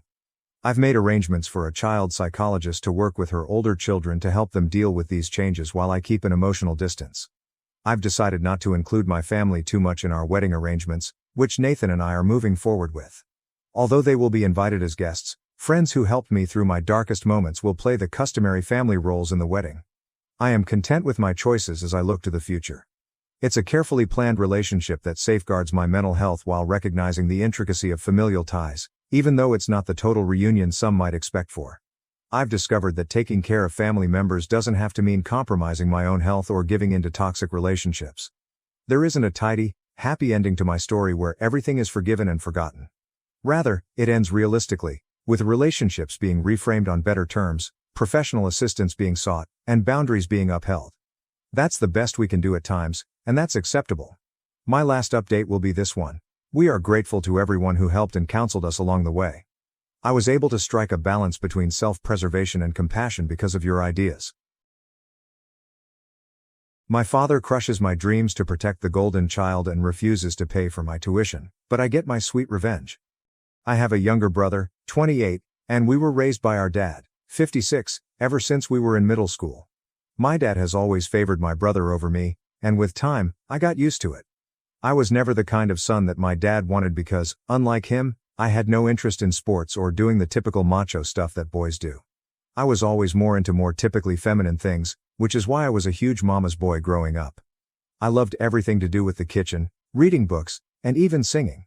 My dad tried to make me play football with him, but I was no good at it, so gradually we grew apart. My brother, on the other hand, was exactly the kind of son that my father wanted. He was a rough and tough boy, not afraid of getting dirty while playing or even getting hurt. He was the perfect son for my dad, and it was very obvious that he loved my brother way more than he loved me. He'd always have great things to say about my brother but never me. My mother, however, never played favorites. She was fair to both of us, and that's why I loved her more as well. I did put in an effort to befriend my dad and spend time with him, but once we'd grown apart, he didn't seem too keen on fixing our relationship either. Unfortunately, the glue holding our messed up family together, my mother, passed away when I was in 8th grade. She'd been suffering from cancer, and by the time we realized it, it was too late for her to be saved. She was gone before we knew it. My mother's passing pretty much devastated me, and I kind of spiraled during that time. My only solace was the kitchen, and I'd whip up something new every day as if my life depended on it. My mother was a great cook, and she'd tell me often that had she not been forced into taking over her dad's business, she probably would have become a chef. So cooking was the only thing that brought me any comfort, since my dad and brother were no help in dealing with my feelings. They suppressed any emotional reaction they'd had to my mother's passing, and if anything, grew even more distant from me when, in normal families, something like this would have brought us closer. My fixation on cooking pissed my dad off even more, and he'd keep bugging me to get out of the damn kitchen and do something more manly. One day, when he'd had enough, he even told me that if he saw me in the kitchen again, he'd make me do all the other household chores as well. He told me to be more like my brother and man up, which ended in a huge fight where I told him he never loved me, and he agreed to it. It was finally out in the open, and I guess it was pretty much the last day that my father and I spoke to each other so openly, because after that, I stopped trying to win him over altogether, and he didn't seem to care about it either. For the next few years, I spent all the time I had in my room, listening to music and studying new recipes. I was determined to make this whole chef thing work out, not just for myself, but also for my mother. Meanwhile, my dad and I only spoke when it was absolutely necessary. My brother didn't care about me much either and ignored me, just like our dad did. So after my mom passed away, I basically had nobody I could count on. Finally, when it was time for me to apply to colleges, I decided to apply to a few of the top culinary schools as well as normal colleges, so that I'd at least have a shot. I didn't know if my dad would agree to it, but I had to try. At the very least, I'd already interned at a restaurant secretly that summer and had some experience. I had even managed to make them write a recommendation letter for me, which helped greatly. I ended up getting accepted into several of the schools I had applied to, including one of the best, which just so happened to be in France. I was thrilled that this was finally happening for me, but I was equally nervous since this would mean having to ask my dad for permission. I'd already made up my mind to beg him to let me go if he seemed reluctant, because I just absolutely had to make this happen for myself. I wasn't prepared to give up on my dreams under any circumstances. So I did tell my father about it eventually, and while I was ready for him to reject my request, saying that it wasn't a masculine profession, I was absolutely not prepared for him to decline paying my tuition at all. I still remember being really confused when he told me that he wouldn't be paying for my education at all, since it wasn't as if my dad was poor in the slightest. As a matter of fact, he was pretty well off and could easily afford to send me to France, but money wasn't the reason he wasn't ready to pay for my tuition. It was the fact that if I went to France and joined such a reputable school, it would make my younger brother feel insecure. He was struggling with his grades and couldn't bring himself to focus, so my dad wanted me to either go to community college or find a way to pay for my own tuition. I was astonished that he would do something so cruel to his own son and didn't know what to say to him. I tried to tell him that I needed this, but he was hell-bent and absolutely unwilling to pay for my tuition. He even told me that my brother's well-being was his topmost priority and that he didn't want me competing with his son. I could hardly even believe that this was happening because I couldn't imagine any other father in the world crushing their child's dreams like this just for their favorite. After a lot of pleading and sobbing, when he still refused to budge, I ended up getting into a huge fight with him where I said a lot of things to him and then left his house for good. I started living with my maternal aunt, my mother's older sister, instead. The only reason I hadn't moved out earlier was because I found comfort in the house where I'd grown up with my mom, and also because I didn't want to change schools, which I'd have to do if I moved in with my aunt, since she lived pretty far away from the high school I went to. I told her all about my dad and how he'd outright refused to pay my tuition, and that I needed her help. It felt like crap asking her for a ton of money since she wasn't as rich as my dad, but she reassured me that she'd take care of all my expenses. Somehow, she managed to get all her friends to pitch in and sent me to the culinary school of my dreams, and I'm always going to be grateful for that. Once I got there, I worked part-time as well and tried to make the most of my time there to make all the money that was being spent on me worth it. I worked really, really hard and made my way up. When I graduated, I was one of the most skilled chefs there and even got a job just a few months after I graduated. I started working at a really high-end French restaurant, and I sent half of my salary back to my aunt to repay whatever debt I had. Slowly but steadily, I was just lucky that I didn't have to rely on a student loan, or maybe I'd never be able to pay any of it off. Anyway, I worked in France for a few years before finally moving back home, once I'd saved up enough to open up my own restaurant. It's been a couple of years, and in the meantime, I worked at another restaurant here as the head chef while also working towards my goal of opening up my own restaurant someday. It was all finalized a few weeks ago, and I was able to finally open up the restaurant I'd been working towards for so long. 2 of my friends from back when I was in France also joined in on my business idea and became co-owners with me, which is why I was grateful when they allowed me to choose what we were going to name the restaurant. They happened to be from the same state, so we were all okay with opening our restaurant in my city of choice as well. I chose to name it after my mother, which was a really lucky coincidence for us since my mother actually has a really beautiful and uncommon name in the city we called our home. It was all finally falling into place. A few days back, we even had a little party for a few select guests before we were officially open for business. Of course, I invited my aunt and a few of her friends who'd also pitched in to help pay for my tuition.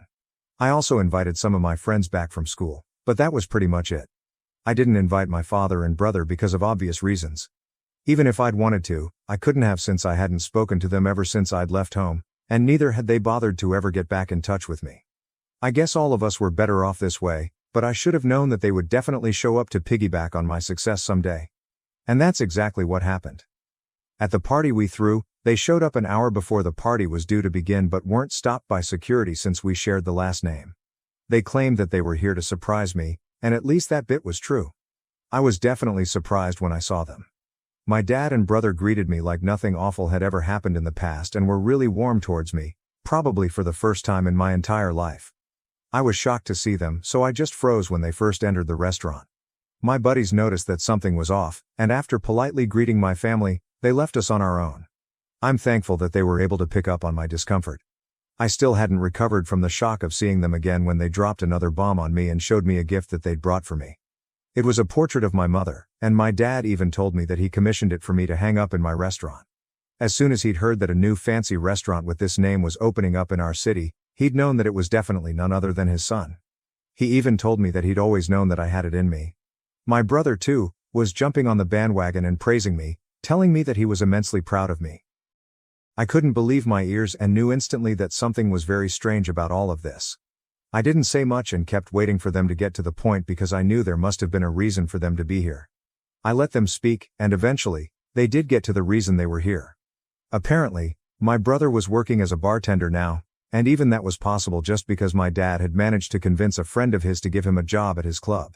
My brother's grades had kept falling throughout high school and college, and that's why he didn't end up in the high-paying positions my dad had always expected from him. On top of that, he'd also been slacking during his high school football games, which is why he wasn't able to get a sports scholarship either. Ironically, he's the one who ended up having to go to community college because he got rejected everywhere else. What they wanted me to do was make my brother a partner in the business so that he'd have a more respectable position, even though he had done absolutely zilch to deserve it. I had the urge to laugh in their face but somehow managed to hold back and instead told them that I'd think about it. I wasn't going to think about it though. I just didn't want to turn them away. I wanted them to stay for the party because I had a much better plan in mind: to humiliate my family, who'd come out of the woodwork as soon as they received word of my success. They seemed reasonably pleased, but boy, oh boy, they had no idea what was about to come. After a while, our guests started arriving, and in an hour or so, everyone we'd invited was there. I spent the evening socializing while my dad and brother also did the same, and I even heard them boasting about me to a few people while I marveled at their sheer audacity. Towards the end of the party, it was time for the hosts, namely me and my partners, to give a toast. My friends went first since I wanted to save the best for last. Then, finally, it was my turn to speak. That day, I was finally going to speak my heart out. I started off by thanking all my guests and raised a drink to my mother first since she was the reason I'd even ever been able to achieve so much. I strongly believe that it was her faith in me as a child that had made me believe I could do any of this at all, and that had stayed with me even after she was gone. After I'd paid my due respects, I decided to get to the real respect as well. I brought up how I'd had to take a loan from my aunt and her friends to go to culinary school and thanked her as well. Then finally, I got to the reason I'd had to take a loan for my tuition in the first place: my family. I brought up how I'd grown up with a father who never loved me or had any faith in me, and always berated me for having feminine interests like cooking. I had a younger brother who was the replica of my dad.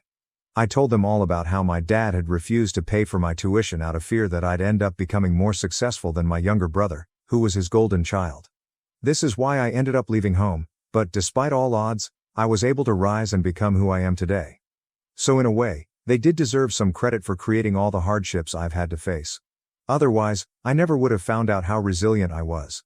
A lot of people shot my dad and brother the nastiest looks they could manage while I was saying all of this, and even they had the good sense to at least look ashamed, even though I knew that they didn't feel that way in the slightest. Anyway, I then walked over to my dad and brother and actually hugged them, putting up the same pretense that they had when they visited me today. "Two can play this game," I announced. Because you'd shown up to celebrate my success today, I'd forgiven them for whatever had happened in the past, and I was even ready to give my brother the job of a bartender at my restaurant. To other people, this obviously seemed like a really emotional reconciliation, and they ended up actually clapping for me at the end of my speech. There were a few wolf whistles. Only my family and I knew that this was nothing more than an attempt to humiliate them, which I'd done quite successfully. But they had to smile and act like they were super grateful for what I'd done since they couldn't exactly storm out angrily, which is exactly what they wanted to do. After a while, when the crowd had cleared out and it was finally time for us to go home, my dad and brother confronted me right outside my restaurant. They were furious, and I swear there were angry tears in my brother's eyes. They demanded an explanation for what I'd done. If I'd never intended on making my brother a partner, then I should have just turned them away as soon as they arrived.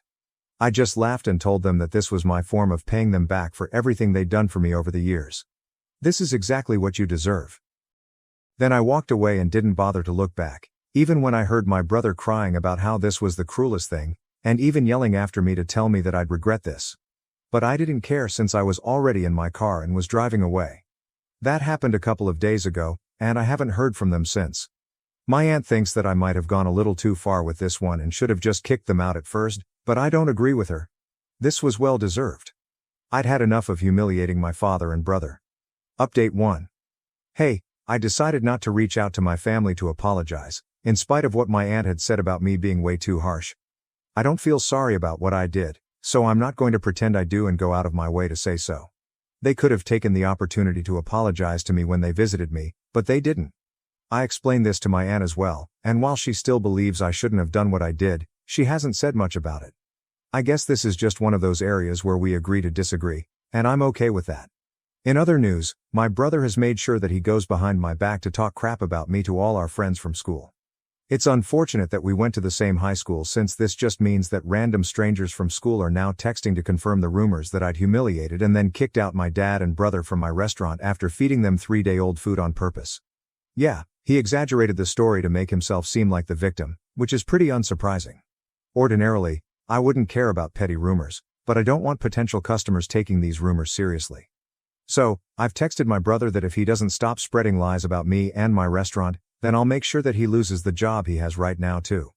I'm hoping that it works because I really don't feel like dealing with their unnecessary crap right now. I'm really busy with work, and this just isn't the time. Update 2. LOL, my brother texted back saying that he was going to stop only when I'd make him a partner. I don't even understand what level of idiocy and delusion this is. Besides, if he wants to be a partner, then isn't it a pretty stupid idea for him to be talking crap about the same restaurant? I'm pretty sure this is my dad's tactic to ensure his darling son lands a high-profile job without doing any real work. But unfortunately, it's not going to work with me. I've told him that if he doesn't stop, then he'll be hearing from my lawyers and that he's in absolutely no position to be negotiating with me right now. The only reason I haven't done anything yet is because I don't want to get caught up in unnecessary drama, but I'll definitely mess him up if he tries anything funny after this, and he should take this as my last warning. I really hope he does, for his own good. Update 3. So, guys, it's been around a month since the last update, and since I've been really busy, I haven't been able to fill you in on what happened after that. My brother did stop talking crap about me behind my back, but they were still pretty desperate to join in on my success. So, my dad decided to pay me a visit with my brother a few weeks ago, just to intimidate me. They showed up at my house, threatening to sue me for using my mother's name for my restaurant, and even told me that they'd already spoken to a lawyer. So, if I didn't want any trouble, I needed to make my brother a partner as soon as possible. Obviously, I called their bluff immediately since no lawyer would take up such a stupid case. I think they were forgetting a very important fact. She was my mother too, and not just his wife. As far as I was concerned, no law could stop me from using her name. By then, I'd had enough of their bullcrap, so I told them that if they didn't leave me alone, they'd be forcing my hand, and I'd have no option but to call the cops. My brother lost his temper at that point and tried to grab me by the collar, but luckily, my dad held him back. I think it was the constant humiliation that had finally gotten to him and he'd snapped. Well, it wasn't my fault, and they were lucky that I didn't call the cops right then. I told my dad that he needed to get the hell out, but he only told my brother to go cool off in the car and that he wanted to speak to me in private. After my brother left, he tried to manipulate me by telling me that if my mother knew what I was doing to them, then she'd be really upset with me and I should bury the hatchet. At this point, I told him to leave me the hell alone because even I was at my limit. He couldn't just use my mother to get his way. That was just low. To be honest, we were way past the point of reconciliation. Not once had either of them apologized to me, even once, so I really didn't understand why they expected me to forgive them without even asking for it. As for what my mother would feel, I'm sure she would have felt equally let down back when my father had refused to pay for my tuition, and for that matter, every freaking time he made me feel awful about myself. So, he should be the last person to give me a sermon about what my mother would and wouldn't like. I know she's proud of me wherever she is, and nothing that my dad says is going to change that. At least my restaurant is doing well, and hopefully, we'll be able to expand soon enough. My wife wants a divorce because I live an entirely different reality with my first love in my dreams. Original post. I, M31, have been with my wife, F28, for 3 years. We had a short engagement, married quickly, and had a perfectly ordinary existence. I love her, she loves me. We do taxes, housework, watch movies. All the normal things.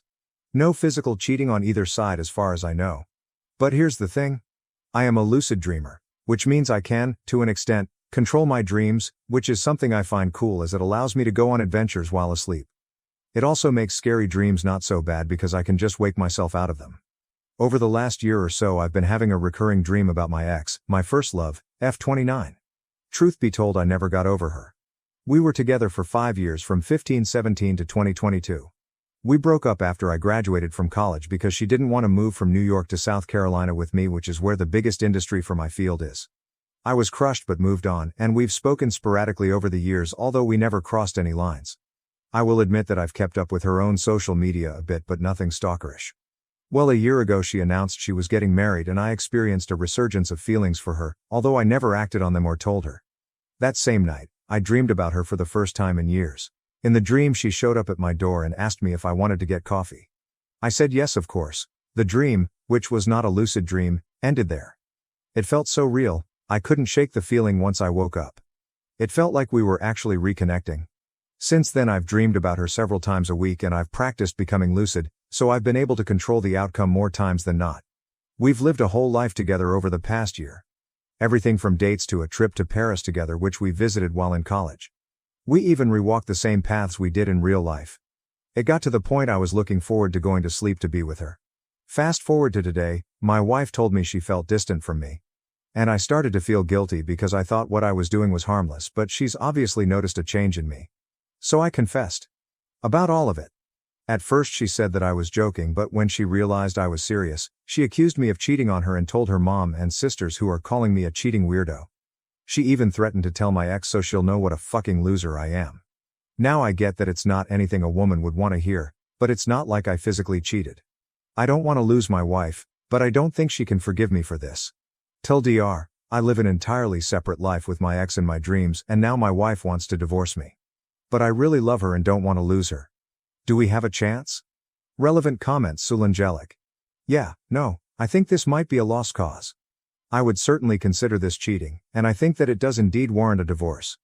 You clearly don't really love her, at least, not as much as you love your ex. OWAP, I do love my wife, which is why I married her. I just also have feelings for my ex, which I should have been honest about before we got married. I didn't mean for this to happen, but once it did, I wasn't able to stop it. Living that life with my ex while sleeping felt like getting to experience what I missed out on in young adulthood. With that said, my wife left overnight for a hotel and I don't know if she's coming back. I feel awful for hurting her. Elzabot, I'm asking this genuinely, not trying to be snarky at all. What did you think your wife's reaction was going to be? Did you expect what happened, or did you think she would be more accepting? I knew she would be upset, but I felt I owed her an explanation once she communicated that Do felt distant. I didn't want to gaslight her perception. I just hadn't known that she even noticed a difference in me. I just didn't think she would leave. She's turned off her location. I have no idea where she is or if she's all right, and her family won't speak to me now. I do love her and would like for our marriage not to end, but that seems inevitable now as I process this. Update. 2 days ago, I posted about the fallout that occurred after I, 31, admitted to my wife, 28, that I've been lucid dreaming about my ex and first love, 29, over the past year. After a major blow-up, where my wife called me every name in the book, and got her family involved, which I understand completely, so please don't take this wrong, my wife left. I didn't know her whereabouts for over 24 hours. Early this morning about 3 a.m., she came home and told me she wanted to file for divorce. She didn't want to have to compete with a phantom, and deserved better than a shitbag like me. But she doesn't want to move out or start the process because it's a pandemic and she doesn't want to live on one income. We make roughly the same amount of money.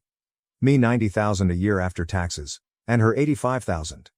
I tried to apologize to her for all the hurt I caused by making her feel like she wasn't enough, to assure her that I do love her even though I still love my ex, and explain to her that I've never physically cheated or had any inappropriate conversation with my ex.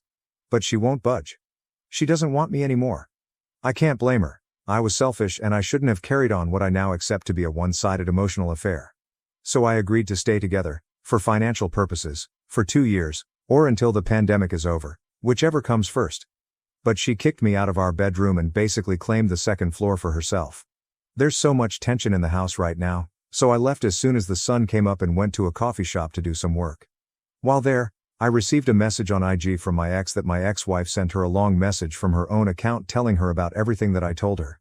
I froze because I hadn't spoken to her in a long time. But she saw that I had read the message and followed up an hour later, telling me she needed to know the truth. So, again, I confessed, expecting to be berated and called a loser again. Because I had nothing else to lose. But she didn't think that my dreams about her were weird or creepy. She thought it was sweet that I still loved her, especially with her knowing that I'd never tried to have inappropriate conversations or force my way into her life. I'm aware that her not condemning my actions doesn't make them right or take away from the hurt I caused my wife, but knowing she didn't think negatively of me made me feel better. We messaged back and forth for a couple of hours, talking about our relationship and how it ended and the choices we made. In that, I learned that she and her fiancé called off their engagement a few months ago. I also told her my wife was going to divorce me because of the revelation. She expressed her condolences and that was the end of the conversation. I'm home now and I can't help but wonder if this is the universe's way of putting my ex and I back on the path to reconciliation. Hate me if you want, but I made a mistake and I hurt my wife and my marriage is over now. Or going to be. But knowing that the person I ruined my marriage over doesn't think I'm the scum of the earth is worth its weight in gold. I don't know what will happen now. But I can't imagine a friendship with my ex won't blossom from this, at the very least. I know this won't make my wife happy since she contacted my ex to further shame me, but I may just not tell her. We are, after all, divorcing. I hope the next few months and years can result in healing for both my wife and myself, and that we'll both live happy, fulfilled lives. TLDR, I live an entirely separate life with my ex in my dreams, and now my wife wants to divorce me. Now my ex and I have reconnected. Relevant comments, deleted. I hope you don't take it out on her when you realize that your old flame isn't the person she was in your dreams. Because that was you. You were in love with another version of you. She'll be someone else entirely. Oh, but I'm also a different person. And I wasn't in love with myself. The love for her influenced the dreams. Deleted. When I say she'll be someone else entirely, I don't mean that your ex will have changed since you last knew her. I mean that your ex, in actual, real life, will be someone other than the person you spent so much time with in your dreams. That person in your dreams was not your ex in any meaningful way. She was an amalgamation of your memories of her, patched together using new material you created out of whole cloth to please yourself. She won't ever be able to live up to the fantasy you constructed, because the fantasy woman was you. The things she did and said were things you invented, just like every character an author writes is a version of themselves. You've invested countless hours and serious emotion into a character you created, who is really only loosely based on your ex. Since a real woman can't read your mind like a dream character can, and because a real woman doesn't exist only to make you happy, she will not, in real life, be the same person from your dreams. That may be disappointing to you when you realize it, so try not to take it out on the girl. OP fair. But I'm not expecting her to be. The dream could never compare to the warmth and love she radiates in real life. It was a coping mechanism. Real life will be better. I love sharks 1001. You sound absolutely obsessed with this woman, and to be honest it's quite disturbing. I imagine much of who she is has changed over the years. What if she's not the person you remembered? She will never compare to the fantasy, and honestly your obsession over her perfection is rather frightening.